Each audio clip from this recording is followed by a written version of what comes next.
Thaumaturgia. By An Oxonian. Chapter 1. Demonology, the Devil, a most unaccountable personage, who is he? His predilection for old women, traditions concerning evil spirits, etc.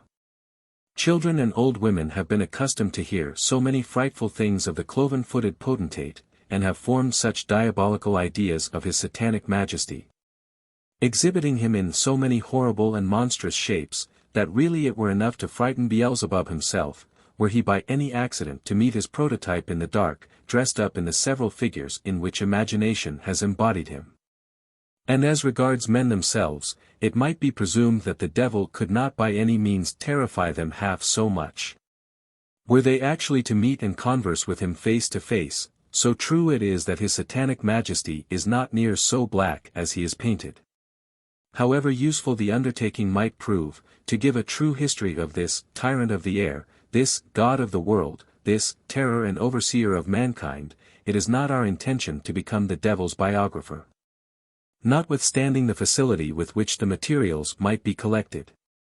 Of the devil's origin, and the first rise of his family, we have sufficient authority on record, and, as regards his dealings, he has certainly always acted in the dark. Though many of his doings both moral, political, ecclesiastical, and empirical, have left such strong impressions behind them, as to mark their importance in some transactions, even at the present period of the Christian world. These discussions, however, we shall leave in the hands of their respective champions, in order to take, as we proceed, a cursory view of some of the diableries with which mankind, in imitation of this great master, has been infected from the first ages of the world.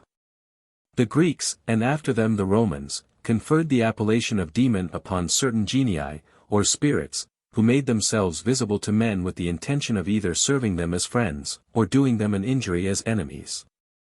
The followers of Plato distinguished between their gods, or de majorum gentium, their demons, or those beings which were not dissimilar in their general character to the good and bad angels of Christian belief, and their heroes.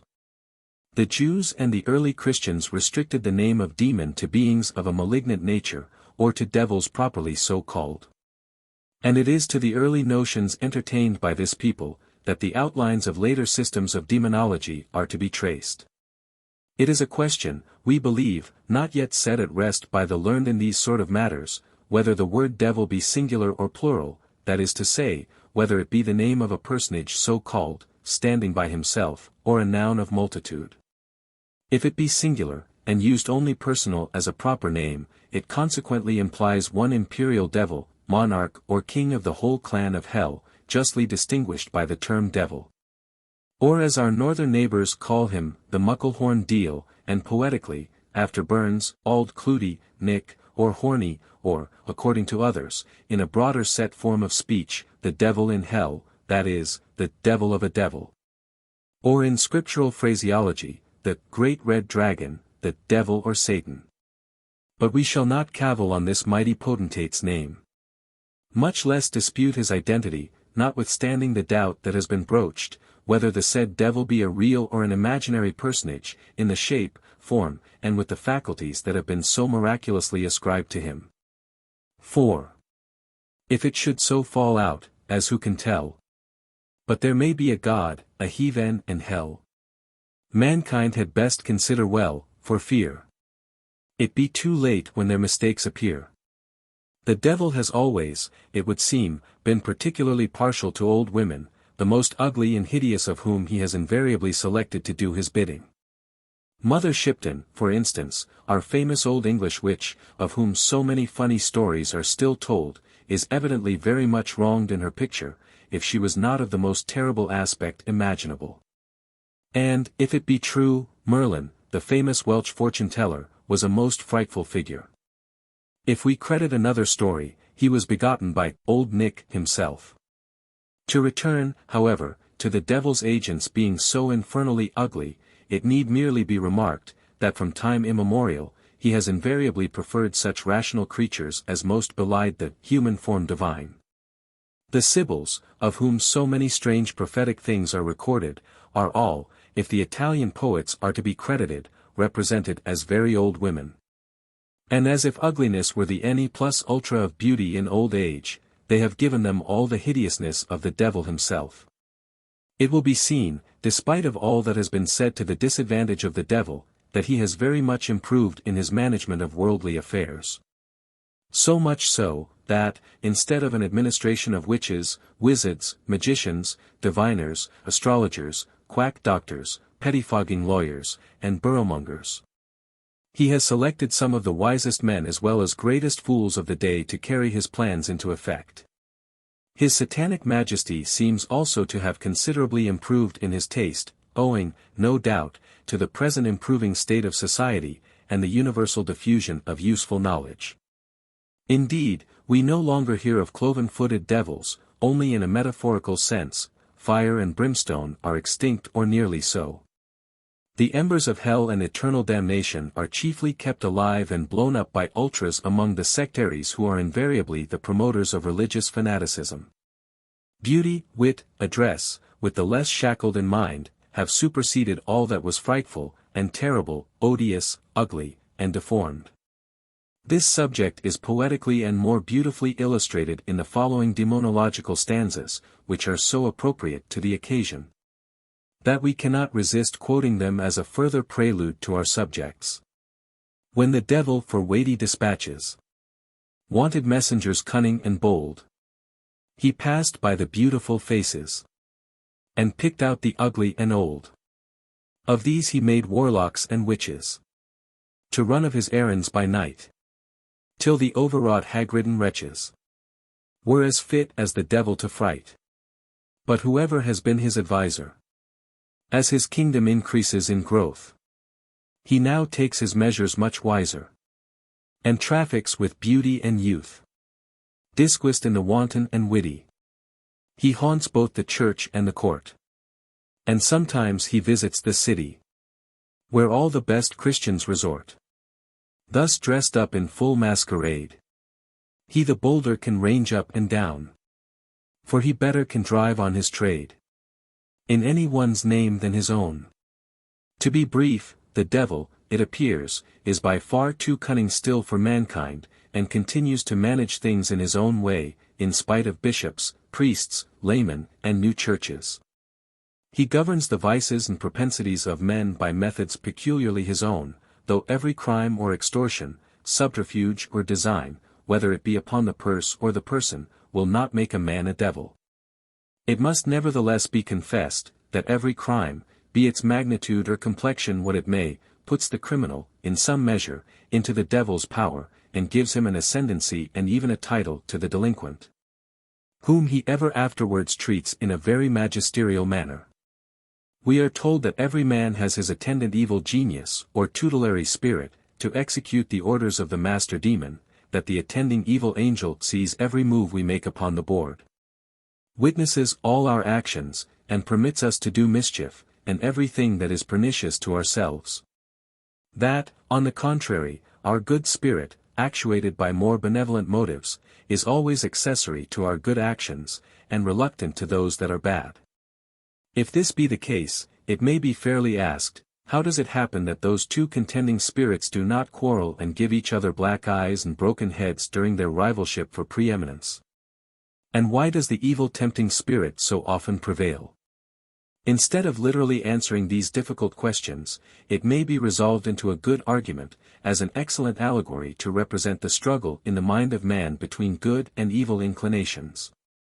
But to take them as they actually are, and merely to talk by way of natural consequence, for to argue from nature is certainly the best way to get to the bottom of the devil's story, if there are good and evil spirits attending us, that is to say, a good angel and a devil, then it is no unjust reproach to say, when people follow the dictates of the latter, that the devil's in them, or that they are devils.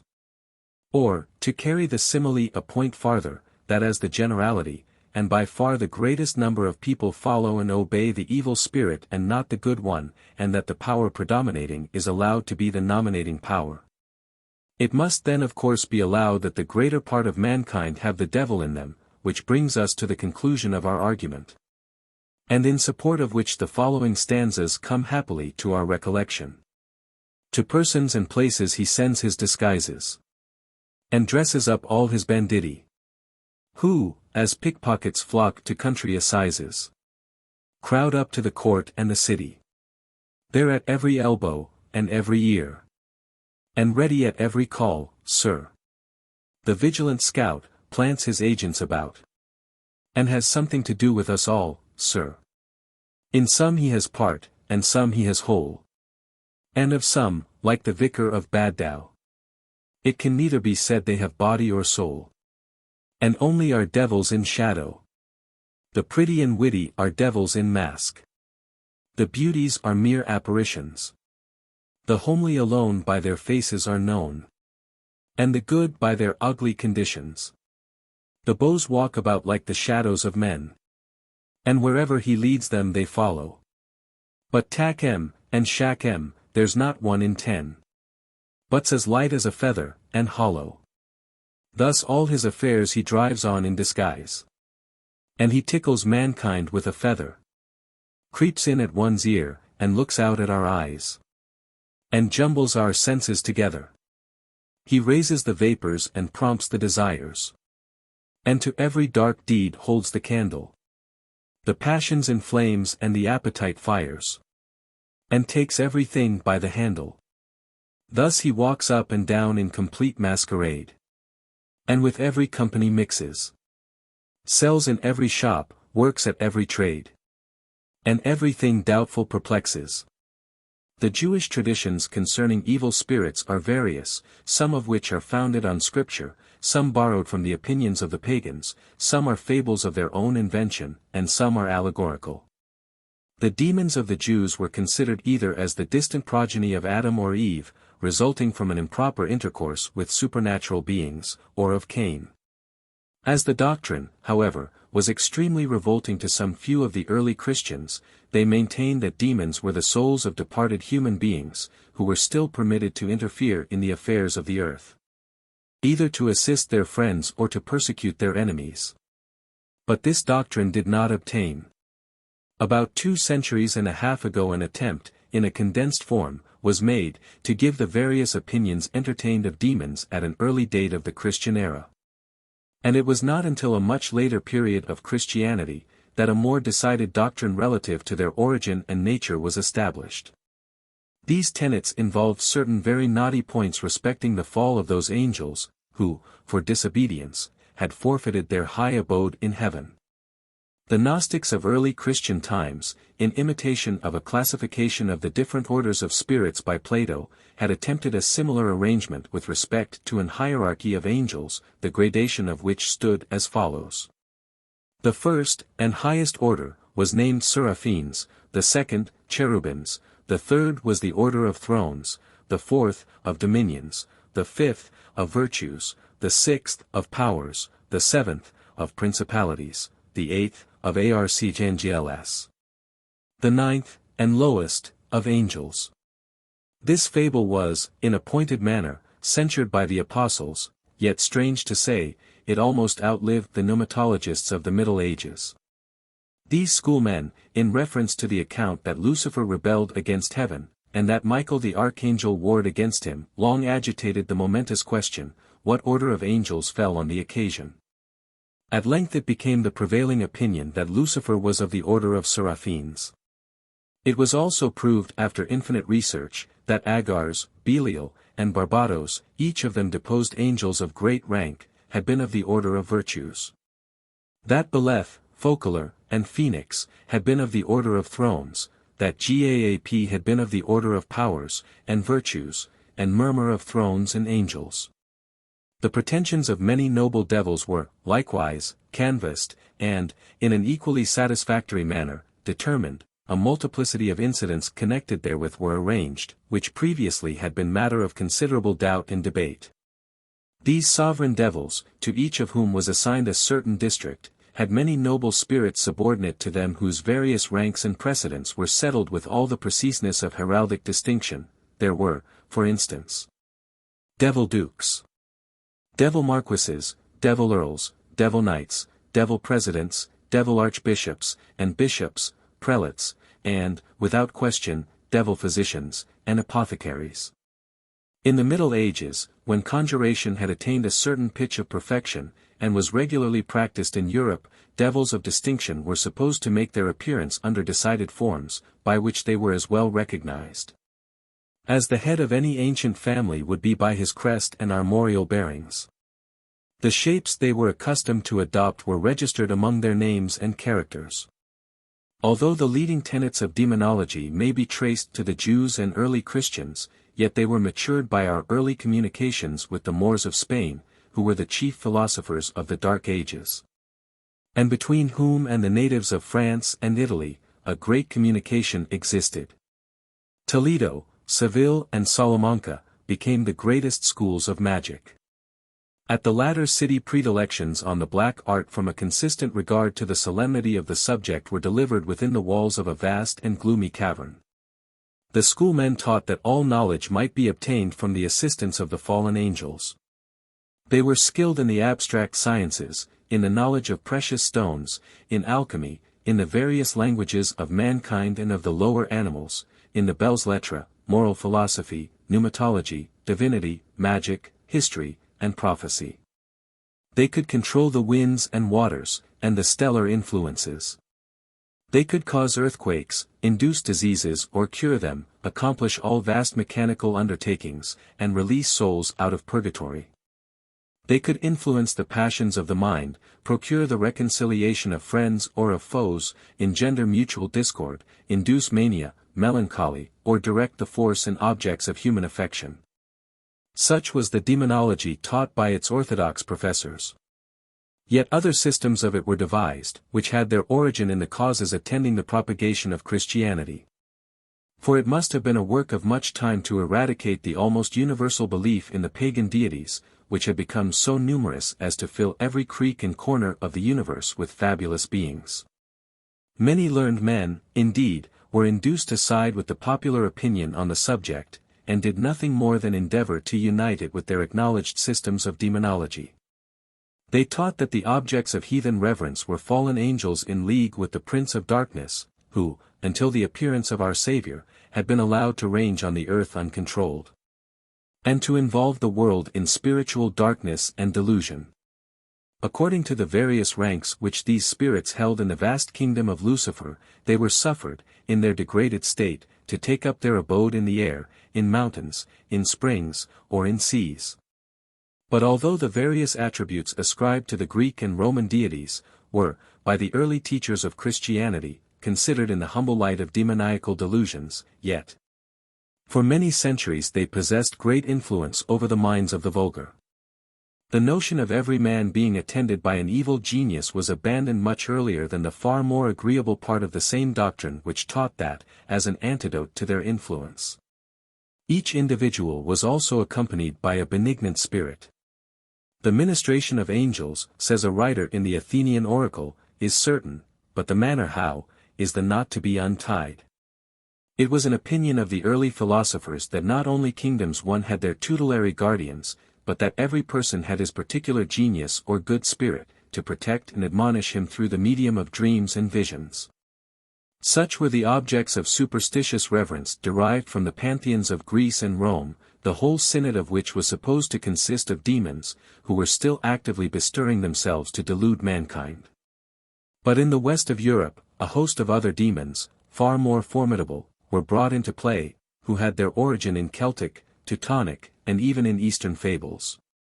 And as their existence, as well as influence, was boldly asserted, not only by the early Christians, but even by the Reformers, it was long before the rites to which they were accustomed were totally eradicated. How do you find this book? Any thoughts about the book or the author? Any suggestion for improvement? Please take a moment to share your thoughts in a comment. If you like it, share it with your friends who might enjoy it as well. Subscribe to keep in touch. Visit CompleteAudiobooks.com for more quality content. Chapter 2. Magic and Magical Rites, etc. Few subjects present to a philosophic eye more matter of curious, important and instructive research than the natural history of religion. Some sort of religious service has been found to prevail in all ages and nations, from the most rude and barbarous periods of human society, to those of cultivation and refinement. In these periods are to be traced specimens strongly marked with exertions of the feelings and faculties of men in every situation almost that can be supposed. It is from the contemplation of these exertions that we learn what sort of creature man is. That we discover the extent of his powers, and the tendency of his desires, and that we become acquainted with the force of culture and civilization upon him. By comparing the degrees of improvement he has attained in the various stages of society through which he has passed. It seems to be a principle established by experience, that mankind in general have at no time been able, by the operation of their own mutual powers, to ascend in their inquiries to the great comprehensive foundation of true religion. The knowledge of a first cause. This idea is too grand, too distinct, or too refined for the generality of the human race. They are surrounded by sensible objects, and strongly attached to them. They are in a great measure unaccustomed to the most simple and obvious degrees of abstraction, and they can scarcely conceive anything to have a real existence that may not become an object of their senses. Possessed of such sentiments and views, they are fully prepared in embracing all the follies and absurdities of superstition. They worship everything they either love or fear, in order to procure the continuance of favors enjoyed, or to avert that resentment they may have reason to dread. As their knowledge of nature is altogether imperfect, and as many events every moment present themselves, upon which they can form no theoretical conclusion, they fly for satisfaction to the most simple, but most ineffectual of all solutions, the agency of invisible beings, with which, in their opinion, all nature is filled. Hence the rise of polytheism and local deities, which have overspread the face of the earth, under the different titles of guardian gods or tutelary saints. Hence magnificent temples and splendid statues have been erected to aid the imagination of votaries, and to realize objects of worship, which, though supposed to be always hovering around, seldom condescend to become visible.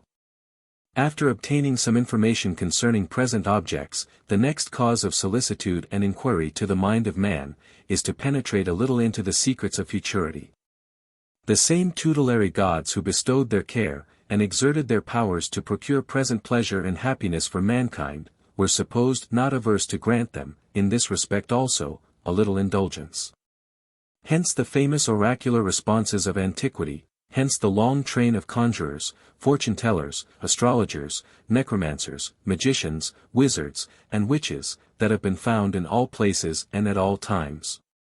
Nor have superior knowledge and civilization been sufficient to extirpate such characters, by demonstrating the futility and absurdity of their views. Among the ancients, this superstition was a great engine of state.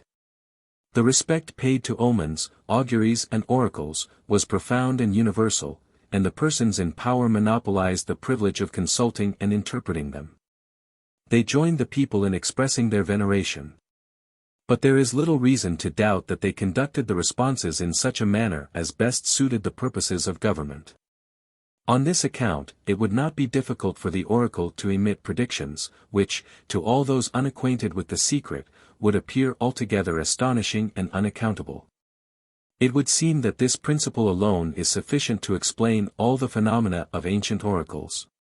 Though divination has long ceased to be an instrument of government, abundance of designing persons have not been wanting in latter ages, who found much interest in taking advantage of the weakness or credulity of their fellow creatures.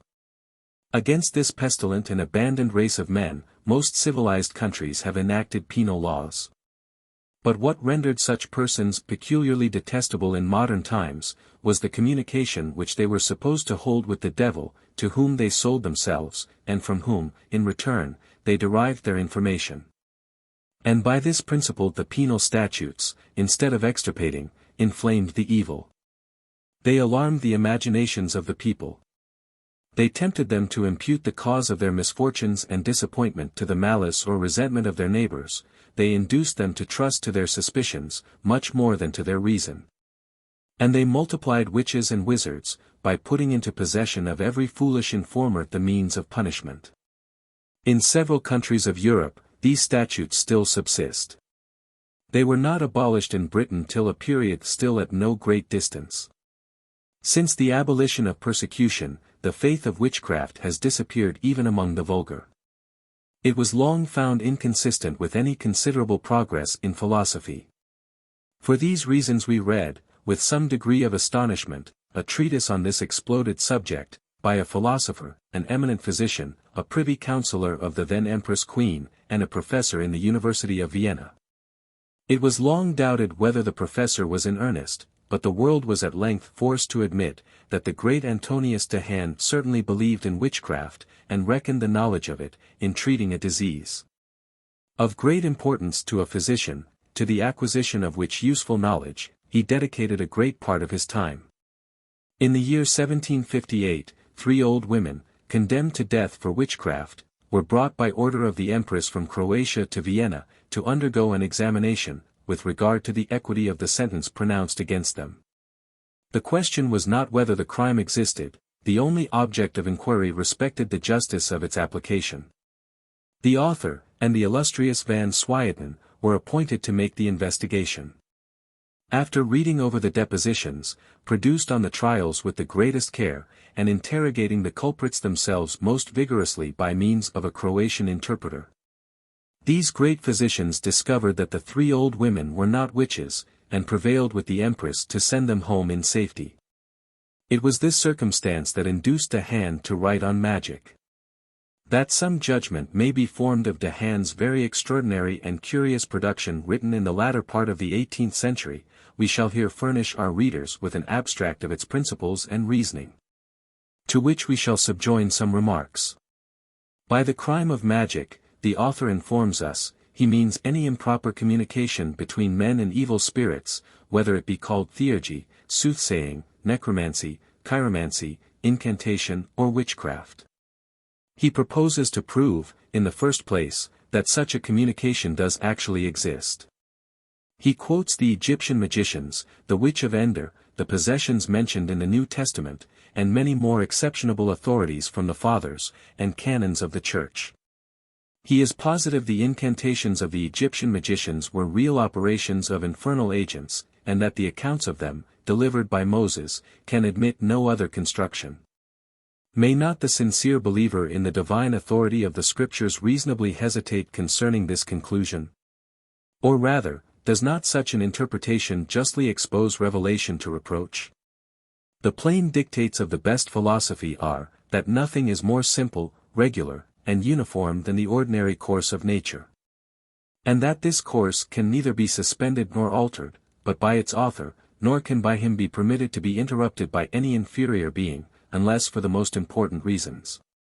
It does not appear what good end could be gained, on the part of Providence, by the permission of these magical enchantments, supposing them supernatural.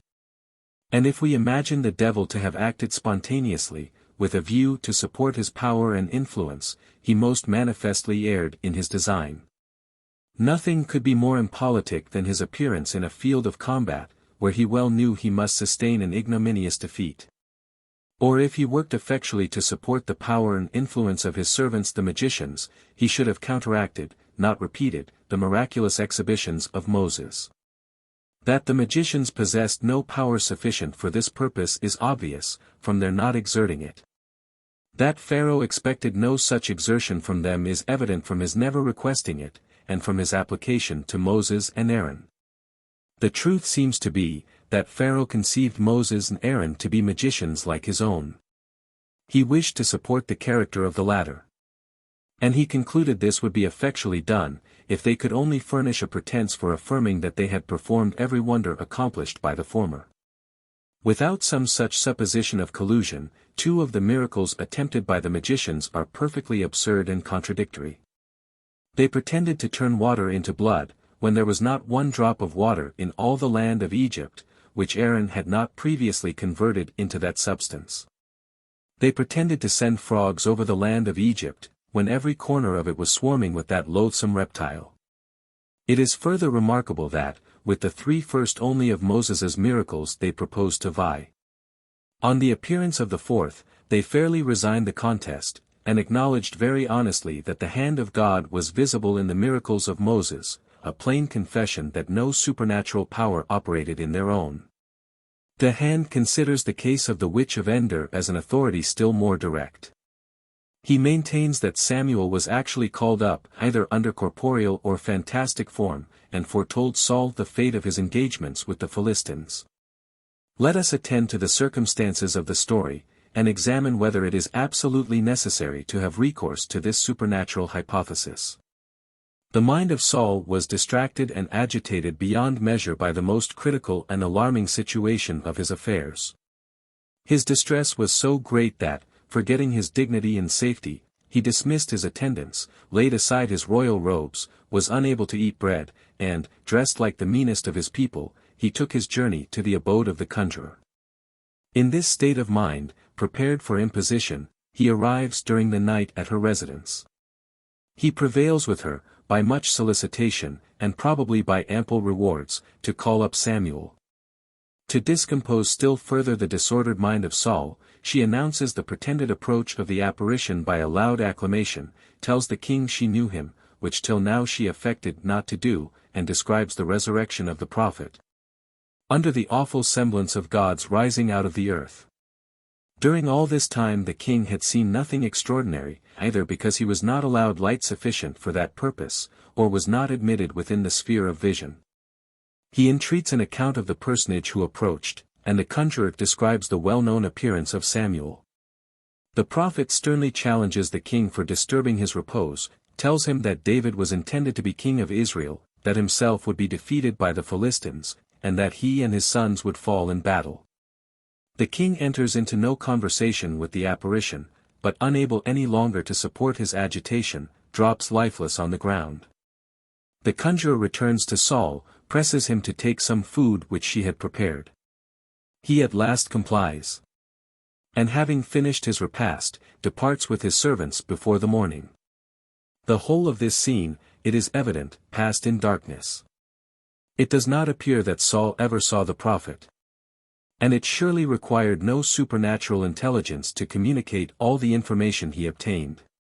This would readily be suggested by the despondency of the king, the strength of his enemies, and the disposition of the whole people of the Jews alienated from him, and inclined towards his successor. The witch of Endor, therefore, might be a common fortune-teller, and her case exhibits no direct proof of supernatural possession. We do not pretend to account so easily for many of the possessions recorded in the New Testament, though few of these only are applicable to the case of sorcery.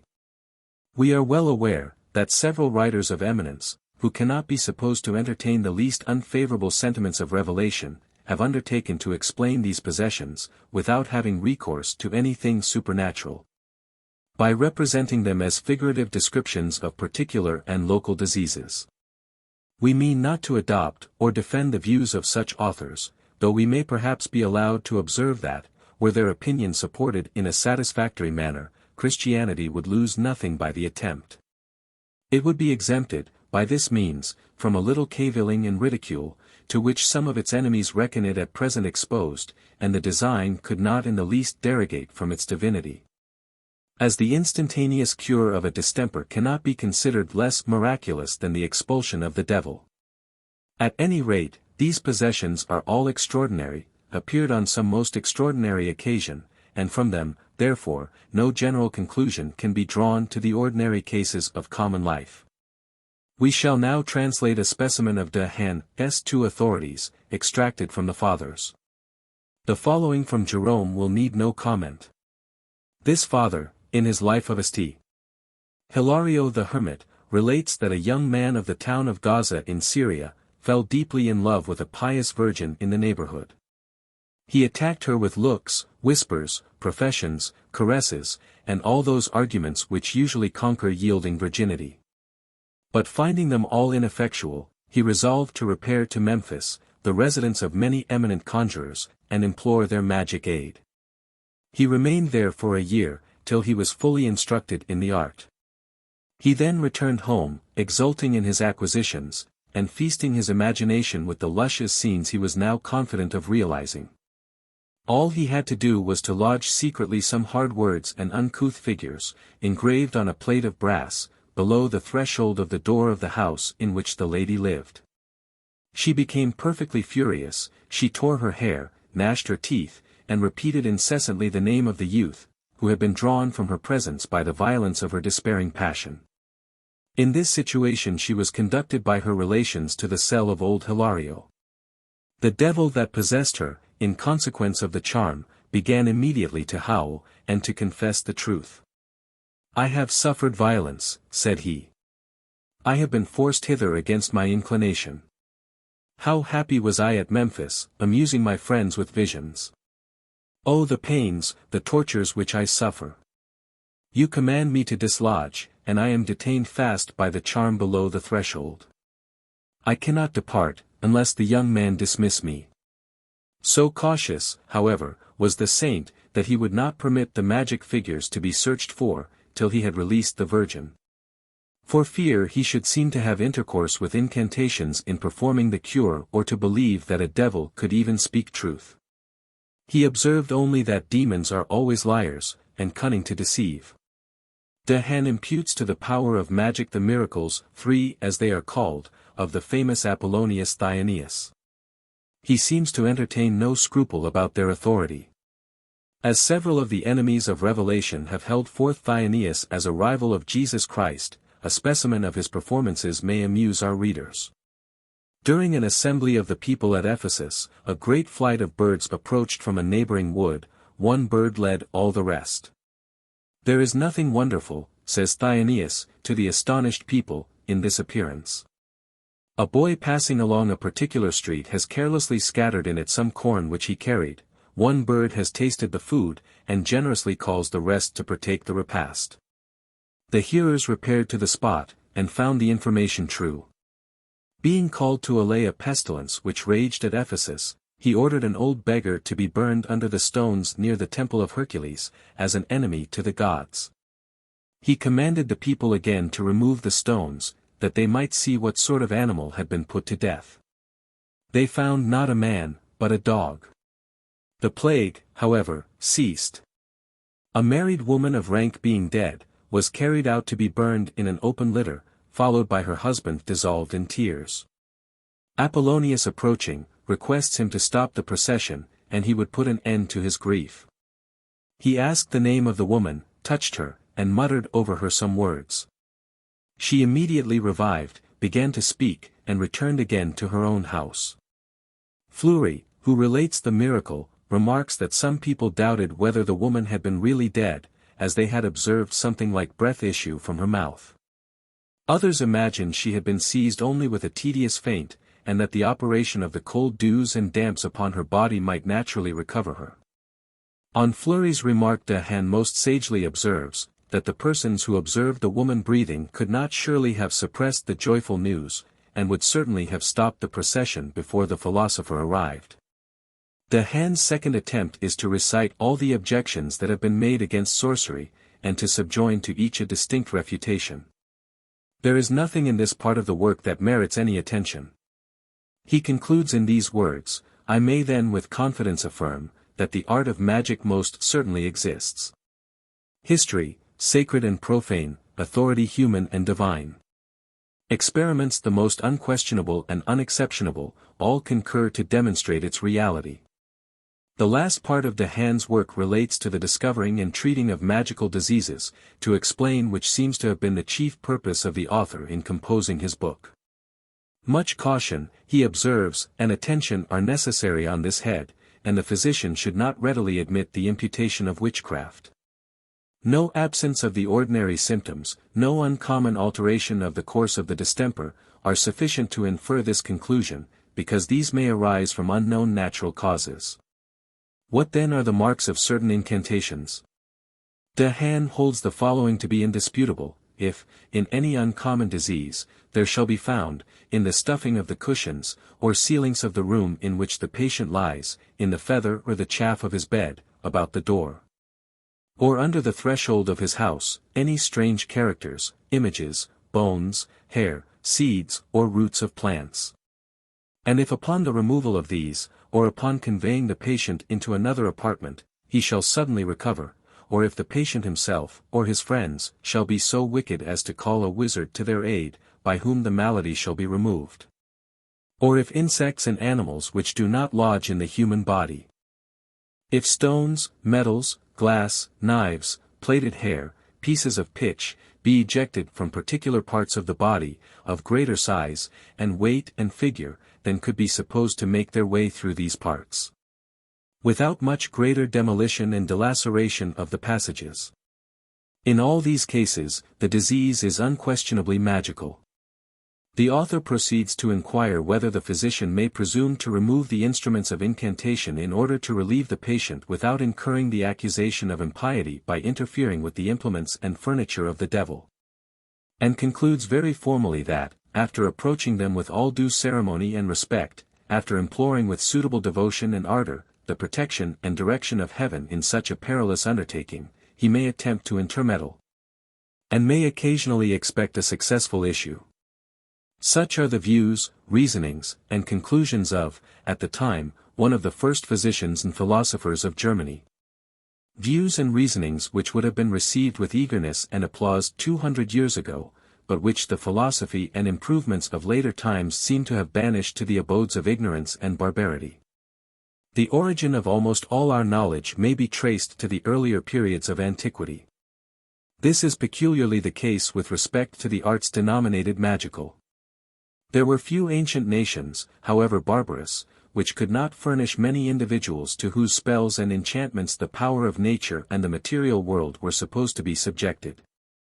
The Chaldeans, the Egyptians, and indeed all the Oriental nations were accustomed to refer all natural effects, for which they could not account to the agency of demons, who were believed to preside over herbs, trees, rivers, mountains, and animals.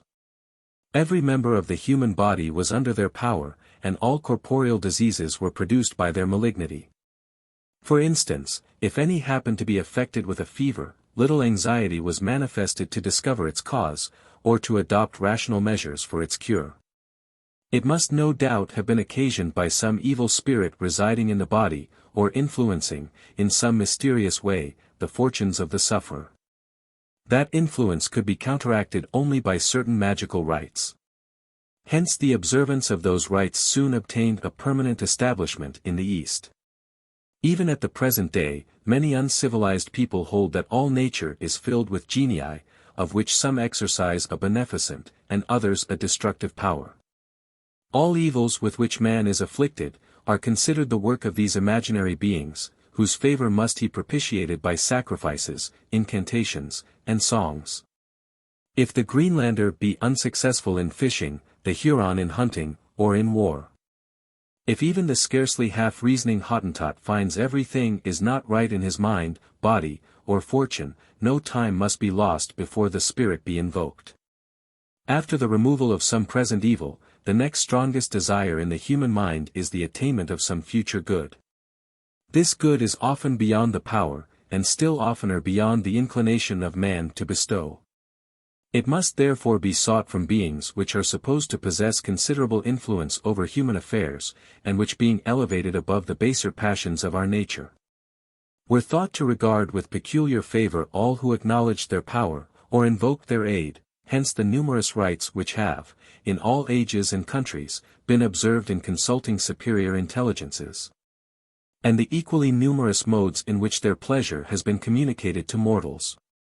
The Chaldean Magi were chiefly founded on astrology, and were much conversant with certain animals, metals and plants, which they employed in all their incantations, the virtue of which was derived from stellar influence.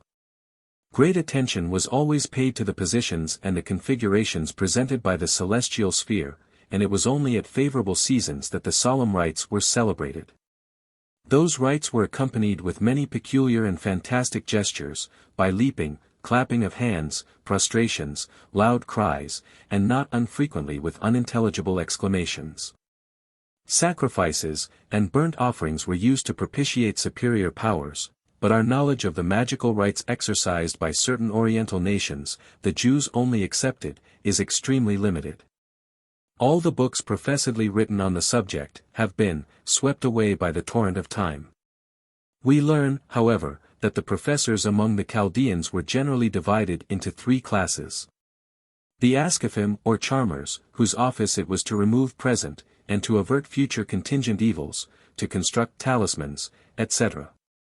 The Medecine or magicians, properly so called, who were conversant with the occult powers of nature, and the supernatural world, and the Chasdim, or astrologers, who constituted by far the most numerous and respectable class. And from the assembly of the wise men on the occasion of the extraordinary dream of Nebuchadnezzar, it would appear that Babylon had also her Oneirocritici, or interpreters of dreams, a species of diviners indeed, to which almost every nation of antiquity gave birth.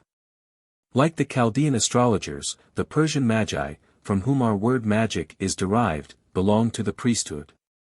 But the worship of the gods was not their chief occupation, they were also great proficients in the arts. They joined to the worship of the gods, and to the profession of medicine and natural magic, a pretended familiarity with superior powers, from which they boasted of deriving all their knowledge.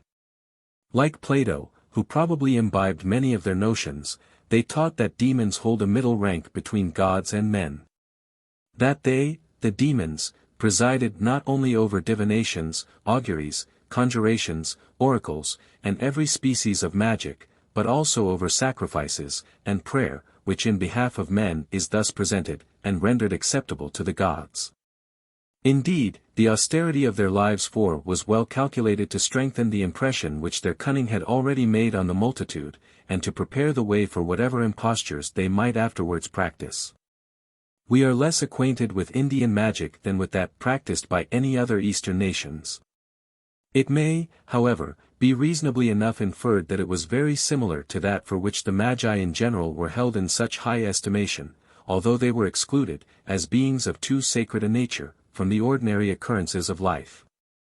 Their Brahmins, or gymnosophists, were regarded with as much reverence as the Magi, and probably were more worthy of it. Some of them dwelt in woods, and others in the immediate vicinity of cities. Their skill in medicine was great. The care which they took in educating youth, in familiarizing it with generous and virtuous sentiments, did them peculiar honor. And their maxims and discourses, as recorded by historians, prove that they were much accustomed to profound reflection on the principles of civil polity, morality, religion and philosophy. Jewish Magi. Of the Magi of the Jews, it is proved by Lightfoot 5 that after their return from Babylon, having entirely forsaken idolatry, and being no longer favored with the gift of prophecy, they gradually abandoned themselves, before the coming of our Savior, to sorcery and divination. The Talmud, still regarded with a reverence bordering on idolatry, abounds with instructions for the due observance of superstitious rites. After their city and temple were destroyed, many Jewish impostors were highly esteemed for their pretended skill in magic, and under pretense of interpreting dreams, they met with daily opportunities of practicing the most shameful frauds. Many rabbins were quite as well versed in the school of Zoroaster, as in that of Moses. They prescribed all kinds of conjuration, some for the cure of wounds, some against the dreaded bite of serpents, and others against thefts and enchantments. Their divinations were founded on the influence of the stars, and on the operations of spirits. They did not, indeed, like the Chaldean Magi, regard the heavenly bodies as gods and genii. But they ascribed to them a great power over the actions and opinions of men.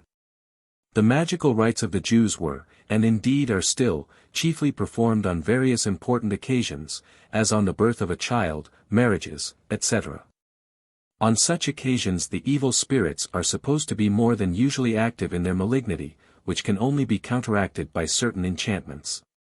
6. They believe that lilies will cause all their male children to die on the 8th day after their birth, girls on the 21st. 7. The following are the means adopted by the German Jews to avert this calamity. They draw arrows in circular lines with chalk or charcoal on the 4 walls of the room in which the accouchement takes place, and write upon each arrow, Adam, Eve. Make lilies go away.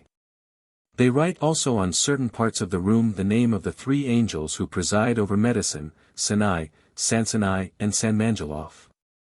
After the manner taught them by Lilies herself when she entertained the hope of causing all the Jews to be drowned in the Red Sea. Josephus, the historian of the Jews, does not allow to magic so ancient an origin among them, as many Jewish writers do. He makes Solomon the first who practiced an art which is so powerful against demons, and the knowledge of which, he asserts, was communicated to that prince by immediate inspiration. The latter, continues this historian, invented and transmitted to posterity in his writings, certain incantations for the cure of diseases, and for the expulsion and perpetual banishment of wicked spirits from the bodies of the possessed. It consisted, according to his description, in the use of a certain root, which was sealed up, and held under the nose of the person possessed. The name of Solomon, with the words prescribed by him, was then pronounced, and the demon forced immediately to retire. He does not even hesitate to assert, that he himself has been an eyewitness of such an effect produced on a person named Eleazar, in the presence of the Emperor Vespasian and his sons. Nor will this relation surprise us, when we consider the rooted malignity entertained by the Jews to the Christian religion, and this writer's attempt to appreciate the miracles of our Savior, by ascribing them to magical influence, and by representing them as easy of accomplishment to all acquainted with the occult sciences. Innumerable are the devices contained in the Kabbalah for averting possible evils, as the plague, disease, and sudden death.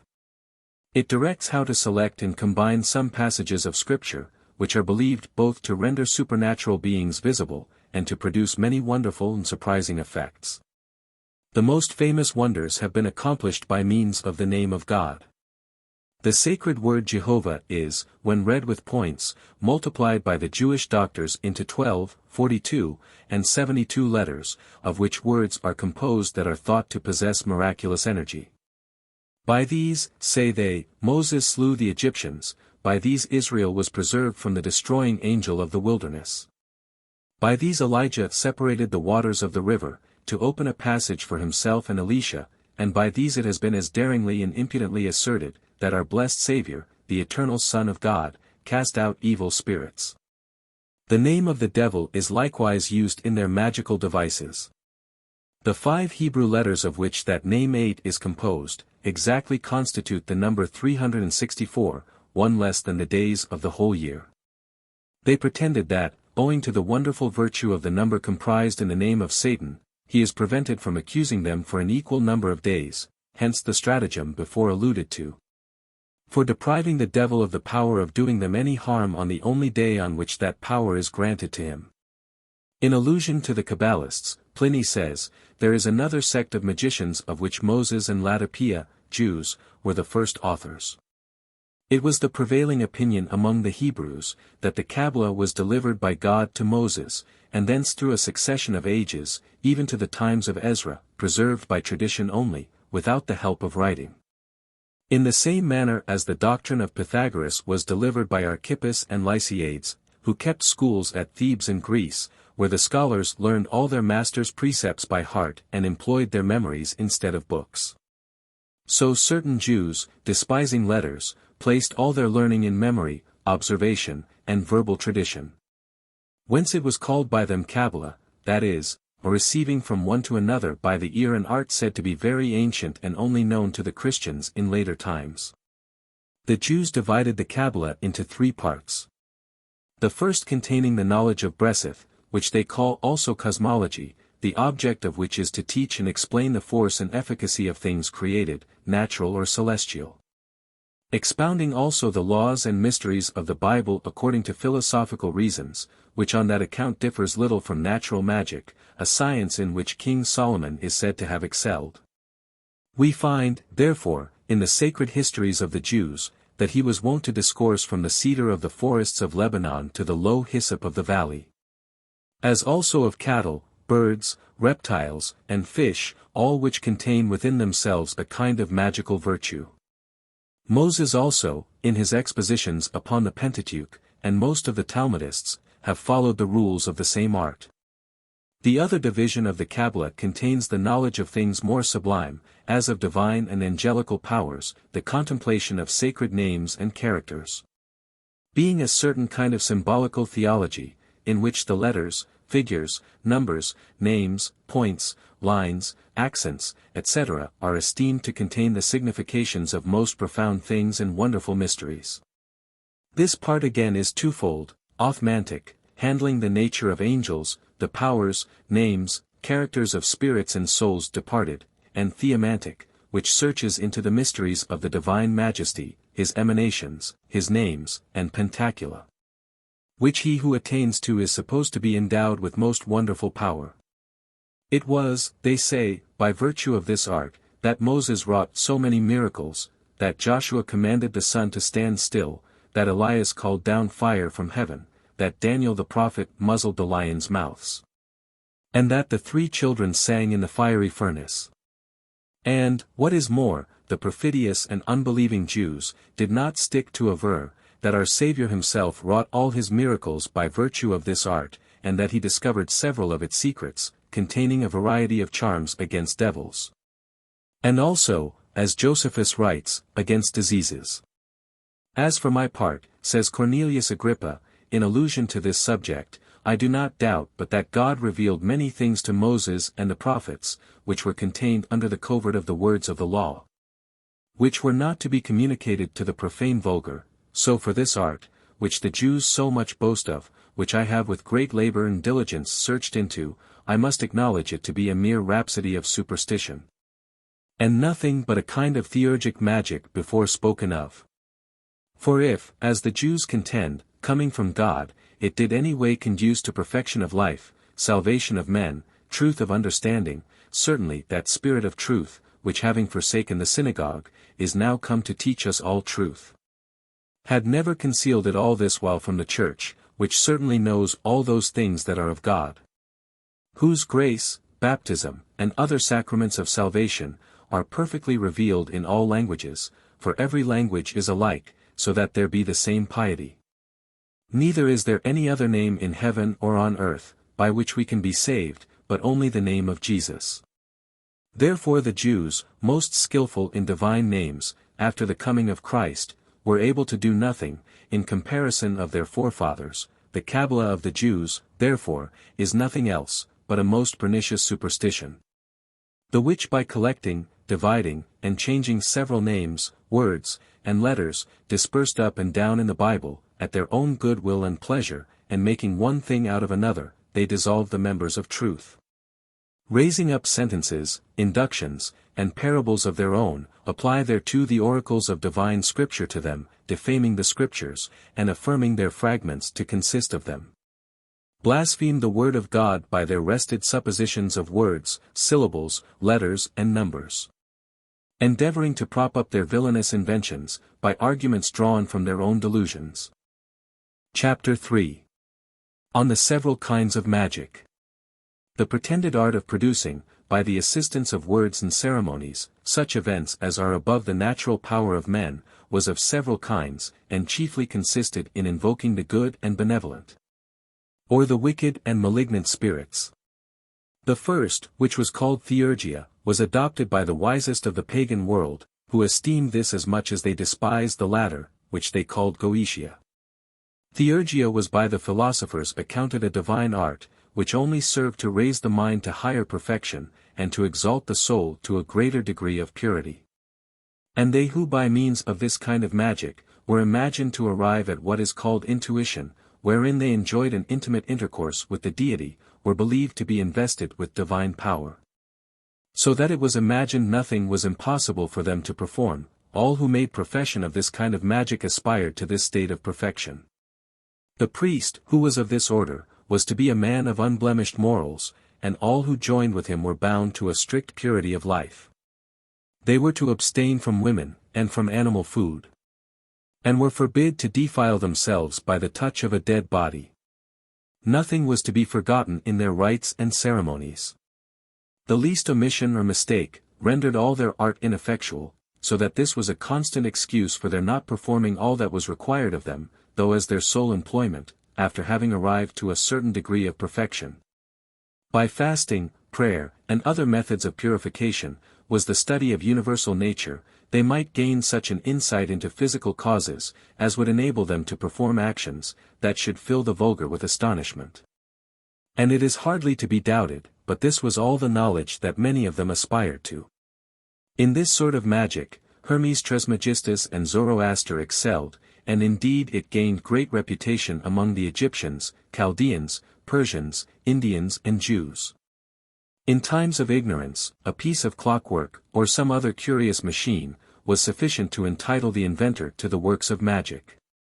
And some have even asserted, that the Egyptian magic, rendered so famous by the writings of the ancients, consisted only in discoveries drawn from the mathematics and natural philosophy, since those Greek philosophers who traveled into Egypt, in order to obtain a knowledge of the Egyptian sciences, returned with only a knowledge of nature and religion, and some rational ideas of their ancient symbols.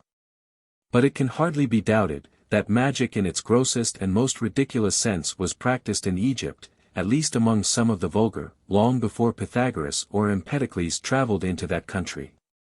The Egyptians had been very early accustomed to vary the signification of their symbols, by adding to them several plants, ears of corn, or blades of grass, to express the different employments of husbandry. But understanding no longer their meaning or the words that had been made use of on these occasions, which were equally unintelligible, the vulgar might mistake these for so many mysterious practices observed by their fathers.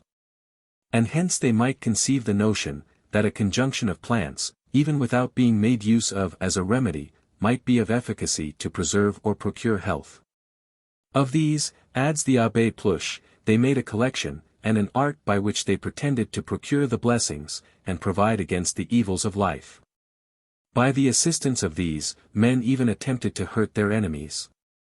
And indeed the knowledge of poisonous or useful simples, might on particular occasions give sufficient weight to their empty curses and innovations.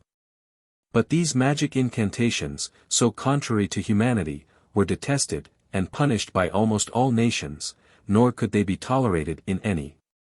Pliny, after mentioning an herb, the throwing of which into an army, it was said, was sufficient to put it to the root, asks, where was this herb when Rome was so distressed by the Cambrian Teutons? Why did not the Persians make use of it when Lucullus cut their troops to pieces?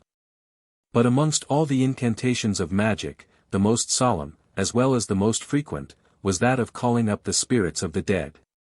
This indeed was the very acme of their art, and the reader cannot be displeased with having this mystery here elucidated.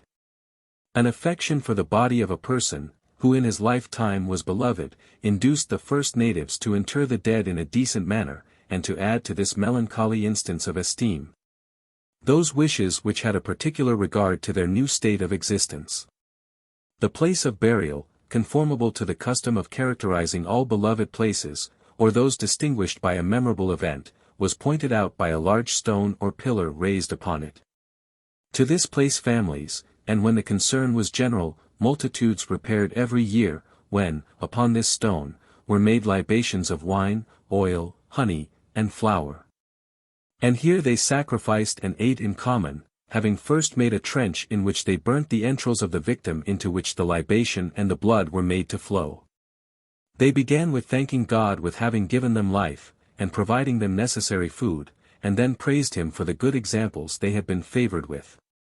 From these melancholy rites were banished all licentiousness and levity, and while other customs changed, these continued the same.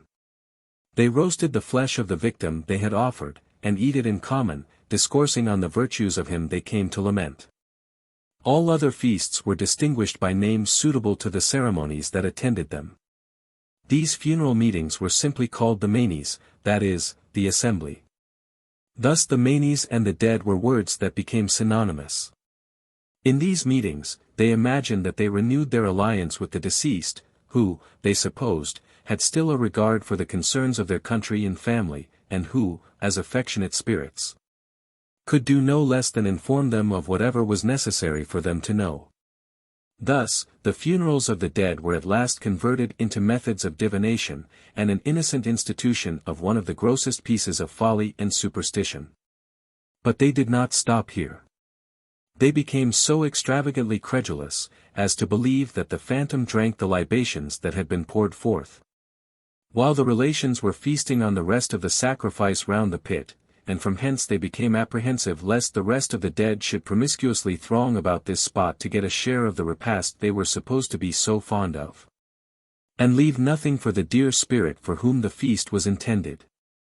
They then made 2 pits or ditches, into one of which they put wine, honey, water, and flour, to employ the generality of the dead, and in the other they poured the blood of the victim. When sitting down on the brink, they kept off, by the sight of their swords, the crowd of dead who had no concern in their affairs, while they called him by name, whom they had a mind to cheer and consult and desired him to draw near. 9. The questions made by the living were very intelligible, but the answers of the dead were not so easily understood. The priests, therefore, and the magicians made it their business to explain them. They retired into deep caves, where the darkness and silence resembled the state of death, and there fasted, and lay upon the skins of the beasts they had sacrificed, and then gave for answer the dreams which most affected them. Or opened a certain book appointed for that purpose, and gave the first sentence that offered. 10. At other times the priest, or any person who came to consult, took care at his going out of the cave, to listen to the first words he should hear, and these were to be his answer. And though they had not the most remote relation to the matter in question, they were twisted so many ways, and their sense so violently rested, that they made them signify almost anything they pleased. At other times they had recourse to a number of tickets, on which were some words or verses, and these being thrown into an urn, the first that was taken out was delivered to the family. 11. Health, prosperity and worldly affairs, and all that was intermixed in the good or evil of this world were regulated by the responses or signs which these equivocal, not to say less than absurd, means afforded. Of prying into the womb of future events. Augury, or divinations drawn from the flight and feeding out birds. The superstitious fondness of mankind for searching into futurity has given rise to an infinite variety of extravagant follies. The Romans, who were remarkably fertile in these sorts of demonological inventions, suggested numerous ways of divination. With them all nature had a voice, and the most senseless beings, and most trivial things, the most trifling incidents, became presages of future events. Which introduced ceremonies founded on a mistaken knowledge of antiquity, the most childish and ridiculous, and which were performed with all the air of solemnity and sanctity of devotion. Augury, or divinations founded on the flight of birds, were not only considered by the Egyptians as the symbols of the winds, but good and bad omens of every kind were founded or rather derived from the flying of the feathered tribe. The birds at this time had become wonderfully wise. And an owl, to whom, for reasons not precisely known, light is not so agreeable as darkness, could not pass by the windows of a sick person in the night, where the creature was not offended by the glimmerings of a light or candle. But his hooting must be considered as prophesying, that the life of the poor man was nearly wound up. Amongst the Romans, these auguries were taken usually upon an eminence. After the month of March they were prohibited in consequence of the molting season having commenced. Nor were they permitted at the waning of the moon, nor at any time in the afternoon, or when the air was the least ruffled by winds or clouds. The feeding of the sacred chickens, and the manner of their taking the corn that was offered to them, was the most common method of taking the augury. Observations were also made on the chattering or singing of birds, the hooting of crows, pies, owls, etc. And from the running of beasts, as heifers, asses, rams, hares, wolves, foxes, weasels and mice, when these appeared in uncommon places, crossed the way, or ran to the right or left. They also pretended to draw a good or bad omen from the most trifling actions or occurrences of life, as sneezing, stumbling, starting, numbness of the little finger, the tingling of the ear, the spilling of salt upon the table, or the wine upon one's clothes, the accidental meeting of a bitch with whelp, etc. It was also the business of the augur to interpret dreams, oracles, and prodigies. Nothing can be so surprising than to find so wise and valorous a people as the Romans addicted to such childish fooleries. Scipio, Augustus, and many others, without any fatal consequences, despised the sacred chickens, and other arts of divination, but when the generals had miscarried in any enterprise, the people laid the whole blame on the negligence with which these oracles had been consulted, and if an unfortunate general had neglected to consult them, the blame of miscarriage was thrown upon him who had preferred his own forecast to that of the fowls. While those who made these kinds of predictions a subject of raillery, were accounted impious and profane. Thus they construed, as a punishment of the gods, the defeat of Claudius Pulcher, who, when the sacred chickens refused to eat what was set before them, ordered them to be thrown into the sea. If they won't eat, said he, they shall drink. Aruspices, or divinations drawn from brute, or human sacrifices.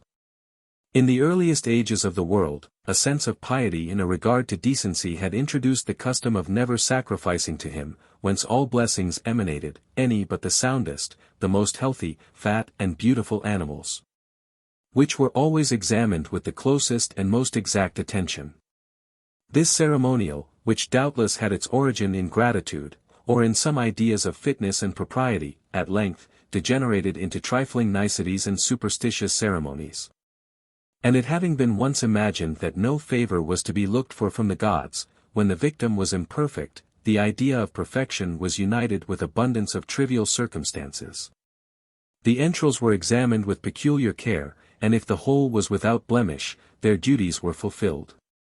Under an assurance that they had engaged the gods to be on their side, they engaged in war, and in the most hazardous undertakings, with such a confidence of success, as had the greatest tendency to procure it.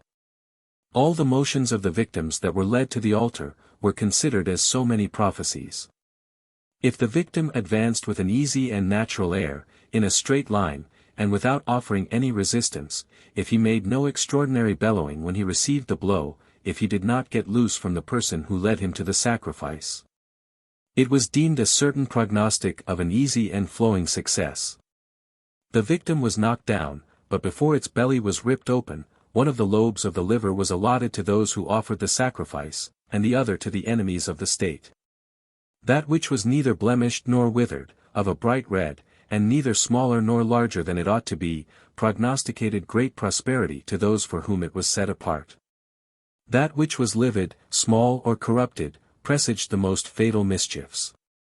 The next thing to be considered was the heart, which was also examined with the utmost care, as was the spleen, the gall, and the lungs. And if any of these were let fall, if they smelt rank or were bloated, livid or withered, it presaged nothing but misfortunes. After the examination of the entrails was over, the fire was kindled, and from this also they drew several presages. If the flame was clear, if it mounted up without dividing, and went not out till the victim was entirely consumed, this was a proof that the sacrifice was accepted. But if they found it difficult to kindle the fire, if the flame divided, if it played around instead of taking hold of the victim, if it burnt ill, or went out, it was a bad omen. The business, however, of the aruspices was not confined to the altars and sacrifices, they had an equal right to explain all other portents. The Senate frequently consulted them on the most extraordinary prodigies. The College of the Aruspices, as well as those of the other religious orders, had their registers and records, such as memorials of thunder and lightning 12 the Tuscan histories 13 etc. Divisions op divination by the ancients, prodigies, etc. Divination was divided by the ancients into artificial and natural. The first is conducted by reasoning upon certain external signs, considered as indications of futurity. The other consists in that which presages things from a mere internal sense, and persuasion of the mind, without any assistance of signs, and is of two kinds, the one from nature, and the other by influx. The first supposes that the soul, collected within itself, and not diffused or divided among the organs of the body, has from its own nature and essence, some foreknowledge of future things. Witness, for instance, what is seen in dreams, ecstasies, and on the confines of death. The second supposes the soul after the manner of a mirror to receive some secondary illumination from the presence of God and other spirits. Artificial divination is also of two kinds, the one argues from natural causes, as in the predictions of physicians relative to the event of diseases, from the tongue, pulse, etc. The second the consequence of experiments and observations arbitrarily instituted, and is mostly superstitious. The systems of divination reducible under these heads are almost incalculable. Among these were the augurs or those who drew their knowledge of futurity from the flight, and various other actions of birds, the aruspices, from the entrails of beasts, palmistry or the lines of the hands, points marked at random. Numbers, names, the motions of a scene, the air, fire, the Prenestin, Homerian, and Virgilian lots, dreams, etc. Whoever reads the Roman historians 14 must be surprised at the number of prodigies which are constantly recorded, and which frequently filled the people with the most dreadful apprehensions. It must be confessed, that some of these seem altogether supernatural. While much the greater part only consist of some of the uncommon productions of nature, which superstition always attributed to a superior cause, and represented as the prognostication of some impending misfortunes. Of this class may be reckoned the appearance of two suns, the nights illuminated by rays of light, the views of fighting armies, swords, and spears, darting through the air. Showers of milk, of blood, of stones, of ashes, of frogs, beasts with two heads, or infants who had some feature resembling those of the brute creation. These were all dreadful prodigies, which filled the people with inexpressible astonishment, and the Roman Empire with an extreme perplexity, and whatever unhappy circumstance followed upon these, was sure to be either caused or predicted by them. 15. Chapter 4. History of Oracles, the principal oracles of antiquity. Few superstitions have been so famous, and so seductive to the minds of men during a number of ages, as oracles. In treaties of peace or truces, the Greeks never forgot to stipulate for the liberty of resorting to oracles. No colony undertook new settlements, no war was declared, no important affair begun, without first consulting the oracles. The most renowned oracles were those of Delphos, Dodona, Trophonius, Jupiter Hammon, and the Clarion Apollo. Some have attributed the oracles of Dodona to oaks, others to pigeons. The opinion of those pigeon prophetesses was introduced by the equivocation of a Thessalian word, which signified both a pigeon and a woman, and gave room to the fable, that two pigeons having taken wing from Thebes, one of them fled into Libya, where it occasioned the establishing of the oracle of Jupiter Hammon. And the other, having stopped in the oaks of the forest of Dodona, informed the inhabitants of the neighboring parts, that it was Jupiter's intention there should be an oracle in that place. Herodotus has thus explained the fable: there were formerly two priestesses of Thebes, who were carried off by Phoenician merchants. She that was sold into Greece, settled in the forest of Dodona, where great numbers of the ancient inhabitants of Greece went to gather acorns. She there erected a little chapel at the foot of an oak, in honor of the same Jupiter, whose priestess she had been, and here it was this ancient oracle was established, which in after times became so famous. The manner of delivering the oracles of Dodona was very singular. There were a great number of kettles suspended from trees near a copper statue, which was also suspended with a hunch of rods in its hand. When the wind happened to put it in motion, it struck the first kettle, which communicating its motion to the next, all of them tingled, and produced a certain sound which continued for a long time, after which the oracle spoke. The oracle op Jupiter Hammon. This oracle, which was in the desert, in the midst of the burning sands of Africa, declared to Alexander that Jupiter was his father. After several questions, having asked if the death of his father was suddenly revenged, the oracle answered, that the death of Philip was revenged, but that the father of Alexander was immortal. This oracle gave occasion to Lucan to put great sentiments in the mouth of Cato. After the battle of Pharsalia, when Caesar began to be master of the world, Labrynus said to Cato, "As we have now so good an opportunity of consulting so celebrated an oracle, let us know from it how to regulate our conduct during this war. The gods will not declare themselves more willingly for any one than Cato.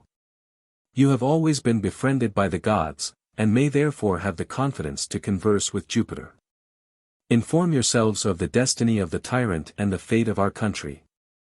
Whether we are to preserve our liberty, or to lose the fruit of the war, and you may learn too what that virtue is to which you have been elevated, and what its reward." Cato, full of the divinity that was within him, returned to Labrynus an answer worthy of an oracle: "On what account, Labrynus, would you have me consult Jupiter? Shall I ask him whether it be better to lose life than liberty? Whether life be a real good? We have within us, Labrynus, an oracle that can answer all these questions. Nothing happens but by the order of God. Let us not require of him to repeat to us what he has sufficiently engraved in our hearts. Truth has not withdrawn into those deserts, it is not graved on those sands. The abode of God is in heaven, in the earth, in the sea, and in virtuous hearts. God speaks to us by all that we see, by all that surrounds us. Let the inconstant and those that are subject to waver, according to events, have recourse to oracles. For my part, I find in nature everything that can inspire the most constant resolution. The dastard, as well as the brave, cannot avoid death. Jupiter cannot tell us more. Cato thus spoke, and quitted the country without consulting the oracle. The oracle of Delphos, or Pythian Apollo. Diodorus Siculus, Plutarch, and several other authors relate, that a herd of goats discovered the oracle of Delphos, or of the Pythian Apollo. When a goat happened to come near enough the cavern to breathe air that passed out of it, she returned skipping and bounding about, and her voice articulated some extraordinary sounds. Which having been observed by the keepers, they went to look in, and were seized with a fury which made them jump about, and foretell future events. Caritas, as Plutarch tells, was the name of the goat herd who discovered the oracle. One of the guardians of Demetrius, coming too near the mouth of the cavern, was suffocated by the force of the exhalations, and died suddenly. The orifice or vent hole of the cave was covered with a tripod consecrated to Apollo, on which the priestesses, called Pythonesses, 16 sat, to fill themselves with the prophetic vapor, and to conceive the spirit of divination. With the fervor that made them know futurity, and foretell it in Greek hexameters. Plutarch says, that, on the cessation of oracles, a Pythoness was so excessively tormented by the vapor, and suffered such violent convulsions, that all the priests ran away, and she died soon after. Ceremonies practiced on consulting oracles. Pausanias describes the ceremonies that were practiced for consulting the oracle of Trophonius. Every man that went down into his cave, never laughed his whole life after. This gave occasion to the proverbial saying concerning those of a melancholy air, he has consulted Trophonius. Plato relates, that the two brothers, Agamemnon and Trophonius, having built the temple of Apollo, and asked the god for a reward what he thought of most advantage to men, both died in the night that succeeded their prayer. Pausanias gives us a quite different account. In the palace there built for the king Hyrieus, they so laid a stone, that it might be taken away, and in the night they crept in through the hole they had thus contrived, to steal the king's treasures. The king observing the quantity of his gold diminished, though no locks nor seals had been broken open, fixed traps about his coffers, and Agamemnon being caught in one of them, Trophonius cut off his head to prevent his discovering him. Trophonius having disappeared that moment, it was given out that the earth had swallowed him on the same spot.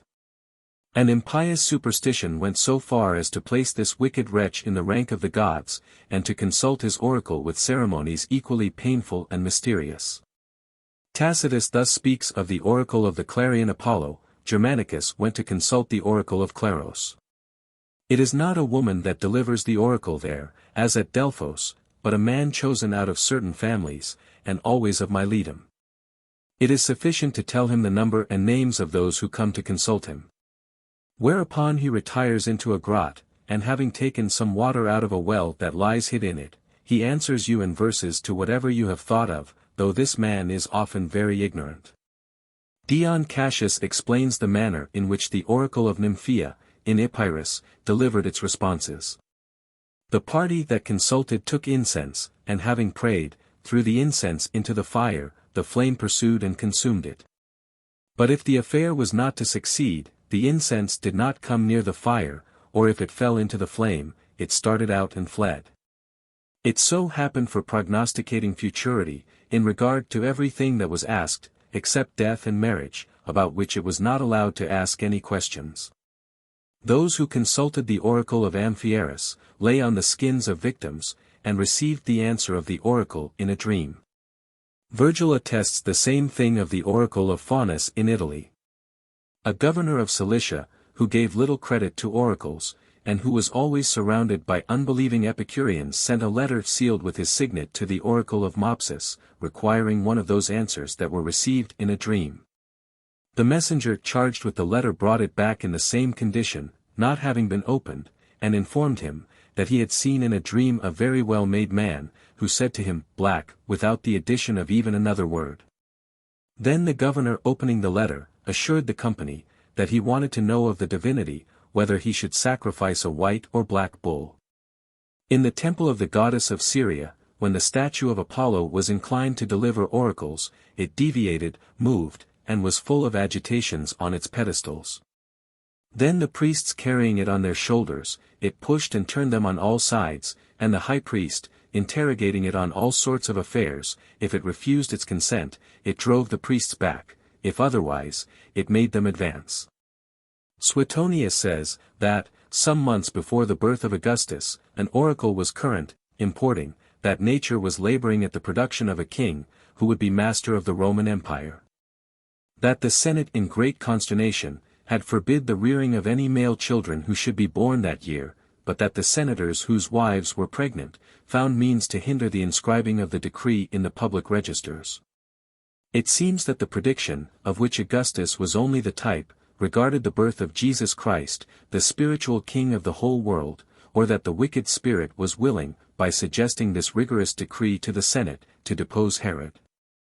And by this example, to involve the Messiah in the massacre that was made by his orders of all the children of 2 years and under. The whole world was then full of the coming of the Messiah. We see by Virgil's 4th Eclogue, that he applies to the son of the consul Asinius Pollio the prophecies which, from the Jews, had then passed into foreign nations. This child, the object of Virgil's flattery, died the 9th day after he was born. Tacitus, Suetonius, and Josephus, applied to Vespasian the prophecies that regarded the Messiah. Oracles often equivocal and obscure. The oracles were often very equivocal, or so obscure that their signification was not understood but after the event.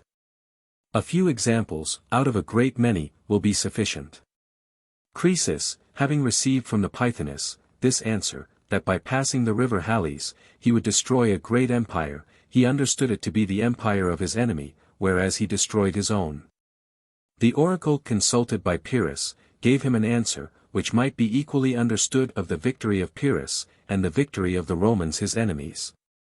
Aiotee acida, Romanos vincere passi. The equivocation lies in the construction of the Latin tongue, which cannot be rendered in English. The Pythoness advises Croesus to guard against the mule. 17 The king of Lydia understood nothing of the oracle, which denoted Cyrus descended from 2 different nations, from the Medes by Mandana his mother, the daughter of Astyages. And by the Persians by his father Cambyses, whose race was by far less grand and illustrious. Nero had for answer from the oracle of Delphos, that 73 might prove fatal to him, he believed he was safe from all danger till age, but, finding himself deserted by every one, and hearing Galba proclaimed emperor, who was 73 years of age, he was sensible of the deceit of the oracle. Saint Jerome observes, that, if the devils speak any truth, by whatever accident they always join lies to it and use such ambiguous expressions, that they may be equally applied to contrary events. Urim and Thummim. Whilst the false oracles of demons deceived the idolatrous nations, truth had retired from among the chosen people of God.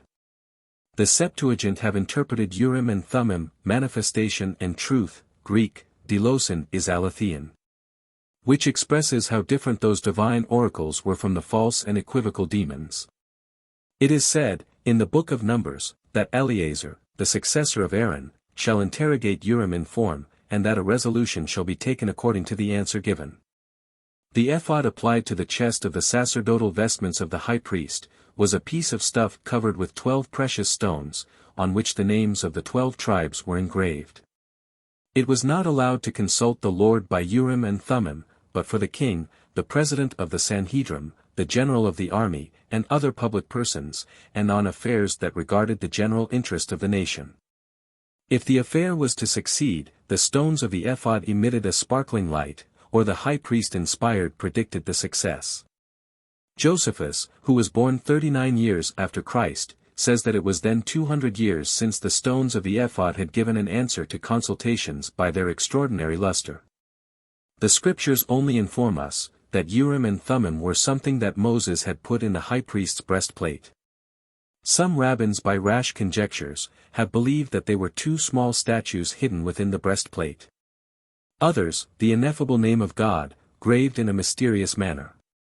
Without designing to discern what has not been explained to us, we should understand by Urim and Thummim, the divine inspiration annexed to the consecrated breastplate. Several passages of Scripture leave room to believe that an articulate voice came forth from the propitiatory, or Holy of Holies, beyond the veil of the tabernacle, and that this voice was heard by the high priest. If the Urim and Thummim did not make answer, it was a sign of God's anger. Saul, abandoned by the Spirit of the Lord, consulted it in vain, and obtained no sort of answer. It appears by some passages of St. John's Gospel, that in the time of Christ, the exercise of the chief priesthood was still attended with the gift of prophecy. Reputation of oracles, how lost! When men began to be better instructed by the lights philosophy had introduced into the world, the false oracles insensibly lost their credit. Chrysippus filled an entire volume with false or doubtful oracles. Ennominus, 18, to be revenged of some oracle that had deceived him, made a compilation of oracles, to shew their absurdity and vanity. But Ennominus is still more out of humor with the oracle for the answer which Apollo gave the Athenians, when Xerxes was about to attack Greece with all the strength of Asia. The Pythian declared, that Minerva, the protectress of Athens, had endeavored in vain to appease the wrath of Jupiter, yet that Jupiter, in complaisance with his daughter, was willing the Athenians should secure themselves within wooden walls. And that Salamis should behold the loss of a great many children, dead to their mothers, either when Ceres was spread abroad, or gathered together. At this Ennominus loses all patience with the Delphian god. This contest, exclaims he, between father and daughter, is very becoming the deities. It is excellent that there should be contrary inclinations and interests in heaven. Poor wizard, thou art ignorant who the children are that shall see Salamis perish, whether Greeks or Persians. It is certain they must either be one or the other, but thou needest not have told so openly that thou knowest not what. Thou concealest the time of the battle under these fine poetical expressions either when Ceres is spread abroad, or gathered together, and thou wouldst cajole us with such pompous language. Who knows not that if there be a sea fight, it must either be in seed time or harvest? It is certain it cannot be in winter. Let things go how they will, thou wilt secure thyself by this Jupiter whom Minerva is endeavoring to appease. If the Greeks lose the battle, Jupiter proved inexorable to the last; if they gain it, why then Minerva at length prevailed. 19. Eusebius has preserved some fragments of this criticism on oracles by Ennominus. I might, says Origen, have recourse to the authority of Aristotle, and the Peripatetics, to make the Pythoness much suspected. I might extract from the writings of Epicurus and his sectators an abundance of things to discredit oracles. And I might shew that the Greeks themselves made no great account of them. The reputation of oracles was greatly lessened when they became an artifice of politics. Themistocles, with a design of engaging the Athenians to quit Athens, in order to be in a better condition to resist Xerxes, made the Pythonists deliver an oracle, commanding them to take refuge in wooden walls. Demosthenes said, that the Pythoness Philippiste, to signify that she was gained over by Philip's presence. Cessation of oracles. The cessation of oracles is attested by several profane authors, as Strabo, Juvenal, Lucian, Lucan, and others. Plutarch accounts for the cause of it, either that the benefits of the gods are not eternal, as themselves are, or that the genii who presided over oracles, are subject to death, or that the exhalations of the earth had been exhausted. It appears that the last reason had been alleged in the time of Cicero, who ridicules it in his second book of Divination, as if the spirit of prophecy, supposed to be excited by subterranean effluvia, had evaporated by length of time. As wine or pickle by being kept is lost. Suidas, Nicephorus, and Cedrenus relate, that Augustus having consulted the oracle of Delphos, could obtain no other answer but this: the Hebrew child whom all the gods obey, drives me hence, and sends me back to hell. Get out of this temple without speaking one word. Suidas adds, that Augustus dedicated an altar in the Capitol, with the following inscription: To the eldest Son of God. Notwithstanding these testimonies, the answer of the oracle of Delphos to Augustus seems very suspicious. Cedrenus cites Eusebius for this oracle, which is not now found in his works, and Augustus' peregrination into Greece was 18 years before the birth of Christ. Suedas and Cedrenus give an account also of an ancient oracle delivered to Thules, a king of Egypt, which they say is well authenticated. This king, having consulted the oracle of Seriphus, to know if there ever was, or would be, one so great as himself, received this answer: first, God, next the Word, and the Spirit with them. They are equally eternal, and make but one whose power will never end. But thou, mortal, go hence, and think that the end of man's life is uncertain. Van Dale, in his treatise of oracles, does not believe that they ceased at the coming of Christ. He relates several examples of oracles consulted till the death of Theodosius the Great. He quotes the laws of the emperors Theodosius, Gratian, and Valentinian, against those who consulted oracles, as a certain proof that the superstition of oracles still existed in the time of those emperors. Had demons any share in the oracles? The opinion of those who believe that the demons had no share in the oracles, and that the coming of the Messiah made no change in them, and the contrary opinion of those who pretend that the incarnation of the Word imposed a general silence on oracles, should be equally rejected. The reasons appear from what has been said, and therefore two sorts of oracles ought to be distinguished, the one dictated by the spirits of darkness, who deceived men by their obscure and doubtful answers. The other the pure artifice and deceit of the priests of false divinities. 20 As to the oracles given out by demons, the reign of Satan was destroyed by the coming of the Saviour, truth shut the mouth of falsehood. But Satan continued his old craft among idolaters. All the devils were not forced to silence at the same time by the coming of the Messiah. It was on particular occasions that the truth of Christianity, and the virtue of Christians imposed silence on the devils. St. Athanasius tells the pagans, they have been witnesses themselves that the sign of the cross puts the devils to flight, silences oracles, and dissipates enchantments. This power of silencing oracles, and putting the devils to flight, is also attested by Arnobius, Lactantius, Prudentius, Minucius, Felix, and several others. Their testimony is a certain proof that the coming of the Messiah had not imposed a general silence on oracles. The Emperor Julian, called the Apostate, consulting the oracle of Apollo, in the suburbs of Antioch, the devil could make him no other answer, than that the body of Saint Babylas, buried in the neighborhood, imposed silence on him. The emperor, transported with rage and vexation, resolved to revenge his gods, by eluding a solemn prediction of Christ. He ordered the Jews to rebuild the Temple of Jerusalem. But in beginning to dig the foundations, balls of fire burst out, and consumed the artificers, their tools and materials.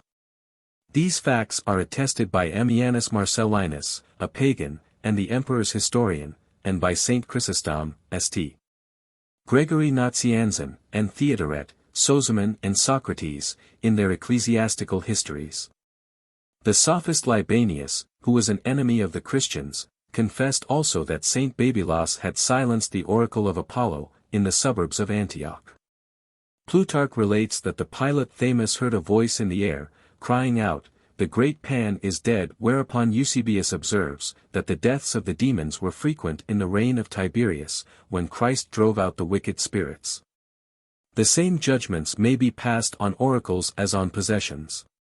It was on particular occasions, by the divine permission, that the Christians cast out devils, or silenced oracles, in the presence and even by the confession of the pagans themselves. And thus it is we should, it seems, understand the passages of St. Jerome, Eusebius, Cyril, Theodoret, Prudentius, and other authors, who said, that the coming of Christ had imposed silence on the oracles. Of oracles, the artifices op priests op false divinities. As regards the second sort of oracles, which were pure artifices and cheats of the priests of false divinities, and which probably exceeded the numbers of those that immediately proceed from demons, they did not cease till idolatry was abolished.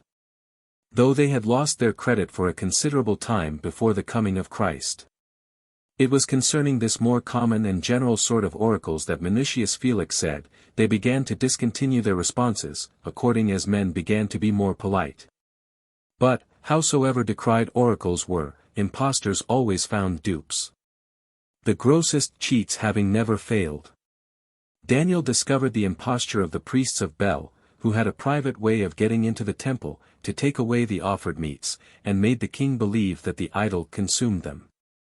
Mundus, being in love with Paulina, the eldest of the priestesses of Isis, went and told her that the god Anubis, being passionately fond of her, commanded her to give him a meeting. She was afterwards shut up in a dark room, where her lover Mundus, whom she believed to be the god Anubis, was concealed. This imposture having been discovered, Tiberius ordered those detestable priests and priestesses to be crucified, and with them Iolia Mundus's free woman, who had conducted the whole intrigue. He also commanded the temple of Isis to be leveled with the ground, her statue to be thrown into the Tiber, and, as to Mundus, he contented himself with sending him into banishment. Theophilus, bishop of Alexandria, not only destroyed the temples of the gods, but discovered the cheats of the priests, by shewing that the statues, some of which were of brass, and others of wood, were hollow within, and led into dark passages made in the wall. Lucius, in discovering the impostures of the false prophet Alexander, says, that the oracles were chiefly afraid of the subtleties of the Epicureans and Christians. The false prophet Alexander sometimes feigned himself seized with a divine fury, and by means of the herb soapwort, which he chewed, frothed at the mouth in so extraordinary a manner, that the ignorant people attributed it to the power of the god he was possessed by. He had long before prepared the head of a dragon made of linen, which opened and shut its mouth by means of a horse's hair. He went by night to a place where the foundations of a temple were digging, and having found water, either of a spring or rain that had settled there, he hid in it a goose egg, in which he had enclosed a little serpent that had just been hatched. The next day, very early in the morning, he came quite naked into the street, having only a scarf about his middle, holding in his hand a scythe, and tossing about his hair as the priests of Cybele. Then getting on the top of a high altar, he said that the place was happy to be honored by the birth of a god.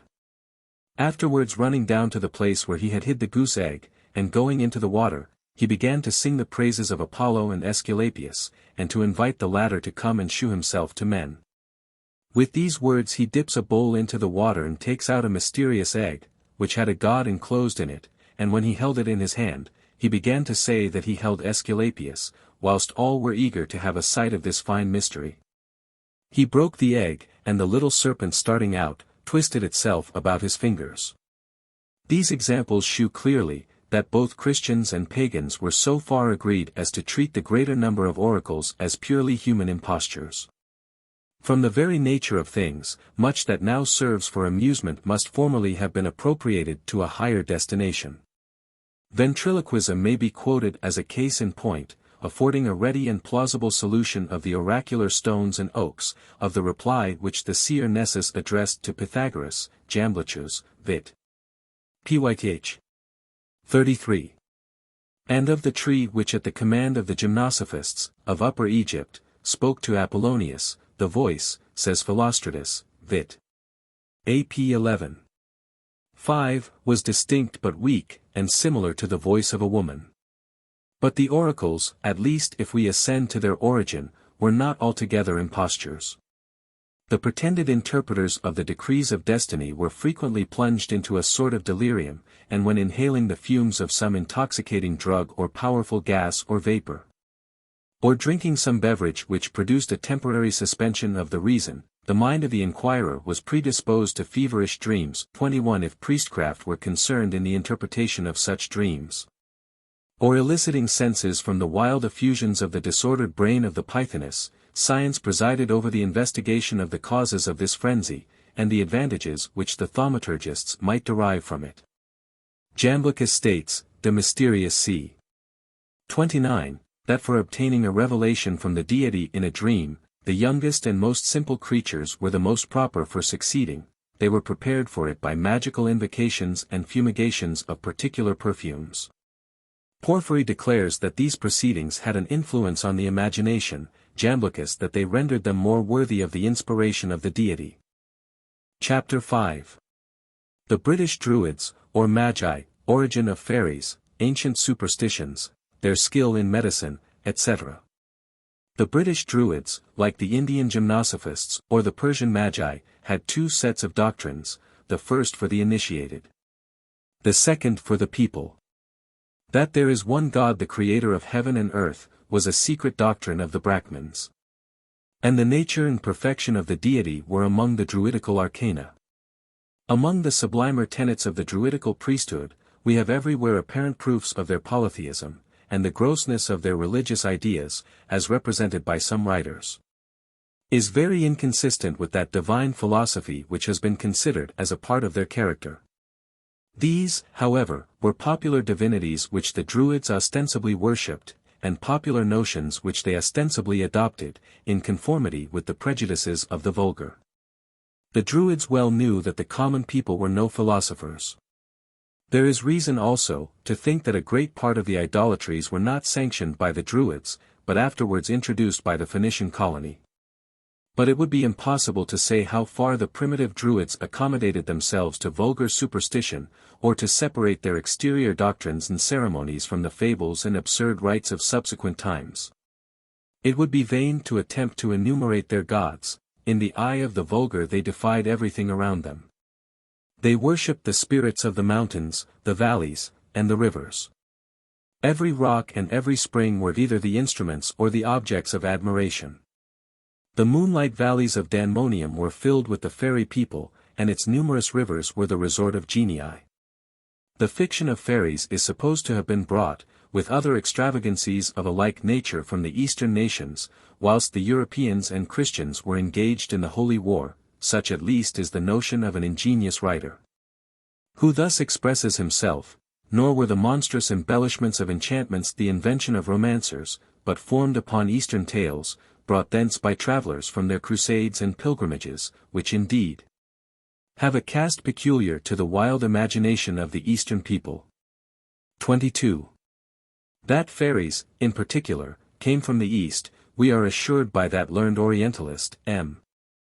Herbalat, who tells us that the Persians called the fairies peri, and the Arabs genies, that according to the Eastern fiction, there is a certain country inhabited by fairies, called Janistan, which answers to our fairyland. 23 Mr.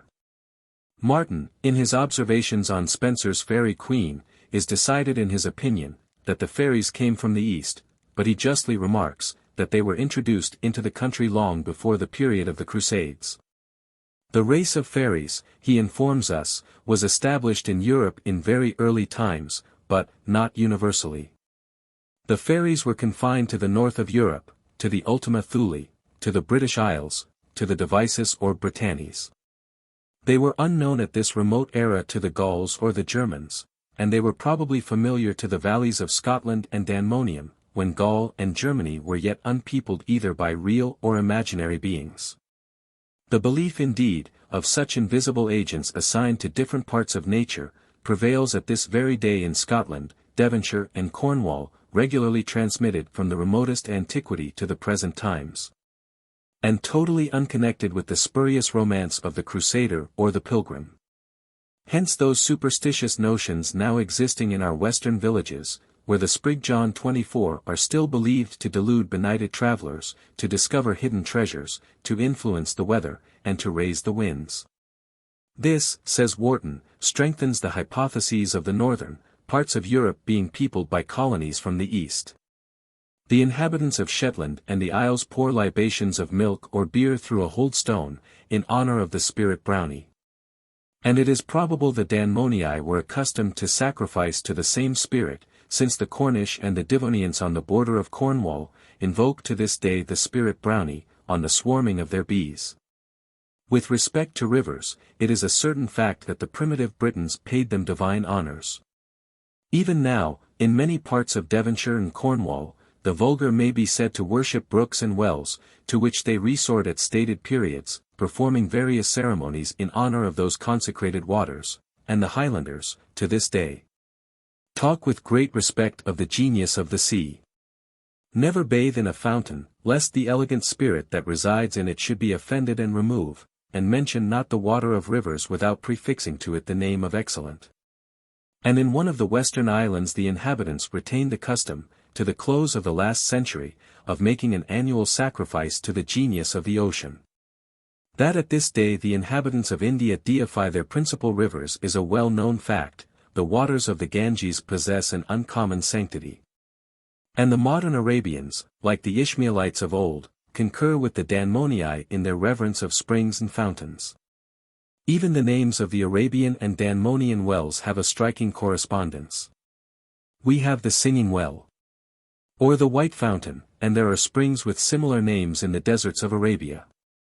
Perhaps the veneration of the Daimoniae for fountains and rivers may be accepted as no trivial proof, to be thrown into the mass of circumstantial evidence, in favor of their Eastern original. That the Arabs in their thirsty deserts, should even adore their wells of springing water, need not excite our surprise, but we may justly wonder at the inhabitants of Devonshire and Cornwall thus worshipping the gods of numerous rivers and never-failing brooks, familiar to every part of Daimonium. The principal times of devotion among the Druids were either midday or midnight. The officiating Druid was clothed in a white garment that swept the ground, on his head, he wore the tiara. He had the anguinum or serpent's egg, as the ensign of his order, his temples were encircled with a wreath of oak leaves, and he waved in his hand the magic rod. As regards the Druid sacrifice there are vague and contradictory representations. It is certain, however, that they offered human victims to their gods. They taught that the punishment of the wicked might be obliterated by sacrifices to Baal. 25 The sacrifice of the black sheep, therefore, was offered up for the souls of the departed, and various species of charms exhibited. Traces of the holy fires, and fire worship of the Druids 26 may be observed in several customs, both of the Devonians and the Cornish, but in Ireland may still be seen the holy fires in all their solemnity. The Irish called the month of May Beltane, or Fire of Belus, and the 1st of May Lubaltine, or the day of Belus's fire. In an old Irish glossary, it is mentioned that the Druids of Ireland used to light 2 solemn fires every year, through which all 4-footed beasts were driven, as a preservative against contagious distempers. The Irish have this custom at the present moment. They kindle the fire in the milking yards, men, women, and children pass through or leap over it, and their cattle are driven through the flames of the burning straw, on the 1st of May. And in the month of November, they have also their fire feasts when, according to the custom of the Daimonians, as well as the Irish Druids, the hills were enveloped in flame. Previously to this solemnity, on the eve of November, the fire in every private house was extinguished. Hither, then, the people were obliged to resort, in order to rekindle it. The ancient Persians named the month of November, Adur or Fire Adur, according to Richardson was the angel presiding over that element, in consequence of which, on the 9th, his name day, the country blazed all around with flaming piles. Whilst the Magi, by the injunction of Zoroaster, visited with great solemnity all the temples of fire throughout the empire, which, on this occasion, were adorned and illuminated in a most splendid manner. Hence our British illuminations in November had probably their origin. It was at this season that Baal Samham called the souls to judgment, which, according to their deserts, were assigned to re-enter the bodies of men or brutes, and to be happy or miserable during their next abode on the earth. The primitive Christians, attached to their pagan ceremonies, placed the Feast of All Souls on the Lassamen, or the 2nd of November. Even now the peasants in Ireland assemble on the vigil of Lassamen with sticks and clubs, going from house to house, collecting money, bread cake, butter, cheese, eggs, etc., for the feast. Repeating verses in honor of the solemnity, and calling for the black sheep. Candles are sent from house to house and lighted up on the Samen. The next day, every house abounds in the best viands the master can afford. Apples and nuts are eaten in great plenty, the nutshells are burnt, and from the ashes many things are foretold. Hempseed is sown by the maidens, who believe that, if they look back, they shall see the apparition of their intended husbands. The girls make various efforts to read their destiny. They hang a smock before the fire at the close of the feast, and sit up all night concealed in one corner of the room, expecting the apparition of the lover to come down the chimney and turn the shirmey. They throw a ball of yarn out of the window, and wind it on the reel within, convinced that if they repeat the paternoster backwards, and look at the ball of yarn without, they shall then also see his apparition. Those who celebrate this feast have numerous other rites derived from the pagans. They dip for apples in a tub of water, and endeavor to bring up one with their mouths. They catch at an apple when stuck on at one of the end of a kind of hanging beam, at the other extremity of which is fixed a lighted candle, and that with their mouths only, whilst it is in a circular motion, having their hands tied behind their backs. 27. The British Magi. The Druids, who were the Magi of the Britons, had an infinite number of rites in common with the Persians. One of the chief functions of the Eastern Magi was divination. And Pomponius Mela tells us that our Druids possessed the same art.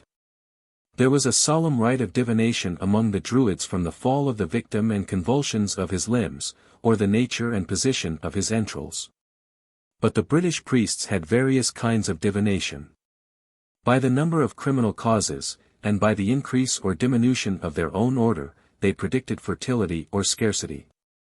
From the neighing or prancing of white horses, harnessed to a consecrated chariot, from the turnings and windings of a hair let loose from the bosom of the diviner, with a variety of other ominous appearances or exhibitions, they pretended to determine the events of futurity.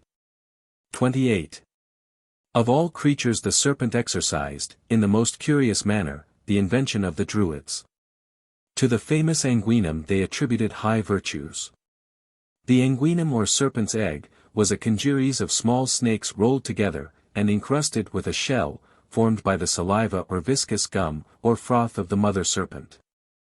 This egg, it seems was tossed into the air, by the hissings of its dam, and before it fell again to the earth, where it would be defiled, it was to be received in the sagus or sacred vestment.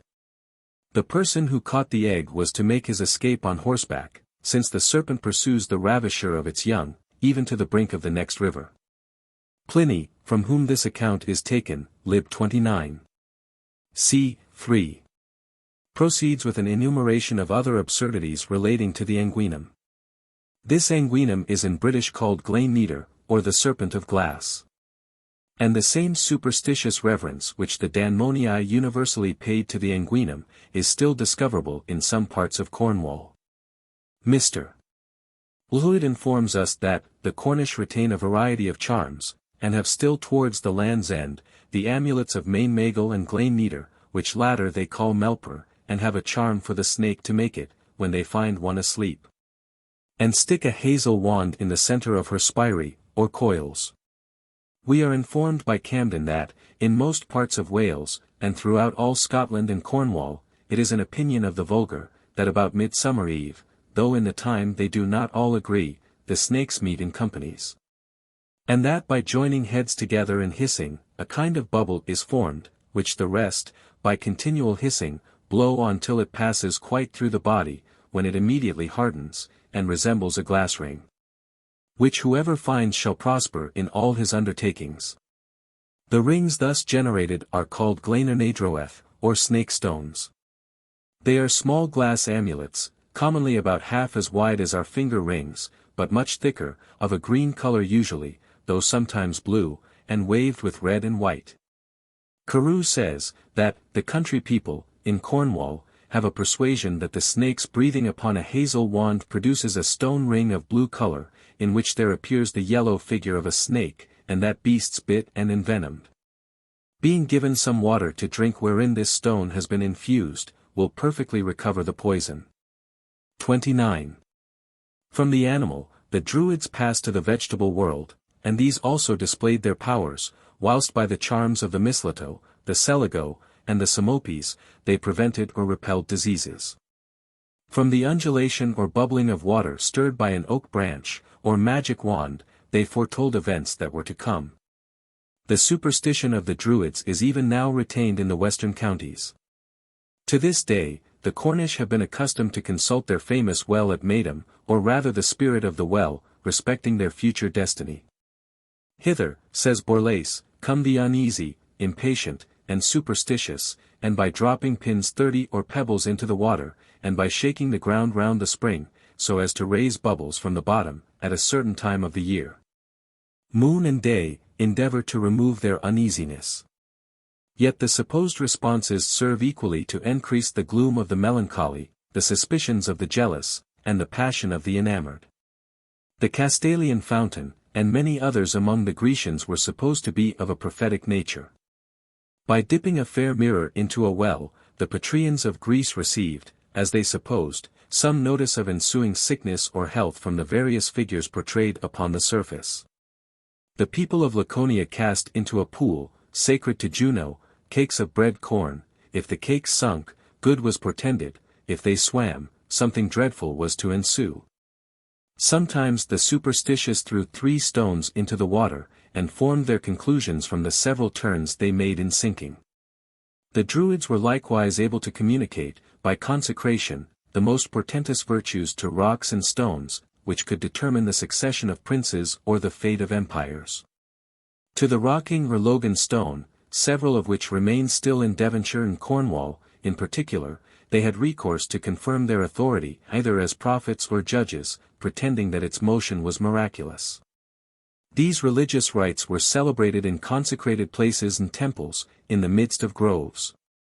The mysterious silence of an ancient wood diffuses even a shade of horror over minds that are yet superior to superstitious credulity. Their temple was seldom any other than a wide circle of rocks perpendicularly raised. An artificial pile of large flat stone usually composed the altar. And the whole religious mountain was usually enclosed by a low mound, to prevent the intrusion of the profane. There was something in the druidical species of heathenism, exclaims Mr. Whitaker, in a style truly oriental, that was well calculated to arrest the attention and impress the mind. The rudely majestic circle of stones in their temples, the enormous cromlech, the massy Logan, the huge carned, and the magnificent amphitheatre of woods, would all very strongly lay hold upon that religious thoughtfulness of soul, which has ever been so natural to man, amid all the wrecks of humanity, the monument of his former perfection. That Druidism, as existing originally in Devonshire and Cornwall, was immediately transported, in all its purity and perfection, from the East, seems extremely probable. Among the sacred rites of the Druids there were none more celebrated than that they used of the mistletoe of the oak. They believed this tree was chosen by God himself. The mistletoe was what they found but seldom; whenever, therefore, they met with it, they fetched it with great ceremony, and did it on the 6th day of the moon, with which day they began both their months and their years. They gave a name to this shrub, denoting that it had the virtue of curing all diseases. They sacrificed victims to it, believing that, by its virtue, the barren were made fruitful. They looked upon it likewise as a preservative against all poisons. Thus do several nations of the world place their religion in the observation of trifles. The Druids were also extremely superstitious in relation to the herb seligo, which they reckoned a preservative against sore eyes, and almost all misfortunes. Another herb called samotis, which they imagined had a virtue to prevent diseases among cattle, they were very ceremonious about gathering. The person was obliged to be clad in white, and was not suffered to handle it. And the ceremony was preceded by a sacrifice of bread and wine. The Druids had another superstition amongst them, in regard to their serpents' eggs, which they supposed were formed of the saliva of many of those creatures. At a certain time of the moon, these they looked upon as a sure prognostic of getting the better of their enemies. These, with many other ridiculous fooleries, were imposed upon the credulous people, as they were very much attached to divination. The Druids regarded the mistletoe as an antidote against all poisons, and they preserved their seligo against all misfortunes. The Persians had the same confidence in the efficacy of several herbs, and used them in a similar manner. The Druids cut their mistletoe with a golden hook, and the Persians cut the twigs of gez, or halm, called bersum, with a peculiar sort of concentrated knife. The candidates for the British throne had recourse to the fatal stone to determine their pretensions, and on similar occasions the Persians had recourse to the artiso. From every view of the Druid religion, Mr. Polwheel concludes that it derived its origin from the Persian Magi. Dar. Borlas has drawn a long and elaborate parallel between the Druids and Persians, where he has plainly proved that they resembled each other, as strictly as possible, in every particular of religion. 31. Chapter 6. Aesculapian Mysteries, etc. Apollo is said to have been one of the most gentle, and at the same time, as may be inferred from his numerous issue, one of the most gallant of the heathen deities. The first and most noted of his sons was Aesculapius, whom he had by the nymph Coronis. Some say that Apollo, on account of her infidelity, shot his mother when big with child with him. But repenting the fact, saved the infant, and gave him to Chiron to be instructed in physic. 32 others report, that as King Phlegyas, her father was carrying her with him into Peloponnesus, her pain surprised her on the confines of Epidaurus where, to conceal her shame, she exposed the infant on a mountain. The truth, however is, that this Aesculapius was a poor infant cast away, a dropped child, laid in a wood near Epidaurus, by his unnatural parents, who were afterwards ashamed to own him. He was shortly afterwards found by some huntsmen, who, seeing a lighted flame or glory surrounding his head, looked upon it as a prognostic of the child's future glory. The infant was delivered by them to a nurse named Trigo, but the poets say he was suckled by a goat. He studied physic under Chiron the centaur, by whose care he made such progress in the medical art, as gained him so high a reputation that he was even reported to have raised the dead. His first cures were wrought upon Ascles, king of Epidaurus, and Ons, king of Daunia, which last was troubled with sore eyes. In short, his success was so great, that Pluto, seeing the number of his ghosts daily decrease, complained to Jupiter, who killed him with his thunderbolts. Such was his proficiency in medical skill, that he was generally esteemed the god of physic. In the city of Tetrapolis, which belonged to the Ionians, Aesculapius had a temple full of rare cures, dedicated to him by those who ascribed their recovery to him. And its walls were covered and hung with memorials of the miracles he had performed. Cicero reckons up 3 of the names of Aesculapius. The first the son of Apollo, worshipped in Arcadia, who invented the probe and bandages for wounds. The second the brother of Mercury, killed by lightning, and the third the son of Archippus Argian, who first taught the art of tooth-drawing and purging. Others make Aesculapius an Egyptian, king of Memphis, antecedent by 1,000 years to the Aesculapius of the Greeks. The Romans numbered him among the dii ad Saticii, of such as were raised to heaven by their merit, as Hercules, Castor and Pollux. The Greeks received their knowledge of Aesculapius from the Phoenicians and Egyptians. His chief temples were at Pergamus, Smyrna, and Tricca, a city of Ionia, and the Isle of Kos, or Kos, in which all votive tablets were hung up, 33 shewing the diseases cured by his assistance, but his most famous shrine was at Epidaurus, where every 5 years in the spring, solemn games were instituted to him 9 days after the Isthmian games at Corinth. It was by accident that the Romans became acquainted with Aesculapius. A plague happened in Italy, the oracle was consulted, and the reply was that they should fetch the god Aesculapius from Epidaurus. An embassy was appointed of 10 senators, at the head of whom was Q. Ogonius. These deputies, on their arrival, visiting the temple of the god, a huge serpent came from under the altar, and crossing the city, went directly to their ship, and lay down in the cabin of Ogonius. 34 upon which they set sail immediately, and arriving in the Tiber, the serpent quitted the ship, and retired to a little island opposite to the city, where a temple was erected to the god, and the pestilence ceased. The animals sacrificed to Aesculapius were the goat, some say on account of his having been nursed by this animal, others because this creature is unhealthy, as laboring under a perpetual fever. The dog and the cock were sacrificed to him, on account of their fidelity and vigilance. The raven was also devoted to him for its forecast, and being skilled in divination. Authors are not agreed as to his being the inventor of physic, some affirming he perfected that part only which relates to the regimen of the sick. The origin of this fable is as follows: the public sign or symbol exposed by the Egyptians in their assemblies, to warn the people to mark the depth of the inundation of the Nile, in order to regulate their plowing accordingly, was the figure of a man with a dog's head, carrying a pole with serpents twisted round it, to which they gave the name of Anubis, 35 thought, 36 and Aesculapius. 37 In process of time, they made use of this representation for a real king, who by the study of physic, sought the preservation of his subjects. Thus the dog and the serpents became the characteristics of Aesculapius amongst the Romans and Greeks, who were entirely strangers to the original meaning of these hieroglyphics. Aesculapius was represented as an old man, with a long beard, crowned with a branch of bay tree. In his hands was a staff full of knots, about which a serpent had twisted itself. At his feet stood an owl or a dog, characteristics of the qualities of a good physician, who must be as cunning as a serpent, as vigilant as a dog.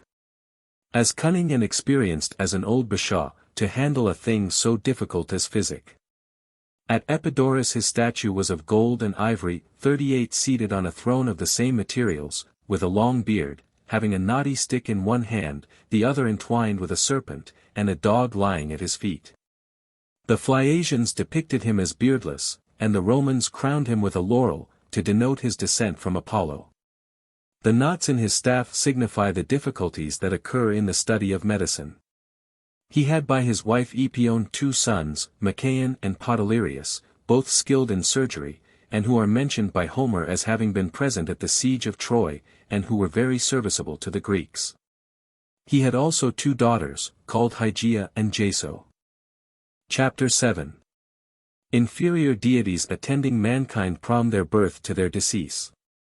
It would be almost an endless task to enter into a detail of all the inferior deities of the Greeks and Romans. Our object being to refer to such only as preside over the health of the human race, every part and parcel of whom had their presiding genius. During pregnancy, the tutelar powers were the god Polymnus, 39, and the goddesses Intersidonia, 14. Devera.41. The import of these words seems to point out the necessity of warmth and cleanliness to ladies in this condition. Besides the superior goddesses Gemolucian, Diana Hythia, and Latona, who all presided at the birth, there were the goddesses Egeria, 42, Prosa, 43, and Manigenita, 44, who with the Dii Nixii, 45, had all the care of women in labor. To children, Janus performed the office of doorkeeper or midwife, and in this quality was assisted by the goddess Opis or Ops, 46. Cuma rocked the cradle, while Carmenta sung their destiny, Lavanna lifted them up from the ground. 47. And Vegetanus took care of them when they cried, Rumina 48 watched them while they suckled, Paulina furnished them with drink, and Idura with food or nourishment, Oslago knit their bones, and Carna 49 strengthened their constitutions. Nudina 50 was the goddess of children's purification, Stylinus or Statinus instructed them to walk, and kept them from falling, Fabulina learnt them to prattle, the goddess Paventia preserved them from frights, 51, and Camina taught them to sing. Nor was the infant, when grown to riper years, left without his protectors. Juventus was the god of youth, Agenoria excited men to action, and the goddesses Stimula and Strenua inspired courage and vivacity. Horta 52 inspired the fame or love of glory, and Centra gave them the sentiments of probity and justice. Quis was the goddesses of repose or ease. 53 and Indolina, or laziness, was deified by the name of Mercia. 54 Vacua protected the idle. Adiona and Abona, secured people in going abroad and returning. 55 and Vibilia, if they wandered, was so kind as to put them in the right way. Fessonia refreshed the weary and fatigued, and Metatrina healed the sickly. 56 Vitula was the goddess of mirth and frolic. 57 Volupia the goddess who bestowed pleasure. 58 Orbona was addressed, that parents might not love their offspring. Polonia averted mischief and danger. And Nymeria taught people to cast and keep accounts. Angerona cured the anguish or sorrow of the mind. 59 Hares Martia secured heirs the estates they expected, and Stata or Statio Mater secured the forum or marketplace from fire. Even the thieves had a protectress in Laverna. 60 Avaruncus prevented sudden misfortunes, and Conius was always disposed to give good advice to such as wanted it. Volumnus inspired men with a disposition to do well. And Honoris raised them to preferment and honors. Nor was the marriage state without its peculiar defenders. 5 deities were esteemed so necessary, that no marriages were solemnized without asking their favors. These were Jupiter Perfectus, or the adult, Juno, Venus, Suadila, 61 and Diana. Jugutinus tied the nuptial knot, Damodocus ushered the bride home, Domitius took care to keep her there, and prevent her gaddying abroad. Materna preserved the conjugal union entire, Virginensis 62 loosed the bridal zone or girdle, Viraplaka was a propitious goddess, ready to reconcile the married couple in case of any accidental difference. Matyuta was the patroness of matrons, no maid being suffered to enter her temple. The married was always held to be the only honorable state for woman, during the times of pagan antiquity. The goddess Vicuna, 63, is mentioned by Horace, Lib 1. Epist. X. 49, as having her temple at Rome. The rustics celebrated her festival in December, after the harvest was got in. Ovid. Fast. Lib 11. The ancients assigned the particular parts of the body to particular deities. The head was sacred to Jupiter, the breast to Neptune, the waist to Mars, the forehead to Genius, the eyebrows to Juno, the eyes to Cupid, the ears to Memory, the right hand to Fides or Veritas, the back to Pluto, the knees to Misericordia or Mercy, the legs to Mercury, the feet to Thetis, and the fingers to Minerva. 64. The goddess who presided over funerals was Libitina, 65, whose temple at Rome, the undertakers furnished with all the necessaries for the interment of the poor or rich. All dead bodies were carried through the Porto Libitina, and the rations libidini mentioned by Suetonius very nearly answer to our bills of mortality. Chapter 8. Judicial Astrology, its chemical application to the prolongation of life and health, alchemical delusions. The study of astrology, so flattering to human curiosity, got into favor with mankind at a very early period, especially with the weak and ignorant. The first account of it we meet with is in Chaldea, and at Rome it was known by the name of the Babylonish calculation, against which Horace very wisely cautioned his readers. 66. It was doubtless the first method of divination, and probably prepared the mind of man for all the various methods since employed of searching into futurity. A brief view therefore of the rise of this pretended science cannot be improper in this place, especially as the history of these absurdities is the best method of confuting them. Others have ascribed the invention of this deception to the Arabs. Be this as it may, judicial astrology 67 has been too much used by the priests and physicians of all nations to increase their own power and emolument. They maintain that the heavens are one great book, in which God has written the history of the world, and in which every man may read his own fortune and the transactions of his time. In this department of astrology, judicial, we meet with all the idle conceits about the horary reign of planets, the doctrine of horoscopes, the distribution of the houses, the calculation of nativities, fortunes, lucky and unlucky hours, and other ominous fatalities. They assert that it had its rise from the same hands as astronomy itself. That while the ancient Assyrians, whose serene unclouded sky favored their celestial observations, were intent on tracing the paths and periods of the heavenly bodies, they discovered a constant settled relation or analogy between them and things below. Hence they were led to conclude these to be the fates or destinies, Parsi, so much talked of, which preside at our birth, and dispose of our future state. The Egyptians, who derived their astrological superstitions from the Chaldeans, becoming ignorant of the astronomical hieroglyphics, by degrees looked upon the names of the signs as expressing certain powers with which they were invested, and as indications of their several offices. The sun, on account of its splendor and enlivening influence, was imagined to be the great mover of nature, the moon held the second rank of powers, and each sign and constellation a certain share in the government of the world. The ram, Aries, symbol, Aries, had a strong influence over the young of the flocks and herds.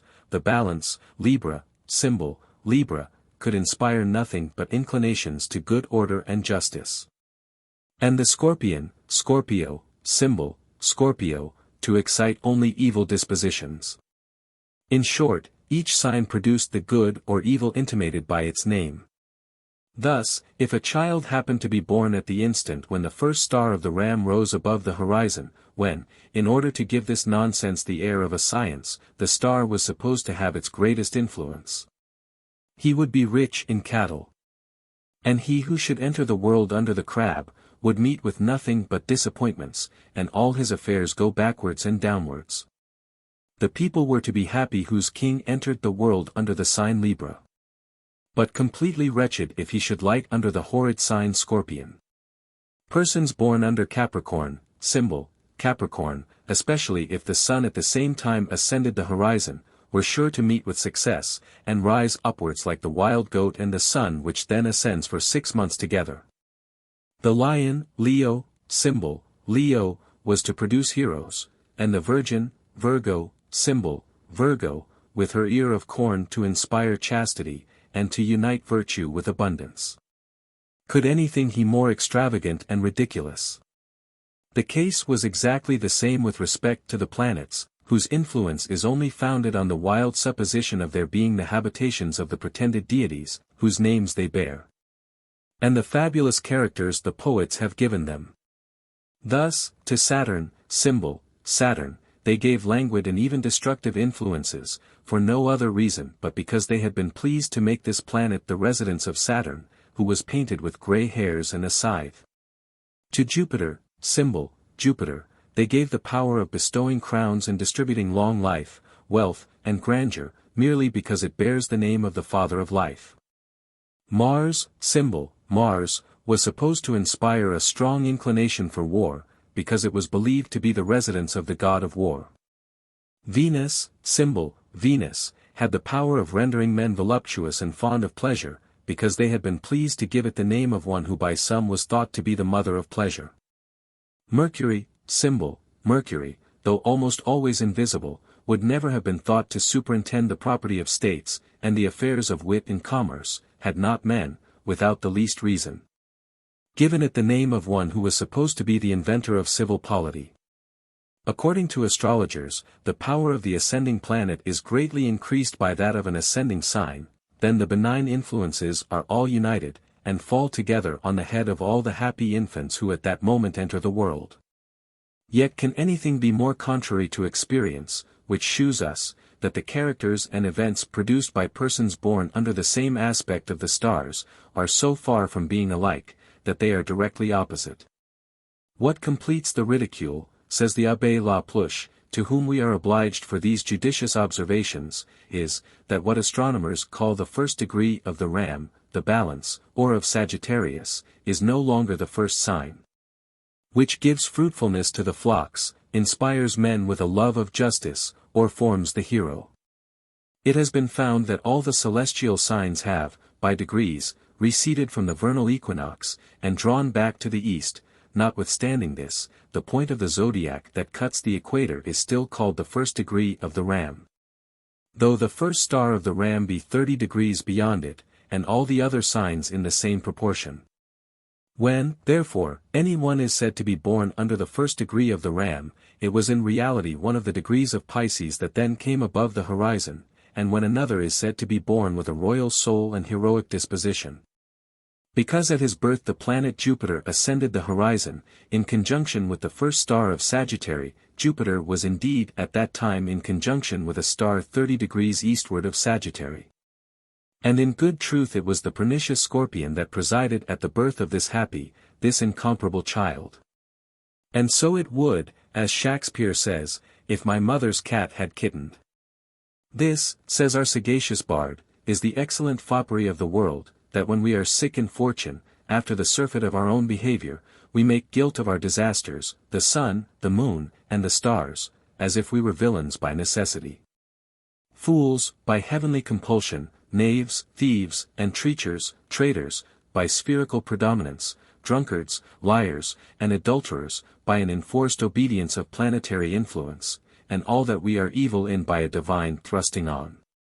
An admirable evasion of a whoremaster to lay his goatish tricks to the charge of a star. My father compounded with my mother under the dragon's tail, and my nativity was under Ursa Major, so that it follows I am rough and treacherous. Tut. I should have been that I am, had the maidenliest star in the firmament twinkled at my bastardizing. Thus it is evident, that astrology is built upon no principles, that it is founded on fables, and on influences void of reality. Yet absurd as it is, and even was, it obtained credit, and the more it spread, the greater injury was done to the cause of virtue. Instead of the exercise of prudence and wise precautions, it substituted superstitious forms and childish practices. It enervated the courage of the brave by apprehensions grounded on puns, and encouraged the wicked, by making them lay to the charge of a planet those evils which only proceeded from their own depravity.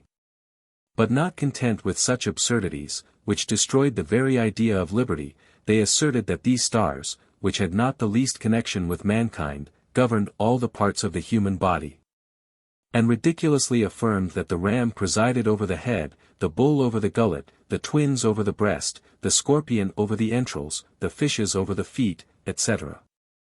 The juggles of astrology have been admirably ridiculed by Butler in the following lines. Some by the nose with fumes trepan m. As Dunstan did the devil's grand nom. Others, with characters and words. Catch m, as men in nets do birds. And some with symbols, signs, and tricks. Engraved in planetary nicks.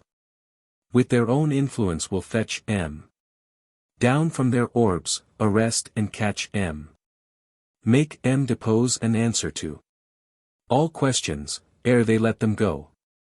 Bombastus kept the devil's bird shut in the pummel of his sword, and taught him all the cunning pranks of past and future mountebanks. Hudibras, Part 2. Canto 3. By means of the zodiac, astrologers pretended to account for the various disorders of the body, which were supposed to be in a good or had disposition, according to the different aspects 68 of these signs.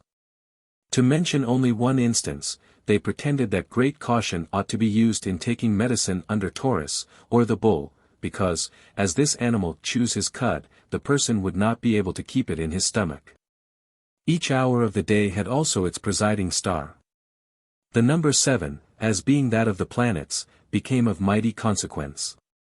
The 7 days in the week, a period of time handed down by tradition, happened to correspond with the number of the planets, and therefore they gave the name of a planet to each day. And from thence some days in the week were considered more fortunate or unlucky than the rest. And hence 7 times 7, called the climacterical period of hours, days, or years, were thought extremely dangerous, and to have a surprising effect on private persons, the fortunes of princes, and the government of states. Thus the mind of man became distressed by imaginary evils, and the approach of these moments, in themselves as harmless as the rest of their lives, has by the strength of the imagination, brought on the most fatal effects. Nay, the influence of the planets were extended to the bowels of the earth, where they were supposed to produce metals. From hence it appears that when superstition and folly are once on foot, there is no setting hounds to their progress. Gold, as a matter of course, must be the production of the sun, and the conformity in point of color, brightness, and value, was a sensible proof of it. By the same mode of reasoning, the moon produced all the silver, to which it was related by color, Mars, all the iron, which ought to be the favorite metal of the god of war. Venus presided over copper, which she might be well supposed to produce, since it was found in abundance in the Isle of Cyprus, the supposed favorite residence of this goddess. In the same strain, the other planets presided over the other metals. The languid Saturn domineered over the lead mines, and Mercury, on account of his activity, had the superintendency of quicksilver. While it was the province of Jupiter to preside over tin, as this was the only metal left him, it would appear, a kind of Hobson's choice. This will explain the manner in which the metals obtained the names of the planets. And from this opinion, that each planet engendered its own peculiar metal, they at length formed an idea that, as one planet was more powerful than another, the metal produced by the weakest was converted into another by the predominating influence of a stronger orb. Lead, though really a metal, and as perfect in its kind as any of the rest, was considered only half a metal, which, in consequence of the languid influences of old Saturn, was left imperfect. And, therefore, under the auspices of Jupiter, it was converted into tin, under that of Venus, into copper, and at last into gold, under some particular aspects of the sun. From hence, at length, arose the extravagant opinion of the alchemists, who, with amazing sagacity, endeavored to find out means for hastening these changes or transmutations, which, as they conceived, the planets performed too slowly. The world, however, became at length convinced that the art of the alchemist was as ineffectual as the influences of the planets, which, in a long succession of ages, had never been known to change a mine of lead to that of tin or any other metal. 69. The first author we are acquainted with who talks of making gold by the transmutation of one metal, by means of an alkahest 70 into another, is Zosimus the Pomopolite, who lived about the commencement of the 5th century. And who has a treatise express upon it, called, The Divine Art of Making Gold and Silver, in manuscript, and is, as formerly, in the library of the King of France. As regards the universal medicine, said to depend on alchemical research, we discover no earlier or plainer traces than in this author, and in Aeneas Gazius, another Greek writer, towards the close of the same century. 71. Nor among the physicians and materialists, from Moses to Geber the Arab, 72, who is supposed to have lived in the 7th century. In that author's work, entitled The Philosopher's Stone, mention is made of medicine that cures all leprous diseases. This passage, some authors suppose, to have given the first hint of the matter, though Geber himself, perhaps, meant no such thing. For, by attending to the Arabic style and diction of this author, which abounds in allegory, it is highly probable that by man he means gold, and by leprous or other diseases, the other metals, which, with relation to gold, are all impure. The origin and antiquity of alchemy have been much controverted. If any credit may be placed on legend and tradition, it must be as old as the flood, nay, Adam himself is represented to have been an alchemist. A great part, not only of the heathen mythology, but of the Jewish scriptures, are supposed to refer to it. Thus, Suedas 73 will have the fable of the philosopher's stone to be alluded to in the fable of the Argonauts. And others find it in the Book of Moses, as well as in other remote places. But, if the era of the art be examined by the test of history, it will lose much of its fancied antiquity. The manner in which Suedas accounts for the total silence of alchemy among the old writers is, that Diocletian procured all the books of the ancient Egyptians to be burnt, and that it was in these the great mysteries of chemistry were contained. 74. Kircher asserts, that the theory of the philosopher's stone is delivered at large in the Table of Hermes, and the ancient Egyptians were not ignorant of the art, but declined to prosecute it. Chapter 9. Alchemical and Astrological Chimera. Having so far explained the fragile basis on which human knowledge may be said to have depended, during the obscurity and barbarity of the Middle Ages, when the progress of true knowledge was obstructed by the most absurd fancies, and puerile conceits, when conjectures, caprices, and dreams supplied the place of the most useful sciences, and of the most important truths. The subsequent illustrative reflections may serve as a guide to direct the attention of the reader to other delusions, which arose out of the general chaos. Chemistry, a science so essentially requisite to explain the phenomena of known and unknown substances, was studied chiefly by jugglers and fanatics. Their systems, replete with metaphysical nonsense, and composed of the most crude and heterogeneous materials, served rather to nourish superstition than to establish facts, and illustrate useful truths. Universal remedies, in various forms, met with strenuous advocates and deluded consumers. The path of accurate observation and experiment was forsaken. Instead of penetrating into the mysterious recesses of nature, they bewildered themselves in the labyrinth of fanciful speculation. They overstepped the bounds of good sense, modesty, and truth, and the blind led the blind. The prolongation of life too was no longer sought for in a manner agreeable to the dictates of nature. Even this interesting branch of human pursuits was rendered subservient to chemistry, or rather to the confused system of alchemy. Original matter was considered as the elementary cause of all beings, by which they expected literally to work miracles, to transmute the base into noble metals, to metamorphose man in his animal state by chemical processes, to render him more durable, and to secure him against early decline and dissolution. Millions of vessels, retorts, and phials, were either exposed to the action of the most violent artificial heat, or to the natural warmth of the sun. Or else they were buried in some dunghill or other fetid mass, for the purpose of attracting this original matter, or obtaining it from putrescible substances. As the metal called gold always bore the highest value, these crude philosophers concluded, from a ridiculous analogy, that its value with respect to the preservation of health and the cure of diseases must likewise surpass that of all other remedies. The nugatory art of dissolving it, so as to render it potable, and to prevent it from again being converted into metal, employed a multitude of busy idiots, not only in concealed corners, but in the splendid laboratories of the great. Sovereigns, magistrates, counselors, and impostors, struck with the common frenzy, entered into friendship and alliance, formed private fraternities, and sometimes proceeded to such a pitch of extravagance as to involve themselves and their posterity in ruinous debts.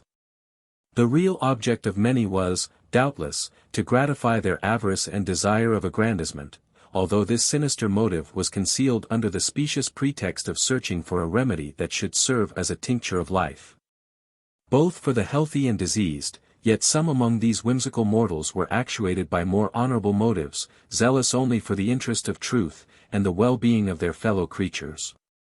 The common people, in some countries, particularly Italy, Germany, and France, often denied themselves the common necessaries of life, to save as much as would purchase a few drops of the tincture of gold, which was offered for sale by some superstitious or fraudulent chemist, and so thoroughly persuaded were they of the efficacy of this remedy, that it afforded them in every instance the most confident and only hope of recovery. These beneficial effects were positively promised, but were looked for in vain. All subduing death would not submit to be bribed with gold, and disease refused to hold any intercourse with that powerful deity, who presides over the industry and commerce of all nations. As, however, these diversified and almost numberless experiments were frequently productive of useful inventions in arts and manufactures, and, as many chemical remedies of real value were thereby accidentally discovered, great and almost general attention to those bold projectors was constantly kept alive and excited. Indeed, we are indebted to their curious observations, or rather perhaps to chance, for several valuable medicines, the excellence of which cannot be disputed, but which, nevertheless, require more precaution in their use and application, and more perspicuity and diligence in investigating their nature and properties than the original preparers of such articles were able or willing to afford. All their endeavors to prolong life, by artificial means, could not be attended with beneficial effects, and the application of the remedies thus contrived, must necessarily, in many cases, have proved detrimental to the health of the patient. In proof of this assertion, it will be sufficient to give a slight sketch of the different views and opinions of the gold makers, Rosicrucians, manufacturers of Australian salts, drops of life, and tinctures of gold, hunters after the philosopher's stone, and other equally absurd chimera. Some of these extravagant enthusiasts fancied that life resembled a flame, from which the body derived warmth, spirit, and animation. They endeavored to cherish and increase the flame, and supplied the body with materials to feed it, as we pour oil into a burning lamp. Others imagined they had discovered something invisible and incorporeal in the air, that important medium which supports the life of man. They pretended to catch, refine, reduce, and materialize this indefinable something, so that it might be swallowed in the form of powders, and drops. That, by its penetrating powers, it might insinuate itself into the whole animal frame, invigorate, and consequently qualify it for a longer duration. Others again were foolish enough to indulge a notion that they could divest themselves of the properties of matter during this life, that in this manner they might be defended against the gradual approaches of dissolution, to which every animal body is subject, and that thus fortified, without quitting their terrestrial tabernacle, they could associate at pleasure with the inhabitants of the spiritual world. The sacred volume itself was interpreted and commented upon by alchemists, with a view to render it subservient to their intended designs. Indisputable historical facts, recorded in this invaluable book, were treated by them as hieroglyphical symbols of chemical processes, and the fundamental truths of the Christian religion were applied, in a wanton and blasphemous manner, to the purposes of making gold, and distilling the elixir of life. The world of spirits was also invaded, and summoned, as it were, to contribute to the prolongation of human life. Spirits were supposed to have the dominion of air, fire, earth, and water. They were divided into distinct classes, and particular services ascribed to each. The malevolent spirits were opposed and counteracted by various means of prevention. The good and tutelary were obliged to submit to any sort of gentle, involuntary servitude. From invisible beings were expected and demanded visible means of assistance, riches, health, friends, and long life. Thus the poor spirits were profanely maltreated, nay, sometimes severely punished, and even miserably flogged in effigy, when they betrayed symptoms of disaffection, or want of implicit fealty. As men had thus, in their weakness and folly, forsaken the bounds of this terrestrial sphere, it will easily be believed, that, with the help of an exuberant imagination, they would make a transition to the higher regions, to the celestial bodies and the stars, to which, indeed, they ascribed no less a power than that of deciding the destinies of men, and which, consequently, must have had a considerable share in shortening or prolonging the duration of human life. Every nation or kingdom was subjected to the dominion of its particular planet, the time of whose government was determined. And a number of ascendant powers were fictitiously contrived, with a view to reduce, under its influence, everything which was produced and born under its administration. The professors of astrology appeared as the confidants of these invisible rulers, and the interpreters of their will. They were well versed in the art of giving a respectable appearance to this usurped dignity.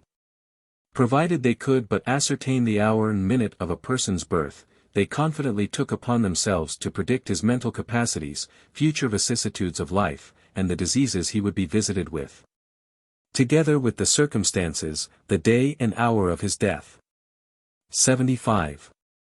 Not only the common people, but persons of the highest rank and stations, nay, even men the most distinguished for their rank and abilities, did homage to those gods of their idolatry, and lived in continual dread of their occult powers. With anxious countenance and attentive ears, they listened to the cantrip effusions of these pretended oracles, which prognosticated the bright or gloomy days of futurity. Even physicians were solicitous to qualify themselves for appointments no less lucrative than respectable. They forgot, over the dazzling hordes of mammon, that they are peculiarly and professedly the pupils of nature. The curious student in the universities found everywhere public lecturers, who undertook to instruct him in the profound arts of divination, chiromancy, and the Kabbalah. Among other instances, the following anecdote is related of the noted Thurneisen, who, in the 17th century, was invested, at Berlin, with the respectable offices of printer to the court, bookseller, almanac maker, astrologer, chemist, and first physician. Messengers daily arrived from the most respectable houses in Germany, Poland, Hungary, Denmark, and even from England, for the purpose of consulting him respecting the future fortunes 76 of their newborn infants, acquainting him with the hour of the nativity, and soliciting his advice and directions as to their management. Many volumes of this singular correspondence are still preserved in the Royal Library at Berlin. The business of this fortunate adept increased so rapidly, that he found it necessary to employ a number of subaltern assistants, who, together with their master, realized considerable fortunes. He died in high reputation and favor with his superstitious contemporaries. The famous Melanchthon was a believer in judicial astrology, and an interpreter of dreams. Richelieu and Mazarin were so superstitious as to employ and pension Morin, another pretender to astrology, who cast the nativities of these two able politicians. Nor was Tacitus himself, who generally appears superior to superstition, untainted with this folly, as may be seen from his 22nd chapter of the 6th book of his Annals. In the time of the civil wars, astrology was in high repute. The royalists and the rebels had their astrologers as well as their soldiers, and the predictions of the former had a great influence over the latter. When Charles I was imprisoned, Lilly, the famous astrologer, was consulted for the hour that should favor his escape. And in Burnet's history of his own times, there is a story which strongly proves how much Charles II was bigot to judicial astrology, a man, though a king, whose mind was by no means unenlightened. The most respectable characters of the age, Sir William Dugdale, Elias Ashmole, 77 Dr. Grew, and others, were members of the Astrological Club. Congreve's character of Foresight, in Love for Love, was then no uncommon person, though the humor, now, is scarcely intelligible. Dryden cast the nativities of his sons. And what is remarkable, his prediction relating to his son Charles, was accomplished. The incident being of so late a date, one might hope that it would have been cleared up. But, if it be a fact, it must be allowed that it forms a rational exultation for its irrational adepts. Astrologers were frequently, as may easily be understood, put to their wits' end when their predictions did not come to pass. Great winds were foretold, by one of the craft, about the year 1586. No unusual storms, however, happened. Bodin, to save the reputation of the art, applied it as a figure to some revolutions in the state, of which there were instances enough at that time. At the commencement of the 18th century, the Illuminati, a sect of astrologers, had excited considerable sensation on the continent. Blending philosophy with enthusiasm, and uniting to a knowledge of every chemical process a profound acquaintance with astronomy, their influence over the superstitious feelings of the people was prodigious. And in many instances the infatuation was attended with fatal consequences. We shall relate the following, as nearer home than many now before us. The Horoscope, a Tale of the Stars. On the summit of St. Vincent's Rocks, in the neighbourhood of Clifton, looking on the Avon, as it rolls its lazy courses towards the Bristol Channel, stands an edifice, known by the name of Cook's Folly. It consists of a single round tower, and appears at a distance rather as the remnant of some extensive building, than a complete and perfect edifice, as it now exists. It was built more than 2 centuries ago, by a man named Maurice Cook. Not, indeed, as a stronghold from the arms of a mortal enemy, but as a refuge from the evils of destiny. He was the proprietor of extensive estates in the neighborhood. And while his lady was pregnant with her first child, as she was one evening walking in their domains, she encountered a strange-looking gypsy, who, pestering her for alms, received but a small sum. The man turned over the coin in his hand, and implored a larger gift. "That," said the lady, "will buy you food for the present." "Lady," said the gypsy, "it is not food for the wretched body that I require. The herbs of the field, and the waters of the ditch, are good enough for that. I asked your alms for higher purposes. Do not distrust me, if my bearing be prouder than my garments.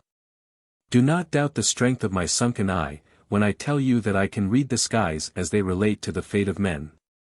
Not more familiar is his hornbook to the scholar, than are the heavens to my knowledge. What, thou art an astrologer?" "Aye, lady. My fathers were so before me, even in the times when our people had a home amidst the pyramids of the mighty, in the times when you are told the mightier prophets of the Israelites put the soothsayers of Egypt to confusion, idle tales.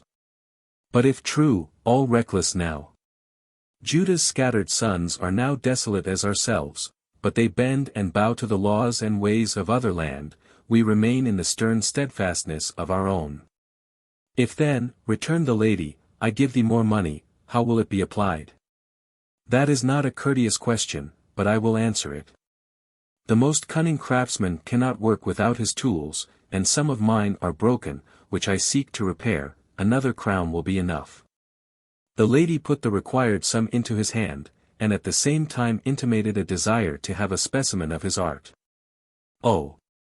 To what purpose should that be? Why seek to know the course of futurity? Destiny runs on in a sweeping and resistless tide. Inquire not what rocks await your bark, the knowledge cannot avail you, for caution is useless against stern necessity. Truly, you are not likely to get rich by your trade, if you thus deter customers. It is not for wealth I labor, I am alone on the earth, and have none to love. I will not mix with the world lest I should learn to hate. This present is nothing to me. It is in communion with the spirits who have lived in the times that are past, and with the stars, those historians of the times to come, that I feel aught of joy. Fools sometimes demand the exertions of my powers, and sometimes I gratify their childish curiosity.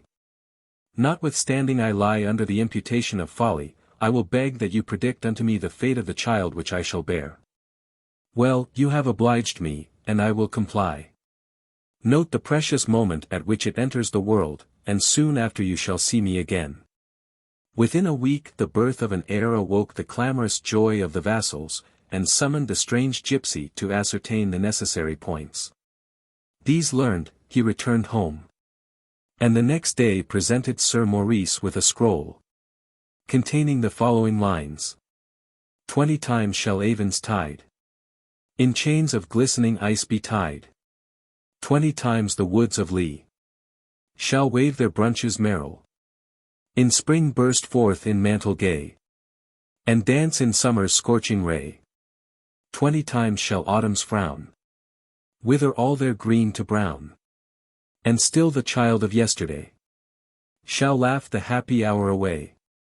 That period past, another sun shall not his annual journey run. Before a secret silent foe shall strike that boy a deadly blow. Such, and sure his fate shall be. Seek not to change his destiny. The knight read it. And in that age, when astrology was considered a science as unerring as holy prophecies, it would have been little less than infidelity to have doubted the truth of the prediction. Sir Maurice, however, was wise enough to withhold the paper from his lady, and in answer to her inquiries, continually asserted that the gypsy was an impostor, and that the object of his assuming the character was merely to increase her alms. The fated child grew in health and beauty, and as we are the most usually the more strongly attached to pleasures in proportion to the brevity of continuance, so did the melancholy fate of his son more firmly fix him in the heart of Sir Maurice. Often did the wondering lady observe the countenance of her husband with surprise, as watching the endearing sportiveness of the boy, his countenance, at first brightened by the smile of paternal love, gradually darkened to deepest grief. Till unable to suppress his tears, he would cover the child with caresses, and rush from the room. To all inquiries, Sir Maurice was silent or returned evasive answers. We shall pass over the infancy of young Walter, and resume the narrative at the period in which he entered into his 20th year. His mother was now dead, and had left 2 other children, both girls, who, however, shared little of their father's love, which was almost exclusively fixed on Walter, and appeared to increase in strength as the fatal time grew near. It is not to be supposed that he took no precaution against the predicted event. Sometimes hope suggested that a mistake might have been made in the horoscope, or that the astrologer might have overlooked some sign which made the circumstance conditional.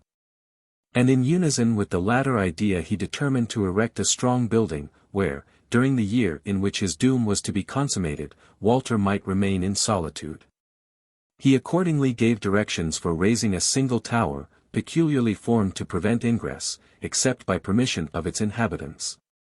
The purpose of this strange building, however, he kept secret. And his neighbors, after numerous vain conjectures, gave it the name of Cook's Folly. Walter, himself, was kept entirely ignorant of the subject, and all his inquiries were answered with tears. At length the tower was completed, and furnished with all things necessary for comfort and convenience. And on the eve of Walter's completing his 20th year, Sir Maurice shewed him the gypsy's scroll, and begged him to make use of the retreat prepared for him till the year expired. Walter at first treated the matter lightly, laughed at the prophecy, and declared he would not lose a year's liberty if all the astrologers in the world were to croak their ridiculous prophecies against him. Seeing, however, his father so earnestly bent on the matter, his resolution began to give way, and at length he consented to the arrangement.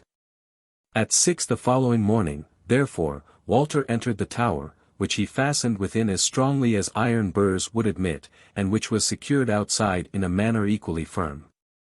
He took possession of his voluntary prison with melancholy feelings, rather occasioned by the loss of present pleasure, than the fear of future pain.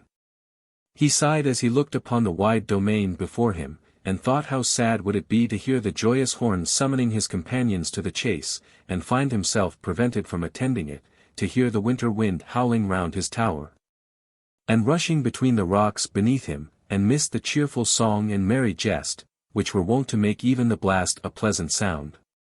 Certainly his time passed as pleasantly as circumstances permitted. He drew up in a basket, at his meal hours, every luxury which the season produced. His father and sisters daily conversed with him from below, for a considerable time. And the Morris dancers often raised his laughter by their grotesque movements. Weeks and months thus passed, and Walter still was well and cheerful. His own and his sister's hopes grew more lively, but the anxiety of Sir Maurice increased. The day drew near which was to restore his son to his arms in confident security, or to fulfill the prediction which left him without an heir to his name and honors. On the preceding afternoon Walter continually endeavored to cheer his parent, by speaking of what he would do on the morrow, desired his sisters to send round to all their friends, that he might stretch his limbs once more in the merry dance. And continued to talk of the future with much confidence, that even Sir Maurice caught a spark of hope from the fiery spirits of the youth. As the night drew on, and his sisters were about to leave him, promising to wake him at 6 by a song, in answer to their usual inquiry if he wanted anything more that night, "Nothing," said he, "and yet the night feels chilly. And I have little fuel left, send me one more faggot." This was sent him, and as he drew it up, "This," said he, "is the last time I shall have to dip for my wants, like an old woman for water, thank God. For it is wearisome work to the arm." Sir Maurice still lingered under the window in conversation with his son, who at length complained of being cold and drowsy. "Mark," said he, as he closed the window, "Mark father, Mars, the star of my fate, looks smilingly tonight, all will be well." Sir Maurice looked up, a dark cloud spot suddenly crossed the planet, and he shuddered at the omen. The anxious father could not leave the spot. Sleep he knew it was vain to court, and he therefore determined to remain where he was. The reflections that occupied his mind continually varied. At one time he painted to himself the proud career of his high-spirited boy, known and admired among the mighty of his time. A moment after he saw the prediction verified, and the child of his love lying in the tomb. Who can conceive his feelings as hour dragged after hour, while he walked to and fro, watching the blaze of the fire in the tower, as it brightened and sunk again, now pacing the court with hasty steps, and now praying fervently for the preservation of his son? The hour came. The cathedral bell struck heavy on the father's heart, which was not to be lightened by the cheerful voices of his daughters, who came running full of hope to the foot of the tower. They looked up, but Walter was not there. They called his name, he answered not. "Nay," said the youngest, "this is only a jest, he thinks to frighten us, but I know he is safe." A servant had brought a ladder, which he ascended, and he looked in at the window. Sir Maurice stood immovable and silent. He looked up, and the man answered the anxious expression of his eyes. "He is asleep," said he. "He is dead," murmured the father. The servant broke a pane of glass in the window, and opening the casement, entered the room. The father, changing his gloomy steadfastness for frenzied anxiety, rushed up the ladder. The servant had thrown aside the curtains and the clothes, and displayed to the eyes of Sir Maurice, his son lying dead, a serpent twined round his arm, and his throat covered with blood. The reptile had crept up the faggot last sent him, and fulfilled the prophecy. To this happy effort of the imagination in favor of prying into futurity, may be added, with the same intention, the fated parricide, an oriental tale of the stars. Ibrahim was universally celebrated for his riches and magnificence. His armies were formidable, his victories splendid, and his treasury inexhaustible. He enjoyed, moreover, what was 10,000 times more solid and more valuable than riches, the love and veneration of his subjects. And he had a beautiful young wife, in whose endearing tenderness alone he could find happiness, if happiness could be found on earth. All these advantages entitled Ibrahim to the appellation of the Solomon of his age, and yet Ibrahim was not happy. A son was wanting to crown his felicity. In vain did a heart formed for all the charities of the wedded state, endeavor to supply the refusal of nature, by the adoption of a son. In vain did gratitude endeavor to deceive his heart, by caresses which any other would have thought to be the natural effusions of filial sensibility, of filial piety and affection, that heart incessantly perceived a solitude within itself. Even the consolatory visions of hope began to grow less frequent, when heaven at last heard his prayers, alas! In the very instant that fortune gratifies our fondest wishes, she often betrays us. And her smiles are 1,000 times more fatal than her frowns. The birth of the prince was celebrated throughout the empire by the customary public demonstrations of joy. The felicity of Ibrahim was complete. He was perpetually revolving in his mind the sentiments and hopes which the nation would form of the royal infant. Scarce was he born, when paternal solicitude embraced, as it were, his whole life. Impatient to know his destiny, that solicitude plunged into futurity, determined, if possible, to wrest from time, the secrets of which he was the hoary-headed guardian. In Ibrahim's dominions were some sages particularly honored with the confidence of heaven. He commanded them to consult the stars, and to report their answer. "Tremble," said the sages, "thou unfortunate father, tremble. Never before have the skies presented such inauspicious omens. Let him fly, let this son, too dear to you, fly, let him avoid, if possible, the meeting with any savage beasts. His 7th year is the fatal one. And if he should happen then, to escape the misfortune that hangs over him, do not wish him to live. His father, his very father, will not be able to escape from the hand of a parricide." This answer threw the Sultan into the deepest consternation. He did not sink, however, into absolute despondency. His courage soon revived. He determined to take all the precautions which paternal tenderness could suggest, to defeat the prediction of the astrologers. He, therefore, caused a kind of subterranean palace to be made on the summit of a lofty mountain. The labor and expense of the excavation was prodigious. Extensive walks were formed, with a variety of apartments, in which every thing was provided that could contribute to the conveniences, and even the luxuries of life. In this magnificent cavern, Ibrahim, as it were, inhumed his son, together with his governess, of whose care and fidelity he had no doubt. Provisions were constantly carried thither at stated periods. The king forgot not a single day to visit the mountain that contained his beloved treasure, and to be satisfied of his safety with his own eyes. With what delight did he behold the growing beauties of his son! With what pleasure and rapture did he listen to his sprightly salies of wit, his smart repartees, and those pretty nothings which a father, in particular, is fond to recollect and to repeat.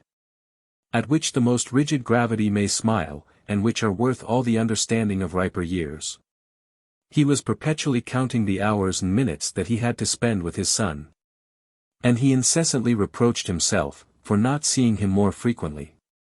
Shah Abbas, for such was his name, at length reached his 7th year, that fatal year, which Ibrahim would fain have delayed, even at the expense of his crown. He would never leave his son a minute. But, alas! Is it possible to escape our destiny? Summoned one day to his palace by affairs of the most pressing exigency, he left the mountain with extreme reluctance. Never had Shah Abbas appeared more amiable in his father's eyes, never had Ibrahim appeared more affectionate to his son. Each was tormented by an uneasy sensation, an unaccountable presentiment that they were to meet there no more. Some robbers were hunting wild beasts, the ardor of the pursuit brought them to this mountain. A lion that fled from them, perceived the subterraneous passage, and took refuge in it.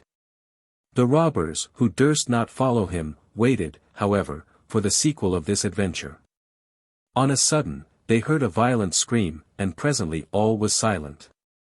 This silence suggested to them, that the cavern now contained, not a living creature, but the lion. They threw down a quantity of stones, which soon put an end to the existence of the formidable animal. They then descended into the cavern, securing themselves from all further danger from the lion by cutting off his head. Wandering through every part of this subterraneous palace, they were astonished at the prodigious riches which they beheld. They perceived a slaughtered woman, this was the prince's governess. By her side lay a child covered with blood, who shewed, however, some signs of life. They examined his wounds, they found not one of them dangerous. The captain of these banditti, after stripping the cavern of its valuable contents, dressed the young prince's wounds himself, and effected a cure. The growing qualities of Shah Abbas endeared him to the chief, who adopted him as his son, and distinguished him as such by all the tenderness of a paternal heart. Some years had elapsed since Ibrahim had first deplored the loss of a son, who, having been constantly ignorant of the name and titles of his father, had been unable to explain his origin to the robbers, was soon to become their chief. Such were the unaccountable caprices of fortune, which led to the completion of the prophecy, that had destined him to become one day a parricide. Ibrahim was wont to divert his grief by the pleasures of the chase. And this exercise soon became almost his only occupation. One evening that he had strayed, with a very slender escort, into the defile of a very solitary mountain, a troop of robbers rushed upon him. The combat for some time was furious. An arrow pierced the king, it excited the spirit of vengeance in his attendants, and they fought, determined to conquer or die. They were soon victorious. The murderer was taken, and conducted to the metropolis, that he might undergo the punishment due to his crime. Ibrahim, on the bed of death, summoned the astrologers to attend him, and thus addressed them: I was to have perished, you told me, by the hand of a son, but it is the hand of a robber that has inflicted the blow. Sire, answered the sages, forbear to seek an explanation. The robber. They proceed no further. The young robber appears, and relates his history. Ibrahim, while he bowed in submission to God, and adored his inscrutable decrees, blessed him also for having restored his son, and the tears which he saw flow from the eyes of Shah Abbas, were a consolation in his dying moments.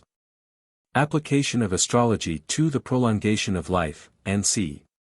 Astrology was also made subservient to the means of prolonging human life.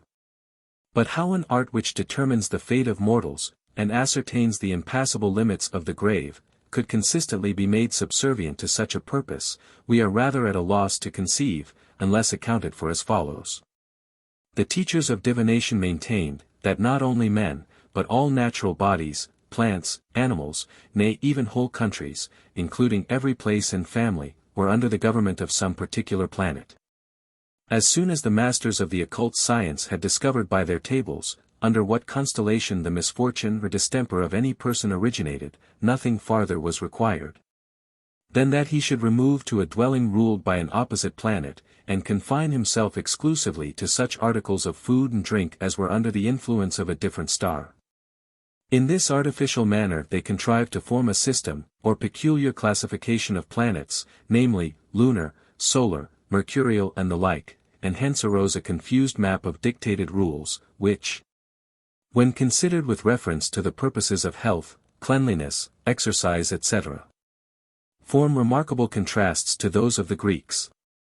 But this preventive and repulsive method was not merely confined to persons who suffered under some bodily disorder, even individuals, who enjoyed a good state of health, if an unlucky constellation happened to forebode a severe disease, or any other misfortune, were directed to choose a place of residence influenced by a more friendly star, or to adopt such aliment only, as being under the auspices of a propitious star, might counteract the malignant influence of its antagonist. It was also pretty generally believed and maintained, that a sort of intimate relation or sympathy subsisted between metals and plants, hence the names of the latter were given to the former, in order to denote this supposed connection and affinity. The corresponding metals were melted into a common mass, under a certain planet, and were formed into small medals, or coins, with the firm persuasion, that he who carried such a piece about his person might confidently expect the whole favor and protection of the planet, thus represented. 78. Thus we perceive how easy the transition is from one degree of folly to another.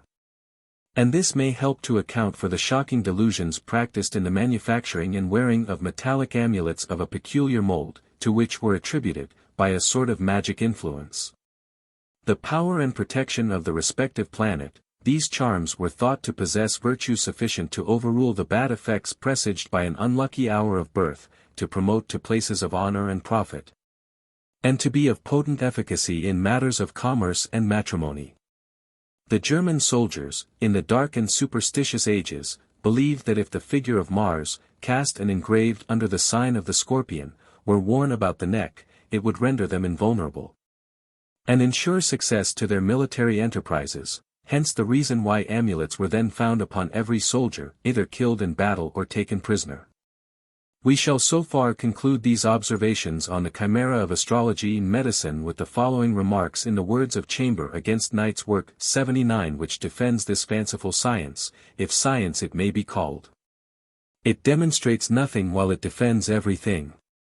It confutes, according to Knight's own ideas, it alleges a few scattered facts in favor of astrological productions, which may be picked up in that immensity of fabling which disgraces history.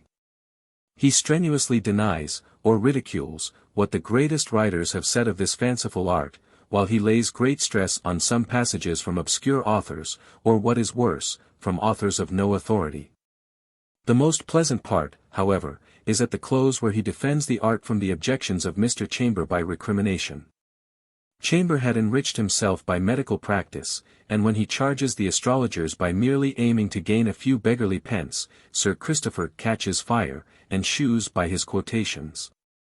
That if we are to despise an art by its professors attempting to subsist, or for the objections which may be raised against its vital principles, we ought by this argument most heartily to despise the medical science, and medical men.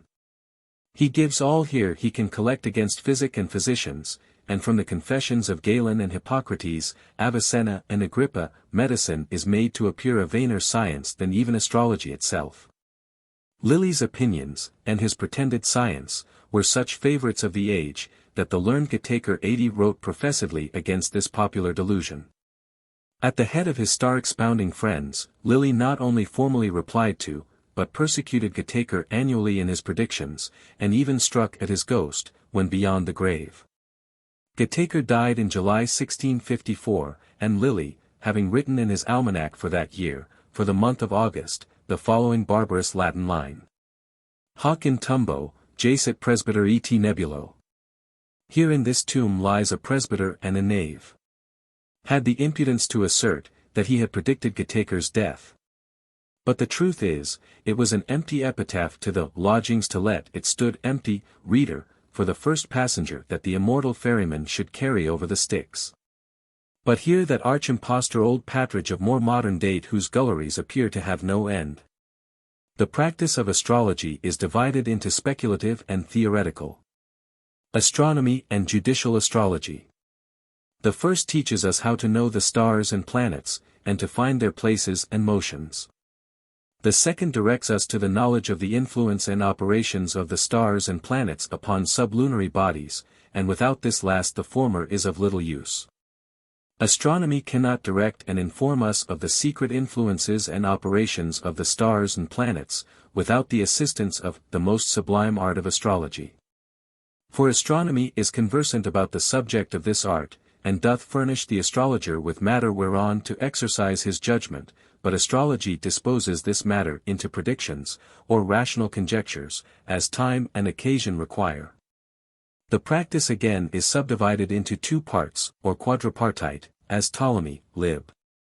2, declares. The first considers the general state of the world, and from eclipses and comets, great conjunctions, annual revolutions, quarterly ingressions and lunations, also the rising, culminating, and setting of the fixed stars. Together with the configurations of the planets both to the sun and among themselves, judgment is deduced, and the astrologer doth frame his annual predictions of all sensitive and vegetative things lying in the air, earth, or water. Of plague, plenty, dearth, mutations of the air, wars, peace, and other general accidents of countries, provinces, cities, etc. The second of these subdivided parts, in particular, respects only the private state of every single man and woman, which must be performed from the scheme of the nativity, the knowledge of which is of most excellent use to all persons. Therefore let the nativities of children be diligently observed for the future, that is to say, the day, hour, and minute of birth as near as can be, which will be of use to the astrological physician. For the most principal conjecture of the malignity of the disease, whether it be curable, or shall end with death, depends upon the knowledge of the nativity. And very rarely any disease invades a person, but some unfortunate direction of the luminaries or ascendant to the body, or beams of malignant planets preceded the same, or did then operate, or at least some evil revolution, profection or transit, which cannot be discovered by any other way but by astrology. Moreover, it would be convenient that the true time of the first falling sick be observed precisely, and by that, together with the nativity, be judiciously compared, the physician shall gain more credit than by all his other skill. And herein, the astrologer's foresight shall often contradict the judgment of the physician. For when the astrologer foretells a phlegmatic man, that at such a time he shall be afflicted with a choleric disease, the doctor will perceive by his physical symptoms, the astrologer, from his knowledge in more secret causes of nature, hath excelled him in his art. Now if God Almighty do not countermand or check the ordinary course of nature, or the matter of elementary bodies here below be not unproportionable, and thereby unapt to receive their impressions, there is no reason why. In a natural and physical necessity, astrological predictions should not succeed and take effect.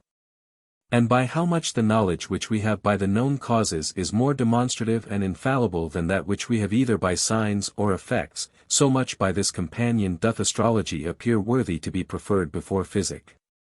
Cardan, who was an excellent physician, saith, if by the art of astrology he had not better attained to the knowledge of his diseases, than the physician that would have administered to him by his skill, he had been assuredly cured by death, rather than preserved alive by physic. Vide his comment upon Toll. Quidripart. From hence it appears it is necessary that the physician should be skilful in astrology, but on the contrary, ex quovis legno non fit Mercurius, every astrologer cannot be a physician. If the nativity be but precisely known, or if, but tempus ablatum or suppositum, and withal some notable accidents of sickness, danger of drowning, peril by fire, marriage, or other, the like accidents may be foreseen. The astrologers were a set of cunning, equivocal rogues, the more cautious of whom only uttered their prognostications in obscure and ambiguous language, which might be applied to all things, times, princes, and nations whatever. An almanac maker, a Spanish friar, predicted, in clear and precise words, the death of Henry IV of France. And Pierres, though he had no faith in star-gazing, yet, alarmed at whatever menaced the life of a beloved sovereign, consulted with some of the king's friends, and had the Spanish almanac laid before his majesty, who courteously thanked them for their solicitude, but utterly slighted the prediction. The event occurred, and in the following year, the Spanish Lily spread his own fame in a new almanac. This prediction of the friar, was the result either of his being acquainted with the plot, or from his being made an instrument for the purposes of those who were. Cornelius Agrippa rightly designates astrologers, a perverse and preposterous generation of men, who profess to know future things, but in the meantime are altogether ignorant of past and present. And undertaking to tell all people most obscure and hidden secrets abroad, at the same time, know not what happens in their own houses. But this Agrippa, for profound and solid lying, was renowned. The Anthroposophist, and Floud, and Jacob Bayman, understood. Knew many an amulet and charm that would do neither good nor harm. He understood the speech of birds, as well as they themselves do words. Could tell what subtlest parrots mean, that speak and think contrary, clean. What member 'tis of whom they talk, why they cry, rope and walk, knave, walk. He could foretell whatever was by consequence to come to pass, as death of great men, alterations, diseases, battles, inundations. All this without eclipse sun, or dreadful comet, he hath done.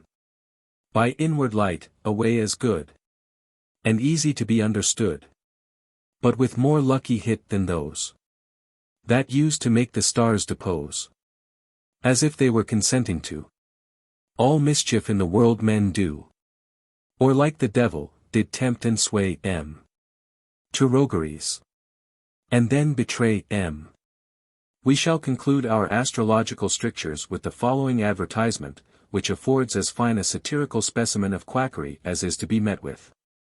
It is extracted from Poor Robin's Almanac for 1773. And may not be without its use, to many at the present day. We will vouch for it being harmless, but as we are not in the secret of all that it contains, our readers must endeavor to get the information that may be wanted, on certain important points, from other quarters. It will shew, however, that the almanac astrologers did not live upon the best terms, but like their predecessors, were constantly abusing and attacking each other. Advertisement. The best time to cut hair.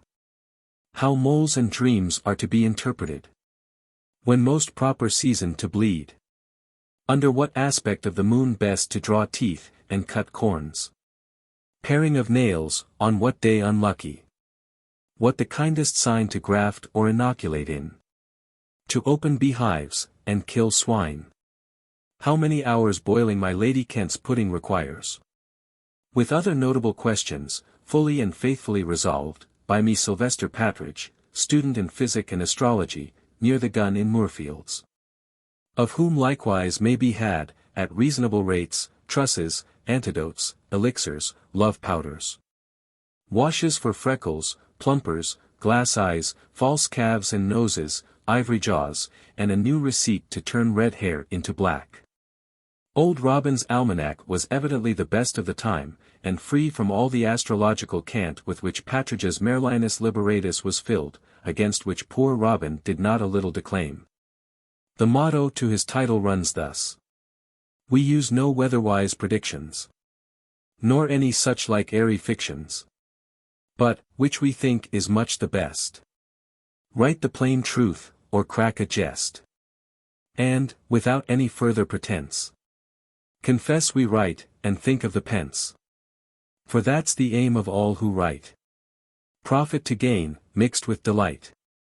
Poor old Robin attacked the astrologers of his day with no little vehemence. How different a task is it, says he, for man to behave so in this world as to please all the people that inhabit it.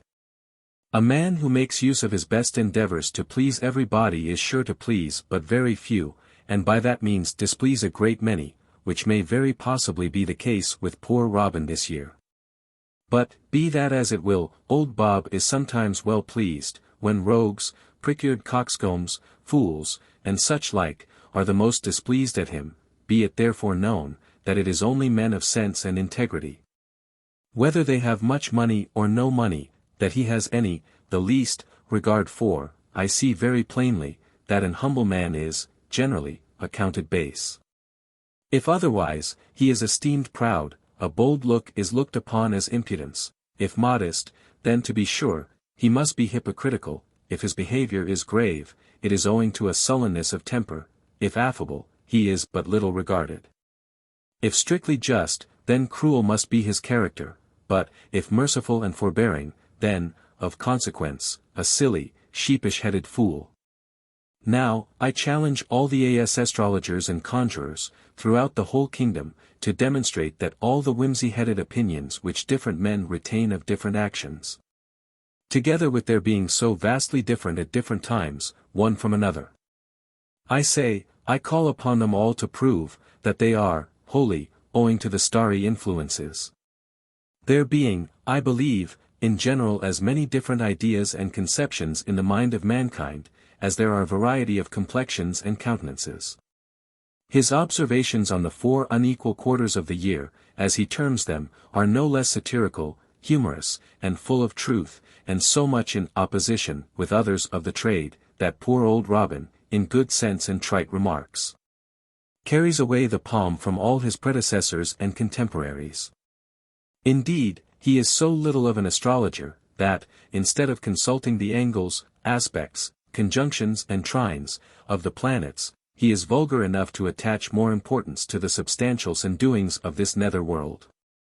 We present our readers with the following as a specimen, which, though in his usual way, a little rough-mouthed, occasionally is free from that almanac cant which characterizes the vocations of his fellow laborers in the same field. Spring.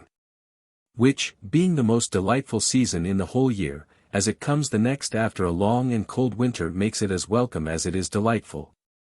For now the lengthening days afford full time for every body but drunkards and watchmen to finish their respective days' works by daylight, besides some time to spare to walk abroad, to see the fine new livery with which Dame Flora has now decked out Mother Earth. In the opening of the spring, when all nature begins to recover herself, the same animal pleasure which makes the bird sing, and the whole brute creation rejoice, rises very sensibly in the hearts of mankind. This quarter will bring whole shoals of mackerel, and plenty of green peas, likewise gooseberries, cherries, cheesecakes, and custards. But, let us now moralize, and improve these vernal delights into real virtue. And, when we find within ourselves a secret satisfaction arising from the beauties of the creation, may we consider to whom we stand indebted for all these various gratifications and entertainments of sense. Who it is that opens thus his hand, and fills the world with good. But so soon as this quarter is ended, i.e. there, or then, or thereabout, for in this case a day or two can break no great squares, I say this quarter, as usual, will be followed by the summer. When, and at which time the days will have attained their greatest, and consequently the nights the shortest lengths. June, in which month this quarter is said to begin, will retain some likeness, if not exhibit the perfections of the spring, but the two next succeeding months will perhaps have less vigor, but a greater degree of heat. For, as they pass on, they will be ripening the fruits of the earth. Whilst the dog star is shooting his rays amongst, the industrious farmer will have business enough upon his hands, for now he expects to be reaping and gathering together the returns of his labor. But then he must expect, nevertheless, to bear the heat and burthen of the day. This quarter very justly represents a man in the full vigor of health and strength. The beauty of the spring is gone. The strength of summer is of short continuance. It will very soon be succeeded by autumn. Thus, and thus, O reader, do then consider, hast thou seen the seasons, 2, 3, or 4 times return in regular succession, remember that the time is coming when all opportunities of this sort will be for ever hid from thine eyes. Remember, if 40 years have passed thee, I say, I would have thee remember, that thy spring is gone, thy summer almost spent. Have then, therefore, a very serious retrospective view of thy past, and, if it please God, a fixed resolution to amend thy prolonged life, then being now arrived almost on the eve of autumn, which begins this year, as usual, when, or then, or thereabouts, the time the summer quarter ends, namely, when the nights begin to grow longer and the days shorter, this is the time when the barns are filled with wheat, which soon must be thrashed out, in order to be sowed again. This also is the time when the orchards abound with fruits of the kind, and consequently the properest time to make cider. Lamentable now must be the case of those poor women who, in this quarter, happen to long for green peas or strawberries. For I dare assure them, upon the honest word of an astrologer, that they can get none on this side of next Easter. Some nowabouts under the notion of soldiers, shall sally out at night upon Pullen, or perhaps lie in ambuscade for a rope of onions, as if they were Welsh freebooters. Loss of time and money may be recovered by industry, but to be a fool born, or a rogue in nature, are diseases incurable. Remember that in any quarter of the year, this is almost always a certain presage of a wedding, when all parties are agreed, and the parson in readiness. And then you must be sure to have money in readiness too, or your intended marriage may happen to prove a miscarriage.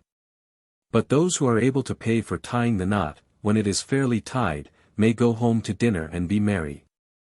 Go to the tavern and be merry, go to supper and be merry, rise next morning and be merry, and let the world know, that a married life is a plentiful life, when people have good estates, a fruitful life when they have many children, and an happy life, when man and wife love each other as they ought to do, and never quarrel nor disagree. Of the winter quarter.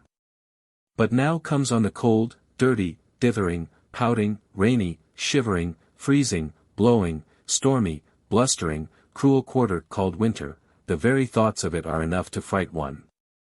But that it very luckily happens to be introduced, this year, by a good, fat Merry Christmas, yet it is the last and worse, and very much resembles extreme old age accompanied by poverty. This quarter is also pretty much like Pharaoh's lean kine. For it generally, we find, eats up and devours most of the produce of the preceding seasons. Now the sun entering the southern tropic, affords us the least share of his light and consequently the longest long nights, yet, nevertheless, in this uncomfortable quarter, you may possibly pick up some crumbs of comfort, provided you have good health, good store of the ready rhino, a good wife. And other good things about you, and especially a good conscience, for then the starry influences must necessarily appear very benign, notwithstanding the inclemency of the weather. For in such cases there will be frequent conjunctions of sirloins and ribs of beef. Aspects of legs and shoulders of mutton, with refernations of loins of veal, shining near the watery triplicity of plum porridge, together with trine and sextal of minced pies. Collared brawn from the Ursus Major, and sturgeon from Pisces, all for the honor of Christmas, and I think it is a much pleasanter sight than a Covent Garden comedy, to see a dozen or two of husbandmen, farmers, and honest tenants at a nobleman's table, who never raise their rents, worry a sirloin, and hew down, I mean cut up, a goose like a log, while a good Cheshire cheese, and plenty of nappy ale, and strong March beer, washes down the merry goblets. Sets all their wit afloat, and sends them to their respective homes, as happy as kings. And now, kind loving readers, every one. God send a good new year, when the old one is gone. Chapter 10. Oneirocritical Presentiment, illustrating the cause, effects, principal phenomena, and definition of dreams, etc. As we shall have to speak of the art practiced through the medium, termed incubation, of curing diseases, it may be proper to say something previously on the interpretation of dreams through whose agency these events were said to be realized. Oneirocritics, or interpreters of dreams, were called conjecturers, a very fit and proper name for these worldly wise men, according to the following lines, translated from Euripides. He that conjectures least amiss of all the best of prophets is. To the delusion of dreams not a few of the ancient philosophers lent themselves. Among these were Democritus, Aristotle, and his follower Themistius, Cyresius the Platonic, who so far relied on dreams which some accident or other brought about, that they thence endeavored to persuade men there are no dreams but what are founded on realities. For, say they, as the celestial influences produce various forms and changes in corporeal matter, so out of certain influences, predominating over the power of the fancy, the impression of visions is made, being consentaneous through the disposition of the heavens, to the effect produced.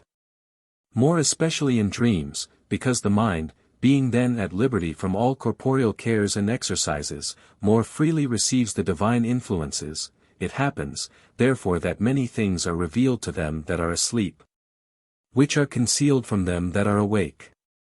With these and such reasons it is pretended that much is communicated through the medium of dreams. When soft sleep the body lays at ease, and from the heavy mast the fancy frees. Whatever it is in which we take delight, and think of most by day we dream at night. The transition from sleep is very natural to that of dreams, the wonderful and mysterious phenomena of that state, the ideal transactions and vain illusions of the mind. According to Wolfius, an eminent philosopher of Cilicia, every dream originates in some sensation, and is continued by the succession of phantoms, but no phantasm can arise in the mind without some previous sensation. And yet it is not easy to confirm this by experience, it being often difficult to distinguish those slight sensations, which give rise to dreams, from phantasms, or objects of imagination.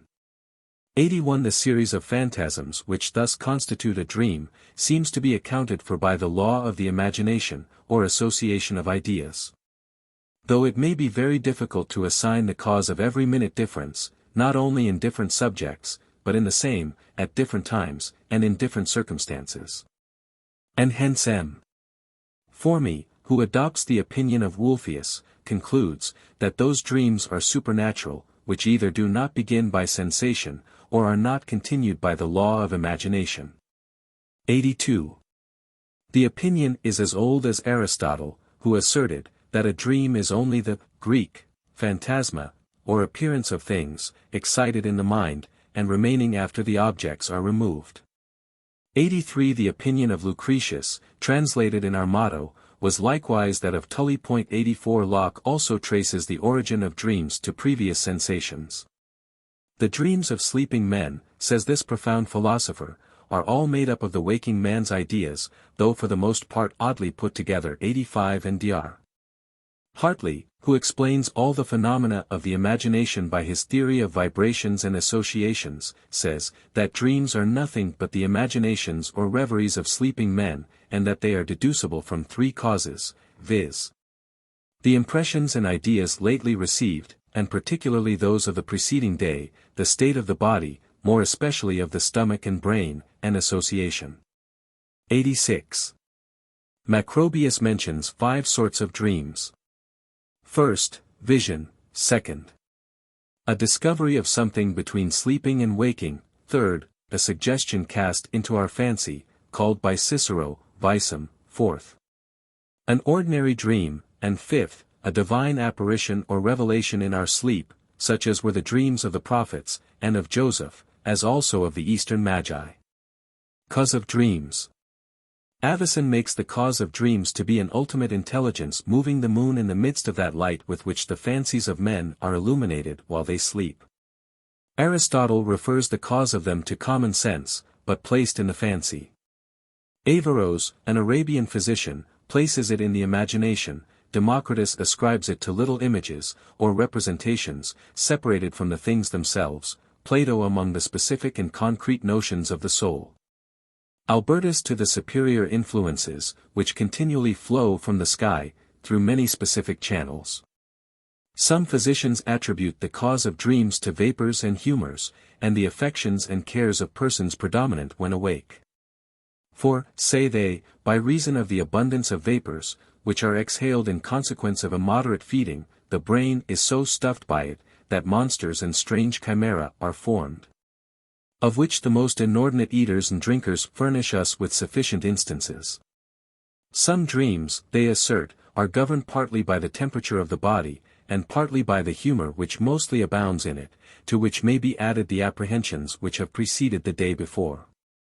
And which are often remarked in dogs, and other animals, which bark and make a noise in their sleep. Dreams, they observe, proceed from the humors and temperature of the body. We see the choleric dreams of fire, combats, yellow colors, etc. The phlegmatic of water baths, of sailing on the sea, the melancholies of thick fumes, deserts, fantasies, hideous faces, etc. They that have the hinder part of their brain clogged, with viscous humors, called by physicians ephialtes incubus, dream that they are suffocated. And those who have the orifice of their stomach loaded with malignant humors, are affrighted with strange visions, by reason of those venomous vapors that mount to the brain and distemper it. Poetical illustrations of the effects of the imagination in dreams. Were we to enter more profoundly into the mysterious phenomena of dreams, our present lucubrations might become too abstruse. And, after all, no philosophical nor satisfactory account can be given of them. Such of our readers therefore, as may wish for a more minute inquiry into the opinions above stated, we beg leave to refer to the respective authors whom we have already quoted. The reader, who is fond to find amusement even in a serious subject, from the scenes of nocturnal imagination, will be glad, perhaps for a moment, to be transported into the regions of poetic fancy. And here we find that the fancy is not more sportive in dreams, than are the poets in their descriptions of her nocturnal vagaries. On the effects of the imagination in dreams, the following effusion, put into the mouth of the volatile Mercurio, is an admirable illustration. Oh, then I see, Queen Mab has been with you. She is the fancy's midwife, and she comes. In shape no bigger than an agate stone. On the forefinger of an alderman. Drawn with a team of little atomies. Athwart men's noses as they lie asleep. Her wagon spokes made of long spinners' legs. The cover of the wings of grasshoppers. The traces of the smallest spider's web. The collars of the moonshine's watery beams. Her whip of cricket's bone, the lash of film. Her wagoner, a small grey-coated gnat. Not half so big as a round little worm. Pricked from the lazy finger of a maid. Her chariot is an empty hazelnut. Made by the joiner squirrel, old grub. Time out of mind the fairies' coachmakers.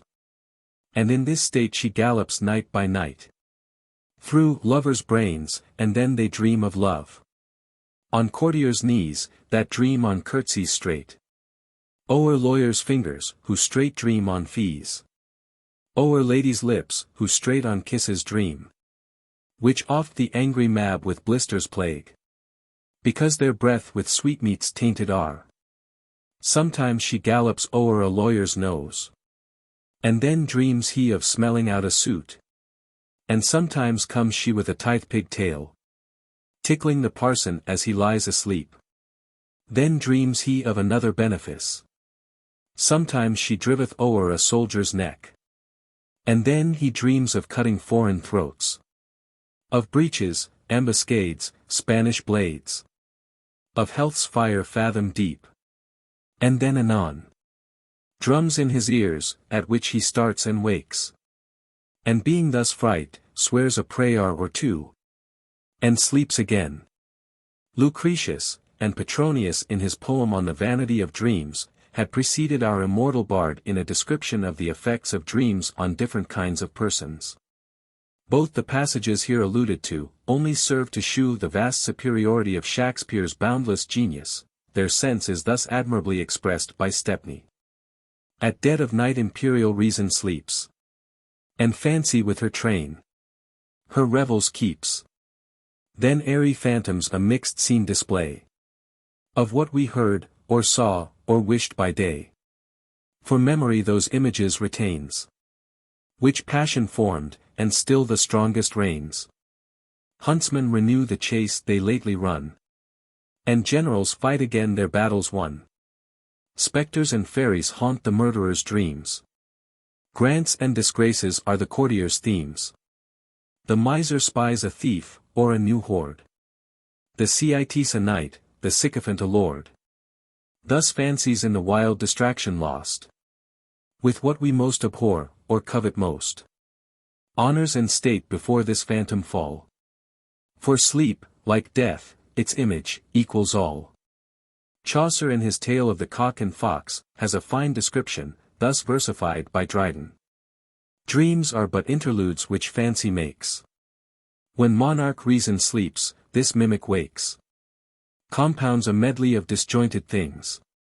A court of cobblers and a mob of kings.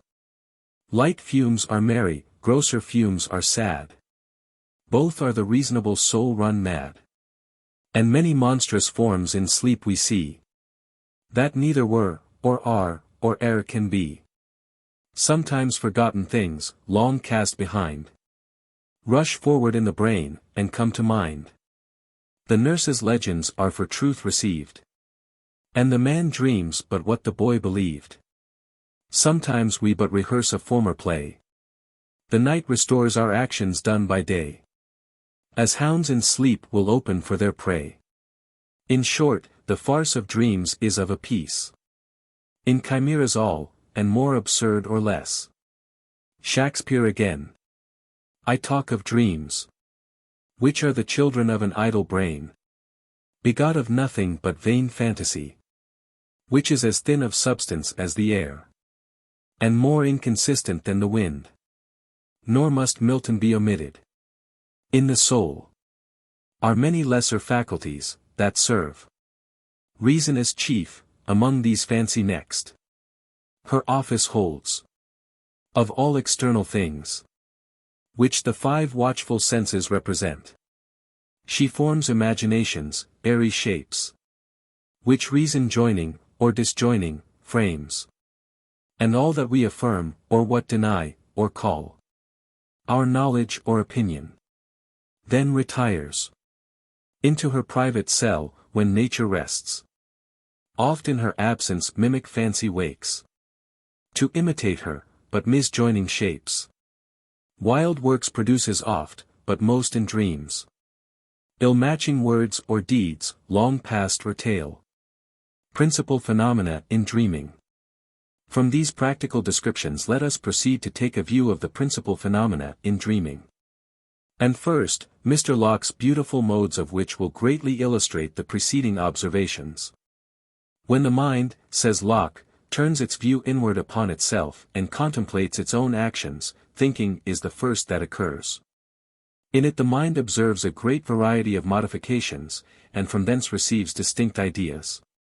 Thus the perception, which actually accompanies, and is annexed to any impression on the body, made by an external object, being distinct from all other modifications of thinking, furnishes the mind with a distinct idea which we call sensation. Which is, as it were, the actual entrance of an idea into the understanding by the senses. The same idea, when it occurs again without the operation of the like object on the external sensory, is remembrance, if it be sought after by the mind, and with pain and endeavor found, and brought again in view. It is recollection, if it be held there long under consideration, it is contemplation. When ideas float in our mind without any reflection or regard of the understanding, it is that which the French call reverie. 87 Our language has scarce a name for it. When the ideas that offer themselves, for as I have observed in another place, while we are awake, there will always be a train of ideas succeeding one another in our minds, are taken notice of, and, as it were, registered in the memory. It is attention. When the mind, with great earnestness, and of choice, fixes its view on any idea, considers it on all sides, and will not be called off by the ordinary solicitations of other ideas, it is what we call intention or study. Sleep without dreaming is rest from all these, and dreaming itself, is the having of ideas, while the outward senses are stopped, so that they receive not outward objects with their usual quickness, in the mind. Not suggested by any external objects, or known occasion, nor under any choice or conduct of the understanding at all, and whether that which we call ecstasy, be not dreaming with the eyes open, I leave to be examined. Dar. Beattie, in his Dissertations Moral and Critical, has an ingenious essay on this subject, in which he attempts to ascertain, not so much the efficient as the final causes of the phenomenon, and to obviate those superstitions in regard to it, which have sometimes troubled weak minds. He labors, with great earnestness, to shew, that dreams may be of use in the way of physical admonition, that persons, who attend to them with this view, may make important discoveries with regard to their health. That they may be serviceable as the means of moral improvement, that, by attending to them, we may discern our predominant passions, and receive good hints for the regulation of them. That they may have been intended by Providence to serve as an amusement to the mental powers, and that dreaming is not universal, because, probably, all constitutions do not require such intellectual amusement. In observations of this kind, we may discover the ingenuity of fancy and the sagacity of conjecture. We may find amusement in the arguments, but we look in vain for satisfaction. Nature, certainly, does nothing in vain, yet we are far from thinking, that man is able, in every case, to discover her intentions. Final causes, perhaps, ought never to be the subject of human speculation, but when they are plain and obvious. To substitute vain conjectures, instead of the designs of Providence, on subjects where those designs are beyond our reach, serves only to furnish matter for the cavils of the skeptical, and the sneers of the licentious. Among the many striking phenomena in our dreams, it may be observed, that, while they last, the memory seems to lie wholly torpid, and the understanding to be employed only about such objects as are then presented, without comparing the present with the past. When we sleep, we often converse with a friend who is either absent or dead, without remembering that the grave or the ocean is between us. We float, like a feather, upon the wind. For we find ourselves this moment in England, and the next in India, without reflecting that the laws of nature are suspended, or inquiring how the scene could have been so suddenly shifted before us. We are familiar with prodigies. We accommodate ourselves to every event, however romantic, and we not only reason, but act upon principles, which are in the highest degree absurd and extravagant. Our dreams, moreover, are so far from being the effect of a voluntary effort, that we neither know of what we shall dream, or whether we shall dream at all. But sleep is not the only time in which strange and unconnected objects involve our ideas in confusion. Besides the reveries of the day, already spoken of, we have, in a moral view, our waking dreams, which are not less chimerical, and impossible to be realized, than the imaginations of the night. Night visions may befriend. Our waking dreams are fatal. How I dreamt of things impossible, could sleep do more? Of joys perpetual in perpetual change. Of stable pleasures on the tossing wave. Eternal sunshine in the storms of life. How richly were my noontide trances hung with gorgeous tapestries of pictured joys. Till at death's toll, starting I woke, and found myself undone. Many of the fabulous stories of ghosts or apparitions have originated unquestionably in dreams. There are times of slumber when we are sensible of being asleep. When the thoughts are much troubled, says Hobbes, and when a person sleeps without the circumstance of going to bed, or pulling off his clothes, as when he nods in his chair, it is very difficult to distinguish a dream from a reality. On the contrary, he that composes himself to sleep, in case of any uncouth or absurd fancy, easily suspects it to have been a dream. 88 On this principle, Hobbes has ingeniously accounted for the spectre which is said to have appeared to Brutus. And the well-known story told by Clarendon, of the apparition of the Duke of Buckingham's father will admit of a similar solution. There was no man at that time in the kingdom so much the topic of conversation as the Duke. And, from the corruptness of his character, he was very likely to fall a sacrifice to the corruptness of the times.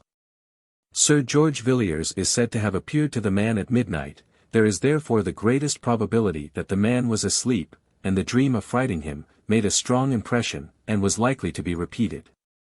History furnishes us with numerous instances of a forecast having been communicated through the medium of dreams.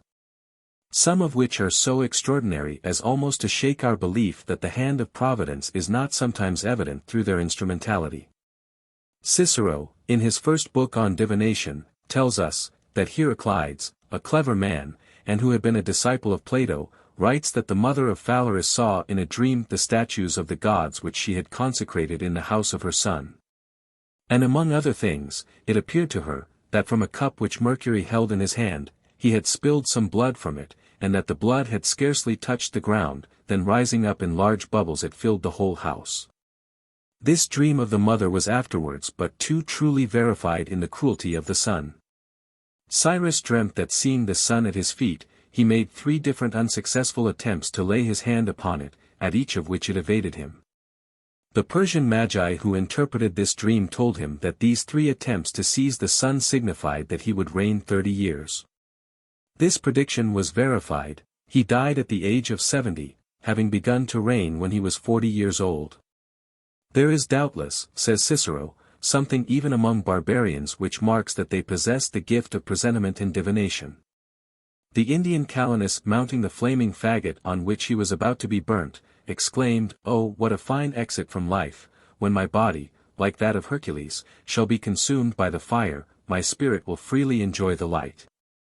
And Alexander having asked if he had anything to say, he replied, "Yes, I shall soon see you," which happened as he foretold, Alexander having died a few days afterwards at Babylon. Xenophon, an ardent disciple of Socrates, relates that in the war which he made in favor of young Cyrus, he had some dreams which were followed by the most miraculous events. Shall we say that Xenophon does not speak truth, or is too extravagant? What? So great a personage, and so divine a spirit as Aristotle, can he be deceived? Or does he wish to deceive others, when he tells us of Eudemus of Cyprus, one of his friends, wishing to go into Macedonia, passed by Pheres, a celebrated town in Thessaly, which at that time was under the dominion of the tyrant Alexander. And that having fallen very sick, he saw in a dream a very handsome young man, who told him that he would cure him, and that the tyrant Alexander would shortly die, but as to himself, he would return home at the end of 5 years. Aristotle remarks that the 2 first predictions were, indeed, soon accomplished, that Eudemus recovered, and that the tyrant was killed by his wife's brothers. But that at the expiration of 5 years, the time at which it was hoped Eudemus, according to the dream, was to return to Sicily, his native country, news were received that he had been killed in a combat near Syracuse. Which gave rise to another interpretation of the dream, namely, that, when the spirit or soul of Eudemus left his body, it went then straight to his own house. A cup of massy gold having been stolen from the temple of Hercules, this god appeared in a dream to Sophocles 3 consecutive times, and pointed out the thief to him, who was put to the torture, confessed the delinquency, and gave up the cup.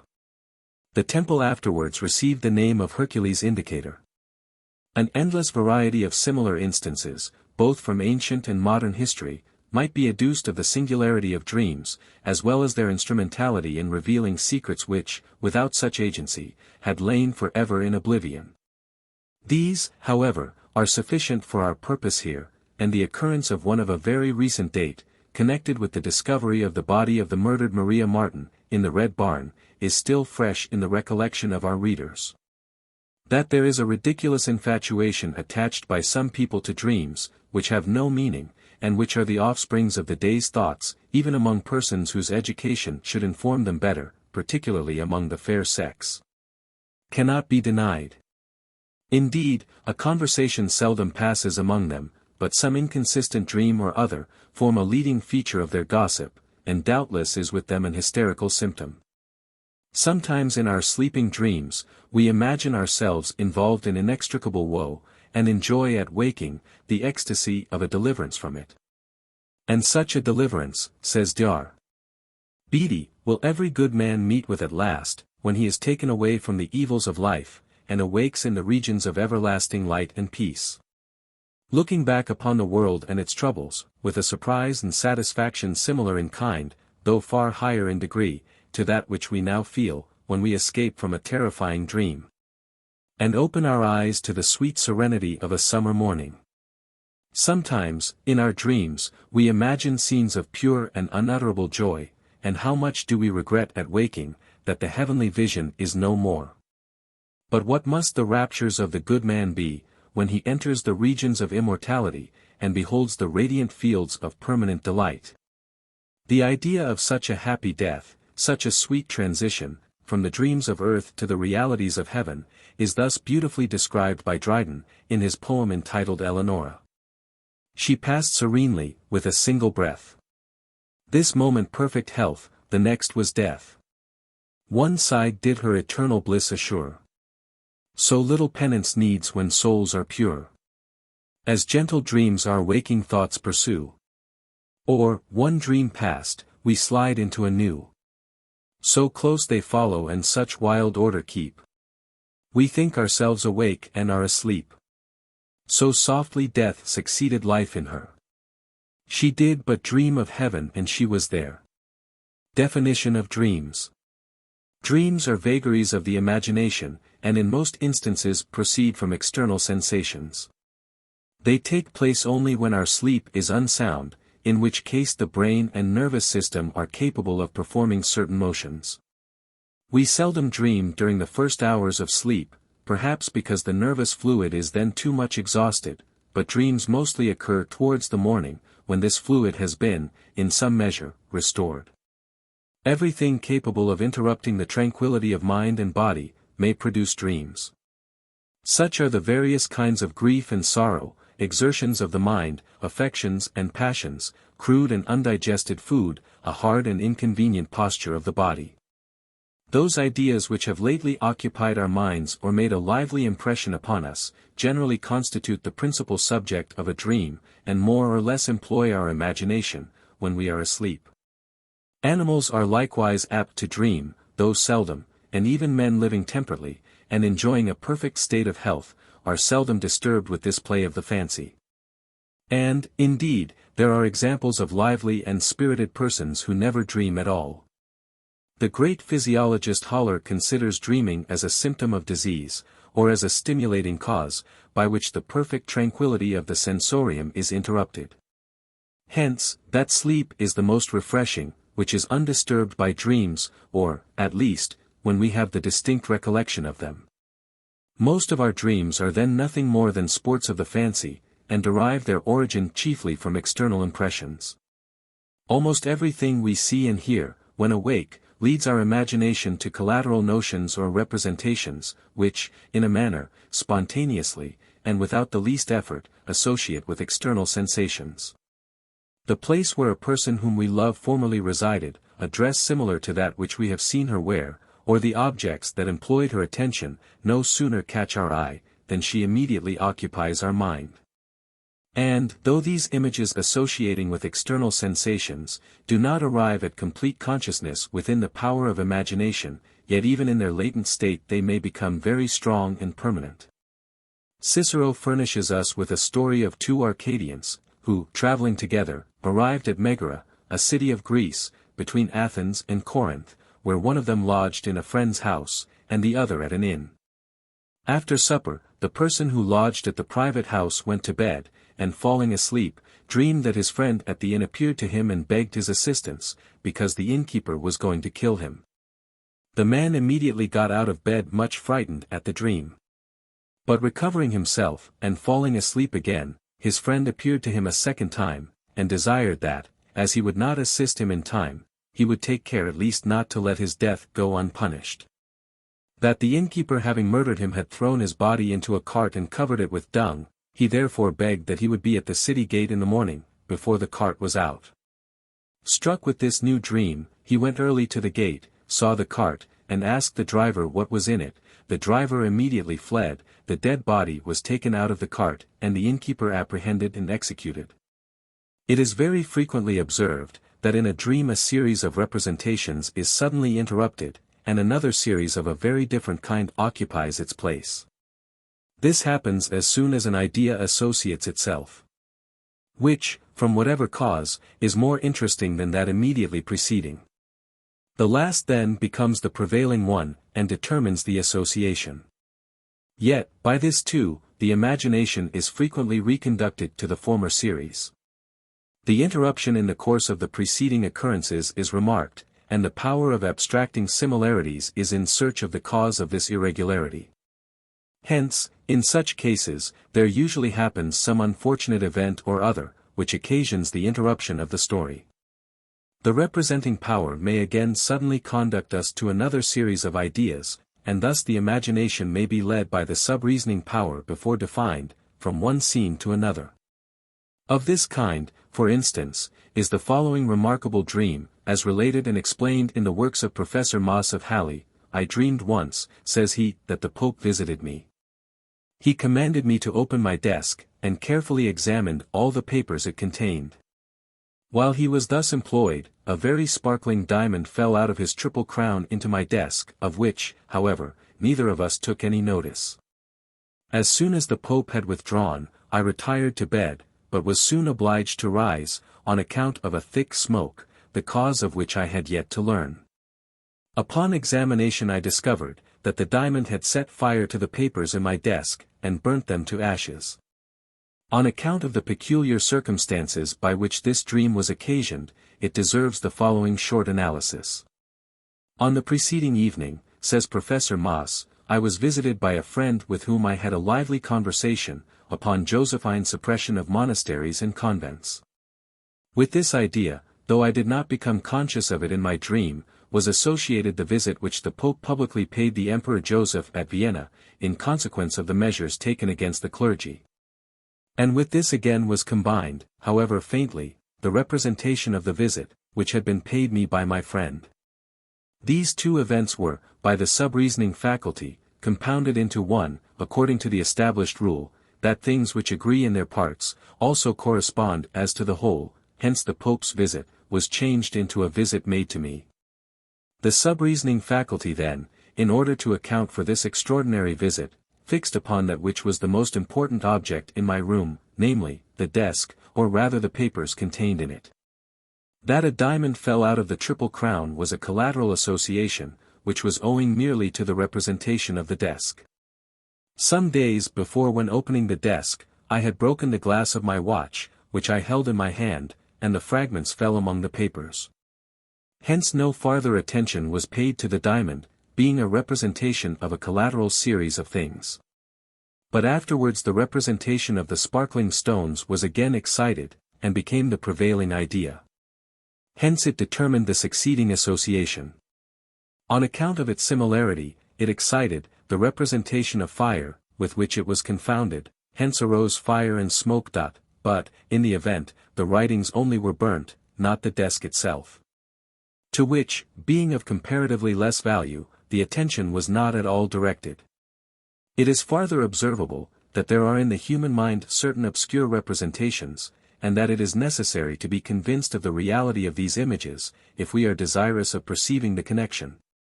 which subsists among the operations of the imagination. Of the numerous phenomena, founded on obscure ideas, and which consequently prove their existence, we shall only remark the following. It is a well-known fact, that many dreams originate in the impressions made in the body during sleep. And they consist of analogous images or such as are associated with sensations that would arise from these impressions, during a waking state. Hence, for instance, if our legs are placed in a perpendicular posture, we are often terrified by a dream that implies the imminent danger of falling from a steep rock or precipice. The mind must represent to itself these external impressions in a lively manner, otherwise no ideal picture could be thus excited, but, as we do not become at all conscious of them, they are but faintly and obscurely represented. If we make a resolution to rise earlier in the morning than usual, and if we impress the determination on our mind, immediately before going to rest, we are almost certain to succeed. Now it is self-evident that this success cannot be ascribed to the efforts of the body, but altogether to the mind, which probably, during sleep perceives and computes the duration of time, so that it makes an impression on the body, which enables us to awake at an appointed hour. Yet all this takes place, without our consciousness, and the representations remain obscure.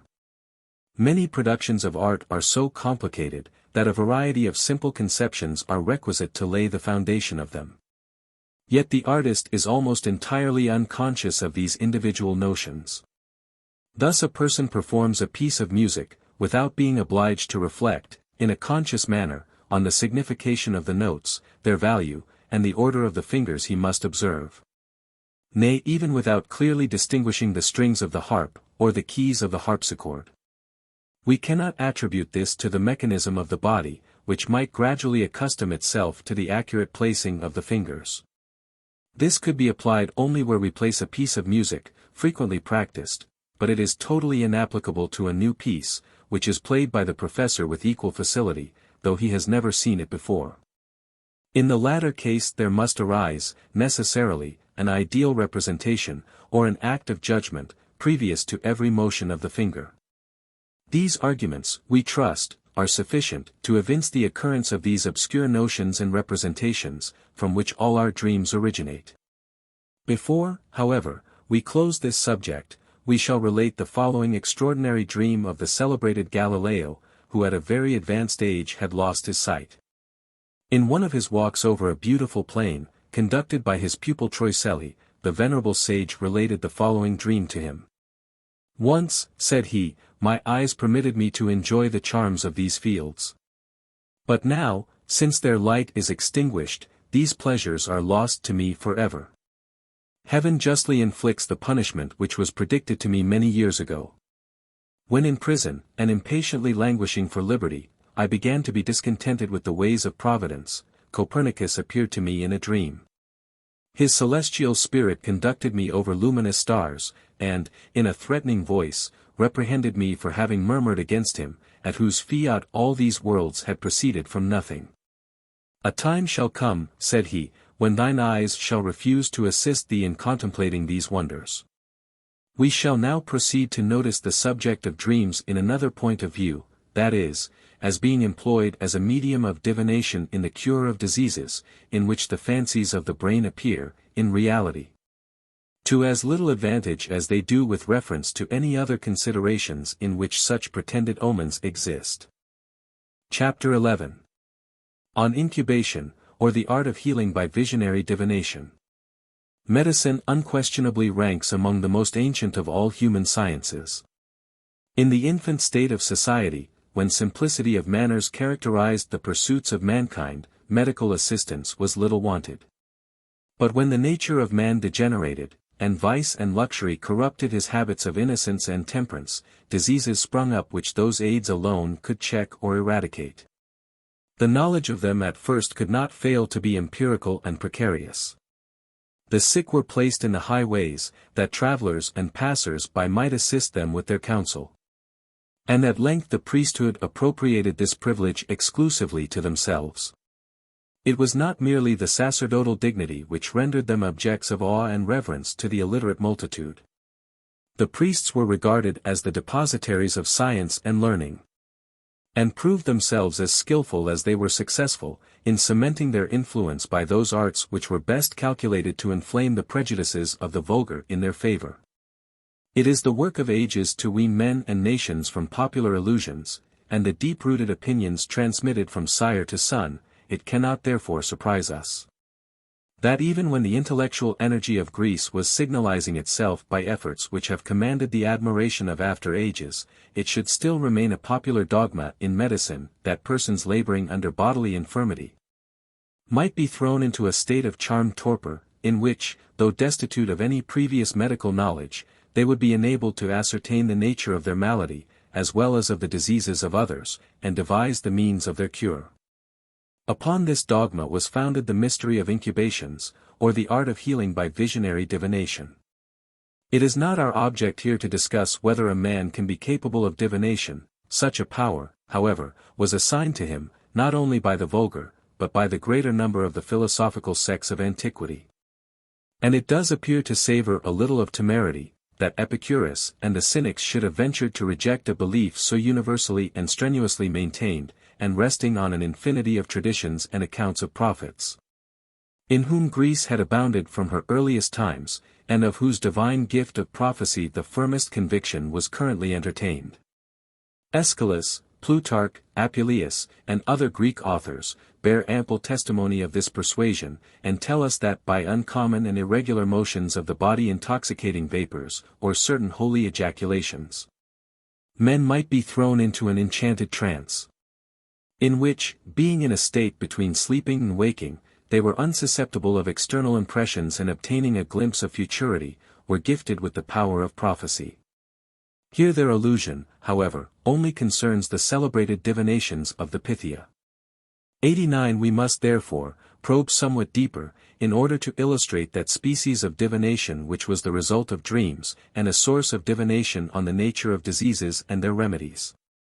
This kind of superstition was in no less acceptation than the former among the ancients, whose temples were constantly crowded with the sick, and reverberated with their supplications for divinatory dreams, which were regarded as an immediate gift from the gods. Indeed, the celestial origin of dreams was universally admitted by the nations of antiquity, and thence also their efficacy as oracles. Nothing could be more natural than such an idea.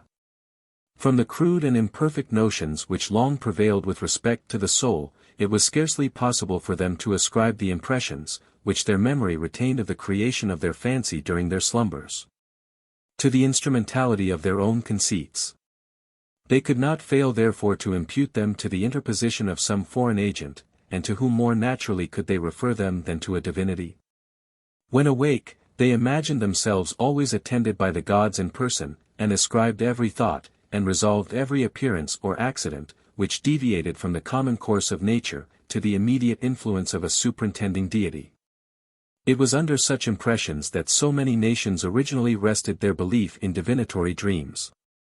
The records of antiquity therefore abound in instances, for the greater part of an early date, where the actions of men have been the result of a dream, whose conceit was entirely at variance with the real state of their affairs.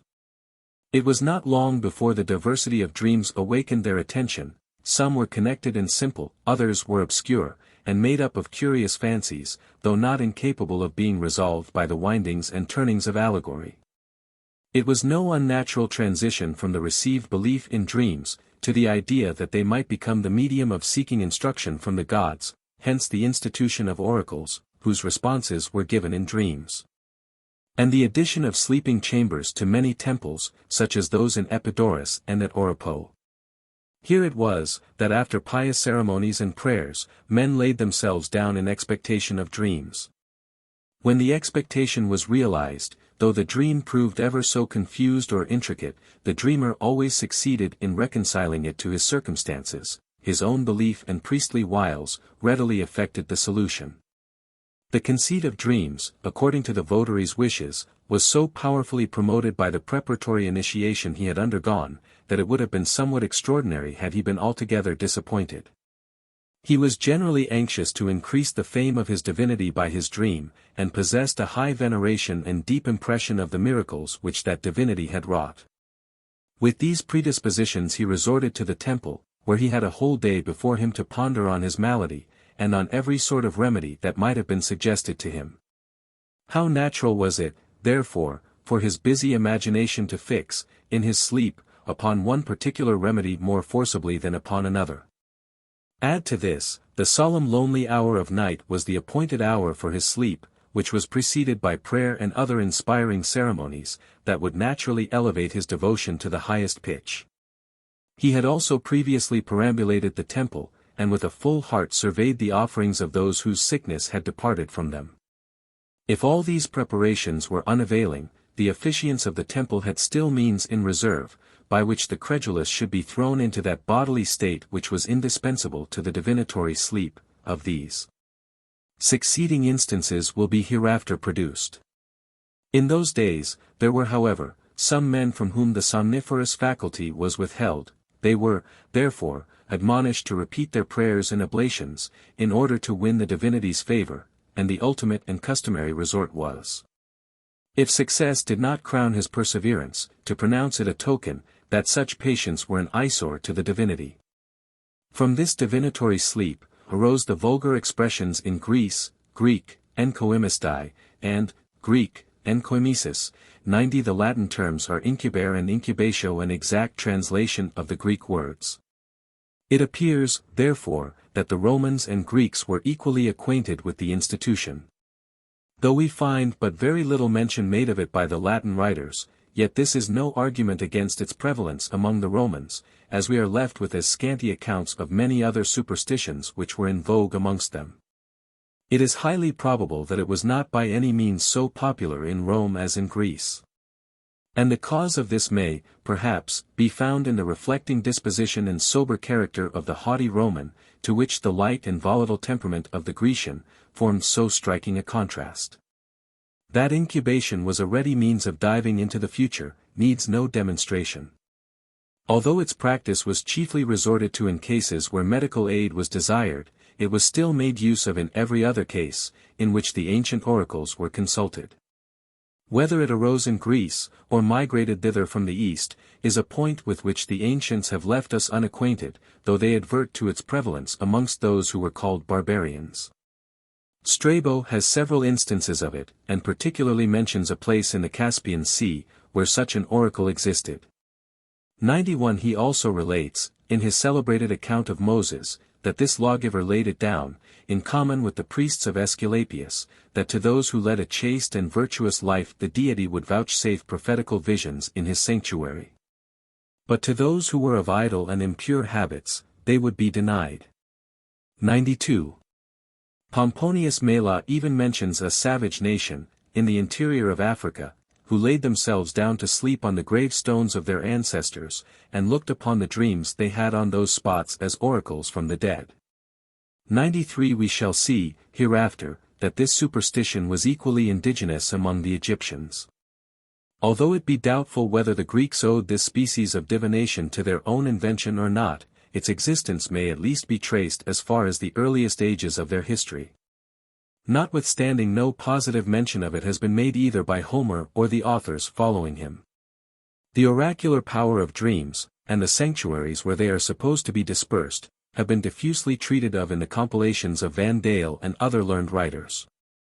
These species of oracles were in high estimation, even in the most enlightened and flourishing periods of Greece.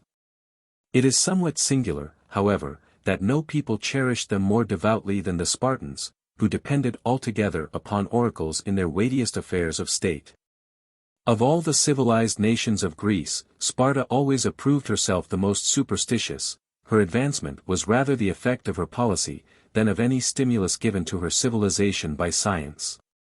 This consideration will enable us to account for the powerful influence which, even in the latest stages of Lacedaemonian story, attached to the responses of Pasiphae, a local goddess of the lame, but little known beyond the confines of Laconia. The extent of their influence is particularly evident in the history of Agis and Cleomenes. 94. The greater part of these somnambulistic oracles were ascribed to persons who had distinguished themselves as great dreamers when on earth. In old times there was a description of prophets who pretended to prepare themselves for the foreboding of future events through the medium of sacred dreams. They were classed under the appellation of Greek, Oneiroploi, to which rank the most celebrated Vates of the heroic age belonged. In this way it was that a sacred spot was dedicated to Calchas, whence he gave his responses in dreams after his decease. This spot lay in Daunia, on the coast of the Adriatic. The supplicant's offices began with the offering up of a ram, on whose skin he laid himself down, and in this situation, received the instruction he sought for. 95 Amphilochus, a contemporary soothsayer, who accompanied the Epigoni in the First Theban War, had a similar oracle at Malos, in Cilicia, which Pausanias asserts, even at the close of the 2nd century, to have been the most credible of his age. It is also mentioned by Dion Cassius, in his History of Commodus. 96. The most famous, however, of this class of oracles, was that of Amphieros, the father of Amphilochus, which was one of the 5 principal oracles of Greece. He had signalized himself as a sapient soothsayer in the First Theban War, and his oracle was situated at Oripo, on the borders of Boeotia and Attica. Of all others this deserves our most particular attention, as it was resorted to more frequently in cases of infirmity and disease, than in any other circumstances. His responses were always delivered in dreams, in whose interpretation, as he was the first to possess that faculty, Pausanias says he received divine honors. Those who repaired to Amphieros' oracle to supplicate his aid, laid themselves down in the manner we have just related, after several preparatory lustrations and sacrifices, on the skin of a ram slain in honor of the god, and awaited the dreams, which were to unfold the means of their different cures. Lustrations and sacrifices were not, however, the only preparatives for inducing the visionary disposition. The priests subjected the patients to various others, which Philostratus affirms 97 to have been very instrumental towards rendering the sleeper's mind clear and unclouded. Part of these preparatives consisted in 1 day's abstinence from eating, and 3, nay, even in some cases, 15 days' abstinence from wine, the common beverage of the Greeks. This was the practice also with other oracles. Nor were the priests in the meantime insensible to their own interests on these occasions. For those who were cured by Amphieros' revelations were permitted to bathe in the sacred waters of a fountain, into which they were enjoined to cast pieces of gold and silver, which were destined, most probably, to sweeten the labors of his officiants. The oracles, whose intervention was principally or altogether sought for the healing of the sick by means of divination founded on dreams, were scattered over Greece, Italy, Egypt, and other countries. As regards those of Egypt, it may be remarked, that although many of the Egyptians believed there were 36 demons, or aerial deities, each of whom had the care of a certain portion of the human frame, and when that portion was diseased, would heal it on the patient's earnest prayer, yet a variety of their oracles, such as those of Serapis, Isis, and Thas, the Hephaestos of the Greeks, appertain to the class, which is the present object of our inquiry. The oracle Serapis was situated near Canopus. It was visited with the highest veneration by the wealthiest and most illustrious Egyptians, and contained ample records of miraculous cures which that god had performed on sleepers. 98 Isis, it is said, effected similar cures in her lifetime, whence it became her office, in her after state of deification, to reveal in dreams the most efficacious remedies to the sick. Indeed the healing powers of this goddess were such, that, as we are told by Diodorus, 99 the remedies she prescribed never failed of their effect, and that convalescents were daily seen returning from her temple, many of whom had been abandoned as incurable by the physicians. The third oracle of the sick was consecrated to Thas, and lay near Memphis, but it is seldom mentioned by the ancients. 100. In Italy there existed 2 oracles, whose responses were imparted in dreams, before the worship of Aesculapius was introduced from Greece. One of them only belongs to this place, that of the physician Podalyrus, in Daunia 101, which is mentioned by Lycophron. 102 Subsequently it is well known incubation was practiced after the Grecian form in the Roman temple of Aesculapius on the Insula Tiberina. 103. This description of oracles abounded throughout Greece, the most memorable of which was that on the Asiatic coast, between Trachis and Nyssa, which is more particularly described by Strabo than any other. Not far from the town of Nyssa, says he, there is a place called Characa, where we find a grove and temple sacred to Pluto and Proserpine, and close to the grove a subterraneous cave, of a most extraordinary nature. It is related of it, that diseased persons, who have faith in the remedies predicted by those deities, are accustomed to resort to it and pass some time with experienced priests, who reside near the cave. These priests lay themselves down to sleep in the cave, and afterwards order such medicine as have been revealed to them there, to be furnished to their patients in the temple.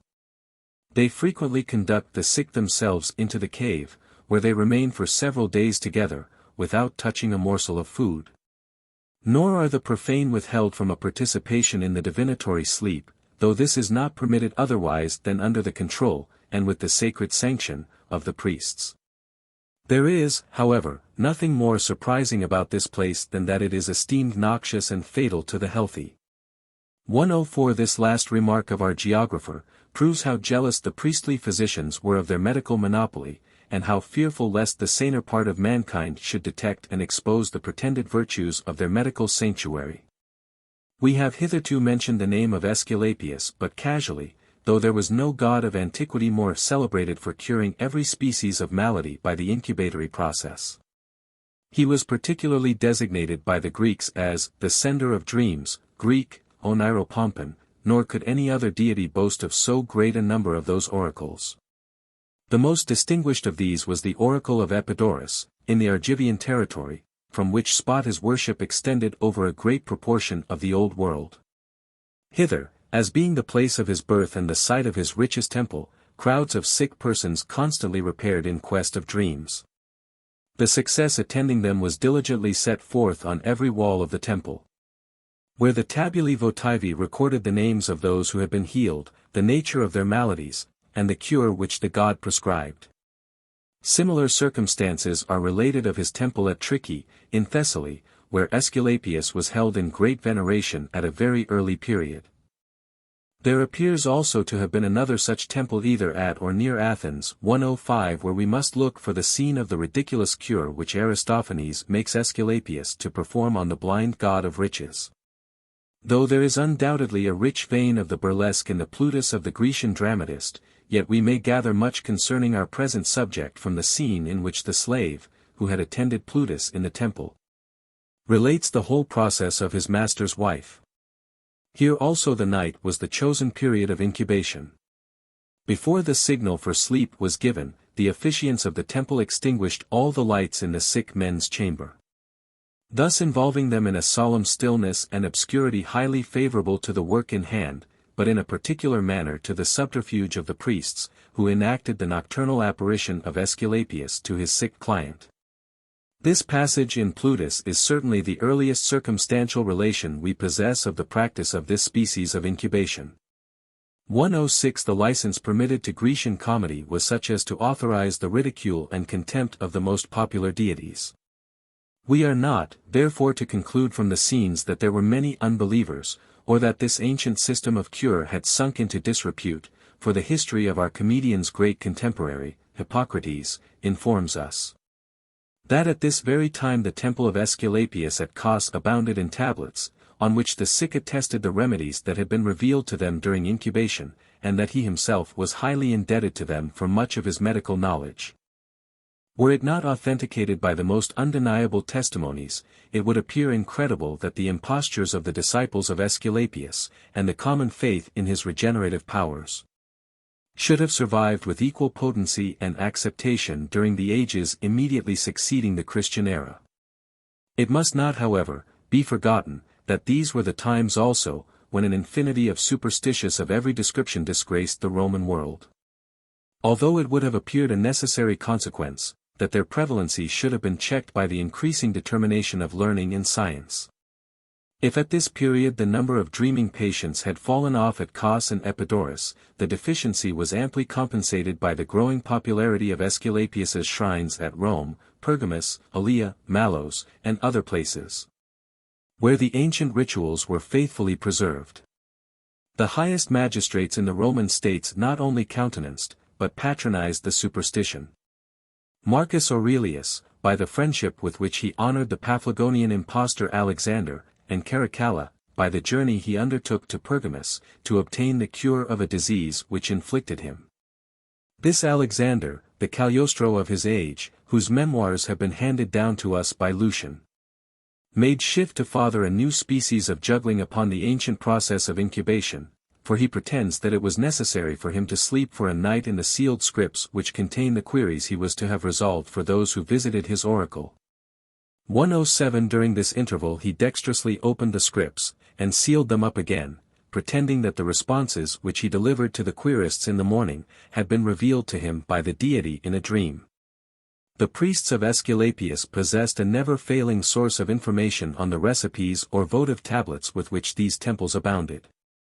These were sometimes engraven on pillars, as at Epidaurus, of which Pausanias says there were 6 remaining in his time, and besides these, one in particular removed from the rest, on which it was recorded that Hippolytus had sacrificed 20 horses, in return for his having been restored to life by him. 5 memorials only of this kind have reached the present age. One of them is to be found in the beginning of Galen's 5th book De Compos, Medic. It is taken from the temple of Thos, near Memphis, and is the least interesting of the whole. Its subject is the use of the dictamnus, borrowed from Eros of Cappadocia, a medical writer, frequently quoted by Galen. The remaining 4 are much more important. They were engraven on a marble slab 108 of later date at Rome, and are thought, with much probability, to have belonged to the Aesculapian temple in the Insula Tiberina. The present translation, in which some errors either of the artist or copyist are rectified, is extracted from the first volume of Grutter's Corporation Inscriptionum. The narrations are perspicuous and laconic. 1. In these latter days, a certain blind man, by name Caius, had this oracle vouchsafed to him, that he should draw near to the altar after the manner of one who could see. Then walk from right to left, lay the 5 fingers of his right hand on the altar, then raise up his hand and place it on his eyes. And behold, the multitude saw the blind man open his eyes, and they rejoiced. Such splendid miracles should signalize the reign of our Emperor Antoninus. 2. To Lucius, who was so wasted away by pains in his side, that all doubted of his recovery, the god gave this response: Approach thou the altar, take ashes from it, mix them up with wine and then lay thyself on thy sore side. And the man recovered, and openly returned thanks to the god amidst the congratulations of the people. 3. To Julian who spitted blood, and was given over by every one, the god granted this response: Draw near, take pine apples from off the altar, and eat them with wine for 3 days. And the man got well, and came and gave thanks in the presence of the people. 4.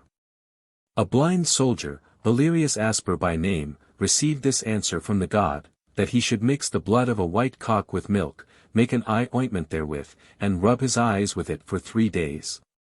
And lo! The blind recovered his sight, and came, and publicly gave thanks to the god. The success with which the priests of Aesculapius carried on their impostures, and the popularity which their dexterous management, no less than the vulgar credulity obtained for them, will cease to surprise us on maturer consideration. It could not be a difficult task for them to give the minds of their patients whatever bias was best adapted to their purposes. These credulous beings passed several days and nights in the temple, and their imagination could not fail to be powerfully impressed with what was diligently told them of the prescriptions and cures of Aesculapius. Nor to retain during their slumbers many lively impressions of their meditations by day. Their priestly nurses too were neither so blind to their own interests, nor so careless of their reputations as to omit the prescribing of such modes of diet and medical remedies as were calculated to appease their patients' sufferings. Besides which, however delusive and empirical their outward ceremonials and bold pretensions might have been, we should remember, that priests, having some acquaintance with the science of medicine, were generally selected to officiate on those spots where the incubatory process 109 was the order of the day. To this acquaintance were added the results of daily experience, and the frequent opportunities which the incessant demands of the infirm upon their skill afforded them of correcting previous errors and improving their practical knowledge, of gradually ascertaining the various kinds and appearances of human disorders. and of digesting such data as would enable them, with the least possible chance of failure, to prescribe the modes of cure and treatment suitable to the various stages and species of the applicant's maladies. With such means, it would have been not a little singular if the priests of Aesculapius had failed in converting the popular veneration to his credit and their own emolument. Chapter 12. On amulets, charms, talismans, philters, their origin and imaginary efficacy, etc. Amulets are certain substances worn about the neck or other parts of the body, under the superstitious impression of preventing diseases, of curing, or removing them. The origin of amulets may be traced to the most remote ages of mankind. In our researches to discover and fix the period when remedies were first employed for the alleviation of bodily suffering, we are soon lost in conjecture or involved in fable. We are unable, indeed, to reach the period in any country, when the inhabitants were destitute of medical resources, and even among the most uncultivated tribes we find medicine cherished as a blessing and practiced as an art. The feelings of the sufferer, and the anxiety of those about him, must, in the rudest state of society, have incited a spirit of industry and research to procure ease, the modification of heat and cold, of moisture and dryness. And the regulation and change of diet and habit, must intuitively have suggested themselves for the relief of pain. And when these resources failed, charms, amulets, and incantations, were the natural expedients of the barbarians, ever more inclined to indulge the delusive hope of superstition than to listen to the voice of sober reason. Traces of amulets may be discovered in very early history, though Dr. Warburton is evidently in error when he fixes the origin of these magical instruments to the age of the Ptolemies, which was not more than 300 years before Christ. This assertion is refuted by Galen, who informs us the Egyptian king Nekepsis, who lived 630 years before Christ, had written, that a green jasper cut into the form of a dragon surrounded with rays, if applied externally, would strengthen the stomach and organs of digestion. This opinion, moreover, is supported by Scripture, for what were the earrings which Jacob buried under the oak of Shechem, as related in Genesis, but amulets? And Josephus in his Antiquities of the Jews 1:10 informs us that Solomon discovered a plant efficacious in the cure of epilepsy, and that he employed the aid of a charm, for the purposes of assisting its virtues. The root of the herb was concealed in a ring, which was applied to the nostrils of the demoniac. And Josephus remarks that he saw himself a Jewish priest practice the art of Solomon with complete success in the presence of the Emperor Vespasian, his sons, and the tribunes of the Roman army. From this art of Solomon, exhibited through the medium of a ring or seal, we have the Eastern stories which celebrate the seal of Solomon, and record the potency of his sway over the various orders of demons or of genii, who were supposed to be the invincible tormentors or benefactors of the human race. Nor were such means confined to dark and barbarous ages. Theophrastus pronounced Pericles to be insane in consequence of seeing him with an amulet suspended from his neck. And in the declining era of the Roman Empire, we find this superstitious custom so general that the Emperor Caracalla was induced to make a public edict, ordering, that no man should wear any superstitious amulets about his person. All remedies working as it were sympathetically, and plainly unequal to the effect, may be termed amulets, whether used at a distance by another person, or carried immediately about the patient. By the Jews, amulets were called chimea, and by the Greeks phylacteries. The Latins called them amuleta or ligatura, the Catholics agnus Dei, or consecrated relics, and the natives of Guinea fetishes.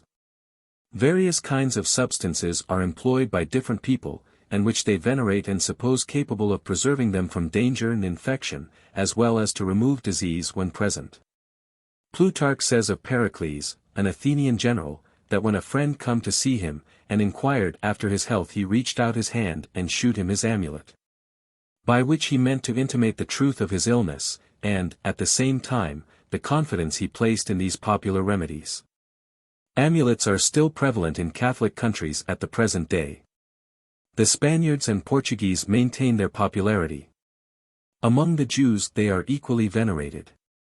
Indeed, there are few instances of ancient superstition some portion of which has not been preserved, and not unfrequently have they been adopted by men of otherwise good understanding, who plead in excuse, that they are innoxious, cost little. And if they can do no good, they can do no harm.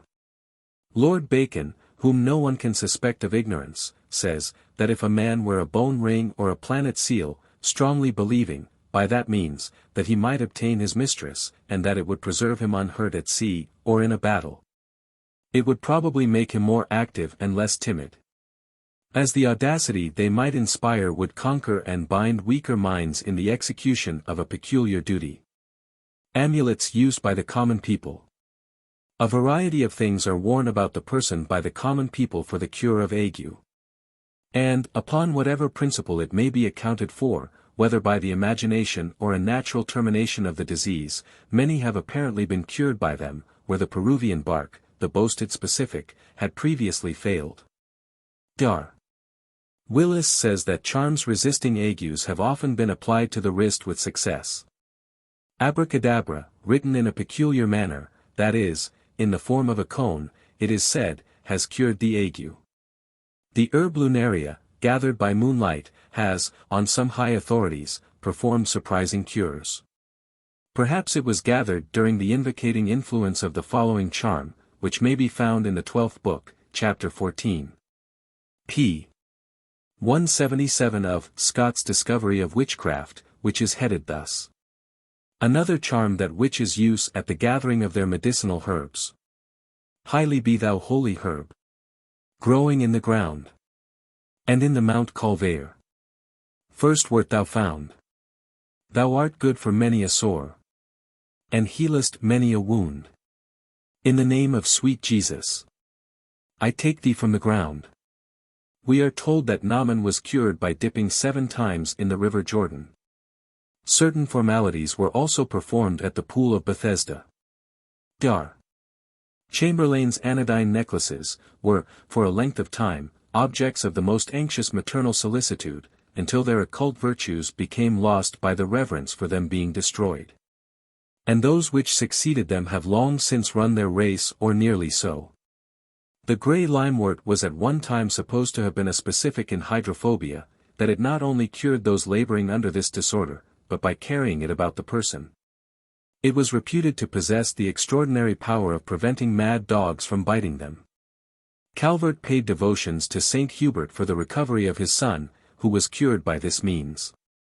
The son also performed the necessary rites at the shrine, and was cured not only of the hydrophobia, but of the worser frenzy with which his father had instilled him. Cramp rings were also used. And eel skins to this day are tied round the legs as a preventive of this spasmodic affection, and by laying sticks across the floor, on going to bed, cramp has also been prevented. Numerous are the charms and incantations used at the present day for the removal of warts, many cases of which are not a little surprising. And we are told by Lord Verulam, who is allowed to have been as great a genius as this country ever produced, that, when he was at Paris, he had above 100 warts on his hands. And that the English ambassador's lady, then at court, and a woman far above superstition, removed them all by only rubbing them with the fat side of the rind of a piece of bacon, which they afterwards nailed to a post, with the fat side towards the south. In 5 weeks, says my lord, they were all removed. The following are his lordship's observations, in his own words, relative to the power of amulets. After deep metaphysical observations on nature, and arguing in mitigation of sorcery, witchcraft, and divination, effects that far outstrip the belief in amulets, he observes, we should not reject all of this kind, because it is not known how far those contributing to superstition, depend on natural causes. Charms have not the power from contract with evil spirits, but proceed wholly from strengthening the imagination, in the same manner that images and their influence, have prevailed on religion. Being called from a different way of use and application, sigils, incantations, and spells. Eccentricities, caprices, and effects, of the imagination. A certain writer, apologizing for the irregularities of great genii, delivers himself as follows: the gifts of imagination bring the heaviest task upon the vigilance of reason. And to bear those faculties with unerring rectitude or invariable propriety, requires a degree of firmness and of cool attention, which does not always attend the higher gifts of the mind. Yet, difficult as nature herself seems to have reduced the task of regularity to genius, it is the supreme consolation of dullness, to seize upon those excesses, which are the overflowings of faculties they never enjoyed. 111 Are not the gifts of imagination mistaken here for the strength of passions? Doubtless, where strong passions accompany great parts, as perhaps they often do, the imagination may increase their force and activity, but, where passions are calm and gentle, imagination of itself should seem to have no conflict but speculatively with reason. There, indeed, it wages an eternal war, and, if not contracted and strictly regulated, it will carry the patient into endless extravagancies. The term patient is here properly used, because men, under the influence of imagination, are most truly distempered. The degree of this distemper will be in proportion to the prevalence of imagination over reason, and, according to this proportion, amount to more or less of the whimsical. But when reason shall become, as it were, extinct, and imagination govern alone, then the distemper will be madness under the wildest and most fantastic modes. Thus, one of those invalids, perhaps, shall be all sorrow for having been most unjustly deprived of the crown, though his vocation, poor man, be that of a schoolmaster. Another, like Horace's madman, is all joy. And it may seem even cruelty to cure him. The operations and caprices of the imagination are various and endless. And, as they cannot be reduced to regularity or system, so it is highly improbable that any certain method of cure should ever be found out for them. It has generally been thought, that matter of fact might most successfully be opposed to the delusions of imagination, as being proof to the senses, and carrying conviction unavoidably to the understanding. But we rather suspect, that the understanding or reasoning faculty, has little to do in all these cases, at least so it should seem from the two following facts, which are by no means badly attested. Fienus, in his curious little book, De Viribus Imaginationis, records from Donatus the case of a man, who fancied his body increased to such a size, that he durst not attempt to pass through the door of his chamber. The physician, believing that nothing could more effectually cure this error of imagination, than to shew that the thing could actually be done, caused the patient to be thrust forcibly through it, who, struck with horror, and falling suddenly into agonies, complained of being crushed to pieces, and expired soon after. 112. The other case, as related by Van Swieten, in his commentaries upon Boerhaave, is that of a learned man, who had studied, till he fancied his legs to be of glass, in consequence of which he durst not attempt to stir, but was constantly under anxiety about them. His maid bringing one day some wood to the fire, threw it carelessly down, and was severely reprimanded by her master, who was terrified not a little for his legs of glass. The surly wench, out of all patience with his megrims, as she called them, gave him a blow with a log upon the parts affected, which so enraged him, that he instantly rose up, and from that moment recovered the use of his legs. Was reason concerned any more here, or was it not rather one blind impulse acting against another? Imagination has, unquestionably, a most powerful effect upon the mind, and in all these miraculous cures, is by far the strongest ingredient. Dar. Struther says, the influence of the mind and passions works upon the mind and body in sensible operations like a medicine, and is of far the greater force than exercise. The countenance betrays a good or wicked intention. And that good or wicked intention will produce in different persons a strength to encounter, or a weakness to yield to the preponderating side. Dar. Brown says, our looks discover our passions, there being mystically in our faces certain characters, which carry in them the motto of our souls, and, therefore, probably work secret effects in other parts. This idea is beautifully illustrated by Garth in his dispensatory, in the following lines. Thus paler looks impetuous rage proclaim, and chilly virgins redden into flame. See envy oft transformed in wan disguise, and mirth sits gay and smiling in the eyes. Oft our complexions do the soul declare, and tell what passions in the features are. Hence 'tis we look the wanderous cause to find, how body acts upon impassive mind.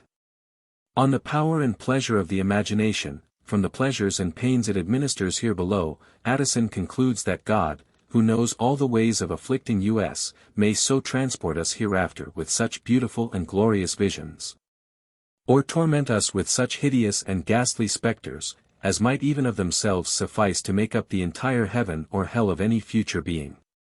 Doctrine of effluvia, miraculous cures by means of charms, amulets, etc.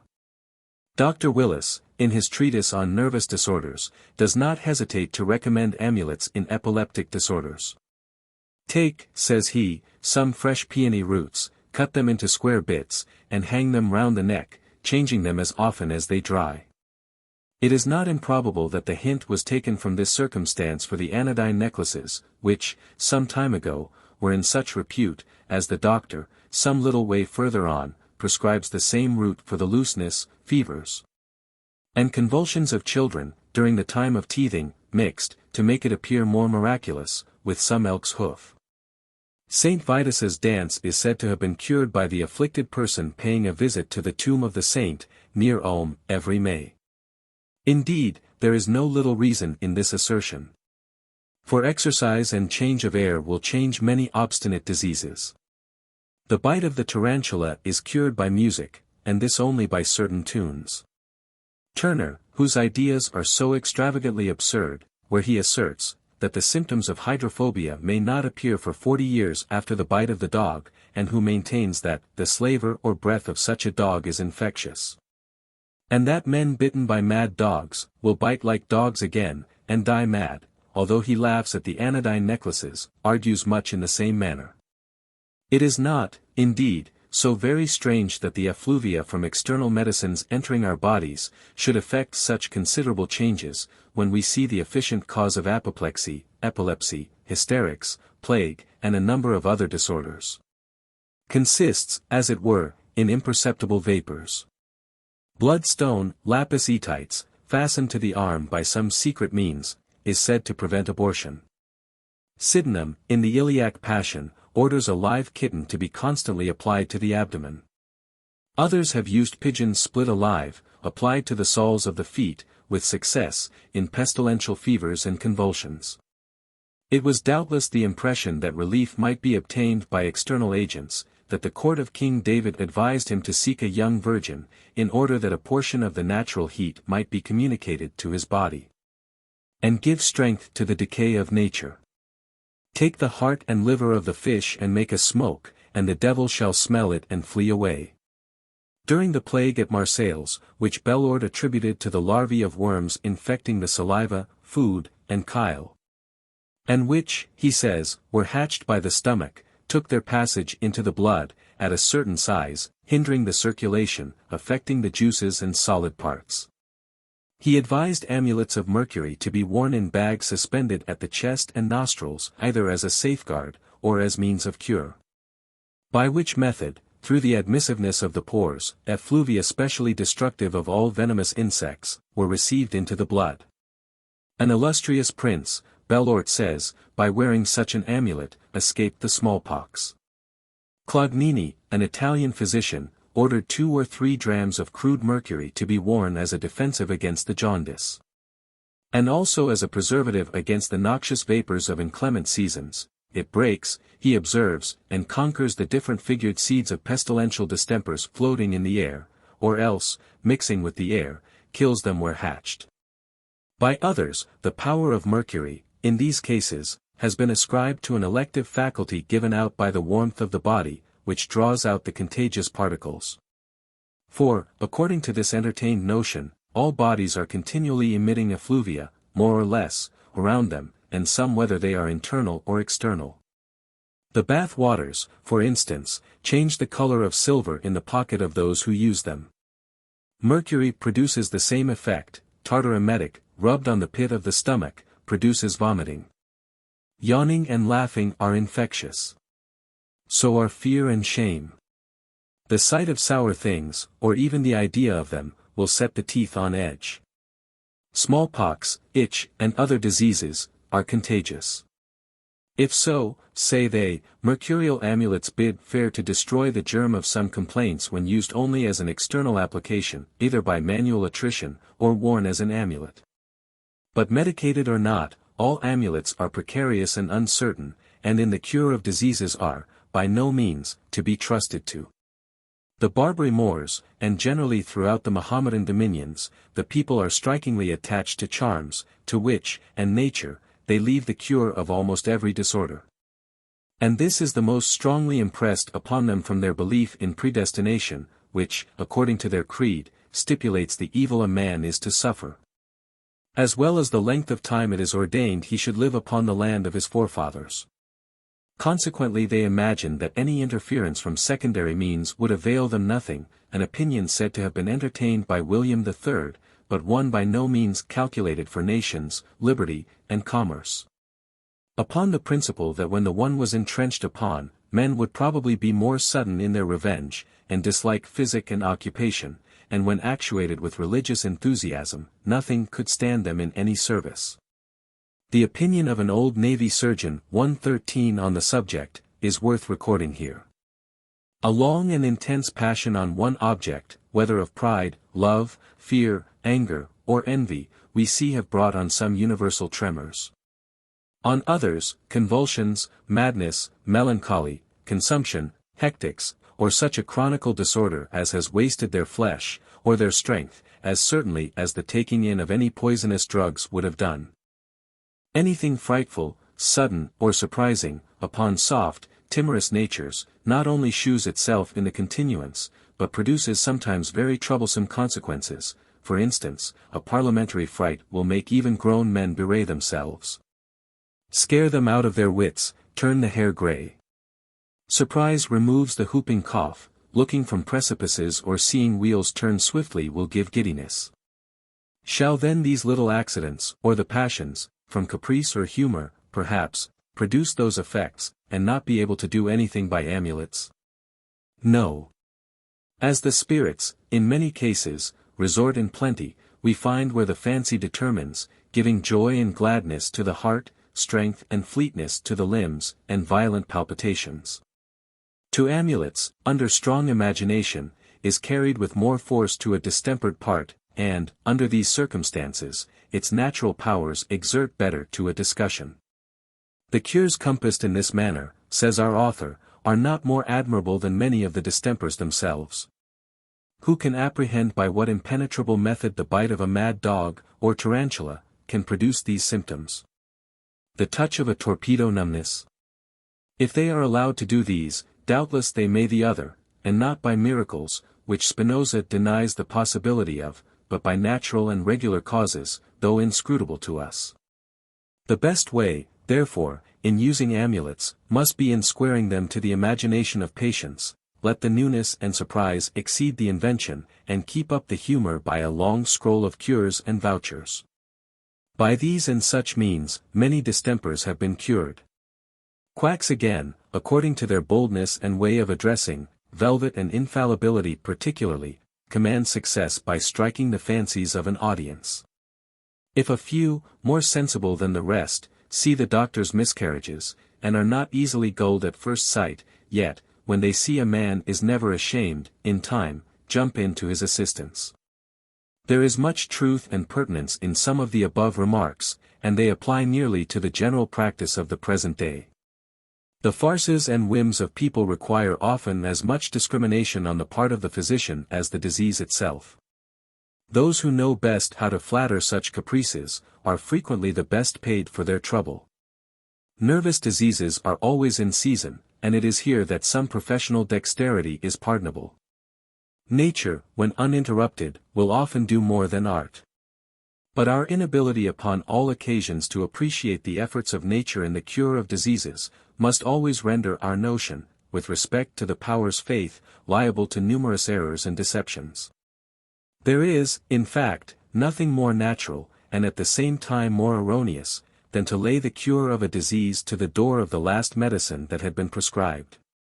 By these means the advocates of amulets and charms, have ever been enabled to appeal to the testimony of what they are pleased to call experience in justification of their pretensions, and egregious superstitions.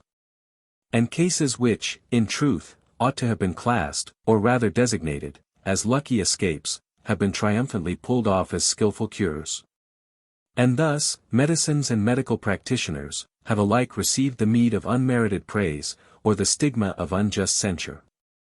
Of all branches of human science, medicine is one of the most interesting to mankind, and, accordingly as it is erroneously or judiciously cultivated, is evidently conducive to the prejudice or welfare of the public.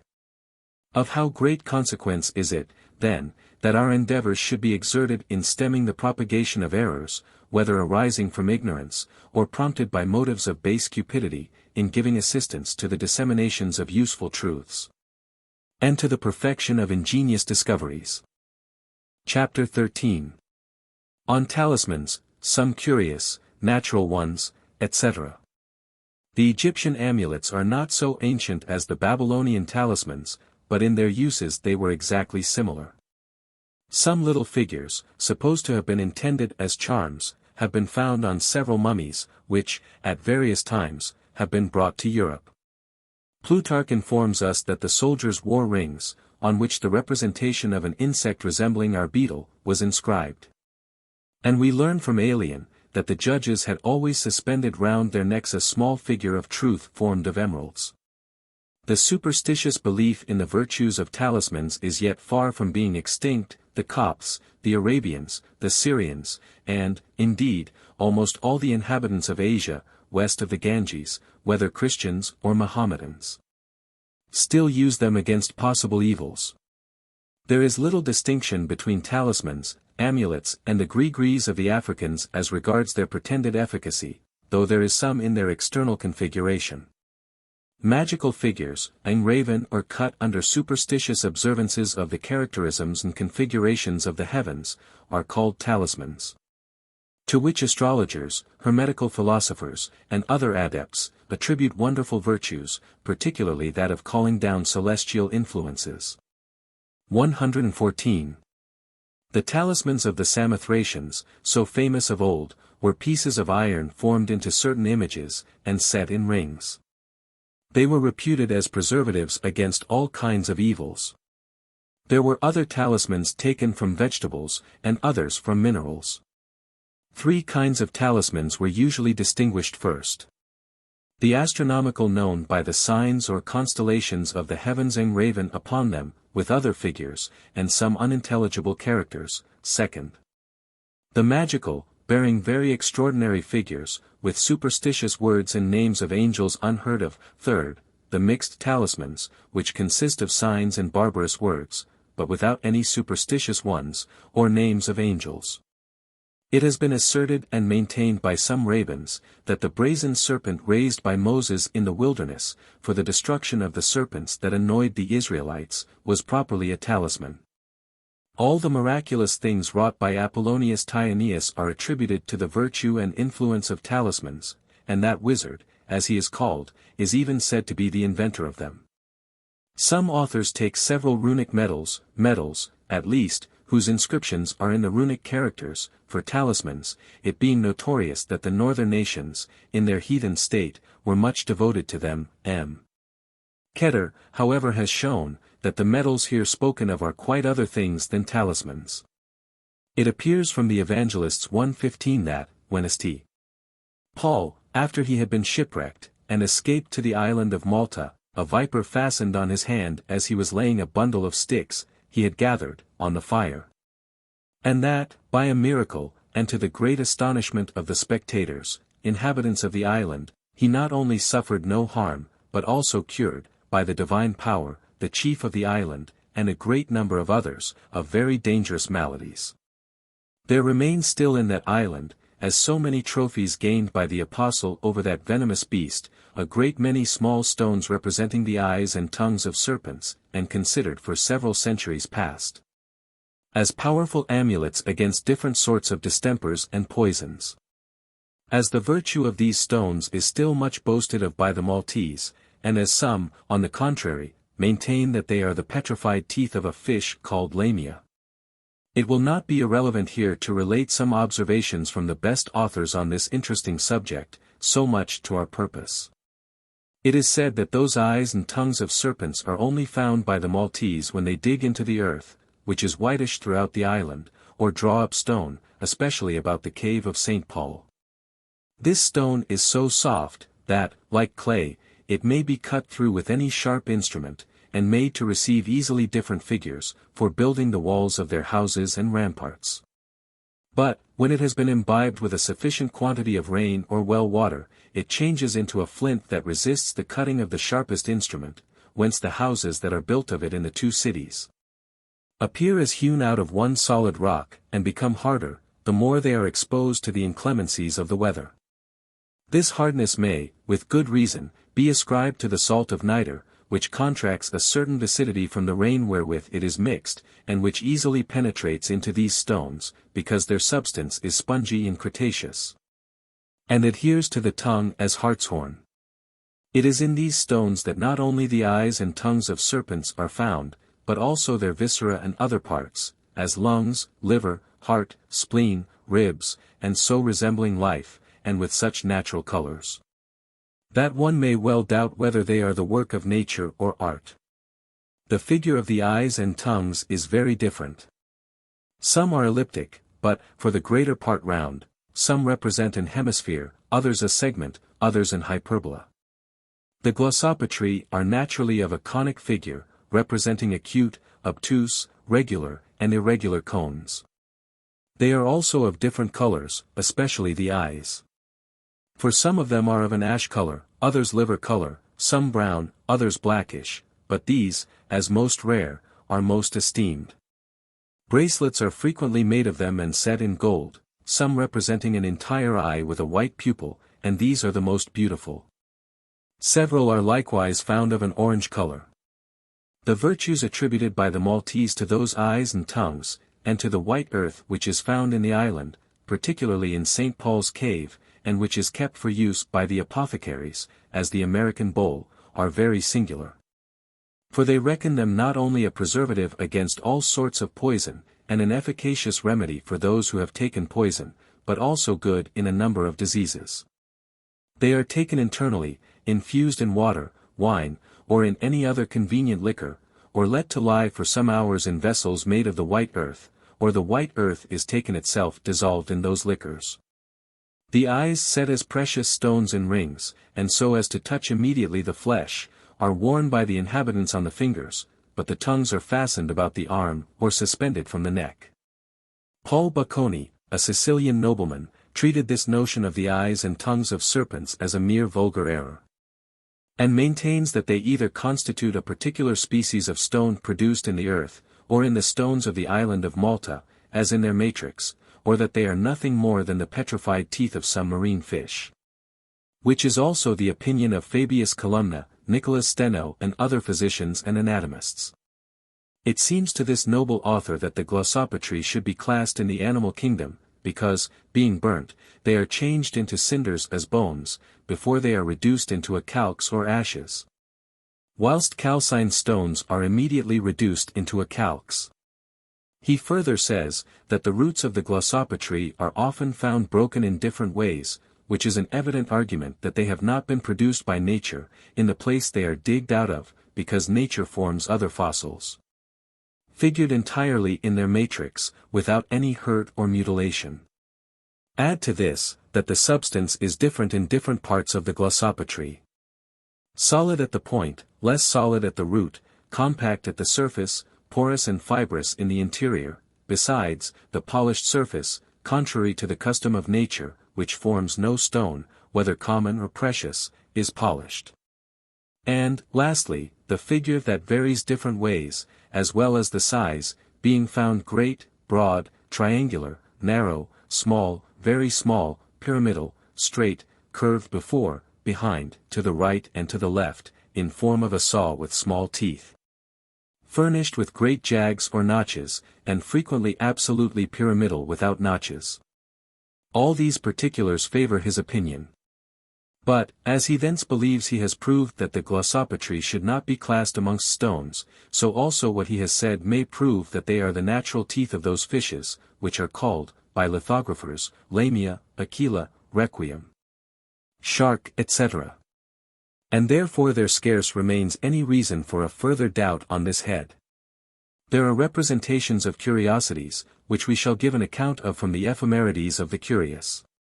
It is customary to see at Batavia, in the island of Java, the figure of serpents impressed on the shells of eggs. Andrew Claris, a naturalist of considerable note, says that when he was at Batavia in 1679, he had seen himself.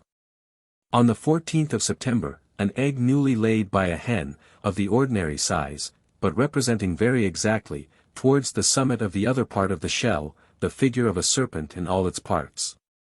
Not only the lineaments of the serpent were marked on the surface, but the 3 dimensions of the body were as sensible as if they had been engraved by an able sculptor, or impressed on wax, plaster or some other like matter. One could see very plainly the head, ears, and a cloven tongue starting out of the throat. The eyes were sparkling and resplendent, and represented so perfectly the interior and exterior of the parts of the eye, with their natural colors, that they seemed to behold with astonishment the eyes even of the spectators. To account for this phenomenon, it may be supposed that, the hen being near laying, a serpent presented itself to her sight, and that her imagination, struck thereby, impressed the figure of the serpent on the egg that was ready to press out of the ovarium. An egg equally wonderful, was laid by a hen at Rome on the 14th of December, 1680. The famous comet that appeared then on the head of Andromeda, with other stars, were seen represented on its shell. Sebastian Scheffer says, that he had seen an egg with the representation of an eclipse on it. Signor Magliabecchi, in his letter to the Academy of the Curious, on the 20th of October 1682, has these words. Last month I had sent me from Rome, a drawing of an egg found at Tivoli, with the impression of the sun and the transparent comet with a twisted tail. There are also representations of Indian nuts, or small cocoas, with the head of an ape. The nut has been exactly engraved in the ephemerides of the curious, both as to size and form, and covered with its shell, as expressed there by ciphers and other figures which represent the same nut stripped of its covering, and exhibiting the head of an ape. This nut seems pretty much like the foreign fruit described by Clusius, Exoticorum lib A, which John Bauhin, History plant. Universal lib 3, retaining the description of Clusius, calls, a nut resembling the areca, and which C. Bauhin, Pinac. Lib. 2, sect. 6, calls, the fruit of the 14th of palm tree, that bears nuts, or a foreign fruit of the same sort as the areca. This fruit with its shell, is, as Clusius says, 1.5 inches in length, but is somewhat more than 1 inch thick. Its shell or membranous covering, is about the thickness of the blade of a knife, and outwardly of an ash color mixed with brown. Clusius was in the right to say, that the shell of this nut was formed of several fibrous parts, but those fibers resemble rather those of the shell of a cocoa, than the fibrous parts of the back of the areca nut. He, moreover, has very properly observed, that this shell is armed, at its lower part, with a double calyx and that the opposite part terminates in a point. But it is necessary to observe, that this point is not formed by the prolongation of the shell, as the figure he has given of it seems to specify, but that from the middle of the upper part of the fruit, there juts out a sort of small needle.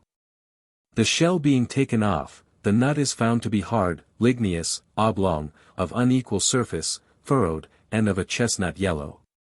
One of its extremities is roundish, and the other, by the reunion and prolongation of 3 sorts of tubercles, terminates in a point. Those protuberances being so formed, that the middlemost placed between the 2 others, has the appearance of a nose, and the 2 lateral protuberances resemble flat lips. On each side of that which forms what we call the nose, a small hole or nook is perceived, capable of containing a pea, but does not penetrate deep, and is surrounded with black filaments, sometimes like eyebrows and eyelashes, so that the nut on that side resembles an ape or a hare. This lusus naturae, or sport of nature, has a very pretty effect, but is oftener found in stones than other substances. A great variety of such rare and singular productions of nature may be seen at the British Museum, but nothing can be more extraordinary in this respect than what is related concerning the agate of Pyrrhus, which represented, naturally, Apollo holding a lyre, with the 9 muses distinguished each by their attributes. In all probability, there is great exaggeration in this fact, for we see nothing of the kind that comes near this perfection. However, it is said, that, at Pisa, in the church of St. John, there is seen, on a stone, an old hermit perfectly painted by nature, sitting near a rivulet, and holding a bell in his hand, and that, in the temple of St.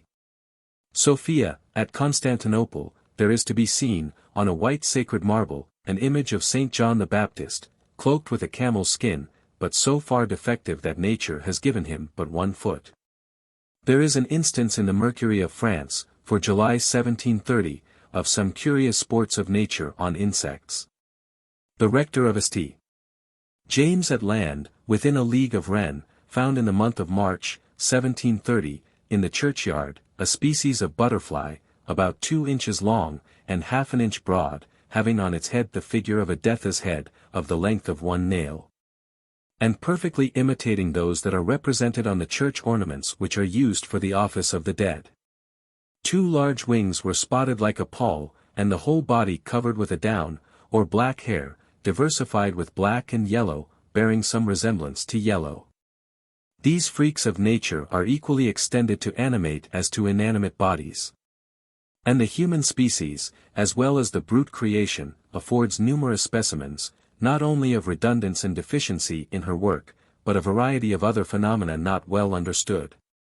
The march of intellect, however, it is to be hoped, will be as successful in this instance, as in obliterating the hobgoblins of astrologers and quacks who so long have ruled the destiny and health of their less sagacious fellow creatures.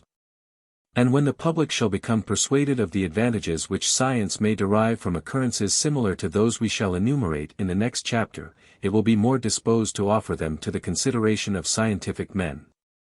Chapter 14. On the medicinal powers attributed to music by the ancients. The power of music over the human mind, as well as its influence on the animal creation, has been variously attested. And its curative virtues have been no less extolled by the ancients. 116 Martianus Capella assures us, that fevers were removed by songs, and that Asclepiades cured deafness by the sound of the trumpet. Wonderful indeed! That the same noise which would occasion deafness in some, should be a specific for it in others. It is making the viper cure its own bite. But, perhaps Asclepiades was the inventor of the acousticon, or ear trumpet, which has been thought a modern discovery, or of the speaking trumpet, which is a kind of cure for distant deafness.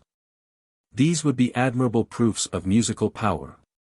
117 We have the testimony of Plutarch, and several other ancient writers, that Thaletas the Cretan, delivered the Lacedaemonians from the pestilence by the sweetness of his lyre.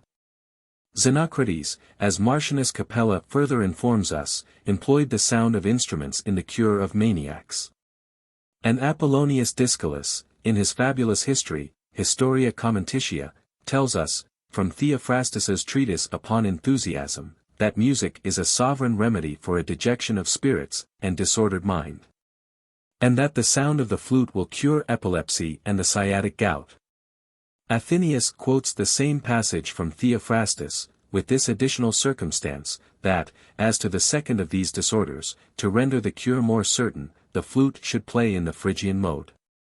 But Aulus Gellius, who mentions this remedy, seems to administer it in a very different manner, by prescribing to the flute player a soft and gentle strain. Si modulis lenibus, says he. Tibicin insinet, for the Phrygian mode was remarkably vehement and furious. This is what Coelius Aurelianus calls loca dolentia decantare, enchanting the disordered places.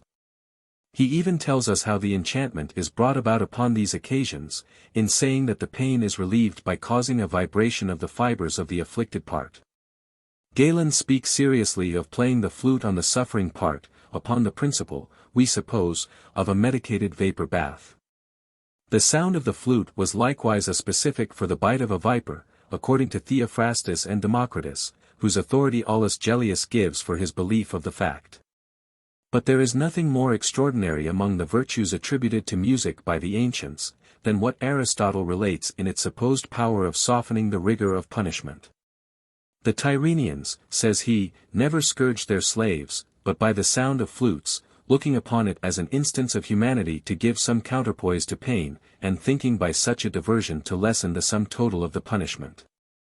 To this account may be added a passage from July. Pallas, by which we learn, that in the triremes, or vessels with 3 banks of oars, there was always a tibosin, or flute player, not only to mark the time, or cadence for each stroke of the oar, but to soothe and cheer the rowers by the sweetness of the melody. And from this custom Quintilian took occasion to say, that music is the gift of nature, to enable us the more patiently to support toil and labor. 118. These are the principal passages which Antiquity furnishes, relative to the medicinal effects of music, in considering which, reliance is placed on the judgment of M. Buret, whose opinions will come with the more weight, as he had not only long made the music of the ancients his particular study, but was a physician by profession. This writer, in a dissertation on the subject, has examined and discussed many of the stories above related, concerning the effects of music in the cure of diseases. He allows it to be possible, and even probable, that music, by reiterated strokes and vibrations given to the nerves, fibers, and animal spirits, may be of use in the cure of certain diseases. Yet he by no means supposes that the music of the ancients possessed this power in a greater degree than the modern music, but rather that a very coarse and vulgar music is as likely to operate effectually on such occasions as the most refined and perfect. The savages of America pretend to perform these cures by the music and jargon of their imperfect instruments. And in Apulia, where the bite of the tarantula is pretended to be cured by music, which excites a desire to dance, it is by an ordinary tune, very coarsely performed. 119. Baglivi refines on the doctrine of effluvia, by ascribing his cures of the bite of the tarantula to the peculiar undulation any instrument or tune makes by its strokes in the air, which, vibrating upon the external parts of the patient, is communicated to the whole nervous system, and produces that happy alteration in the solids and fluids which so effectually contributes to the cure. The contraction of the solids, he says, impresses new mathematical motions and directions to the fluids, in one or both of which is seated all distempers, and without any other help than a continuance of faith, will alter their quality. A philosophy as wonderful and intricate as the nature of the poison it is intended to expel, but which, however, supplies this observation, that, if the particles of sound can do so much, the effluvia of amulets may do more. Credulity must be very strong in those who believe it possible for music to drive away the pestilence. Antiquity, however, as mentioned above, relates that Thalidas, a famous lyric poet, contemporary with Solon, was gifted with this power. But it is impossible to render the fact credible, without qualifying it by several circumstances omitted in the relation. In the first place, it is certain, that this poet was received among the Lacedaemonians during the plague, by command of an oracle, that by virtue of this mission, all the poetry of the hymns which he sung must have consisted of prayers and supplications, in order to avert the anger of the gods against the people, whom he exhorted to sacrifices, expiations, purifications, and many other acts of devotion, which, however superstitious, could not fail to agitate the minds of the multitude, and to produce nearly the same effects as public fasts, and, in Catholic countries, processions, as at present, in times of danger, by exalting the courage, and by animating hope. The disease having, probably, reached its highest pitch of malignity when the musician arrived, must afterwards have become less contagious by degrees, till, at length, ceasing of itself, by the air wafting away the seeds of infection, and recovering its former purity, the extirpation of the disease was attributed by the people to the music of Thalidas, who had been thought the sole mediator, to whom they owed their happy deliverance. This is exactly what Plutarch means, who tells the story, and what Homer meant, in attributing the curation of the plague among the Greeks, at the siege of Troy, to music.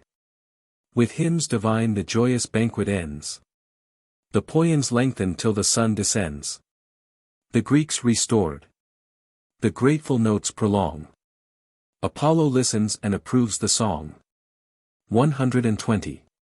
For the poet in these lines seems only to say, that Apollo was rendered favorable, and had delivered the Greeks from the scourge with which they were attacked, in consequence of Chryseis having been restored to her father, and of sacrifices and offerings. M. Buret thinks it easy to conceive, that music may be really efficacious in relieving, if not in removing, the pains of sciatica, and that independent of the greater or less skill of the musician. He supposes this may be effected in two different ways: first, by flattering the ear, and diverting the attention. And, secondly, by occasioning oscillations and vibrations of the nerves, which may, perhaps, give motions to the humors, and remove the obstructions which occasion this disorder. In this manner the action of musical sounds upon the fibers of the brain and animal spirits, may sometimes soften and alleviate the sufferings of epileptics and lunatics, and calm even the most violent fits of these two cruel disorders. And if antiquity affords examples of this power, we can oppose to them some of the same kind said to have been effected by music, not of the most exquisite sort. For not only M. Buret, but many modern philosophers, physicians, and anatomists, as well as ancient poets and historians, have believed that music has the power of affecting, not only the mind, but the nervous system, in such a manner as will give a temporary relief in certain diseases, and, at length, even operate a radical cure. In the Memoirs of the Academy of Sciences for 1707 and 1708, we meet with many accounts of diseases, which, after having resisted and baffled all the most efficacious remedies in common use, had, at length, given way to the soft impressions of harmony. M. de Myran, in the Memoirs of the same Academy, 1737, reasons upon the medicinal powers of music in the following manner: it is from the mechanical and involuntary connection between the organ of hearing and the consonances excited in the outward air, joined to the rapid communication of the vibrations of this organ to the whole nervous system, that we owe the cure of spasmodic disorders, and of fevers attended with a delirium and convulsions, of which our memoirs furnish many examples. The late learned Dr. Branchini, professor of physic at Udine, collected all the passages preserved in ancient authors, relative to the medicinal application of music, by Asclepius. And it appears from this work that it was used as a remedy by the ancient Egyptians, Hebrews, Greeks, and Romans, not only in acute, but chronic disorders. This writer gives several cases within his own knowledge, in which music has been efficacious, but the consideration as well as the honor of these, more properly belong to modern than to ancient music. Music, of all arts, gives the most universal pleasure, and pleases longest and oftenest. Infants are charmed with the melody of sounds, and old age is animated by enlivening notes. The Arcadian shepherds drew pleasure from their reeds. The solitude of Achilles was cheered by his lyre, the English peasant delights in his pipe and tabor, the mellifluous notes of the flute solace many an idle hour. And the charming of snakes and other venomous reptiles, by the power of music, is well attested among the Indians. Music and the sounds of instruments, says Vignal de Marville, contribute to the health of the body and mind. They assist the circulation of the blood, they dissipate vapors, and open the vessels, so that the action of perspiration is freer. The same author tells a story of a person of distinction, who assured him, that once being suddenly seized with a violent illness, instead of a consultation of physicians, he immediately called a band of musicians. And their violins acted so well upon his inside, that his bowels became perfectly in tune, and in a few hours were harmoniously becalmed. Farinelli, the famous singer, was sent for to Madrid to try the effect of his magical voice on the King of Spain. His Majesty was absorbed in the deepest melancholy, nothing could excite an emotion in him. He lived in a state of total oblivion of life, he sat in a darkened chamber, entirely given up to the most distressing kind of madness. The physicians at first ordered Farinelli to sing in an outer room. And for the first day or two this was done, without producing any effect on the royal patient. At length it was observed, that the king, awakening from his stupor, seemed to listen. On the next day tears were seen starting from his eyes, the day after he ordered the door of his chamber to be left open, and at length the perturbed spirit entirely left our modern Saul. And the medicinal music of Farinelli effected what medicine itself had denied. After food, says Sir William Jones, 121, when the operations of digestion and absorption give so much employment to the vessels, that a temporary state of mental repose, especially in hot climates, must be found essential to health. It seems reasonable to believe that a few agreeable airs, either heard or played without effort, must have all the good effects of sleep, and none of its disadvantages. Putting, as Milton says, the soul in tune for any subsequent exertion, an experiment often made by myself. I have been assured by a credible witness, that 2 wild antelopes often used to come from their woods to the place where a more savage beast, Saragidola, entertained himself with concerts.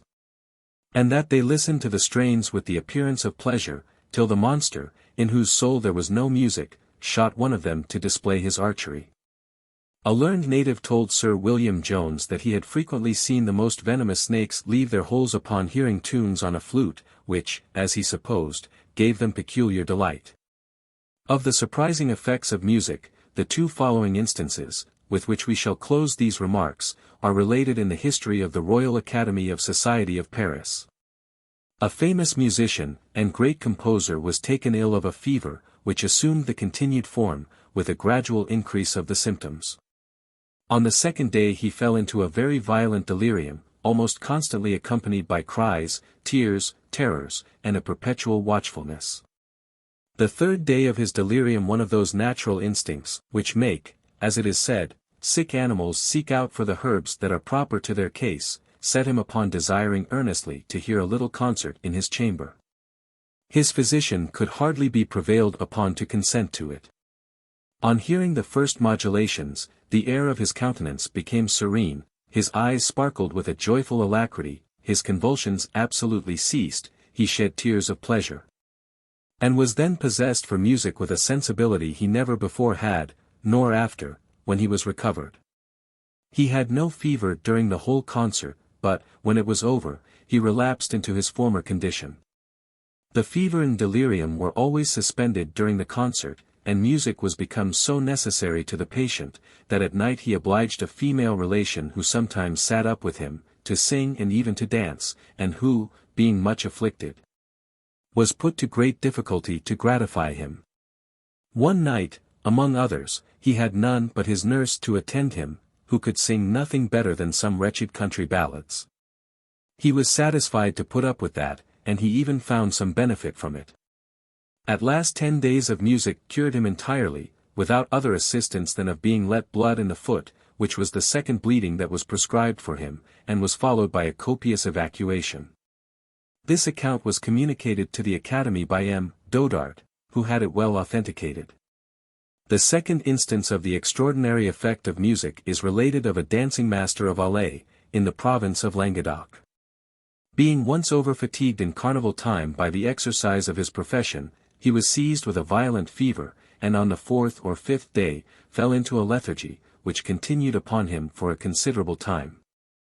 On recovering he was attacked with a furious and mute delirium, wherein he made continual efforts to jump out of bed, threatened, with a shaking head and angry countenance, those who attended him, and even all that were present. And he besides obstinately refused, though without speaking a word, all the remedies that were presented to him. One of the assistants bethought himself that music perhaps might compose a disordered imagination. He accordingly proposed it to his physician, who did not disapprove the thought, but feared with good reason the ridicule of the execution which might still have been infinitely greater, if the patient should happen to die under the operation of such a remedy. A friend of the dancing master, who seemed to disregard the caution of the physician, and who could play on the violin, seeing that of the patient hanging up in the chamber, laid hold of it, and played directly for him the air most familiar to him. He was cried out against more than the patient who lay in bed, confined in a strait-jacket, and some were ready to make him desist. When the patient, immediately sitting up as a man agreeably surprised, attempted to caper with his arms in unison with the music, and on his arms being held, he evinced, by the motion of his head, the pleasure he felt. Sensible, however, of the effects of the violin, he was suffered by degrees to yield to the movement he was desirous to perform, when, strange as it may appear, his furious fits abated. In short, in the space of a quarter of an hour, the patient fell into a profound sleep, and a salutary crisis in the interim rescued him from all danger. Chapter 15. Presages, Prodiges, Presentiments, etc. The common opinion of comets being the presages of evil is an old pagan superstition, introduced and entertained among Christians by their prejudice for antiquity, and which Mr. Bell says is a remnant of pagan superstition, conveyed from father to son, ever since the first conversion from paganism. As well because it has taken deep root in the minds of men, as because Christians, generally speaking, are as far gone in the folly of finding presages in everything, as infidels themselves. It may be easily conceived how the pagans might be brought steadfastly to believe that comets, eclipses, and thunderstorms, were the forerunners of calamities, when man's strong inclination for the marvelous is considered. And his insatiable curiosity for prying into future events, or what is to come to pass. This desire of peeping into futurity, as has already been shown, has given birth to 1,000 different kinds of divination, all alike whimsical and impertinent, which in the hands of the more expert and cunning have been made most important and mysterious tools. When anyone has been rogue enough to think of making a penny of the simplicity of his neighbors, and has had the ingenuity to invent something to amuse, the pretended faculty of foretelling things to come, has always been one of the readiest projects. From hence always the assumption of judiciary astrology. Those who first began to consult the motions of the heavens, had no other design in view, than the enriching their minds with so noble a knowledge. And as they had their genius bent on the pursuit of useful knowledge, they never dreamed of converting astrology or a knowledge of the stars to the purpose of picking the pockets of the credulous and ignorant, of whose blind-side advantage was taken by these sidereal sages to turn them to account by making them believe that the doctrine of the stars comprehended the knowledge of all things that were, or are, or ever shall be. So that every one, for his money, might come to them and have their fortune told. The better to gull the world, the stargazers assert that the heavens are the book in which God has written the destiny of all things. And that it is only necessary to learn to read this book, which is simply the construction of the stars, to be able to know the whole history of what is to come to pass.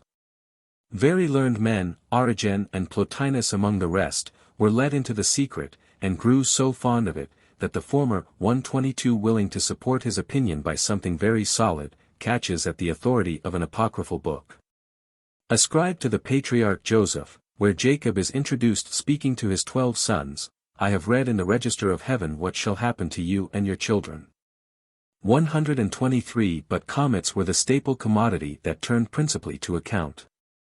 In compliance, however, with the impressions of fear which the strangeness and excessive length of these stars made upon mankind, the astrologers did not hesitate to pronounce them of a malign tendency. And the more so when they found they had, by this means, made themselves in some degree necessary, in consequence of the impatient applications that were made to them as from the mouth of an oracle. What particular disaster such and such a comet portended. Eclipses furnished more frequent occasions for the exercise of their talent. From this worthy precedent of judicial astrology, others took the hint and invented new modes of divination, such as geomancy, chiromancy, onomancy, and the like. Till the world by degrees became so overrun with superstition, that the least trifle was converted into a presage or presentiment, and the more so when this kind of knowledge became the business of religion.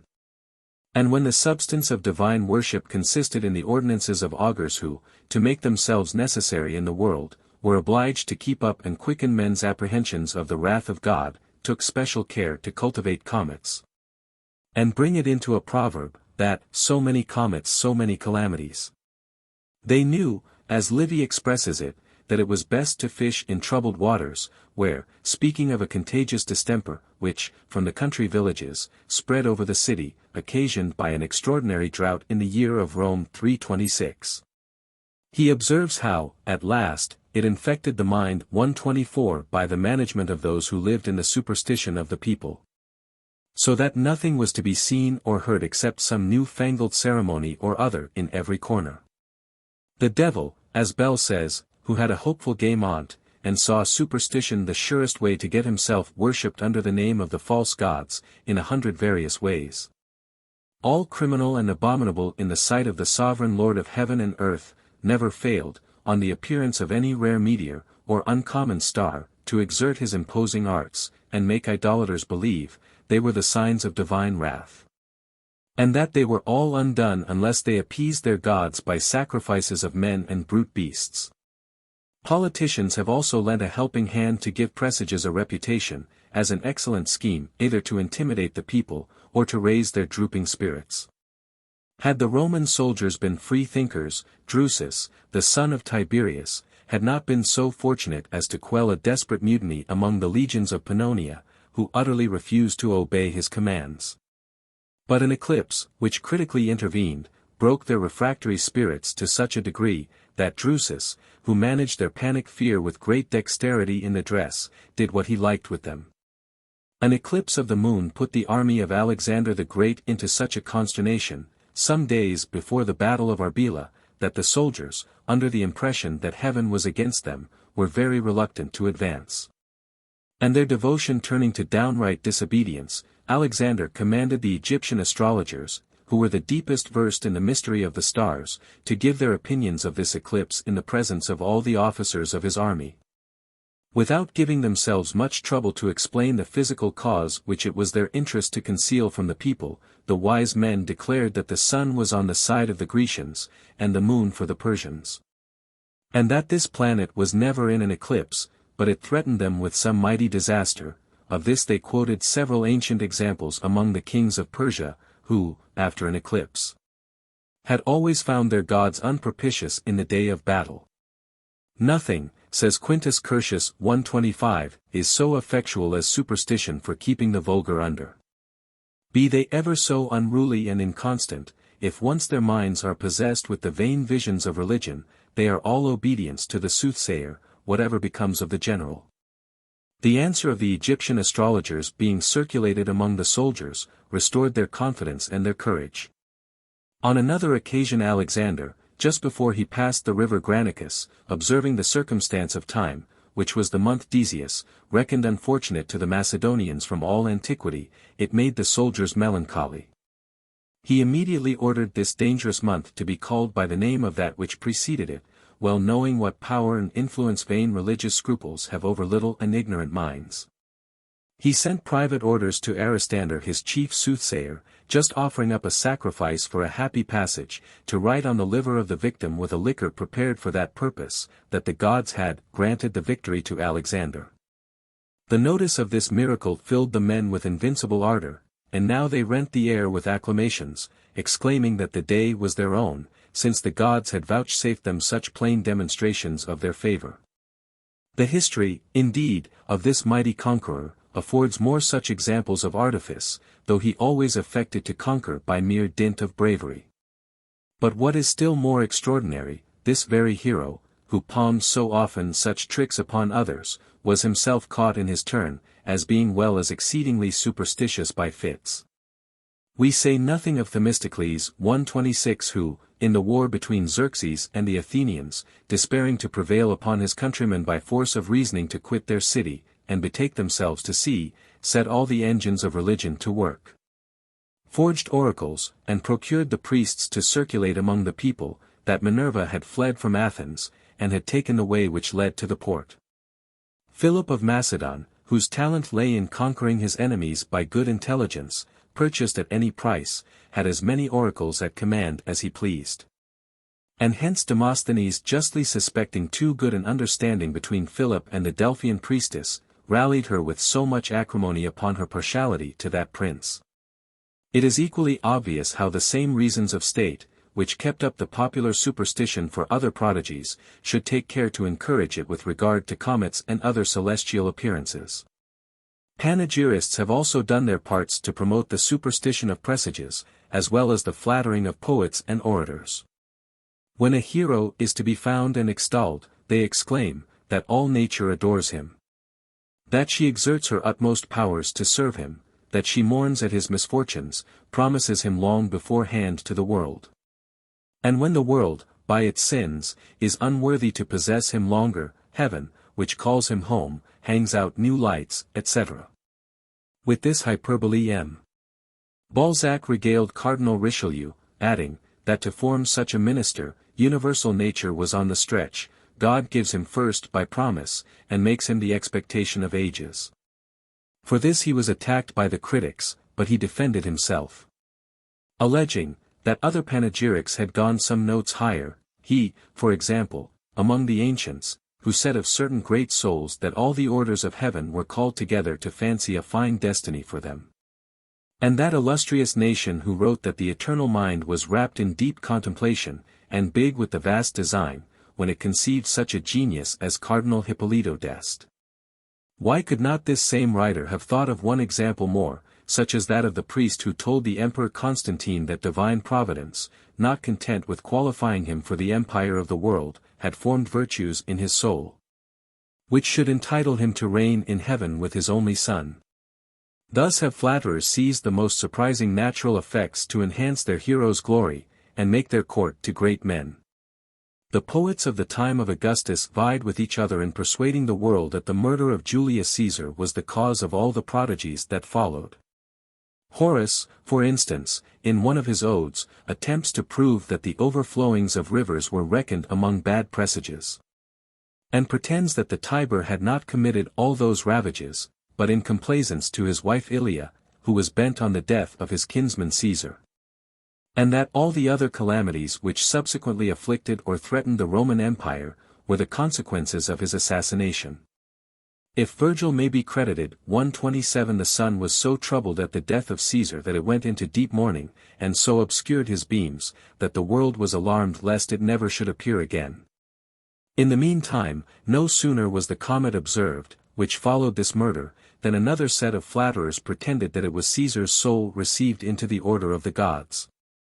And they dedicated a temple 128 to the comet, and set up the image of Caesar with a star on his forehead. It appears from the sermons of the ancient fathers, that the Christians of that time believed they gave great relief to the moon in an eclipse, by raising hideous shouts to the skies, which they imagined recovered her out of her fainting fit, and without which she must inevitably have expired. Saint Ambrose, the author of the 215th Sermon de Tempore, bound up with those of Saint Austin, and Saint Eloy, Bishop of Noyon, declaimed particularly against this abuse. It appears also from the homilies of Saint Chrysostom, Saint Basil, St. Austin, and others, that the Christians of their days drew several kinds of presages from persons sneezing at critical times, from meeting a cat, a dog, or an ill-looking, squinting, woman, a maiden, one blind of an eye, or a cripple, on being caught by the cloak on stepping out of a door, or from a sudden catch in one's joint or limb. St. Eloy tells his people plainly, that whoever pays attention to what he meets at his first going out or coming in, or to any particular voice, or to the chirping of a bird, is so far a pagan. Indeed, all these, and innumerable others of the same description of superstitious among Christians, are remnants of ancient paganism, as they have been denounced by the censures of popes, provincial councils, synodical decrees, and other grave authorities. And, though there were not such a cloud of witnesses, there would be no difficulty in proving the disease of pagan origin. For, independent of those who preached the gospel of our Saviour, having never promulgated such notions, we learn from several ancient authorities, that the Gentiles had all these superstitions in the highest regard. It was one general opinion among them, that the eclipses of the moon were the consequence of certain magic words by which sorcerers could wrench her from the skies, and drag her near enough the earth to cast a frothy spittle on their herbs, one of the principal ingredients in their incantations. To rescue the moon from the supposed torture she was in, and to frustrate the charm, it was necessary to prevent her from hearing the magic words, by drowning in noise and hideous outcries. For which purpose the people used to assemble during an eclipse of the moon with rough music, such as frying pans, brazen vessels, old tin kettles, etc. According to Pietro della Voile, the Persians keep up the same ridiculous ceremony to this day. It is likewise, according to Tavernier, observed in the kingdom of Tuncan, where they imagine the moon to be, at that time, struggling with a dragon. It is to the same source that we owe the imaginary raging heat of the dog star, the pretended presages of several evils ascribed to eclipses, and all the illusions of astrology. In a treatise written by Abigard, Bishop of Lyons, in 833, composed to undeceive a world of people, who were persuaded that there were enchanters who could command thunder, and hail, and tempest, to destroy the fruits of the earth, and that they drove a great trade by this mystery with the people of a certain country called Magonia, who came once a year, sailing in large fleets through the air, to freight with the blighted corn. For which they paid down ready money to the enchanters. So little was this matter doubted, that one day the bishop had enough to do to save 3 men and a woman from being stoned to death, the people insisting they had just fallen overboard from one of these aerial ships. We do not here examine whether, in those days, the people literally were more superstitious and credulous than in the days of paganism. It is enough to say, that they were of very easy belief. And hence men began to write their histories in the style of romance, mixing up 1,000 fables with the deeds of great men, such as Roland, nephew to Charlemagne. Which so suited the taste of the age, that no book would afterwards go down in any other style. Witness, for instance, the Manual of Devotions by James de Voragine, Archbishop of Genoa, composed towards the latter end of the 13th century.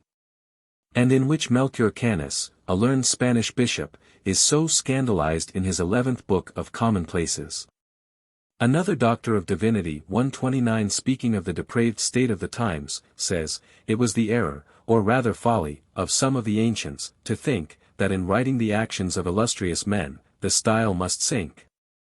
Unless they mixed up with it the ornaments, for so they called them, of poetical fiction, or something of this sort. And, consequently, thus blended truth with fable.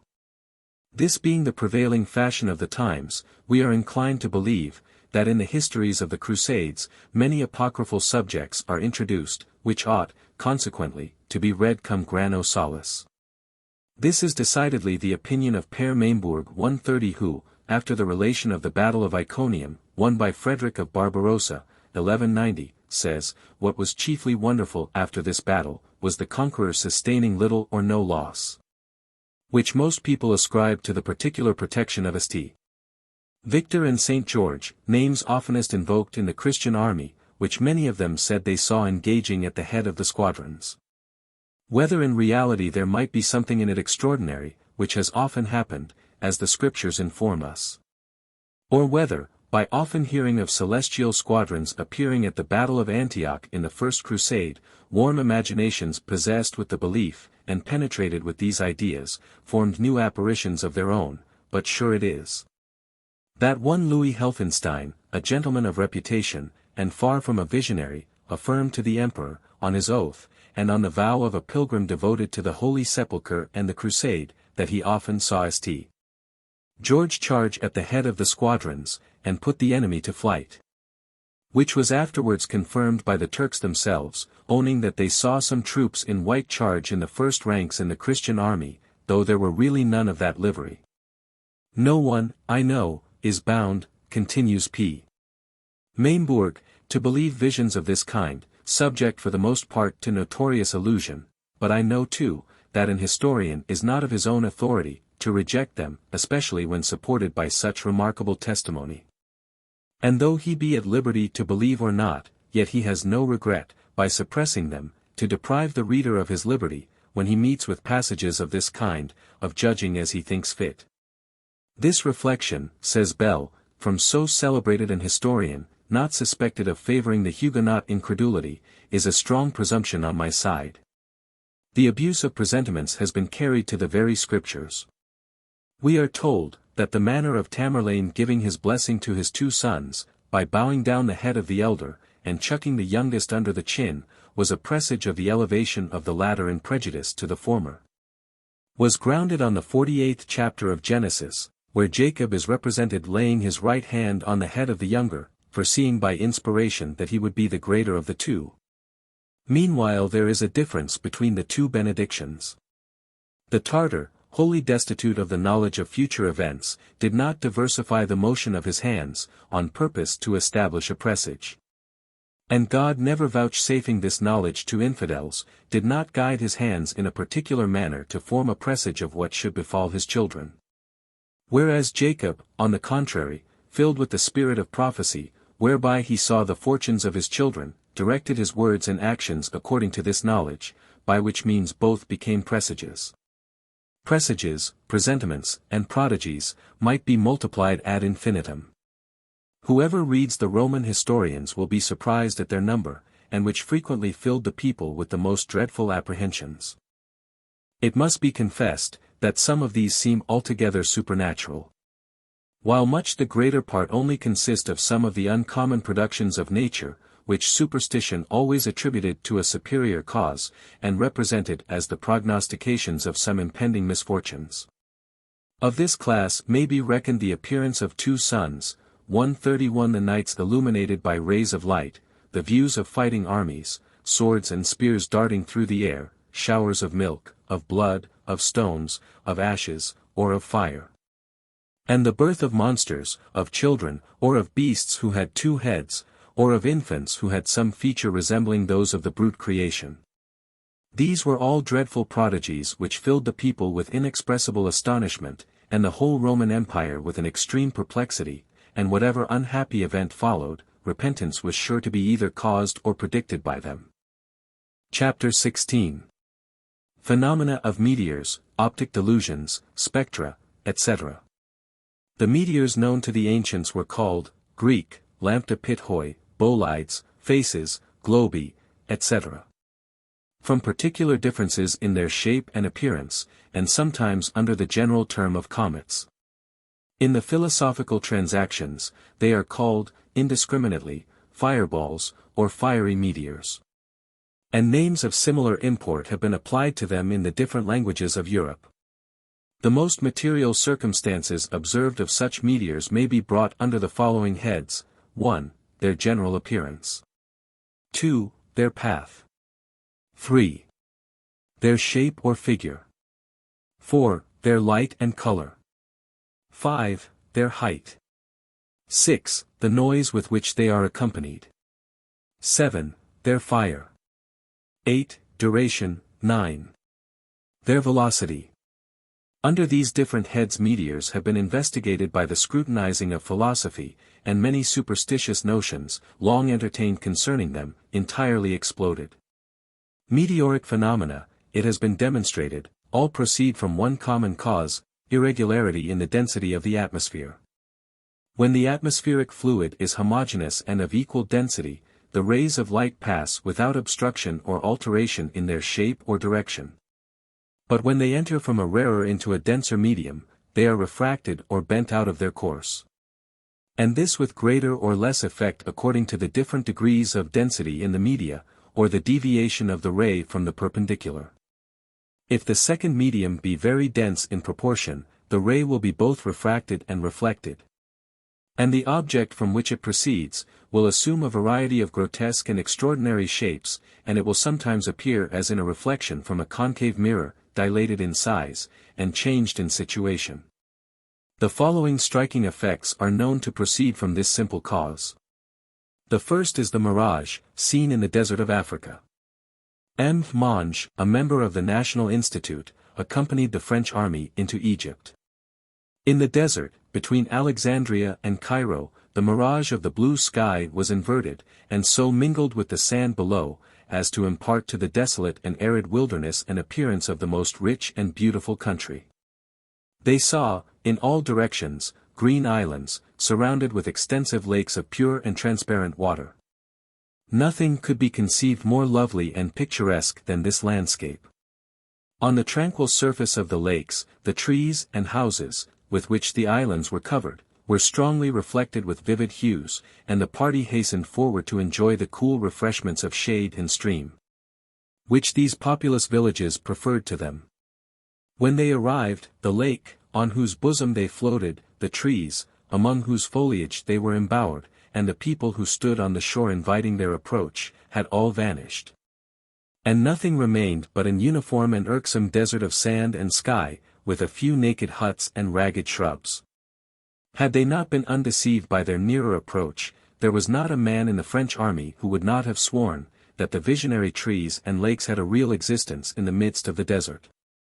The same appearance precisely was observed by Dr. Clarke at Raskid, or Rosetta.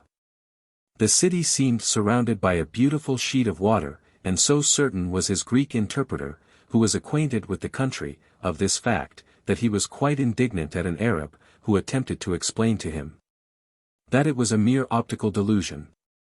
At length, they reached Rosetta in about 2 hours, without meeting any water, and, on looking back on the sand they had just crossed, it seemed to them, as if they had just waded through a vast blue lake.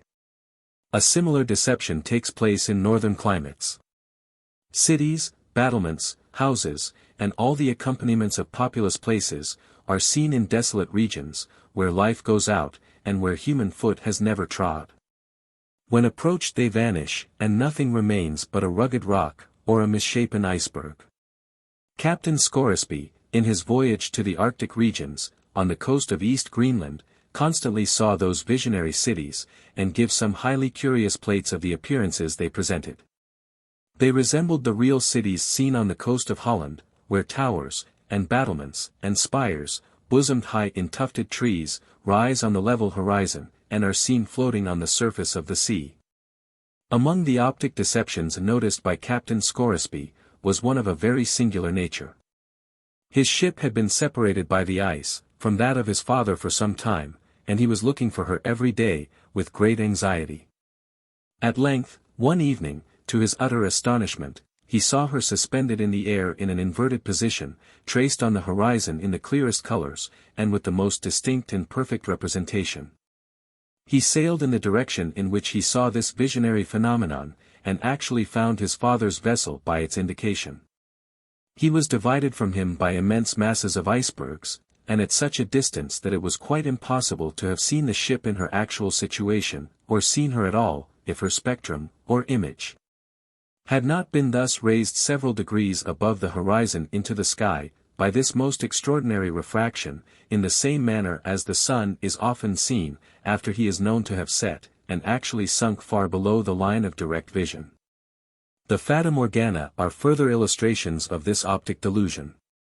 This phenomenon is seen at the Faro of Messina, in Sicily, under certain circumstances. The spectator must stand with his back to the east, on an elevated place behind the city, commanding a view of the bay, and having the mountains, like a wall, opposite to him, to darken the background of the picture. No wind must be abroad to ruffle the surface of the sea, and the waters must be pressed up by currents, as they sometimes are, to a considerable height in the middle of the strait, and present a slight convex surface. When all these circumstances occur, as soon as the sun rises over the heights of the Calabrian shore, and makes an angle of 45° with the horizon, all the objects on the shore at Reggio are transferred to the middle of the strait, and seen distinctly on the surface of the water, forming an immovable landscape of rocks, trees, and houses, and a movable one of men, horses, and cattle. These are formed into 1,000 separate compartments, presenting most beautiful and ever-varying pictures of animate and inanimate nature, on the swelling surface of the water, broken by the currents. Present separate plates of convex mirrors to reflect them. They then as suddenly disappear, as the broad aquatic mirror of the current passes on. Sometimes the atmosphere is so dense that the objects are seen, like Captain Scoresby's ship, snatched up into the regions of the air, 30 or 40 feet above the level of the sea. And in cloudy weather, nearer to the surface, bordered with vivid prismatic colors. Sometimes colonnades of temples and churches, with cross-crowned spires, are all represented as floating on the sea, and by a sudden change of representation, the pillars are curved into arcades, and the crosses are bent into crescents. And all the edifices of the floating city undergo the most extraordinary and fantastic mutations.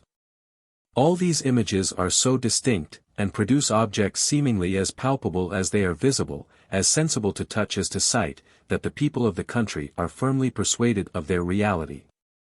They consider the edifices as the enchanted palaces of the Fairy Morgana, and the moving objects as living things which inhabit them.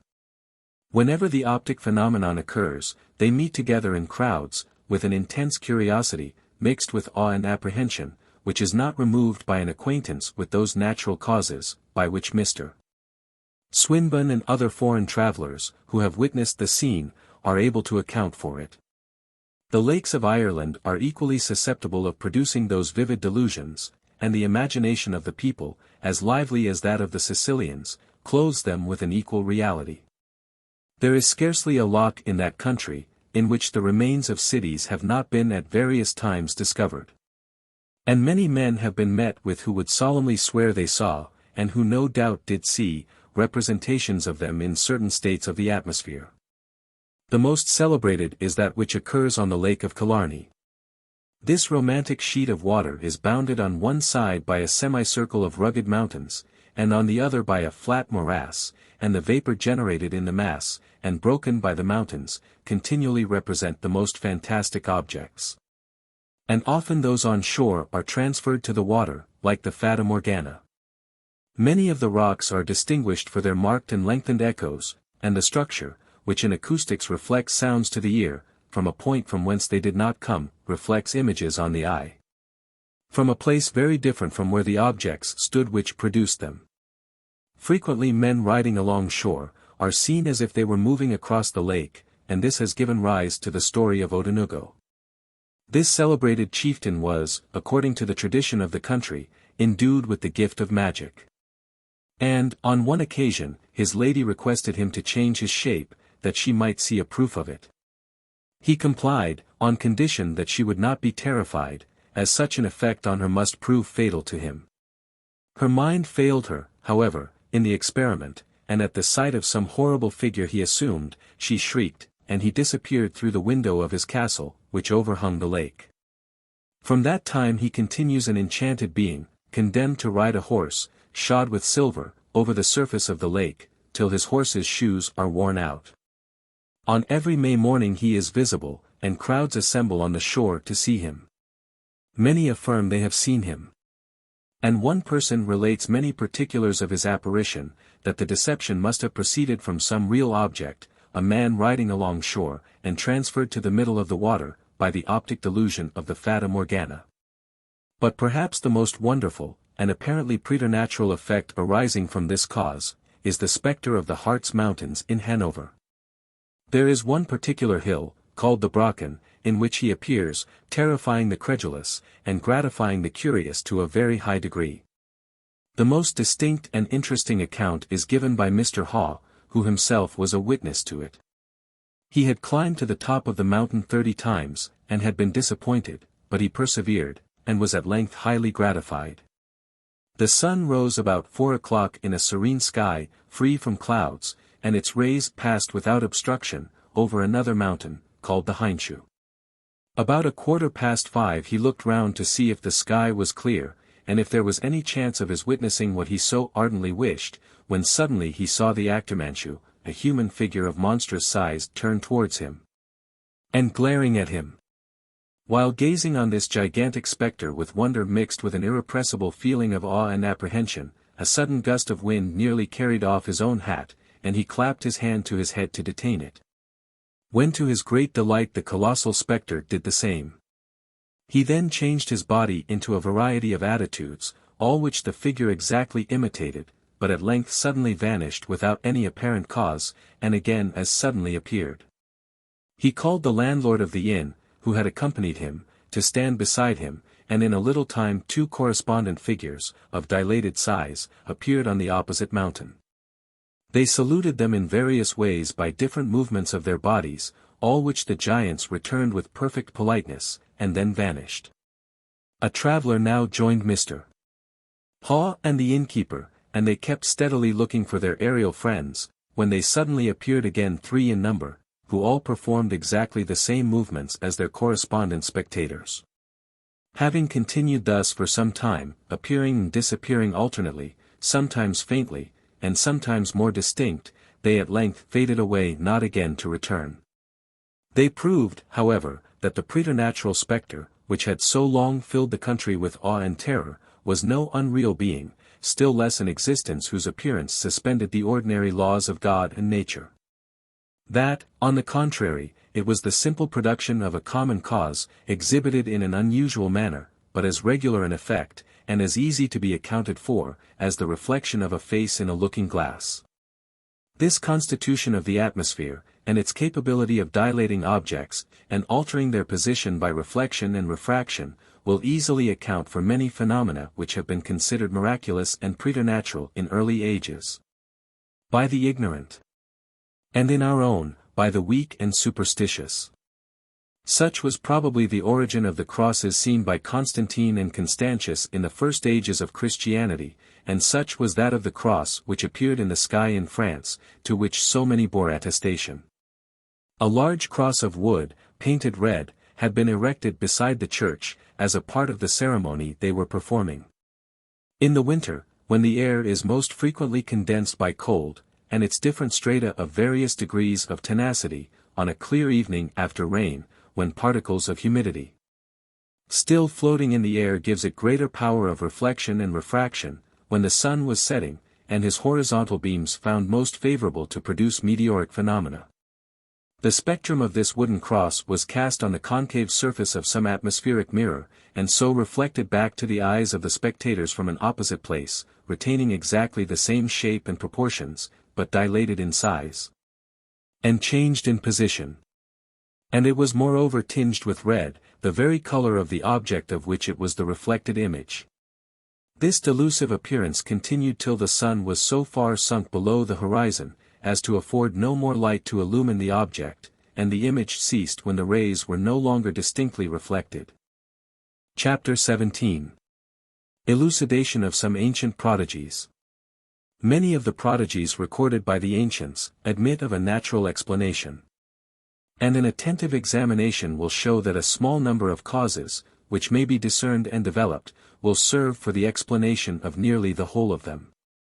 There are two reasons for our believing accounts of prodigies. 1. The number and agreement of these accounts, and the confidence to which the observers and witnesses are entitled. 2. The possibility of dissipating what is wonderful, by ascertaining any one of the principal causes which might have given to a natural fact a tinge of the marvelous. Now, as regards the first reason, the ancients have recorded various occurrences. For instance, a shower of quicksilver at Rome is mentioned by Dion Cassius, in the year 197 of our era, and a similar event is related under the reign of Aurelian. If we attend to phenomena taking place in our time, such as a shower of blood, tremendous hail stones weighing a pound each and containing a stone within them, showers of frogs, and other almost unaccountable occurrences, we must consign them to the annals in which science has inserted the facts she has recognized as such, without as yet pretending to explain them. Respecting the second reason, the deceptive appearance which nature sometimes assumes, the exaggeration, almost unavoidable, by partially informed observers, of the details of a phenomenon, or its duration. Improper, ill-understood, or badly translated expressions, figurative language, and a practical style, erroneous explanations of emblematical representations, apologues and allegories adopted as real facts. Such are the causes, which, singly or together, have frequently swollen with prodigious fictions the page of history. And it is by carefully removing this envelope, that elucidations must be sought of what has hitherto been improperly and disdainfully rejected. A few examples will illustrate these several positions. The river Adonis being impregnated, during certain seasons, with volumes of dust raised from the red soil of that part of Mount Libanus near which it flows, gave rise to the fable of the periodical effusion of the blood of Adonis. There is a rock near the island of Corfu, which bears the resemblance of a ship under sail. The ancients adapted the story to the phenomenon, and recognized in it the Phoenician ship, in which Ulysses returned to his country. Converted into stone by Neptune, for having carried away the slayer of his son Polyphemus. A more extensive acquaintance with the ocean, has shown that this appearance is not unique. A similar one on the coast of Patagonia, has more than once deceived both French and English navigators. And Rock Dunder, in the West Indies, bears a resemblance, at a distance equally elusive. There is another recorded by Captain Hardy, in his recent travels in Mexico, near the shore of California. And the story of the Flying Dutchman, is founded on a similar appearance at the Cape of Good Hope, connected with a tradition which has been long current there among the Dutch colonists. Another instance is afforded by the Chimera, the solution of which enigma, as given by Ovid, is so fully substantiated by the very intelligent British officer who surveyed the Caramania a few years since. Scylla the sea monster, which devoured 6 of the rowers of Ulysses, M. Salve Root, a recent compiler on the marvelous, is tempted to regard as an overgrown polypus magnified by the optical power of poetry, though we are disposed to give the credit to an alligator, or its mate, a crocodile. And this occurrence is not so fictitiously represented, as it is supposed to be. Magical pretensions of certain herbs, etc. In the enumeration of plants possessing magical properties, Pliny mentions those which, according to Pythagoras, have the property of concealing water. Elsewhere, without having recourse to magic, he assigns to hemp an analogous quality. According to him, the juice of this plant poured into water becomes suddenly inspissated and congealed. It is probable enough, that he indicated a species of mallow, the hemp-leaved marshmallow, of which the mucilaginous juice produces this effect to a certain point, and an effect which may also be obtained from every vegetable as rich in mucilage. Of vegetable productions, many produce intoxicating effects, such as berries of the nightshade, 132 scamini, and various species of fungi. These unquestionably have been made subservient to demonological purposes, which, with the ignorant, have passed off for supernatural agency. The priests, to whom the little comparative learning of the Dark Ages attached, knew well how to impose upon the credulous, but imposition was not always their object. An extent of benevolence prevailed which contemplated the relief of their fellow creatures afflicted with sickness. It was maintained by the Egyptians that, besides the gods, there were many demons which communicated with mortals, and which were often rendered visible by certain ceremonies and songs. That genii exercised an habitual and powerful influence over every particle of matter, that 36 of these beings presided over the various members of the human body. And thus, by magical incantations, it might be strengthened, or debilitated, afflicted with, or delivered from disease. Thus, in every case of sickness, the spirit presiding over the afflicted part, was first duly invoked. But the magicians did not trust solely to their vain invocations, they were well acquainted with the virtues of certain herbs, which they wisely employed in their attempts at healing. These herbs were greatly esteemed, such, for instance, as the cynocephalia, or, as the Egyptians themselves termed the acerites 133, which was used as a preventive against witchcraft. And the nepenthes which Helen presented in a potion to Menelaus, and which was believed to be powerful in banishing sadness, and in restoring the mind to its accustomed, or even to greater, cheerfulness, were of Egyptian growth. But whatever may be the virtues of such herbs, they were used rather for their magical, than for their medicinal qualities. Every cure was cunningly ascribed to the presiding demons, with which not a few boasted that they were, by means of their art, intimately connected. There can be no question, as attested by the earliest records, that the ancients were in possession of many potent remedies.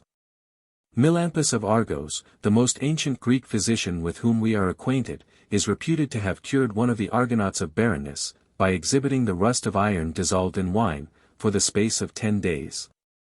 The same physician used hellebore as a purgative on the daughters of King Proteus, who were laboring under hypochondriasis or melancholy. Bleeding was also a remedy of very early origin, and said to have been first suggested by the hippopotamus or sea-horse, which at a certain time of the year was observed to cast itself on the sea-shore, and to wound itself among the rocks or stones, to relieve its plethora. Podalirius, on his return from the Trojan War, cured the daughter of Demethus, who had fallen from a height, by bleeding her in both arms.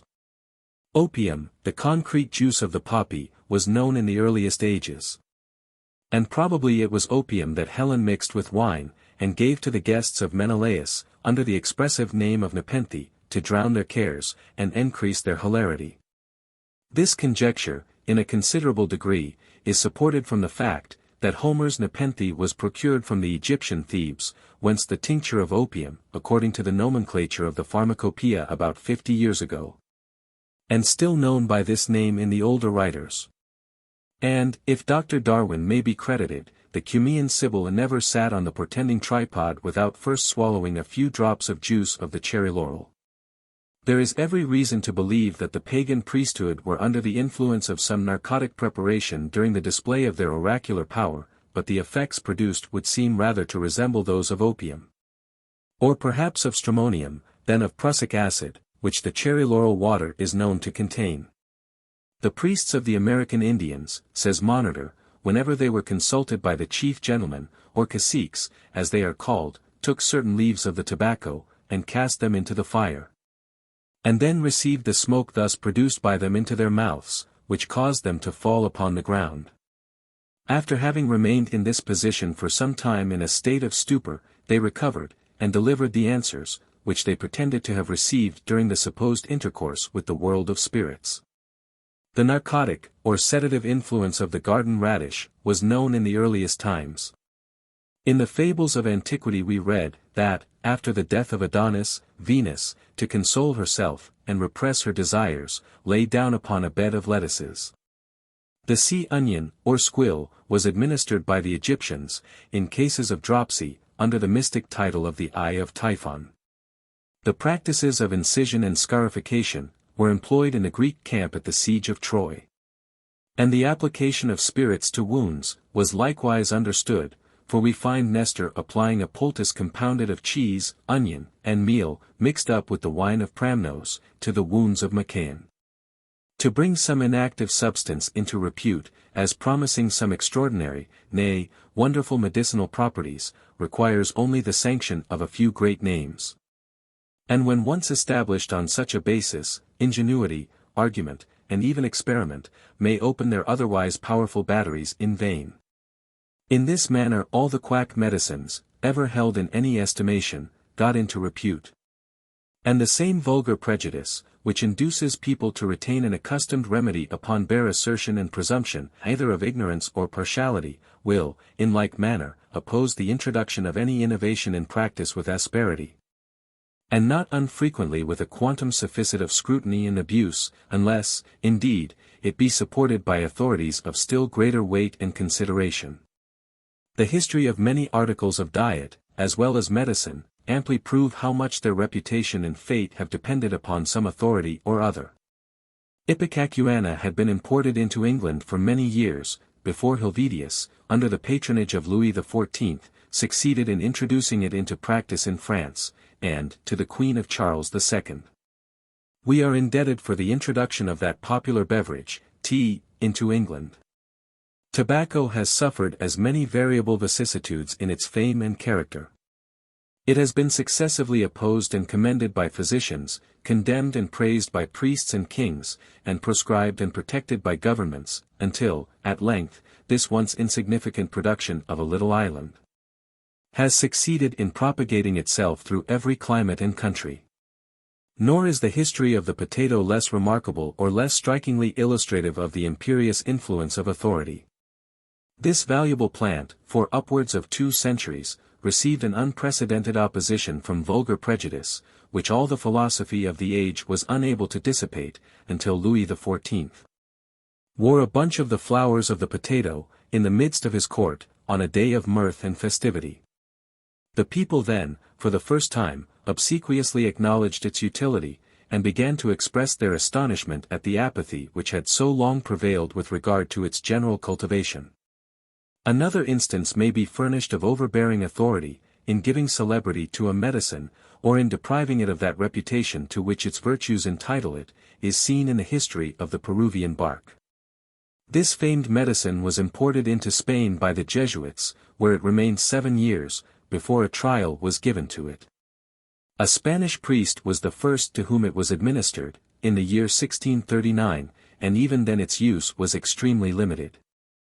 And it would undoubtedly have sunk into oblivion, but for the supreme power of the Church of Rome, under whose protecting auspices it gained a temporary triumph over the passions and prejudices which opposed its introduction.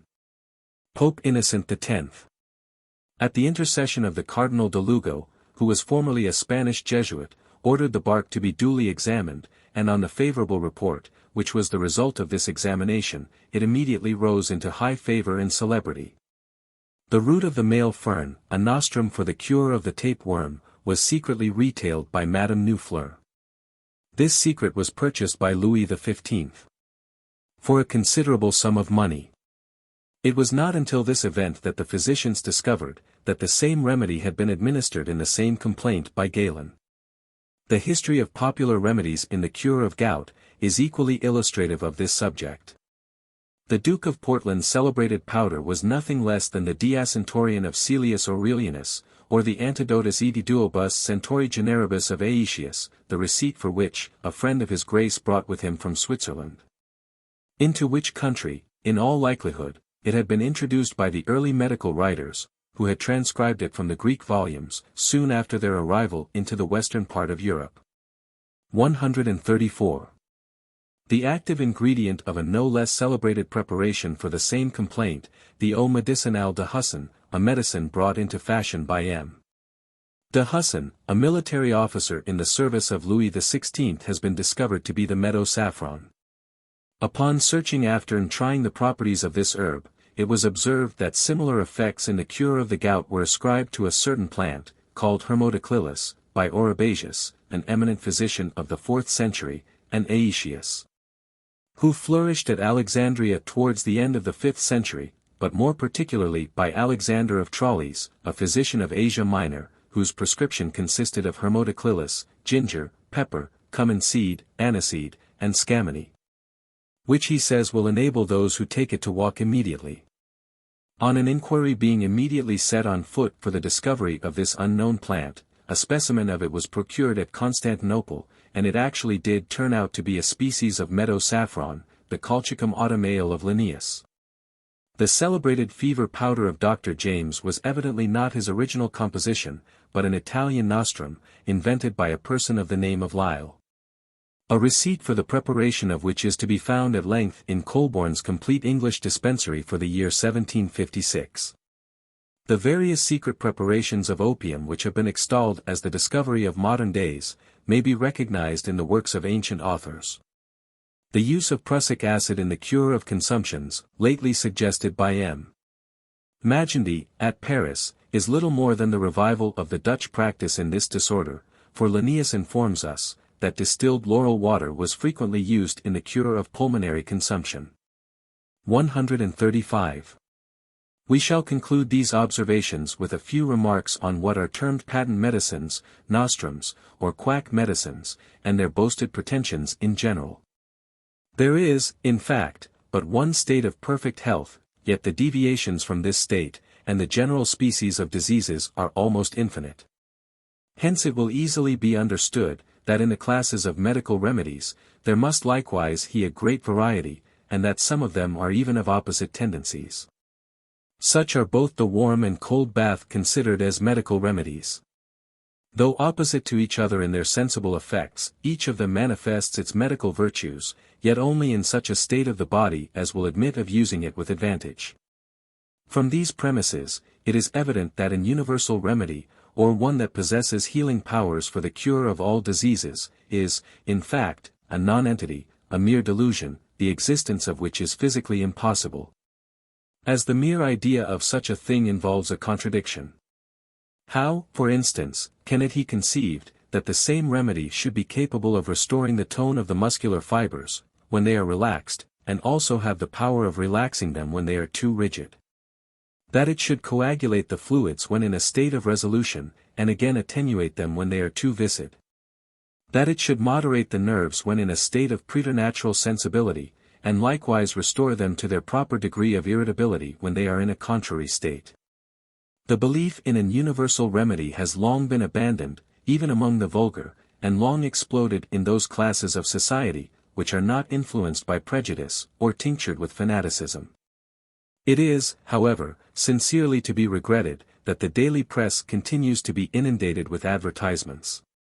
And that the lower, and less informed class of the community, are still imposed upon by a set of privileged impostors, who frequently puzzle the intelligent to decide whether the impudence or the industry with which they endeavor to establish the reputation of their respective poisons, be the most prominent feature in their character. In illustration of this last observation, it may further be observed, that most of the nostrums advertised as cough drops, etc., are preparations of opium, similar, but inferior, to the well-known paregoric elixir of the shops, but disguised and rendered more deleterious by the addition of heating in aromatic gums. The injury which may be occasioned by the indiscriminate employment of such medicines might be very serious and irremediable, as is well known to every person possessing the smallest portion of medical knowledge. The boasted, though groundless pretensions of certain illiterate empirics to cure diseases which have eluded the skill and penetration of the faculty, is another absurdity into which people of good common sense have been most woefully entrapped. The lessons of experience ought to prove the most useful, as purchased at the greatest trouble and expense. But if people choose to run over a precipice with their eyes open, they leave themselves nothing to regret, and the public less to lament, by their fall. It was justly observed by the sagacious and intelligent Bacon, that a reflecting physician is not directed by the opinion which the multitude entertain of a favourite remedy, but that must be guided by a sound judgment. And consequently, he is led to make very important distinctions between those things which only by their name pass for medical remedies, and others, which in reality possess healing powers.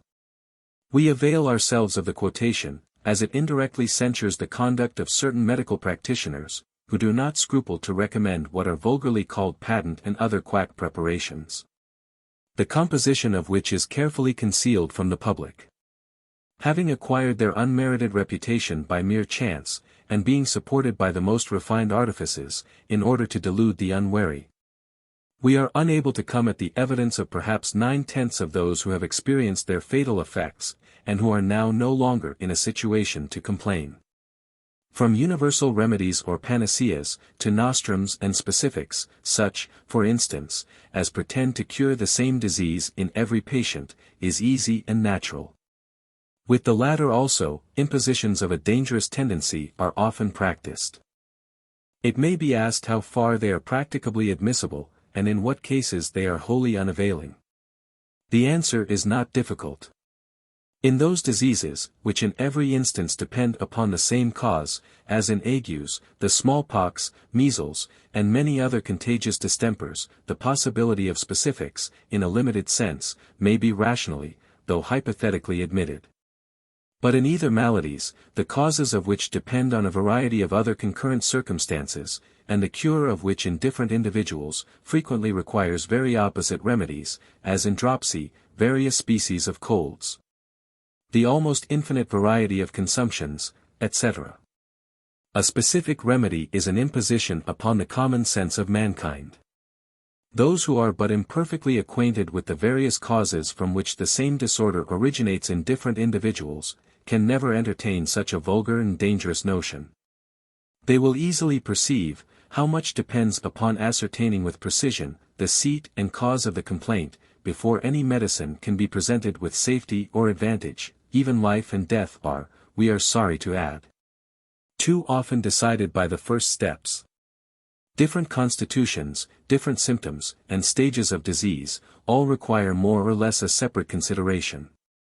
What is more natural than to place confidence in a remedy, which has been known to afford relief to others in the same kind of disposition? The patient anxiously inquires after a person who has been afflicted with the same malady. He is eager to know the remedy that has been used with success. His friend or neighbor imparts to him the wished for intelligence. He is determined to give the medicine a fair trial, and takes it with confidence. From what has been stated, it will not be difficult to conceive, that if his case does not exactly correspond with that of his friend, any chance remedy may prove extremely dangerous, if not fatal. Hence it becomes evident, that the results are not to be depended upon, nor the chance risked. The physician is obliged to employ all his sagacity, supported by his own experience, as well as by that of his predecessors. And yet he is often under the necessity of discovering, from the progress of the disease, what he could not derive from the minutest research. How then can it be expected, that a novice in the art of healing should be more successful, when the whole of his method of cure is either the impulse of the moment, or the effect of his own credulity? It may be therefore truly said, that life and death are frequently entrusted to chance. The late Dr. Huxham, a physician of some eminence in his day, when speaking of Asclepius, the Roman empiric, says, "This man from a declaimer turned physician, and set himself up to oppose all the physicians of his time. And the novelty of the thing bore him out, as it frequently doth the quacks of the present time, and ever will while the majority of the world are fools." In another place, he curiously contrasts the too timid practice of some regular physicians, with the hazardous treatment, which is the leading feature of quacks, the timid, low, insipid practice with some, is almost as dangerous as the bold, unwarranted empiricism of others. Time and opportunity, never to be regained, are often lost by the former, while with the latter, by a bold push, you are sent off the stage in a moment. From what has been said, it may confidently be asserted, that a universal remedy still remains as great a desideratum as the philosopher's stone, and either can only obtain credit with the weak-minded, the credulous, or the fanatic. One of the most unfortunate circumstances in the history of such medicines, is the insinuating and dangerous method, by which they are puffed into notice. And as we have little of the beneficial effects which they daily must produce, by being promiscuously applied, people attend only to the extraordinary instances, perhaps not 1 in 50, where they have afforded a temporary or apparent relief. It is well known, that the more powerful a remedy is, the more permanent and dangerous must be its effects on the constitution, especially if it be introduced like many patent medicines, by an almost indefinite increase of the dose. There is another consideration, not apt to strike those who are unacquainted with the laws of the animal economy. When it is intended to bring about any remarkable change in the system of an organized body, such means are obliged to be employed as may contribute to produce that change without affecting too violently the living powers, or without carrying their action to an improper length. Indeed, the patient may be gradually habituated to almost any stimulus, but at the expense of a paralytic stroke on an impaired constitution. Such are among the melancholy effects of imposture and credulity. Were it possible, says a learned authority, to collect all the cases of sacrifices to the mysterious infatuation, it is probable that their number would exceed the enormous havoc made by gunpowder or the sword. Another reputable writer makes the following terse remark on this subject: as matters stand at present, says he, it is easier to cheat a man out of his life, than of a shilling, and almost impossible either to detect or punish the offender. Notwithstanding this, people still shut their eyes, and take everything upon trust, that is administered by any pretender to medicine, without daring to ask him a reason for any part of his conduct. Implicit faith, everywhere else the object of ridicule, is still sacred here. Chapter 18. The practice of obeah, or Negro witchcraft, charms, their knowledge of vegetable poisons, secret poisoning. Obeah, a pretended sort of witchcraft, arising from a superstitious credulity, prevailing among the Negroes, has ever been considered as a most dangerous practice, to suppress which, in our West India colonies, the severest laws have been enacted. The obeah is considered as a potent and most irresistible spell, withering and paralyzing, by indescribable terrors and unusual sensations, the devoted victim. One Negro who desires to be revenged on another, and is afraid to make an open and manly attack on his adversary, has usually recourse to this practice. Like the witch's cauldron in Macbeth, it is a combination of many strange and ominous things. Earth gathered from a grave, human blood, a piece of wood fastened in the shape of a coffin, the feathers of the carrion crow, a snake or alligator's tooth, pieces of egg shell, and other nameless ingredients, compose the fatal mixture. The whole of these articles may not be considered as absolutely necessary to complete the charm, but 2 or 3 are at least indispensable. 136. It will of course be conceived, that the practice of obeah can have little effect, unless a Negro is conscious that it is practiced upon him, or thinks so.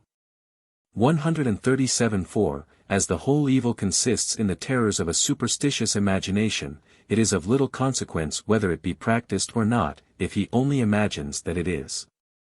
But if the charm fails to take hold of the mind of the proscribed person, another and more certain expedient is resorted to, the secretly administering of poison to him.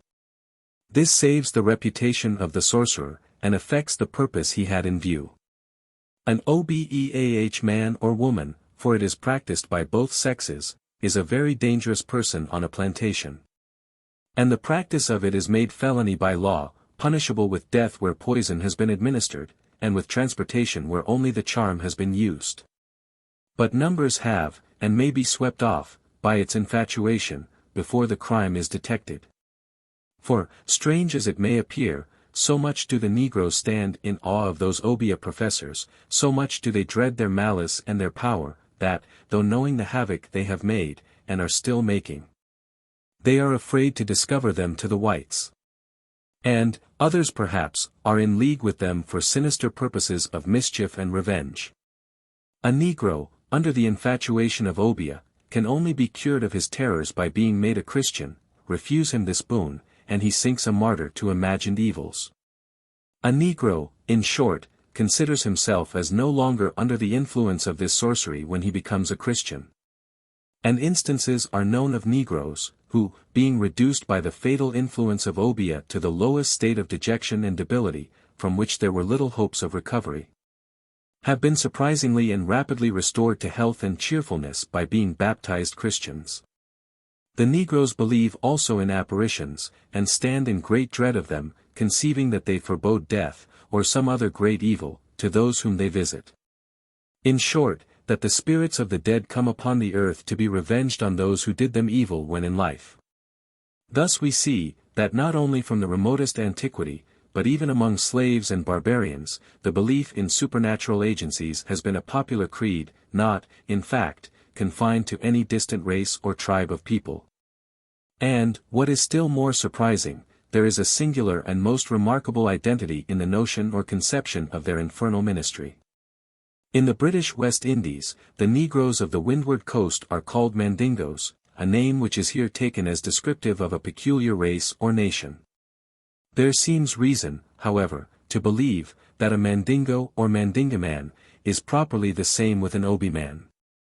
A late traveler in Brazil gives us the following anecdotes of the Mandinga and Mandingueiro of the Negroes in that country. One day, says Mr. Coster, the old man, a Negro named Apollinario, came to me with a face of dismay, to show me a ball of leaves, tied up with a plant called saipo, which he had found under a couple of boards, upon which he slept, in an outhouse. The ball was about the size of an apple. I could not imagine what had caused his alarm, until he said that it was Mandinga which had been set for the purpose of killing him. And he bitterly bewailed his fate, that at his age any one should wish to hasten his death, and to carry him from this world, before Our Lady thought fit to send him. I knew that two of the black women were at variance, and suspicion fell upon one of them, who was acquainted with the old Mandingueiro of Ingenio Velho, therefore she was sent for. I judged that the Mandinga was not set for Apollinario, but for the negress whose business it was to sweep the outhouse. I threatened to confine the suspected woman at Gara unless she discovered the whole affair. She said the Mandinga was placed there to make one of the negresses dislike her fellow slaves, and prefer her to the other. The ball of Mandinga was formed of 5 or 6 kinds of leaves of trees, among which was the pomegranate leaf. There were likewise 2 or 3 bits of rag, each of a peculiar kind, ashes, which were the bones of some animals, and there might be other ingredients besides, but these were what I could recognize. This woman either could not from ignorance, or would not give any information respecting the several things of which the ball was composed. I made this serious matter of the Mandinga, from knowing the faith which not only many of the Negroes have in it, but also some of the mulatto people. There is another name for this kind of charm. It is called Fadico, and the initiated are called feiticeiros. Of these there was formerly one at the plantation of St. Jaume, who became so much dreaded, that his master sold him to be sent to Maranham. Speaking of the green beads, contas verdes, which are another object of superstition in South America, and of the reliance placed upon them by the Valentoans, a lawless description of persons among the colonists of Brazil. The same author gives us this further view of the Mandingueiros and their charms. These men, says he, wore on their necks strings of green beads, which had either come from the coast of Africa, bearing the wonderful property of conveying in safety their possessors through all descriptions of perils, or were charmed by the Mandingueiros, African sorcerers, who had been brought over to the Brazils as slaves, and in secret continued the prohibited practice of imparting this virtue to them. Vincente had been acquainted with some of the men, and was firmly persuaded of the virtues of the green beads. When I expressed my doubts of the efficacy of the beads, against a musket ball well directed, his anger rose. But there was pity mingled with it. Lobot brings these stones from the Orellana, or river of the Amazons. I was informed, says our author, that Cantus Virtus came from Africa. But some have found their way from the Orellana, and been put into requisition by the Mandingueros.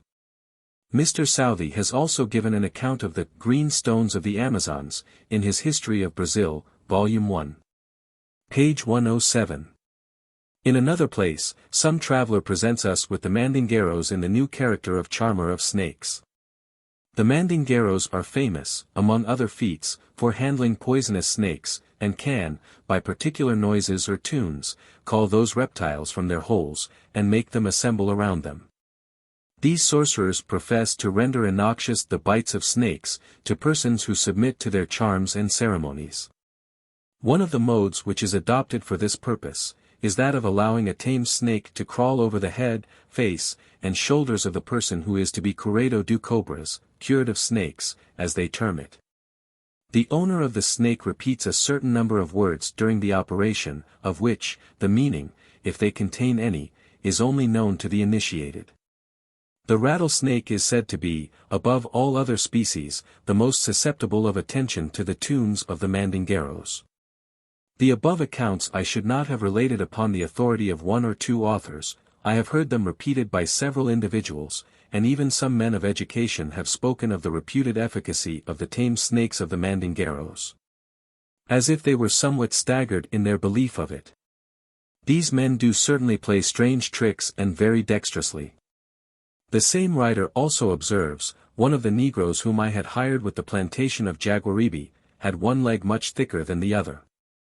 This was occasioned, as he told me, by the bite of a rattlesnake. He said he had been cured from the bites of snakes by a certain curador de cobra, or Mandinguero, and had therefore not died. But that as the moon was strong, he had not escaped receiving some injury from the bite. Beaver, in his African Memoranda, says, there is another sort of people who travel about in the country, called Mandingo men. These are Mohammedans winky face. They do not work. They go from place to place, and when they find any chiefs or people, whom they think they can make anything of, they take up their abode sometime with them, and make gris-gris, and sometimes cast seed from them for which they make them pay. On this, and other occasion, the word gris-gris is applied to a house whence oracles are delivered, but it is also used for a charm or obi. They themselves, the natives of the coast, says the author, last quoted, always wear gris-gris, or charms, which they purchase of the Mandingos, to guard them against the effects of certain arms, or of poison. And on which they place the utmost reliance. They have one against poison, another against a musket, another against a sword, and another against a knife, and, indeed, against almost everything that they think can hurt them. Mandingo priest, or gris-gris merchant, that is, a seller of charms, which carried about a person, secure the wearer from any evils, such as poison, murder, witchcraft, etc. To this priest I had made some handsome presents, and he, in return, gave me 12 gris-gris, and assured me that they would inevitably secure me from all danger. At the same time he gave me directions how to dispose of them. Some were to be carried about my person, one secretly placed over each archway, another kept under my pillow, and another under the door of the house I was then building. The Bayugas hold these people in great reverence, and say that they talk with God. Mr. Long, in his History of the West Indies, states that, under the general name of Obi men is also included the class of Mile men, or those who, by means of a narcotic poison, made with the juice of an herb, said to be the branched callaloo, a species of solanum, which occasions a trance of a certain duration, endeavor to convince the deluded spectators of their power to reanimate dead bodies. Additional particulars of this superstition preserved by Labat, Edwards, and others, are to be joined with those now produced. 138 But after all, the questions to be solved are, whether Obi, Mandinga, and gris-gris, are usually words of similar import, and whether those who are conversant in them are all alike, priests of one system of religious faith and worship. Or whether the one does not belong to the worship of a good power, and the other to that of an evil one. It is remarkable, that while the etymology of Obi has been sought in the names of ancient deities of Egypt, and in that of the serpent in the language of the coast, the actual name of the evil deity or devil, in the same language, appears to have escaped attention. That name is written by Mr. Edwards, Albany, and the bearer of it is described as a malicious deity, the author of all evil, the inflictor of perpetual diseases, and whose anger is to be appeased only by human sacrifices. This evil deity is the Satan of our own faith, and it is the worship of Satan which, in all parts of the world constitutes the essence of sorcery. If this name of Albany has any relation to the Ob of Egypt, and if the Ob, both anciently in Egypt, and to this day in the west of Africa, signifies a serpent, what does this discover to our view? But that Satan has the name of serpent among the Negro nations as well as among those of Europe. As to how it has happened that the serpent, which, in some systems, is the emblem of the good spirit, is in others the emblem of the evil one, that is a topic which belongs to a more extensive inquiry. This is enough for our present satisfaction to remember that the profession of, and belief in sorcery or witchcraft, supposes the existence of two deities, the one, the author of good, and the other the author of evil. The one worshipped by good men for good things, and for good purposes, and the other by bad men for bad things and purposes, and that this worship is sorcery and the worshippers sorcerers. It will be seen above, that since African charms are to prevent evil, and others to procure it, the first belong to the worship, and are derived from the power, of the good spirit, and the second are from the opposite source. It is to be concluded, then, that the superstition of Obi is no other than the practice of, and belief in the worship of Abani or Aboni, the evil deity of the Africans, the serpent of Africa and of Europe. And the old serpent and Satan of the Scriptures. And that the witchcraft of the Negroes is evidently the same with our own. It might indeed be further shown, that the latter have their temporary transformations of men into alligators, wolves, and the like, as the French have their loups-garous, the Germans their werewolves, wolf-men, and the rest. 139. The Negroes practicing obeah are acquainted with some very powerful vegetable poisons, which they use on these occasions, and by which they acquire much extensive credit. Their fetishes are their household gods, or domestic divinities. One of whom is supposed to preside over a whole province, and one over every family. This idol is a tree, the head of an ape, a bird, or any such thing, as their fancy may suggest. The Negroes have long been held famous in the act of secret or slow poisoning. If doubts and difficulties envelope the discovery of poisons, whose distinguishing character is the rapidity of these effects, how much greater must be the uncertainty when we are required to ascertain the administrations of what are called slow poisons. This subject, indeed, is so closely entwined with popular superstitions, that it is difficult to separate truth from falsehood. In Italy, for example, it was formerly said, that poisons were made to destroy life at any stated period, from a few hours to a year. This, however, turns out to be a mere fiction. And it is well understood, that we know of no substances that will produce death at a determinate epoch.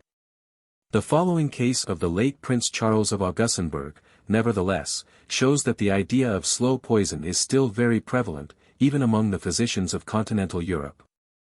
Prince Charles of Augustenburg, Crown Prince of Sweden, and the predecessor of Bernadotte, in that station, fell dead from his horse on the 22nd of May, 1810, while reviewing troops in Scania. His death, during that stormy period of public affairs, excited great attention, and an opinion soon spread abroad that he had been poisoned. The king ordered a judicial investigation, and it appeared that Dr. Rossi, the physician of the late prince, had, without directions, proceeded to inspect the body 24 hours after death. That he had performed this operation with great negligence, omitting many things which the law presented, which the assisting physicians proposed, and which were essential to render it satisfactory. And finally, that the coats of the stomach, instead of being preserved and submitted to chemical analysis were, according to his own acknowledgment, thrown away. The royal tribunal adjudged him to be deprived of his appointment, and to be banished from the kingdom. This decision would not of course, diminish the suspicion already excited, and among other physicians, who were consulted on the case, M. Loden, professor of medicine at Linköping, presented 2 memoirs, in which he stated it as his opinion, that a slow poison of a vegetable nature, and probably analogous to the aqua Tefania, had been administered to the prince. And that this had caused the apoplectic fit of which he died. His reasons were: 1. That the prince had always enjoyed good health previous to his arrival in Sweden, and, indeed, had not been ill, until after eating a cold pie at an inn, in Italy. He was shortly after seized with violent vomiting, while the rest of the company experienced no ill effects. 2. The prince was naturally very temperate. 3. Ever since he arrived in Sweden he had experienced a loss of appetite, with colic and diarrhea, and 4. That on dissection, the spleen was found of a black color and in a state of decomposition, and the liver indurated and dark-colored. Whilst during life he had experienced no symptoms corresponding to these appearances. Dr.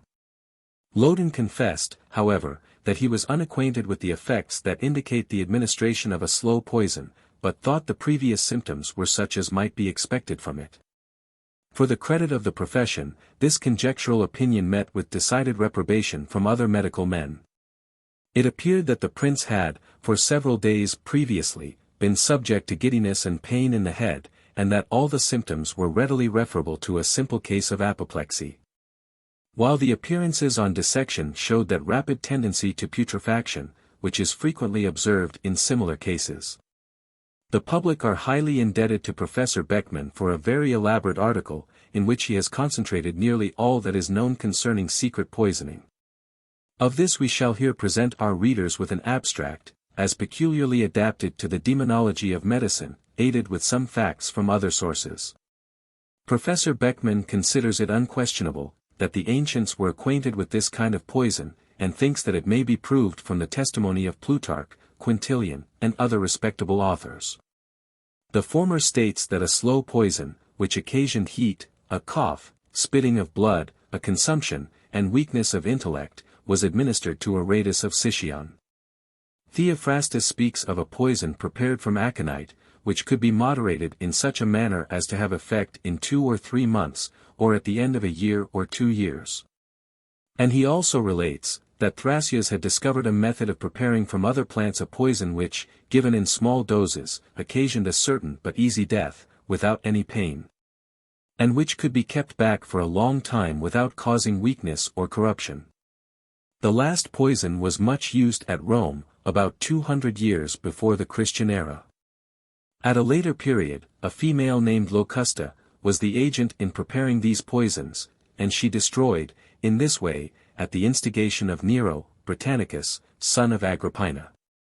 The Carthaginians seem also to have been acquainted with this act of diabolical poisoning, and they are said, on the authority of Aulus Gellius, to have administered some to Regulus, the Roman general. Contemporary writers, however, it must be added, do not mention this. The principal poisons known to the ancients were prepared from plants, and particularly aconite, hemlock, and poppy, or from animal substances.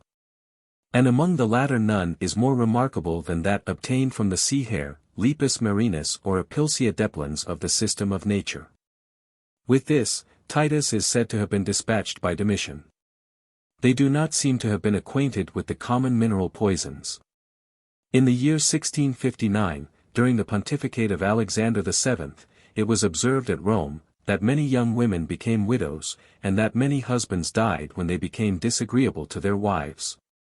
The government used great vigilance to detect the poisoners, and suspicion at length fell upon a society of young wives, whose president appeared to be an old woman, who pretended to foretell future events, and who had often predicted very exactly the death of many persons.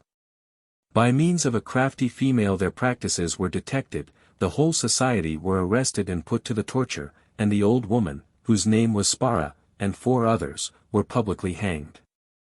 This Spara was a Sicilian, and is said to have acquired her knowledge from Tefania at Palermo. Tofania, or Tefania, was an infamous woman, who resided first at Palermo and afterwards at Naples. She sold the poison which from her acquired the name of Aqua della Tofana. It was also called Acquetta di Napoli, or Acquetta alone, but she distributed her preparation by way of charity to such wives as wished to have other husbands. From 4 to 6 drops were sufficient to destroy a man, and it was asserted that the dose could be so proportioned as to operate in a certain time. Labat says that Tefania distributed her poison in small glass phials, with this inscription, Manna of Saint Nicholas of Bari, and ornamented with the image of the saint. She lived to a great age, but was at last dragged from a monastery, in which she had taken refuge, and put to the torture, when she confessed her crimes and was strangled. In no country, however, has the art of poisoning excited more attention than it did in France, about the year 1670. Margaret d'Aubray, wife of the Marquis de Brinvilliers, was the principal agent in this horrible business.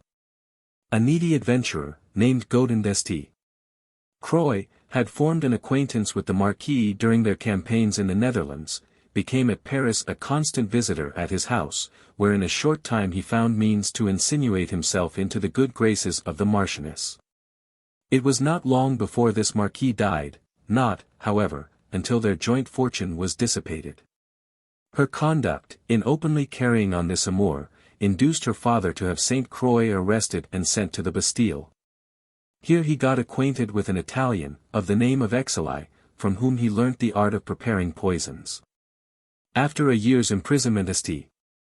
Croix was released, when he flew to the Marchioness and instructed her in the art, in order that she might employ it in bettering the circumstances of both.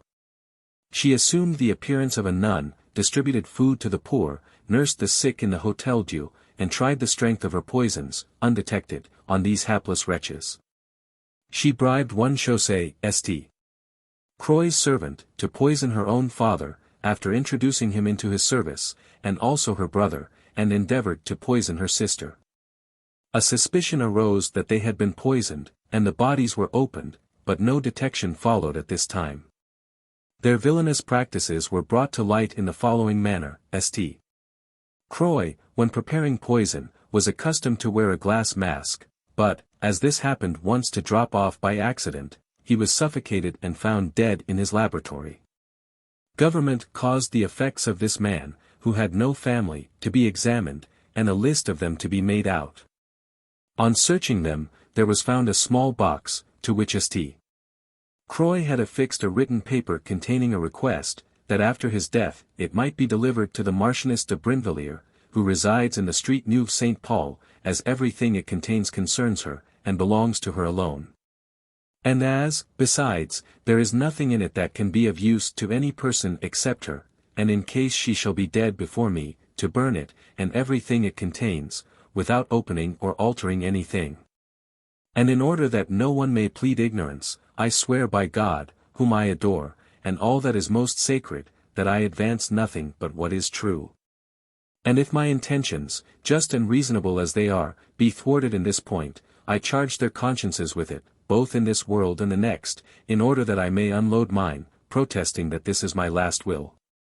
Done at Paris, this May 25th, in the afternoon, 1672. De Saint Croix. Nothing could he a greater inducement to have it opened, than this singular petition, and that being done, there was found in it a great abundance of poisons of every kind, with labels, on which their effects proved. By experiments on animals, were marked. The principal poison, however, was corrosive sublimate. When the Marchioness heard of the death of her lover and instructor, she was desirous to have the casket, and endeavored to get possession of it by bribing the officers of justice. But as she failed in this, she quitted the kingdom. La Chaussee, however, continued at Paris, laid claim to the property of St. Croix, was seized and imprisoned, confessed more acts of villainy than was suspected, and was in consequence broke alive upon the wheel. In 1673, the Marchioness fled to England, and from thence to Liege, where she took refuge in a convent. Desgrais, an officer of justice, was dispatched in pursuit of her, and having assumed the dress of an abbé, contrived to entice her from this privileged place. Among her effects at the convent there was found a confession, and a complete catalogue of all her crimes, in her own handwriting. She was taken to Paris, convicted, and on the 16th of July, 1676, publicly beheaded, and afterwards burnt. The practice of poisoning was not, however, suppressed by this execution, and it was asserted, that confessions of a suspicious nature were constantly made to the priests. A court for watching, searching after, and punishing prisoners was at length established in 1697, under the title of Chambre de Poison, or Chambre Ardente. This was shortly used as a state engine, against those who were obnoxious to the court, and the names of individuals of the first rank, both male and female, were prejudiced. 2 females, La Vigreau and La Voisin, were burnt alive, by order of this court, in February, 1680. But it was abolished in the same year. Professor Beckmann relates the following, as communicated to him by Linnaeus: Charles XI, King of Sweden, having ruined several noble families by seizing on their property, and having, after that, made a journey to Tornio. He fell into a consumptive disorder, which no medicine could cure. One day he asked his physician in a very earnest manner what was the cause of his illness. The physician replied, "Your Majesty has been loaded with too many maledictions." "Yes," returned the king, "I wish to God that the reduction of the nobility's estates had not taken place, and that I had never undertaken a journey to Tornio." After his death his intestines were found to be full of small ulcers. There has been a great diversity of opinions as to the nature of these poisons. That prepared by Tefania appears to have been a clear insipid water, and the sale of aqua fortis was for a long time forbidden in Rome, because it was considered the principal ingredient. This, however, is not probable.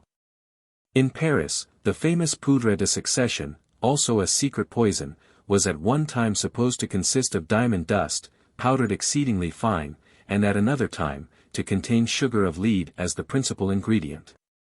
Haller was of this last opinion. In the casket of St. Croix were found sublimate, opium, regulus of antimony, vitriol, and a large quantity of poison ready prepared, the principal ingredients of which the physicians were not able to detect. Garelli, physician to Charles VI, King of the Two Sicilies, at the time when Tefania was arrested, wrote to the celebrated Hoffmann, that the aqua Tefania was nothing else than crystallized arsenic. Dissolved in a large quantity of water by decoction, with the addition, but for what purpose we know not, of the herb Cymbalaria, probably the Antirrhinum Cymbalaria. And this information, he observes, was communicated to him by His Imperial Majesty himself, to whom the judicial procedure, confirmed by the confession of the criminal, was transmitted. But it was objected to this opinion, that it differed from the ordinary effects of arsenic, in never betraying itself by any particular action on the human body. The Abbé Gagliani, on the other hand, asserts that it is a mixture of opium and cantharides, and that the liquor obtained from its composition, is as limpid as rock water, and without taste. Its effects are slow, and almost imperceptible. Beckmann appears to favor this idea, and suggests that a similar poison is used in the East, under the name of paust, being water that had stood a night over the juice of poppies. It is given to princes, whom it is wished to dispatch privately, and produces loss of strength and understanding, so that they die in the end, torpid and insensible. 140. The following extract will show that secret poisoning has penetrated into the forests of America. The celebrated chief, Blackbird of the Omawas, gained great reputation as a medicine man. His adversaries fell rapidly before his potent spells. His medicine was arsenic, furnished him for this purpose by the villainy of the traders. 141.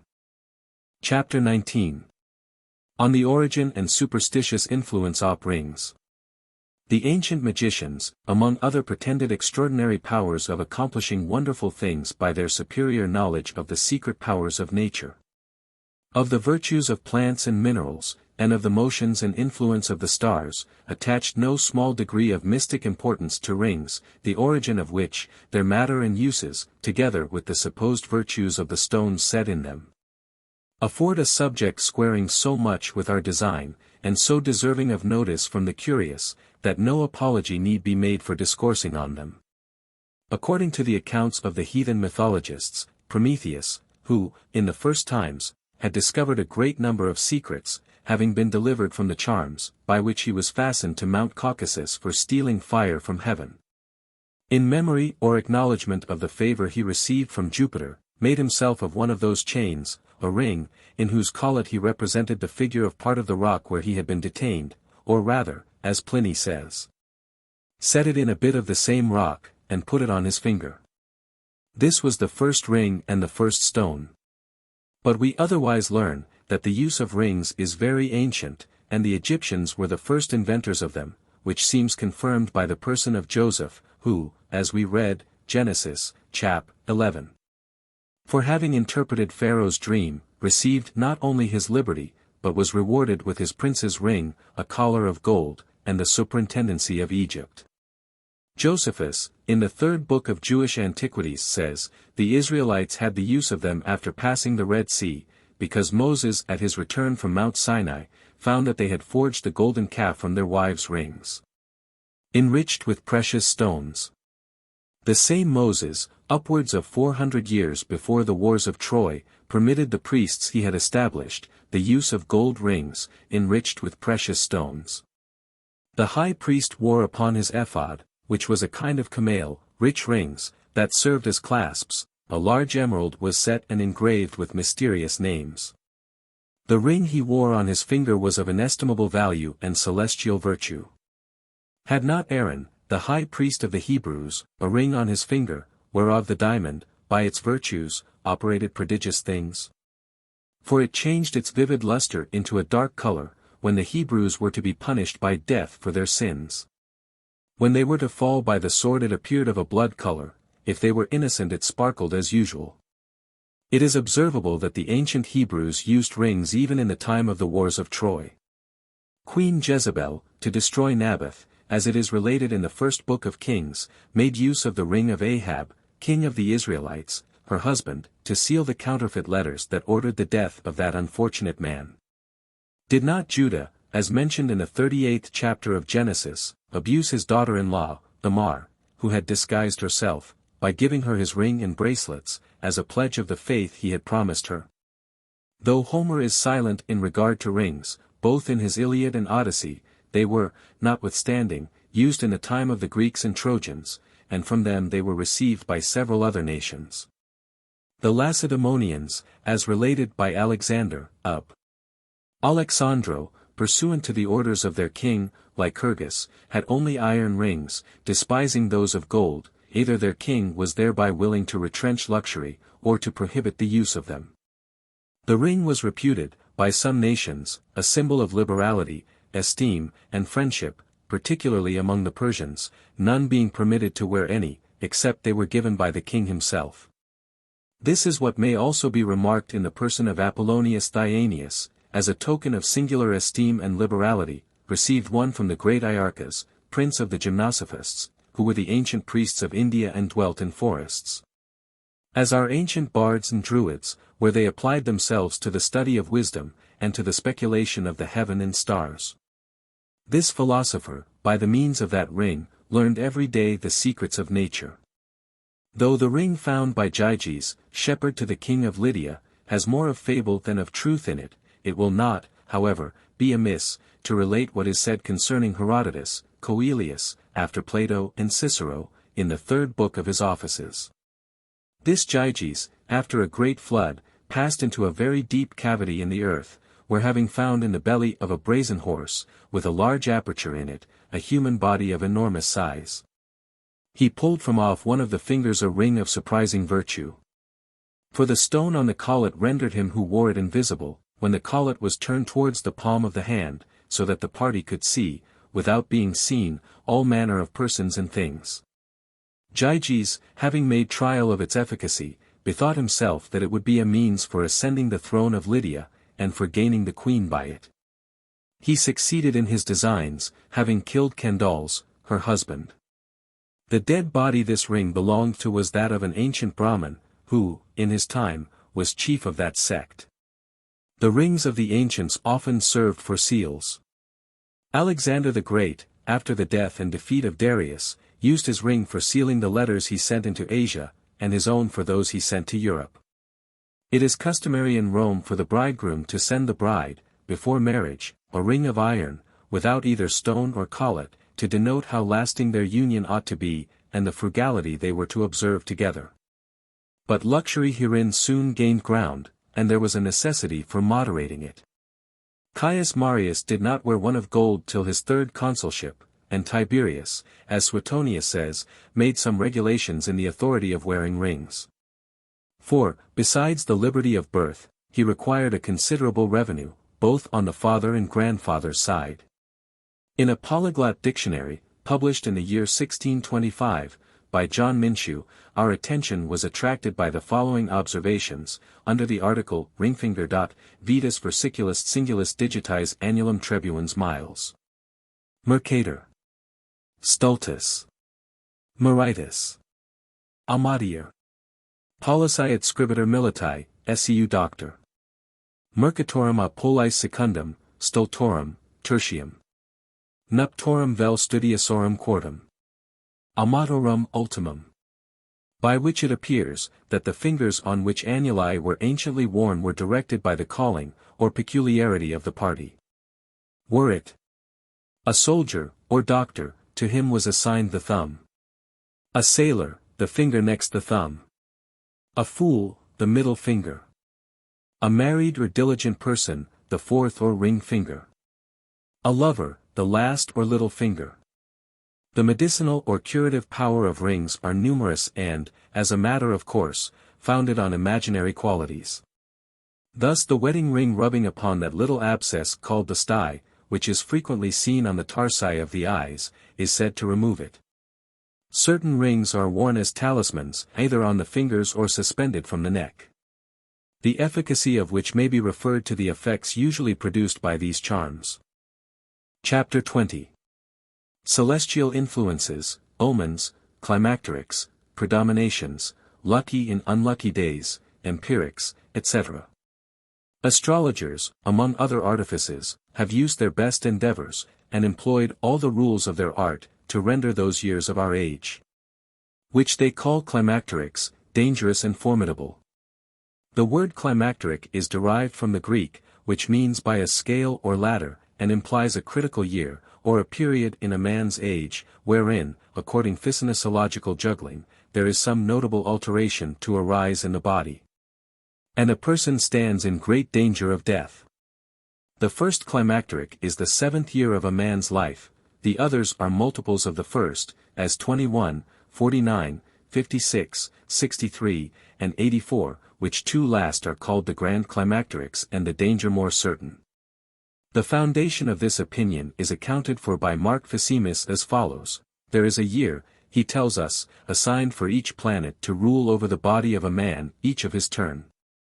Now Saturn being the most maleficent, malignant, planet of all, every 7th year, which falls to its lot, becomes very dangerous, especially those of 63 and 84, when the person is already advanced in years. According to this doctrine, some hold every 7th year an established climacteric, but others only allow the title to those produced by multiplication of the climacterical space by an odd number, 3, 5, 7, 9, and others observe every 9th year as a climacteric. Climacteric years are pretended, by some, to be fatal to political bodies, which, perhaps, may be granted, when they are proved to be so more than to natural ones. For it must be obvious that the reason of such danger can by no means be discovered, nor the relation it can have with any other of the numbers above mentioned. Though this opinion has a great deal of antiquity on its side. Aulus Gellius says, it was borrowed from the Chaldeans, who possibly might receive it from Pythagoras, whose philosophy teemed much in numbers, and who imagined a very extraordinary virtue in the number 7.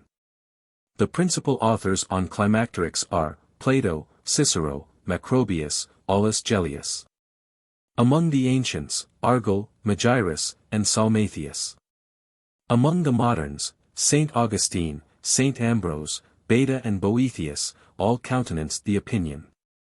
There is a work extant, though rather scarce, by Hevelius, under the title of Annus Climactericus, wherein he describes the loss he sustained by his observatory, and being burnt, which it would appear happened in his grand climacteric, of which he was extremely apprehensive. Astrologers have also brought under their inspection and control the days of the year, which they have presumed to divide into lucky and unlucky days. Calling even the sacred scriptures, and the common belief of Christians, in former ages, to their assistance for this purpose. They pretend that the 14th day of the first month was a blessed day among the Israelites, authorized, as they pretend, by the several passages out of Exodus, v. 18. In the first month, on the 14th day of the month at even, ye shall eat unleavened bread, until the 21st day at even, v. 40. Now, the sojourning of the children of Israel, who dwelt in Egypt, was 430 years. 41. And it came to pass, at the end of the 430 years, even the self-same day it came to pass, that all the hosts of the Lord went out from the land of Egypt. 42. It is a night to be much observed unto the Lord for bringing them out of the land of Egypt, that is that night of the Lord to be observed of all the children of Israel, in their generations. 51. And it came to pass, the selfsame day, that the Lord did bring the children of Israel out of the land of Egypt by their armies. Also Leviticus, chapter 23, v. 5. In the 14th day of the first month at even, is the Lord's Passover. Numbers, chapter 28, v. 10. 430 years being expired of their dwelling in Egypt, even in the self-same day they departed thence.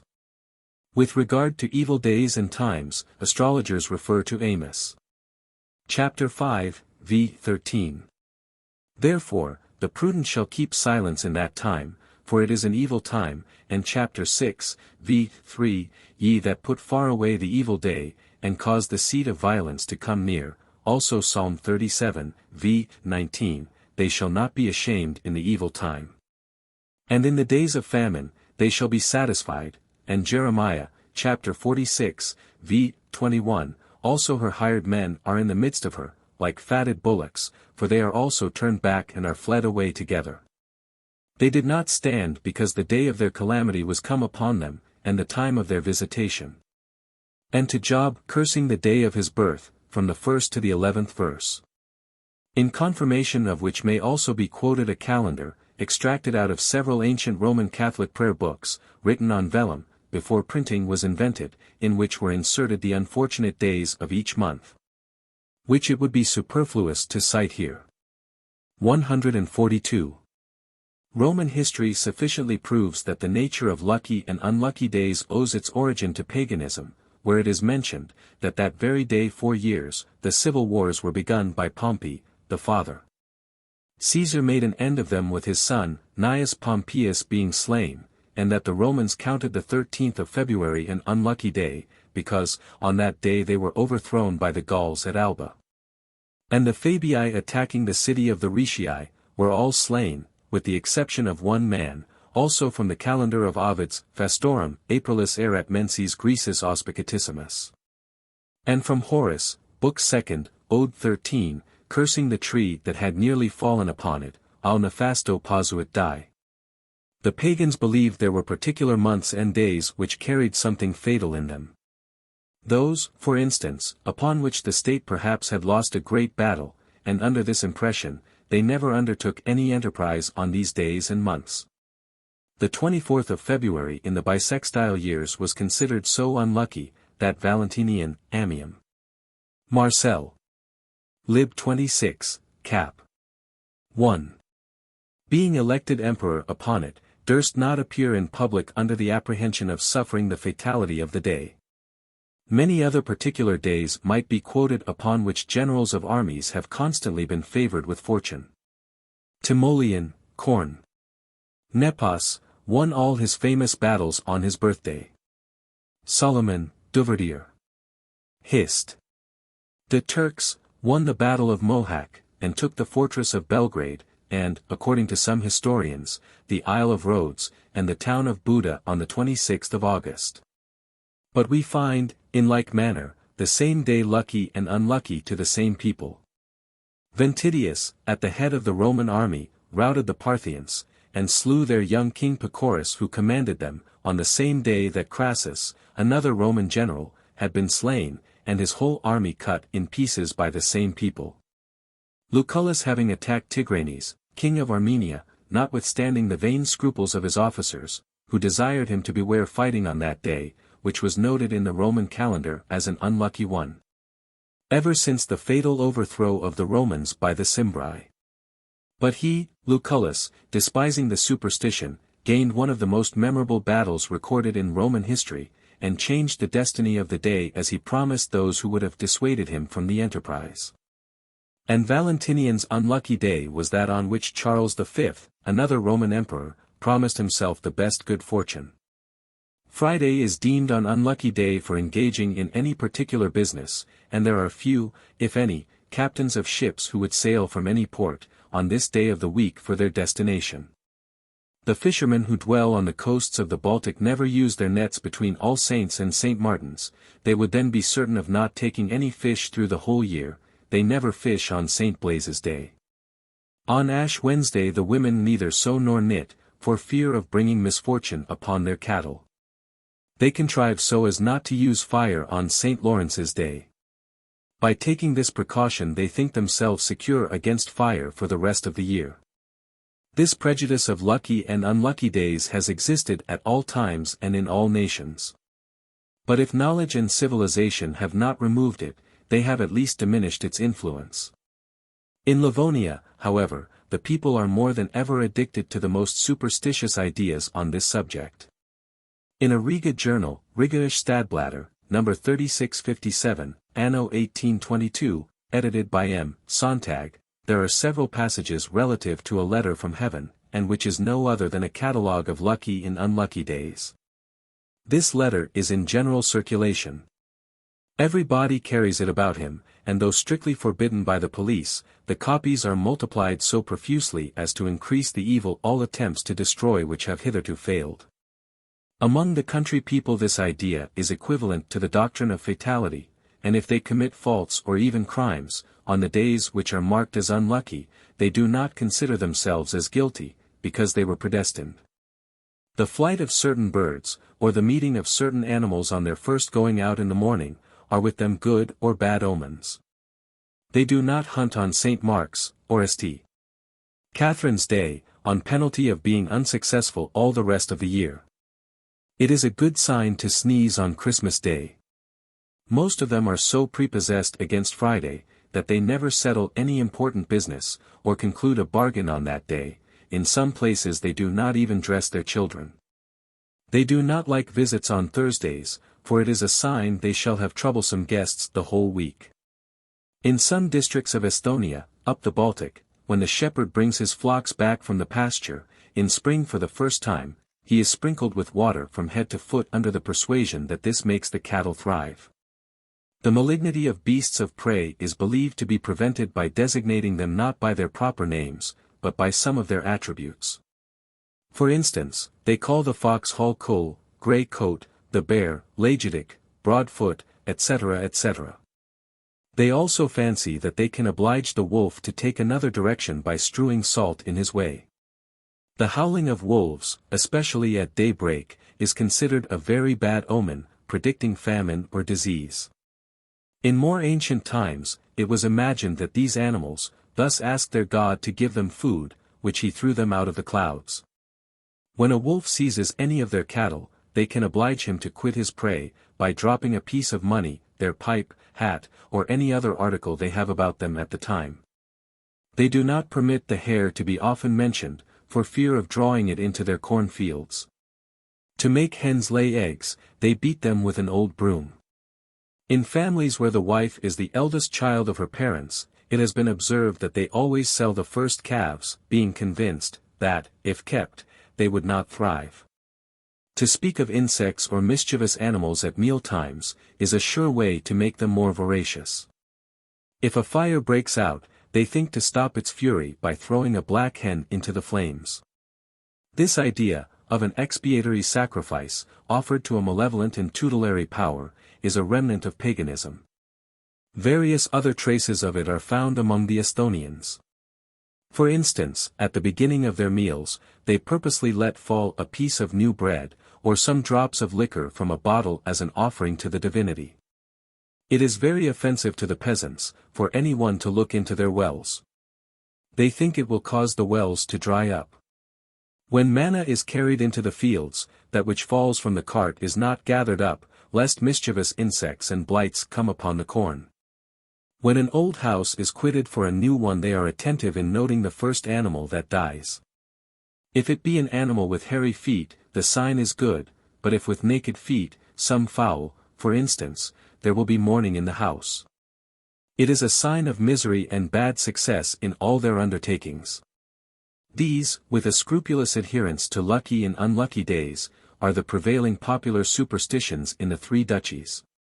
A great number of which, especially among the Esthonians, are connected with their ancient mythology.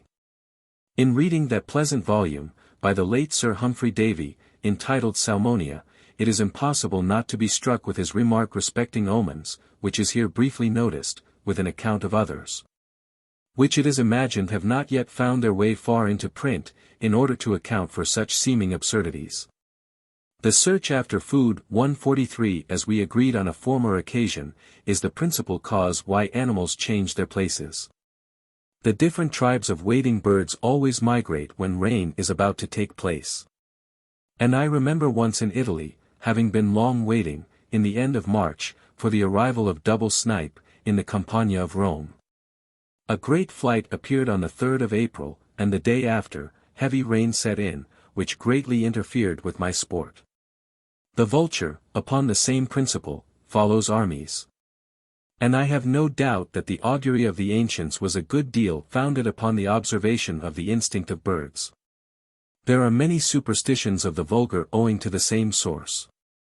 For anglers, in spring, it is always unlucky to see single magpies, but two may always be regarded as a favorable omen.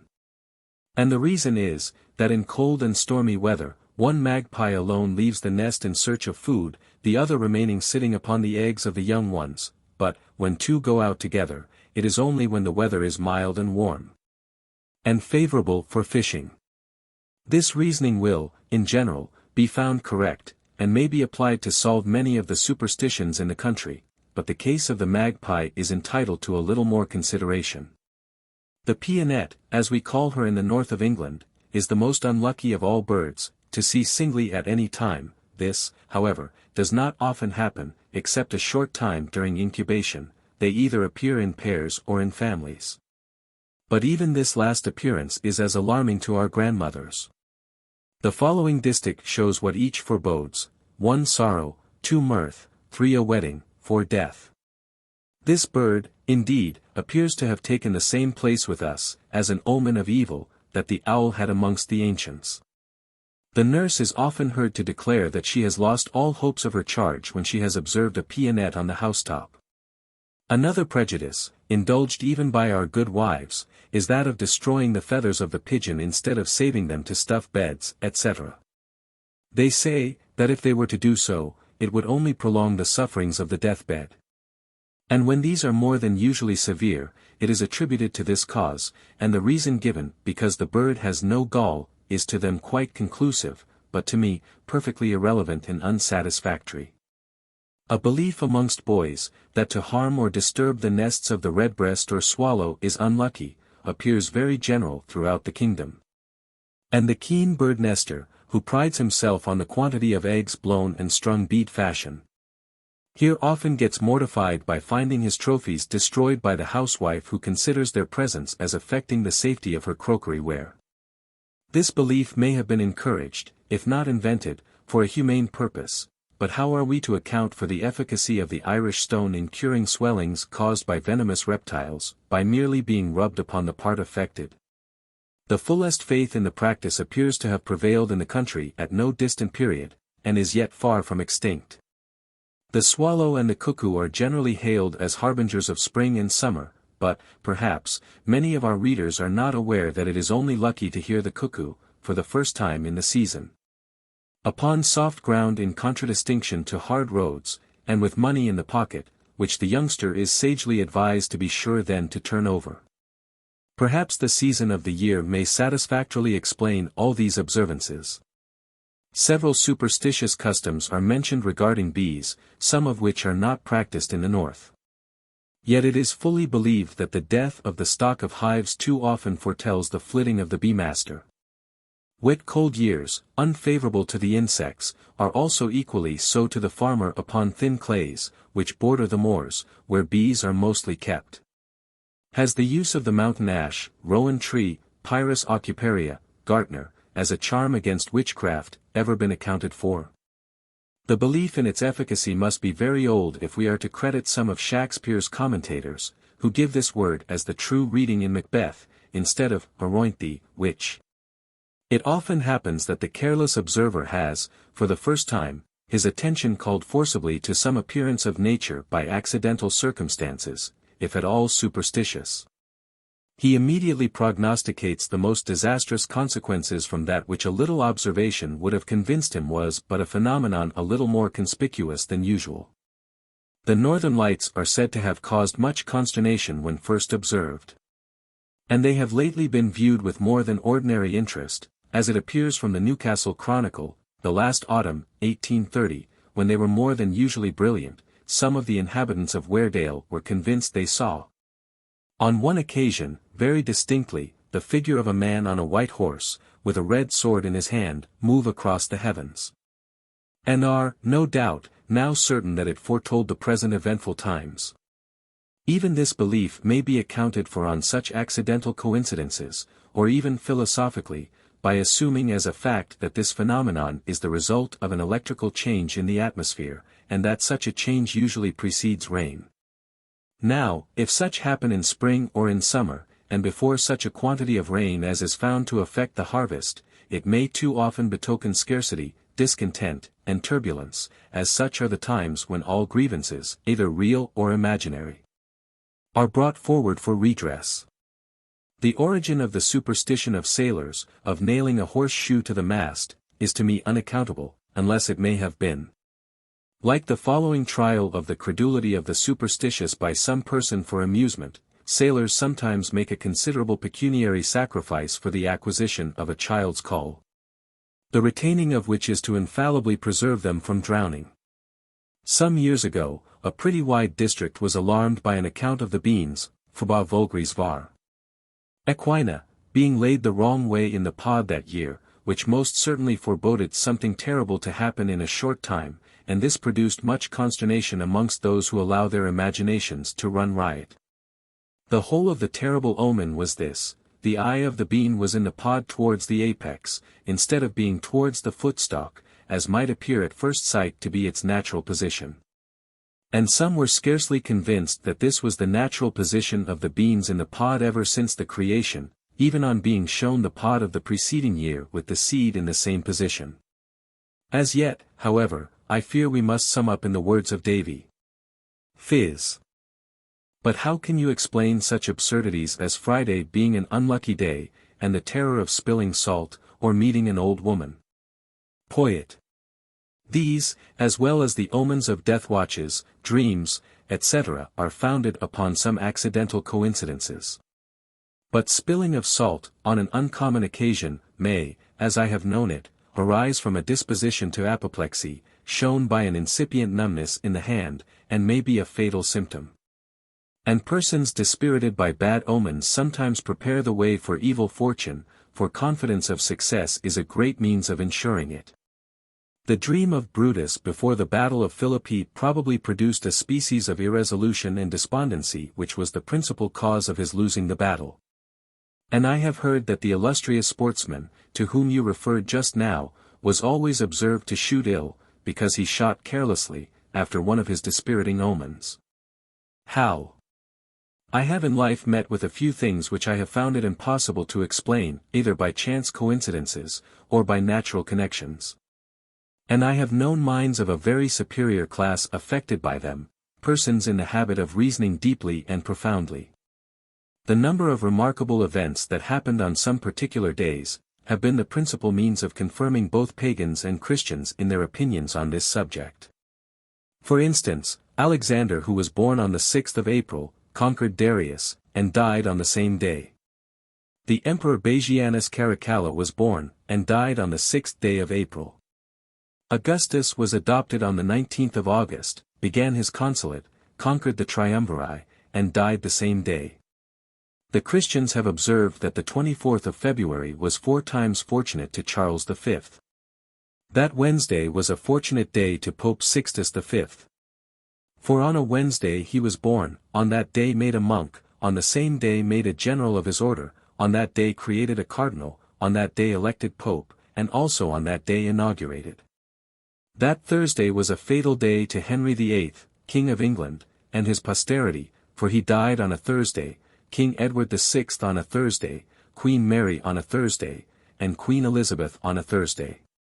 The French have observed that the feast of Pentecost had been lucky to Henry III, King of France, for on that day he was born, on that day elected King of Poland, and on that day he succeeded his brother Charles IX, on the throne of France. There are critical days observed by physicians, in continued fevers, a doctrine which has been confirmed by the united testimony of De Haan and Cullen, and these are the 3rd, 5th, 7th, 9th, 11th, 14th, 17th, and 20th.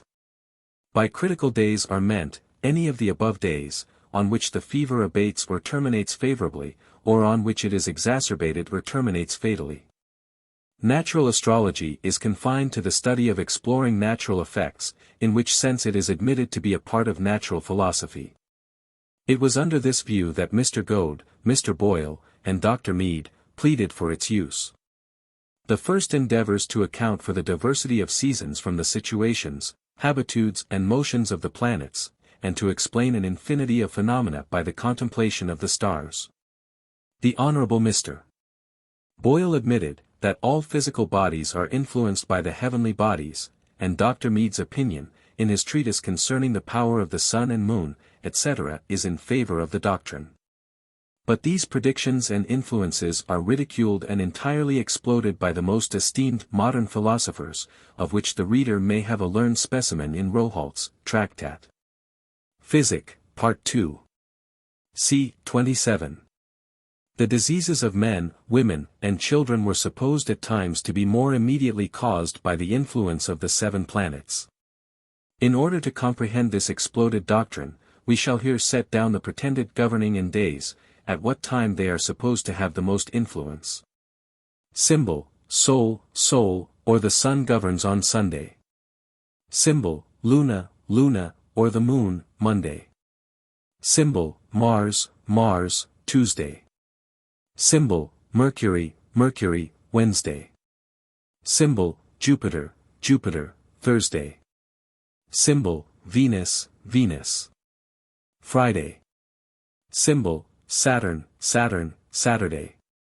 Saturn reigning is said to cause cold diseases, as the gout, leprosy, palsy, quartan agues, dropsies, catarrhs, colds, rheumatisms, etc.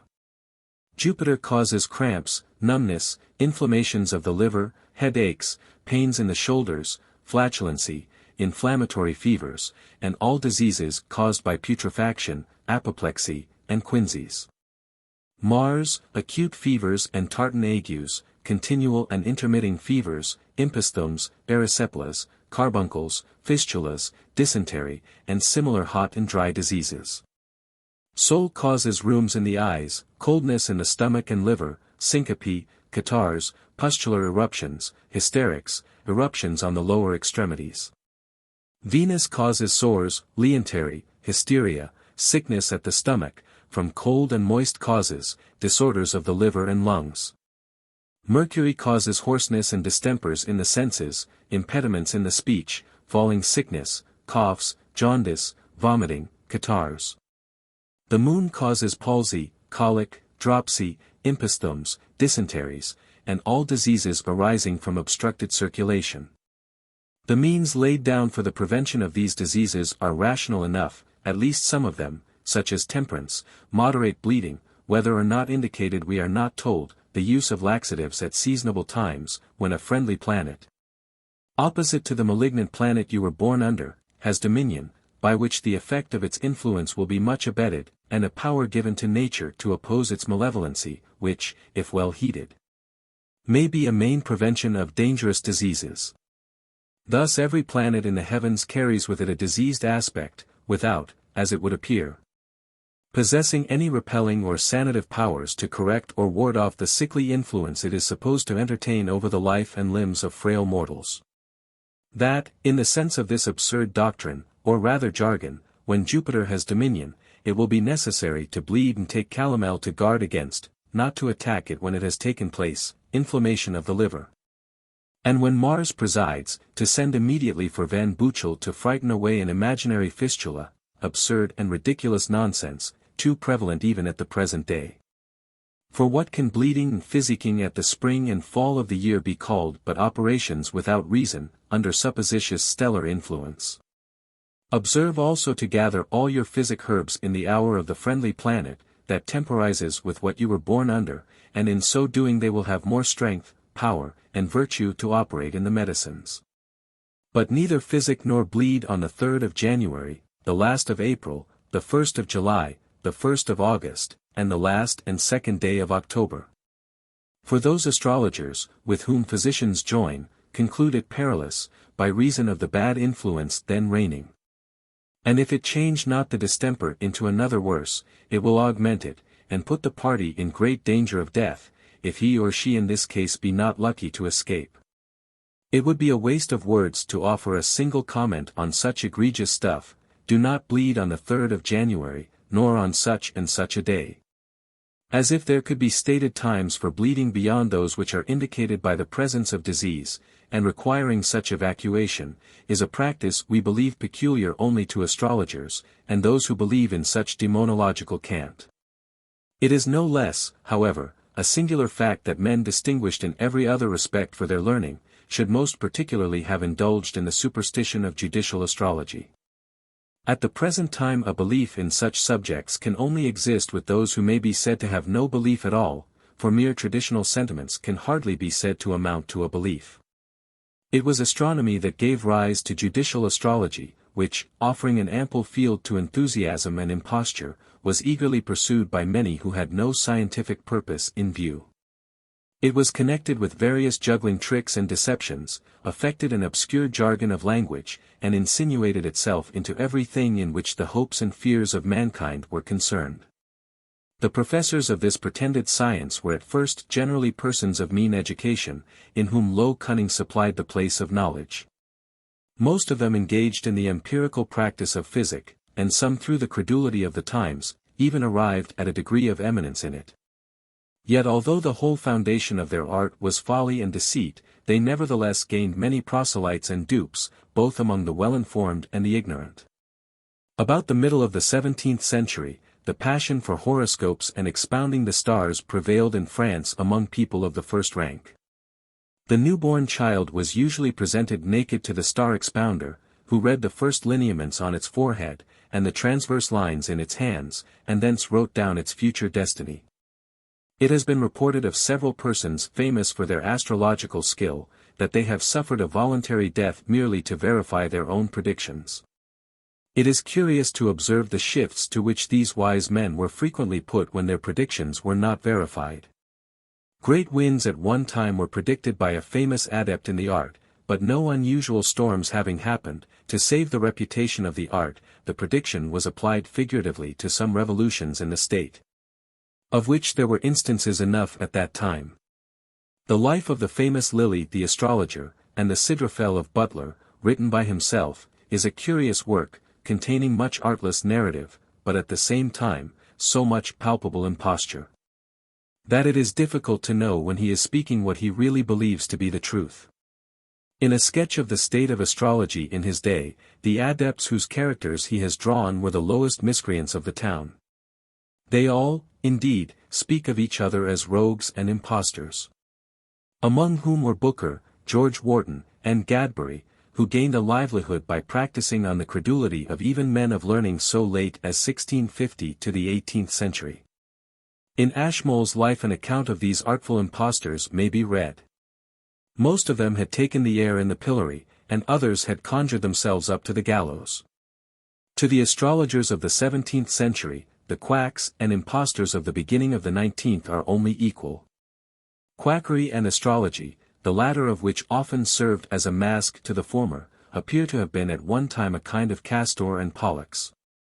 Quackery, however, it would seem has outlived astrology, for there are more who would swallow the nostrum of the quack than the flatulent bolus of the fortune-tellers. Both still have their votaries. One Grigg, a poulterer in Surrey, was set in the pillory at Croydon, Temp. EDW. 4. And again in the Borough, for cheating people out of their money by pretending to cure them with charms, by simply looking at the patients, or by practices still more absurd and questionable. Of such doctors there is no lack. This kind of practice offers one of the finest fields for deception of any species of empirical delusion held out to the public at the present day. Such indeed is the infatuation and credulity of the ignorant that, we are confidently assured, a notorious German quack had within 1 year so many half-guinea applications that he netted L2000. And that the glass bottles in which the precious nostrums were conveyed from the sanctum sanctorum of the mendacious empiric in High Germany, who made his debut in this country by hawking about Dutch drops, amounted to as many twopences. To those of either sex, who are weak-minded enough to trust their lives to the rash artifices of an ignorant pretender who affects to discover an occult quality in the constitution of the patient denoting the existence of some internal complaint beyond that which less equivocal symptoms sufficiently present to the eye and knowledge of the regular practitioner, we can only say that we conceive them to be justly punished in the loss of their money and the consequent ruin of their health. In Stow's Chronicle we find that one of these said gentlemen was set on horseback, his face towards the tail, which he held in his hand in the manner of a bridle, while with a collar significative of his offence, dangling about his neck. He made a public outre into the city of London, conducted by Jack Ketch, who afterwards did himself the honour of scourging and branding the impostor, previous to banishment, which completed his sentence. In the reign of James I, a terrible sweep was made among the quacks and advertising gentry. The council dispatched a warrant to the magistrates of the city of London, to take up all reputed quacks, and bring them before the censors of the college, to examine how properly qualified they were to be trusted, either with the limbs or lives of His Majesty's lieges. This is all that is required at the present day. Let the legislature control this department instead of the College of Physicians, who, as a body, can boast of as large an allowance of licensed ignorance as any corporate set of men in existence. We say nothing of surgery, for this branch of knowledge leaves the world generally something to look at, hence so few pretenders to it, but physic buries all its blemishes with the unfortunate victim. The country, even in this age of progressing wisdom, is deluged with quack medicines, which credulous people say are not directed against the constitution, but only against the pocket, and that they are too insipid to do either good or harm. But were this the case, there would have been no occasion for the exemplary punishments with which it is recorded quacks of all sorts have at various times been visited. Be it known, there can be no such thing invented by man as an universal remedy to prevent or cure all kinds of diseases, because that which would agree with one constitution would disagree with another differently organized. And a quack nostrum, such as we see daily advertised, may certainly agree at one stage of a disease, but might go far in killing the patient at another. Besides, all these boasted specifics have been found to be either inert, ineffectual, or dangerous, and every pretender to them, in times less enlightened by the general march of intellect, has been convicted either of gross ignorance or dishonesty. No one can vouch with certainty for any particular kind of medicine, that it will agree with this or that individual, until acquainted with his peculiar constitution. Consequently it is the height of absurdity to prescribe physic for a man without a knowledge of such circumstances to direct him. Amulets, talismans, charms, and incantations, are innocent and innoxious, and may impose only on credulity without any other untoward consequence, leaving the patient in the same state in which he was found. But so much cannot be said for quacks and quack medicines which frequently remove their deluded victims far beyond the reach of either physic or philosophy. Butler is said to be the author of the following character of a quack. And who can read it without being astonished at the prophetic intelligence with which it abounds, and which, unfortunately, admits of a too close analogy with some very recent and untoward events, in the annals of modern empiricism. He is a medicine-monger, probationer of receipts, and doctor epidemic. He is perpetually putting his medicines upon their trial, and very often finds them guilty of manslaughter, but still they have some trick or other to come off, and avoid burning by the hand of the hangman. He prints his trials of skill, and challenges death at so many several weapons, that, though he is sure to be foiled by every one, he cares not, for, if he can but get money, he is sure to get off. For it is but posting up diseases for poltroons in all the public places of the town, and daring them to meet him again, and his credit stands as fair with the rabble, as ever it did. He makes nothing, but will undertake to cure them and tie one hand behind him, with so much ease and freedom, that his patients may surfeit and get drunk as often as they please, and follow their business without any inconvenience to their health or occasions. And recover with so much secrecy, that they shall never know how it comes about. He professes, no cure no pay, as well he may, for if nature does the work, he is paid for it, if not, he neither wins nor loses. And like a cunning rook lays his bets so artfully, that, let the chance be what it will, he either wins or saves. He cheats the rich for their money, and the poor for charity, and, if either succeed, both are pleased, and he passes for a very just and conscientious man, for as those that pay nothing ought at least to speak well of their entertainments. Their testimony makes way for those who are able to pay for both. He finds he has no reputation among those that know him, and fears he is never like to have, and, therefore, posts up his bills, to see if he can thrive better amongst those who know nothing of him. He keeps his post continually, and will undertake to maintain it against all the plagues of Egypt. He sets up his trade upon a pillar, or the corner of a street, these are his warehouses, where all he has is to be seen, and a great deal more. For he that looks further finds nothing at all. Absurdities of Paracelsus, and Van Helmont. Although some of the first chemists were men of sense and learning, yet after that chemistry began to be fashionable and much in vogue, there were some of its professors, who although men of an uncommon turn of genius, were as great enthusiasts, both in the chemical and medical arts, as any other men ever were in religion. They not only pretended to transmute some of the baser metals into gold, contrary to the nature of things, and if they could have succeeded in that impossible work, it would have rendered gold as plentiful, cheap, and less valuable than iron, because it is less fit for instruments and mechanical uses, but they also pretended infallibly to cure all diseases, by some of their new invented chemical machines. A thing equally as impossible as the other, and shewed their ignorance of the causes and nature of diseases. As those who are the most ignorant are generally the greatest boasters, we find that none of them were more so, than that vain, boasting, paradoxical enthusiast Paracelsus, who had acquired great riches by curing a certain disease with a mercurial ointment, the knowledge of which secret he is said to have stolen from Jacobus Berengarius, of Capo, in his travels thither.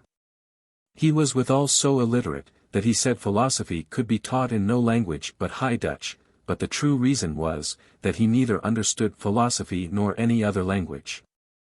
He also boasted that he was in possession of a nostrum which would prolong man's life to the age of Methuselah, though he died himself at the age of 47. He lived in the 15th century.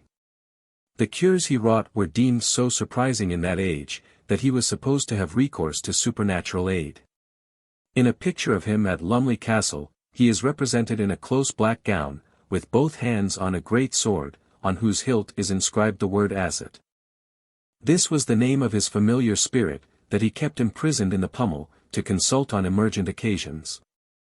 The circumstance is thus alluded to by Butler.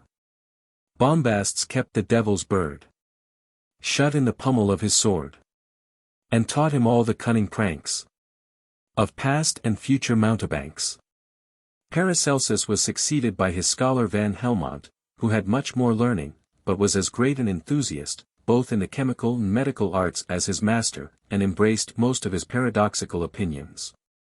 And, having more technical terms, he frequently used them rather to dazzle and confound the understandings of his readers, than to inform their judgments.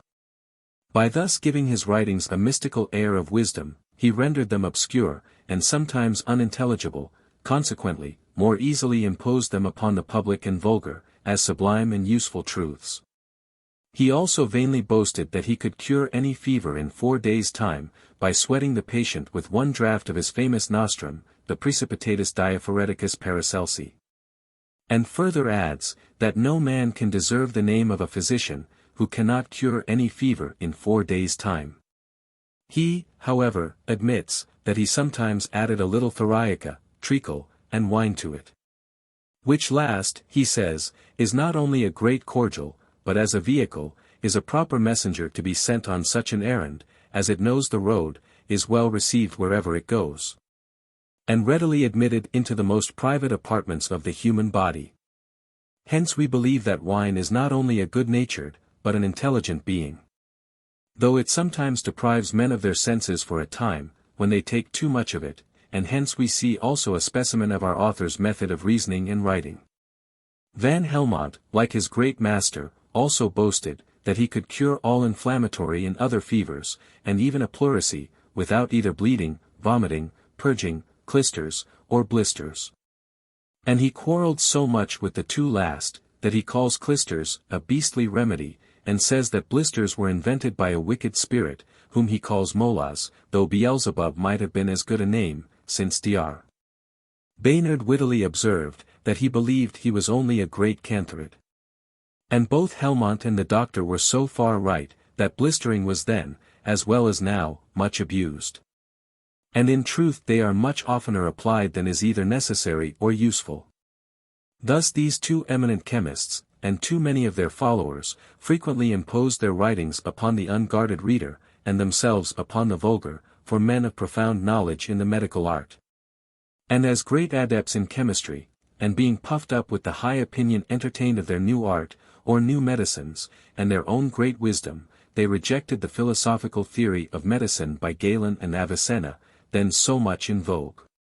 They were right in doing this, and might have done great service to mankind, if they had not set up their own imaginary chemical theory in its place, which was neither founded upon observations, nature, nor reason, and had no existence but in their own vain imaginations.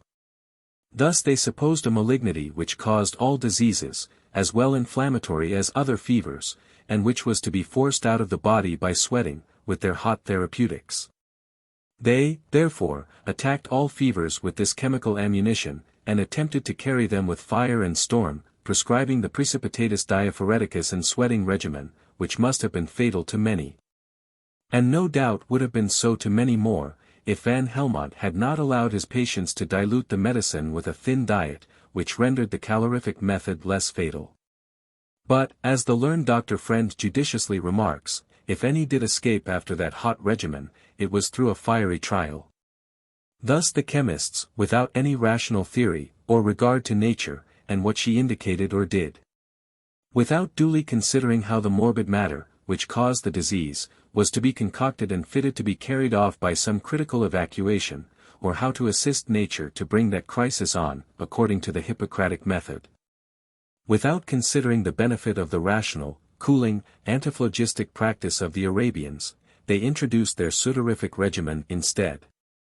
And this regimen was soon after brought into use in England, and most other countries, where it continued to be the practice for many years afterwards, as may be seen by the authors of those times, until the judicious and honest Dr. Sydenham wisely rejected and exploded it, introducing the rational method of Hippocrates and the cooling regimen of the Arabians, which he seems rather to have taken ex ipsa re et ration from nature and reason, than from the works of the Arabian physicians, with which he appears not to have been acquainted, as he never mentions them. Van Helmont had several other famous nostrums, with which he pretended to perform wonders, as quacks have done in all ages, and as some do now, for empiricism was never more in fashion than at the present day. And the chemical art has supplied them with many more arcana and nostrums than the ancients had in all their antidotes and thoriacas, etc. Since chemistry was made subservient to medicine. Van Helmont, nevertheless, was a learned man, and acquired a great name and reputation, at least for some time. But, as neither his theory nor his practice were founded on nature and reason, nor conformable to them, the more judicious physicians soon saw their errors, as well as the fallacy of his new invented chemical terms and unmeaning phrases, which only contained the shadow and not the substance of the medical science. Therefore both his chemical theory and hot regimen, together with his writings, sunk soon after his death, into a state of merited oblivion. Notwithstanding that the science of chemistry was greatly improved by these extraordinary men, who invented or discovered many useful remedies, which they introduced into the practice of medicine in a no less extraordinary manner, and thereby pointed out the way for others to follow them. Yet we must allow that the more able and learned chemists have greatly enriched and improved the materia medica since, by making many curious experiments, and thereby discovering several new and very efficacious medicines.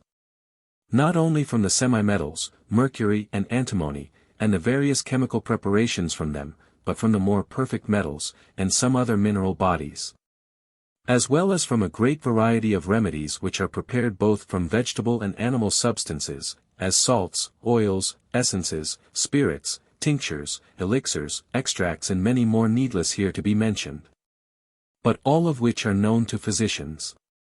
For all these we are indebted to the chemists who first invented and introduced them into practice. Although the use and application, as well as the methods of administering them to the sick, to cure various other diseases than those they were first used for, has been greatly improved by several learned and ingenious physicians. Chapter 21. Modern Empiricism. In one respect we have but very little occasion to extol our own enlightened age at the expense of those ages which are so frequently and justly termed dark. We allude to the bold and artful designs of imposture, and particularly medical imposture.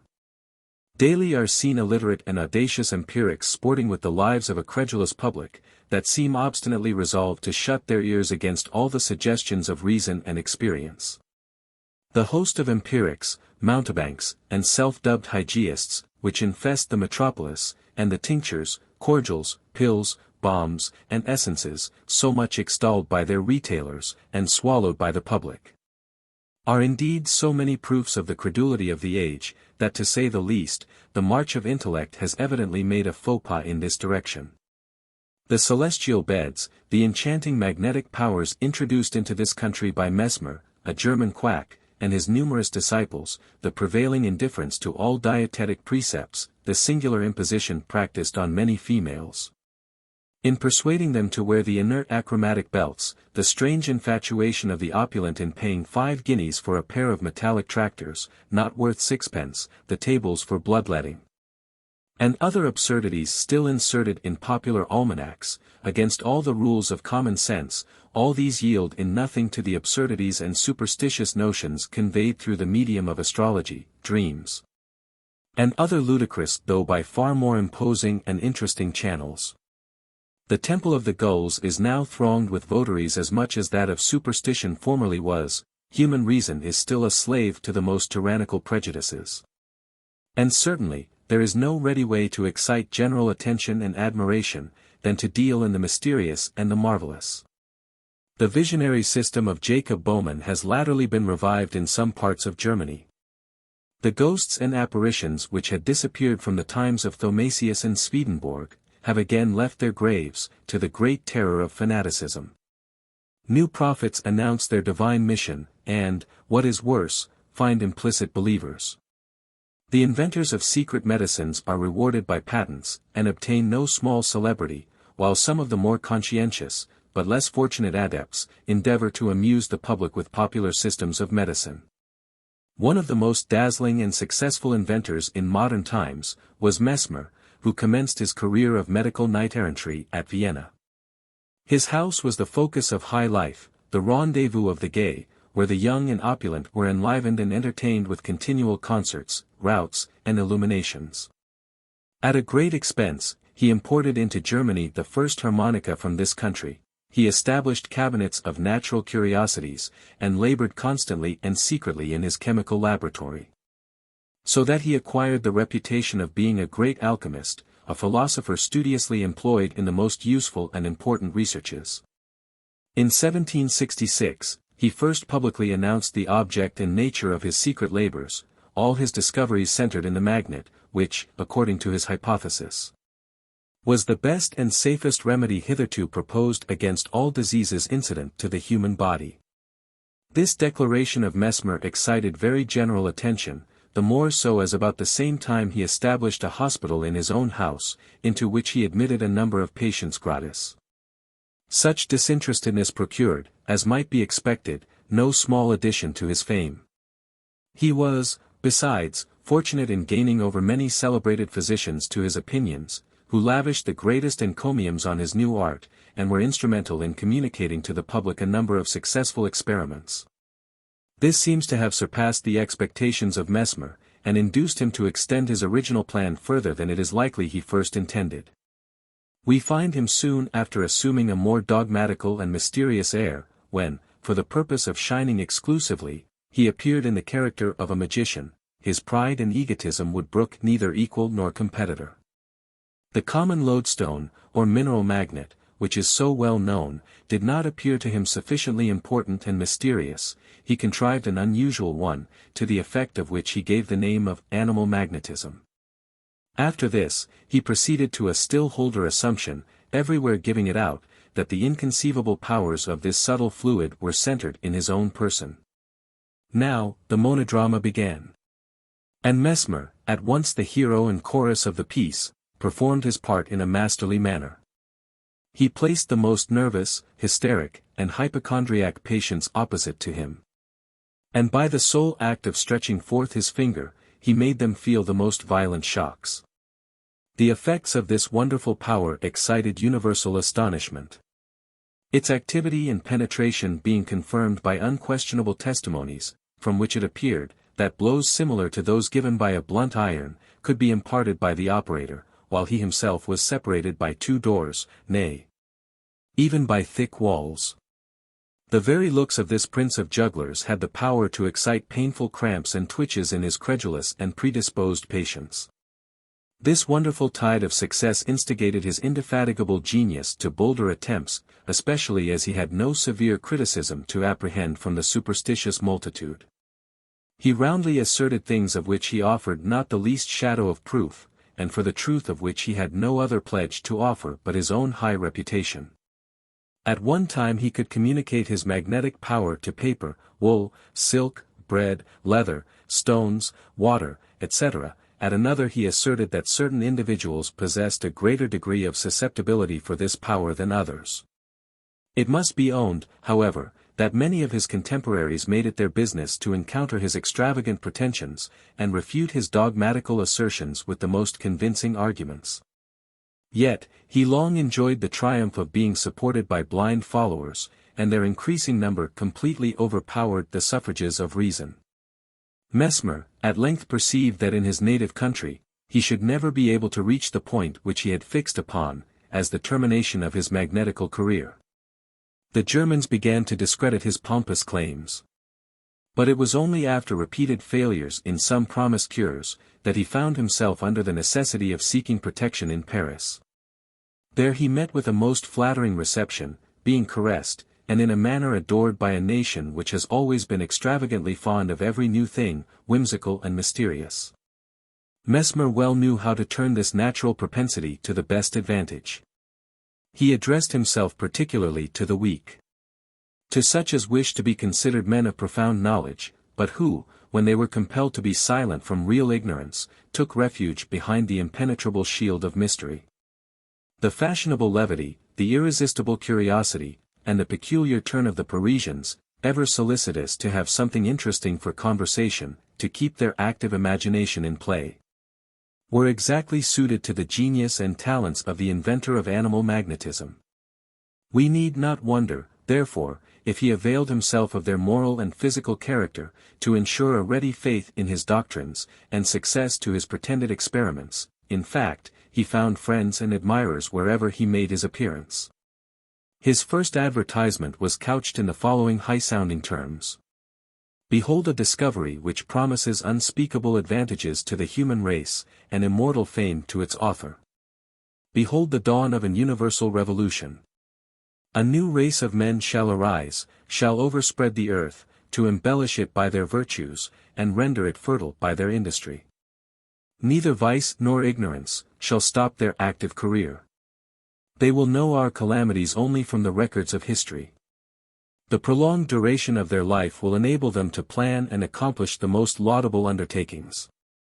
The tranquil, the innocent gratifications of that primeval age will be restored, wherein man labored without toil, lived without sorrow, and expired without a groan. Mothers will no longer be subject to pain and danger during their pregnancy and childbirth, their progeny will be more robust and brave, the now rugged and difficult path of education will be rendered smooth and easy.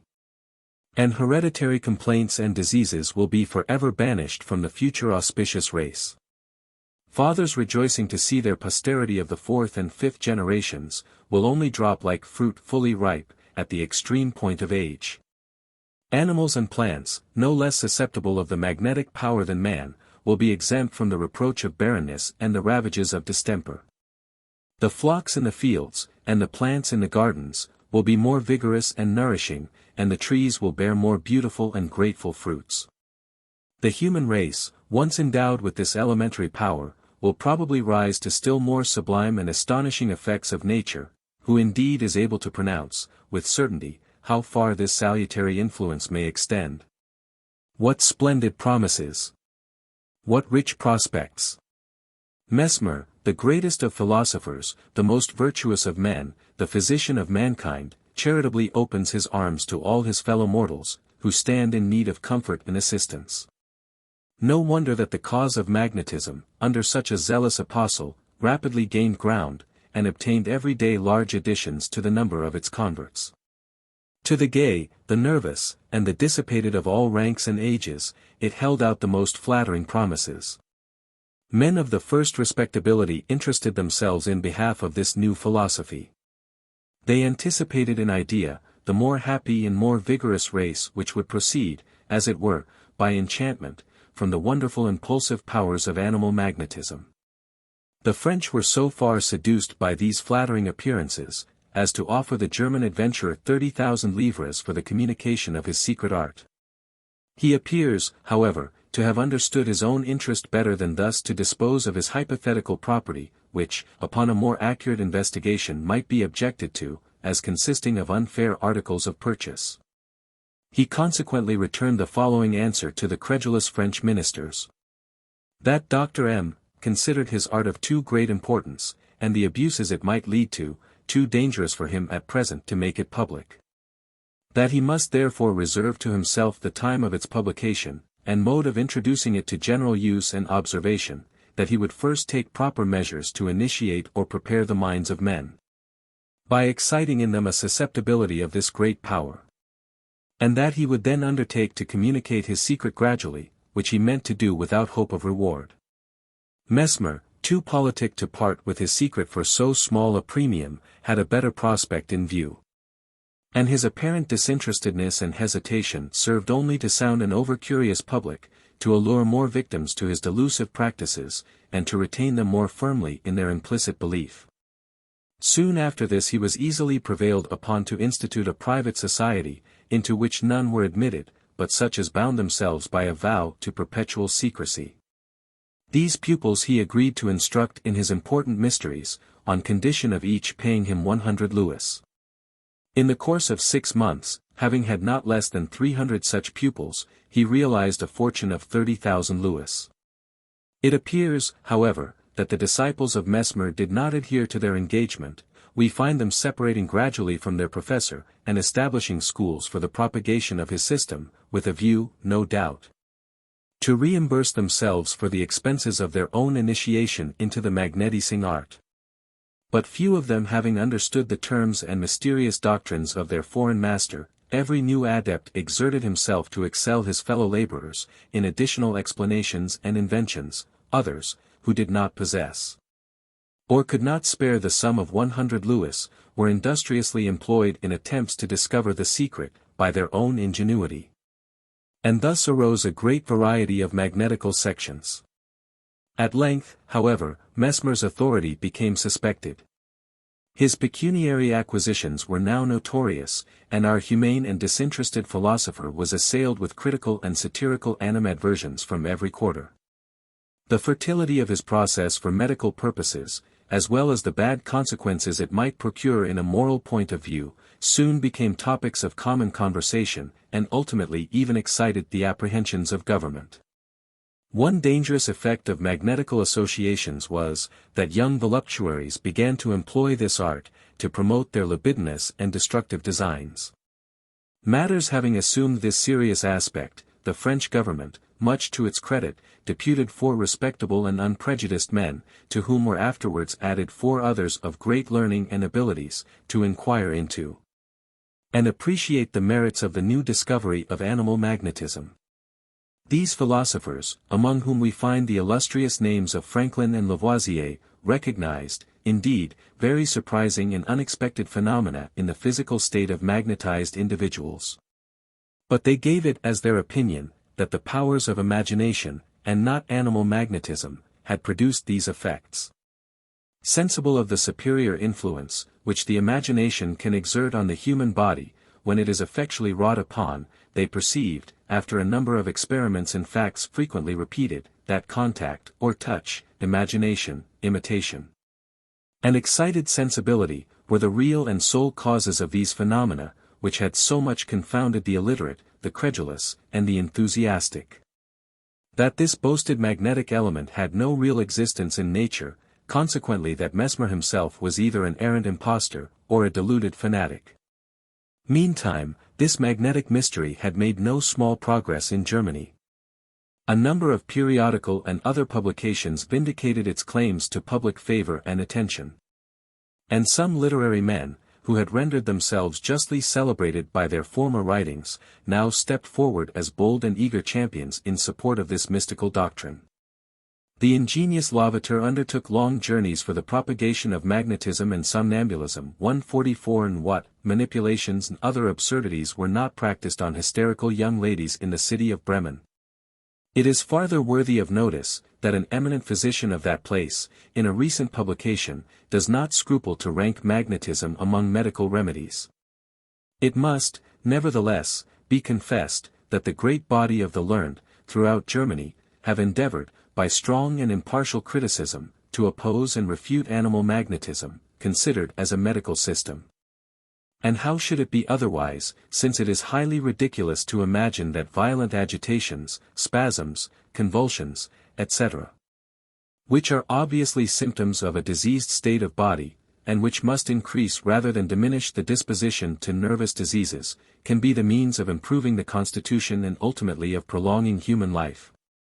Every attentive person must have observed, that too frequent intercourse between nervous and hypochondriac patients is infectious, and if this be the case, public assemblies, for exhibiting magnetized individuals, can neither be safe nor proper. It is no small proof of the good sense of the people of this country, though they have at different times fallen into nearly similar delusions, that the professors of animal magnetism did not long maintain their ground. They were soon exposed to public ridicule on the stage, and shortly became annihilated in their own absurdities. Other plans for the prolongation of life, little less absurd than animal magnetism, which have, like every other imposture, fretted their hour, deserve to be noticed. The French and Germans have long stood preeminent in the empirical world, though the merit of ingenious and more plausible emanations of genius may fairly be attributed to the latter. Animal magnetism.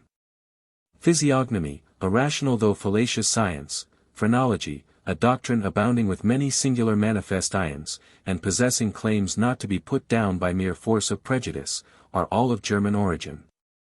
The Countess T.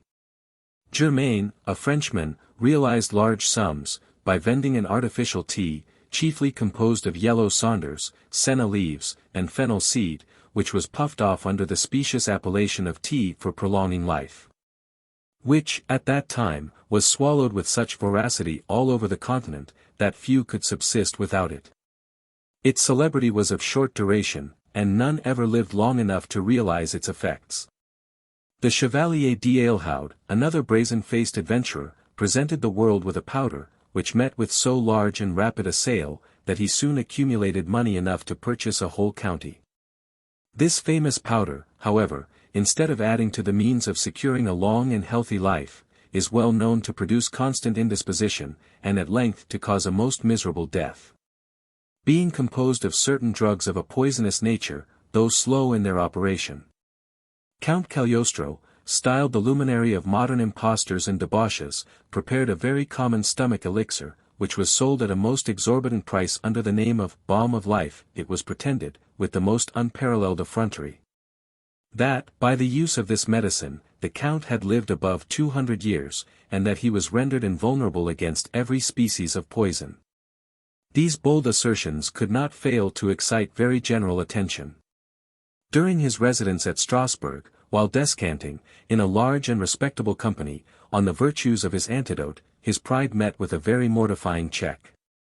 A physician who was present, and who had taken part in the conversation, quitting the room privately, went to an apothecary's shop, and ordering 2 pills of equal size to be made, agreeably to his directions, suddenly appeared again before the Count, and thus addressed him, "Here, my worthy Count, are 2 pills. The one contains a mortal poison, the other is perfectly innocent, choose one of these and swallow it, and I engage to take that which you leave. This will be considered as a decisive proof of your medical skill, and enable the public to ascertain the efficacy of your extolled elixir."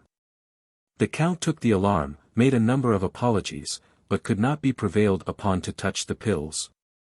The physician swallowed both immediately, and proved by his apothecary, that they might be taken with perfect safety, being only made of common bread. Notwithstanding the shame of this detection, Cagliostro still retained numerous advocates by circulating unfounded reports, and concealing his real character by a variety of tricks. The inspired Father Gassner, of Bavaria, ascribed all diseases, lameness, palsy, etc., to diabolical agency, contending from the history of Job, Saul, and others recorded in sacred writ, that Satan, as the grand enemy of mankind, has a power to embitter and shorten our lives by diseases. Vast numbers of credulous and weak-minded people flocked to this fanatic, with a view of obtaining relief which he never had the means to administer. Multitudes of patients, afflicted with nervous and hypochondriacal complaints, besieged him daily. Being all stimulated by a wild imagination, eager to view and acknowledge the works of Satan. Men eminent for their literary attainments, even the natural philosophers of Bavaria, were hurried away by the stream, and completely blinded by sanctified imposture. It is no less astonishing than true, that so late as 1794, a Count Thun, at Leipzig, pretended to perform miraculous cures on gouty, hypochondriacal, and hysterical patients, merely by the imposition of his sacred hands. He could not however raise a great number of disciples in a place that abounds with so many skeptics and unbelievers. The commencement of the 19th century has been equally pregnant with imposture. The delusions of Joanna Southcote are too fresh in the recollections of our readers to require notice here, yet, strange to say, this fanatical old woman had her adherents and disciples. Many of them, in other respects, were keen and sensible men. Nor has the delusion altogether evaporated, though the sect is by no means powerful or strong. The first impressions are still retained by her half-frantic and ridiculous devotees, who are only to be met with among the very lowest and illiterate orders of society. The farce of the convert of Newhall, near Chelmsford, is of still more recent date. Here we have a miracle performed by the holy Prince Hohenlohe, at a distance of at least 300 miles from the presence of his patient. Hearing of the wonderful cures performed by this prince, one of the nuns in the above convent, who had been afflicted for a considerable length of time with a swelling and inflammation extending from the ball of the thumb along the forearm, and up as high as the armpit, wrote to Prince Hohenlohe, having previously been attended by the most eminent practitioners in London without any apparent benefit, to relieve her from her sufferings.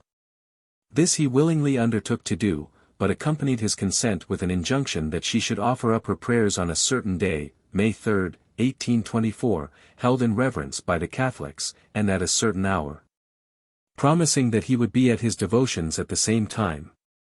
All this, the afflicted nun attended to. Immediately after her prayers, she experienced a tingling sensation along the arm, and from that instant the cure rapidly advanced until the diseased limb became as sound as the other. The days of priestcraft and superstition, it was hoped, had been fast fleeting away before the luminous rays of science, even in those countries where religious juggling had been most fostered and practiced.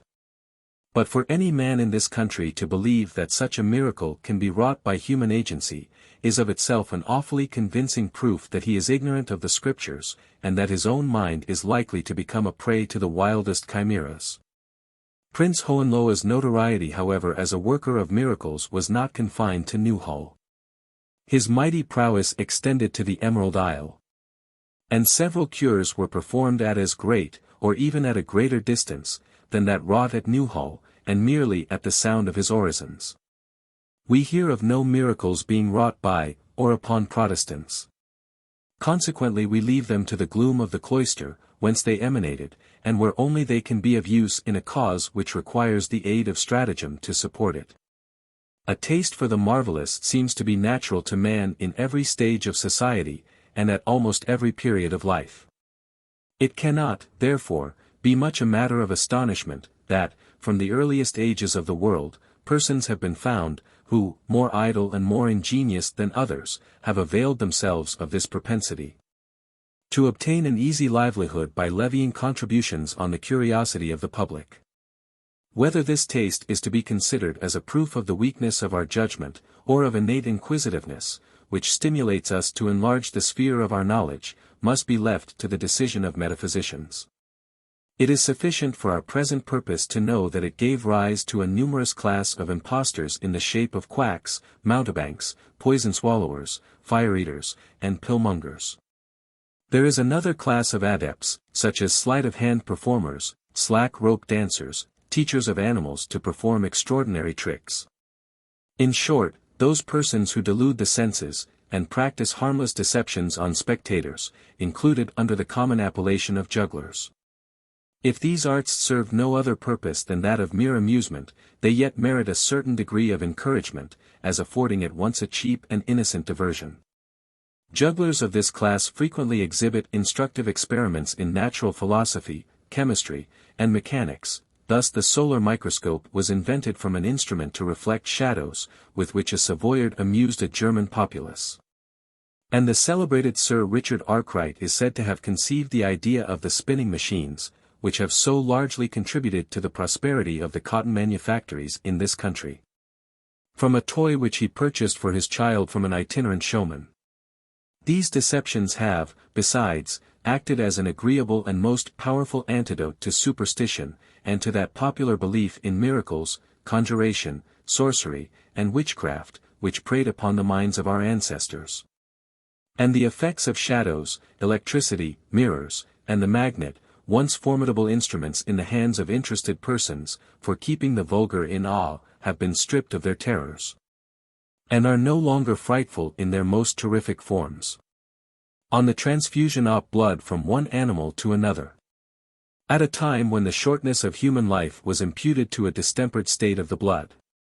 When all diseases were ascribed to this cause, without attending to the whole of what relates to the moral and physical nature of man, a conclusion was easily formed, that a radical removal of the corrupted blood, and a complete renovation of the entire mass by substitution was both practicable and effectual.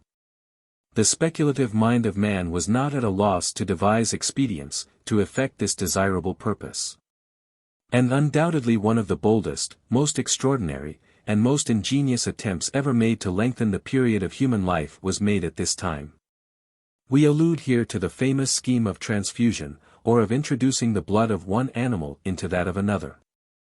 This curious discovery is attributed to Andreas Libavius, professor of medicine and chemistry in the University of Halle, who, in the year 1615, publicly recommended experimental essays to ascertain the fact.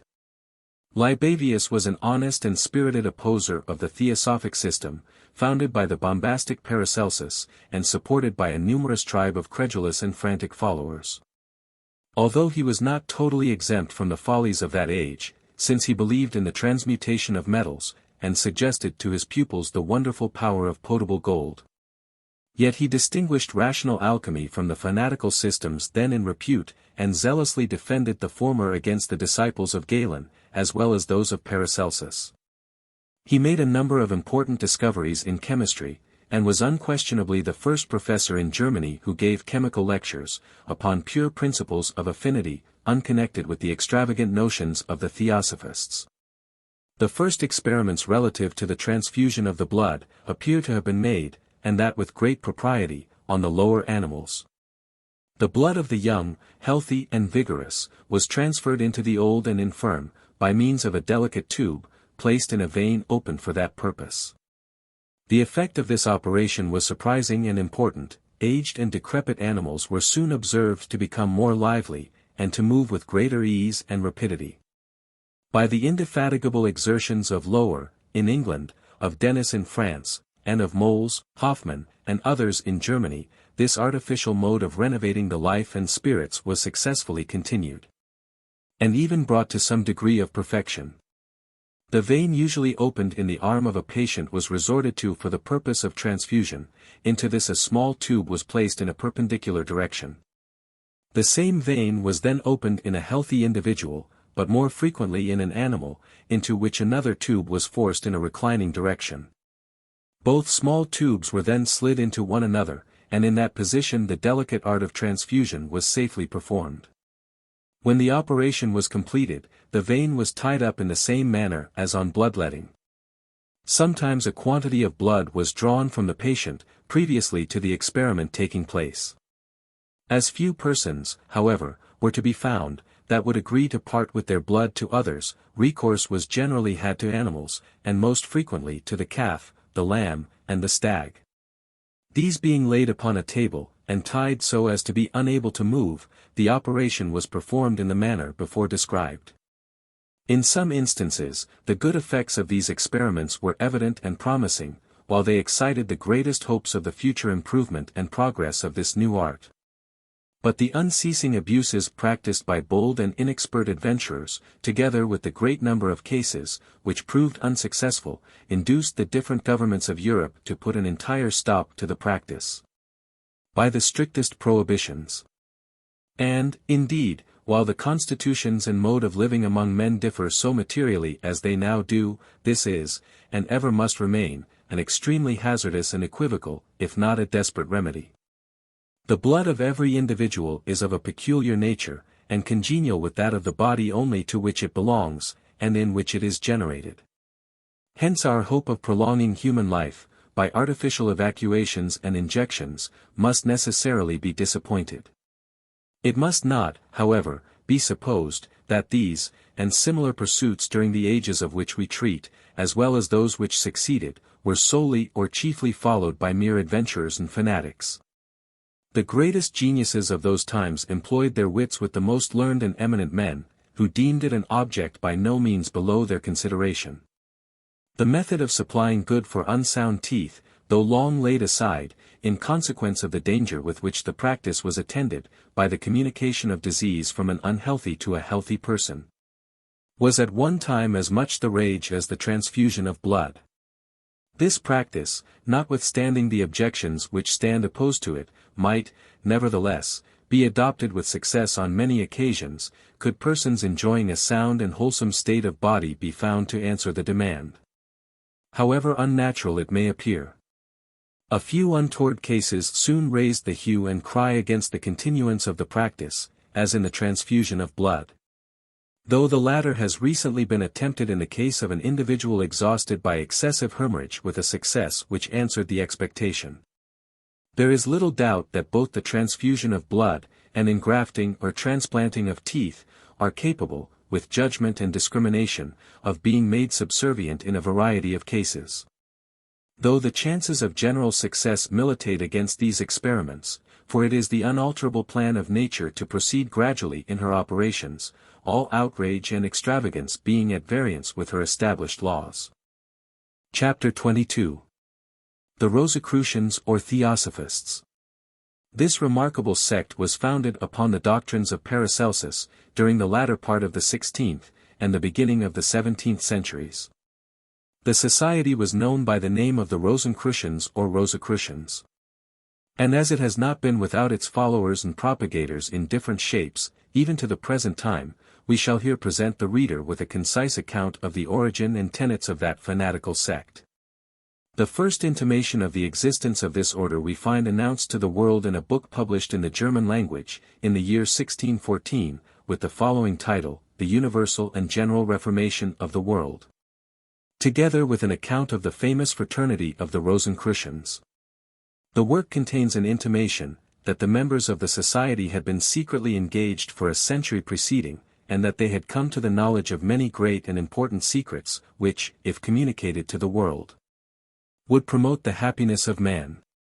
An adventurer of the name of Christian Rosenkreutz is said to have founded this order, in the 14th century after having been previously initiated in the sublime wisdom of the East, during his travels in Egypt and Fez. From what we are enabled to learn from this work, the intention of the founder and the final aim of the society, appear to have been the accumulation of wealth and treasures, by means of secrets known only to the members. And by a proper distribution of these treasures among princes and potentates, to promote the grand scheme of the society, by producing a general revolution of all things. In their Confession of Faith, there are many bold and singular dogmas.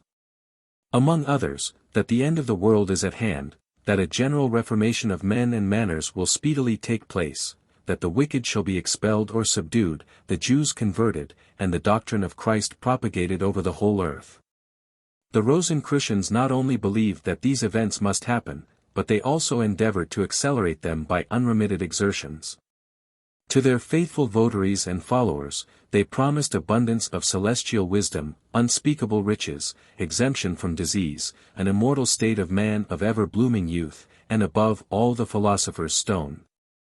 Learning and improvement of the mind were, by this order, considered as superfluous and despised. They found all knowledge in the Bible. This, however, has been supposed rather a pretext to obviate a charge, which was brought against them, of not believing in the Christian religion. The truth is, they imagined themselves superior to divine revelation, and supposed every useful acquisition, every virtue to be derived from the influence of the deity on the soul of man. In this, as well as in many other respects, they appear to be followers of Paracelsus, whom they profess to revere as a messenger of the divinity. Like him, they pretend to cure all diseases. Through faith and the power of the imagination, to heal the most mortal disorders by a touch, or even by simply looking at the patient. The universal remedy was likewise a grand secret of the order, the discovery of which was promised to all its faithful members. It would be unnecessary to enumerate any more of such impious fancies, if the founder of this still lurking sect, now partly revivified, had not asserted, with astonishing effrontery, that human life was capable of prolongation. Like a fire kept up by combustible matter, and that he was in the possession of a secret, which could verify this assertion. It is evident, however, from the testimony of Libavius, a man of unquestionable veracity, that this doughty champion in medical chemistry, or rather alchemy, Paracelsus, notwithstanding his bold assertions, died as before observed. At Salzburg in Germany, in the hospital of St. Stephen's in 1541, and that his death was chiefly occasioned by the singular and desolate mode of life, which he had for a long time pursued. When a competent knowledge of the economy of the human frame is wanting, to enable a man to discriminate between internal and external causes and effects, it will be impossible to ascertain, or to counteract, the different causes by which our health is deranged. This evidently was the case with Paracelsus, and many other life-prolongers who have succeeded him. And should a fortunate individual ever fix upon a remedy, possessing the power of checking disease, or lengthening out human existence, an expectation never to be realized, he will be indebted to chance alone for the discovery. This has been the case in all ages, and still remains so. Remedies, from time to time, have been devised, not merely to serve as nostrums for all diseases, but also for the pretended purpose of prolonging life. Those of the latter kind have been applied with a view to resist or check many operations of nature, which insensibly consume the vital heat and other powers of life, such as respiration, muscular irritation, etc. Thus, from the implicit credulity of some, and the exuberant imagination of others, observation and experiments, however incompatible with sound reason and philosophy, have been multiplied, with the avowed design of establishing proofs or reputations of this or that absurd opinion. In this manner have fanaticism and imposture falsified the plainest truths, or forged the most unfounded and ridiculous claims. Insomuch that one glaring inconsistency has been employed to combat another, and folly has succeeded folly, till a fund of materials has been transmitted to posterity, sufficient to form a concise history on this subject. Men in all ages have set a just value on life, and in proportion to the means of enjoyment, this value has been appreciated in a greater or less degree. If the gratification of the sensual appetite formed the principal object of living, its prolongation would be to the epicure, as desirable as the prospect of an existence to be enjoyed beyond the limits of the grave is to the moralist and the believer. The desire of longevity appears to be inherent in all animated nature, and particularly in the human race. It is intimately cherished by us, through the whole duration of our existence, and is frequently supported and strengthened, not only by justifiable means, but also by various kinds of collusion. Living in an age when every branch of human knowledge is reduced to popular systems, when the vigils of reason are hallowed at the shrine of experiment and observation. Though we behold in the immense variety of things, the utter uselessness of attempting to renovate a shattered constitution, or of improving a sound one to last beyond a certain period, we nevertheless observe that in the inconceivable waste of elementary particles there prevails the strictest economy. Nothing is produced in vain, nothing consumed without a cause. We clearly perceive that all nature is united by indissoluble ties, that every individual thing exists for the sake of another, and that no one can subsist without its concomitant. Hence we conclude, that man himself is not an insulated being, but a necessary link in the great chain, which connects the universe. Nature is our safest guide, and she will be so with greater certainty, as we become better acquainted with her operations, especially with respect to those particulars which more nearly concern our physical existence. Thus, an source of many and very extensive advantages will be opened. Thus, we shall reach our original destination, namely, that of living long and in the enjoyment of sound health, to which, if purity of morals he added, the best hopes may be entertained of a happy state, in a future world, where its inhabitants never die.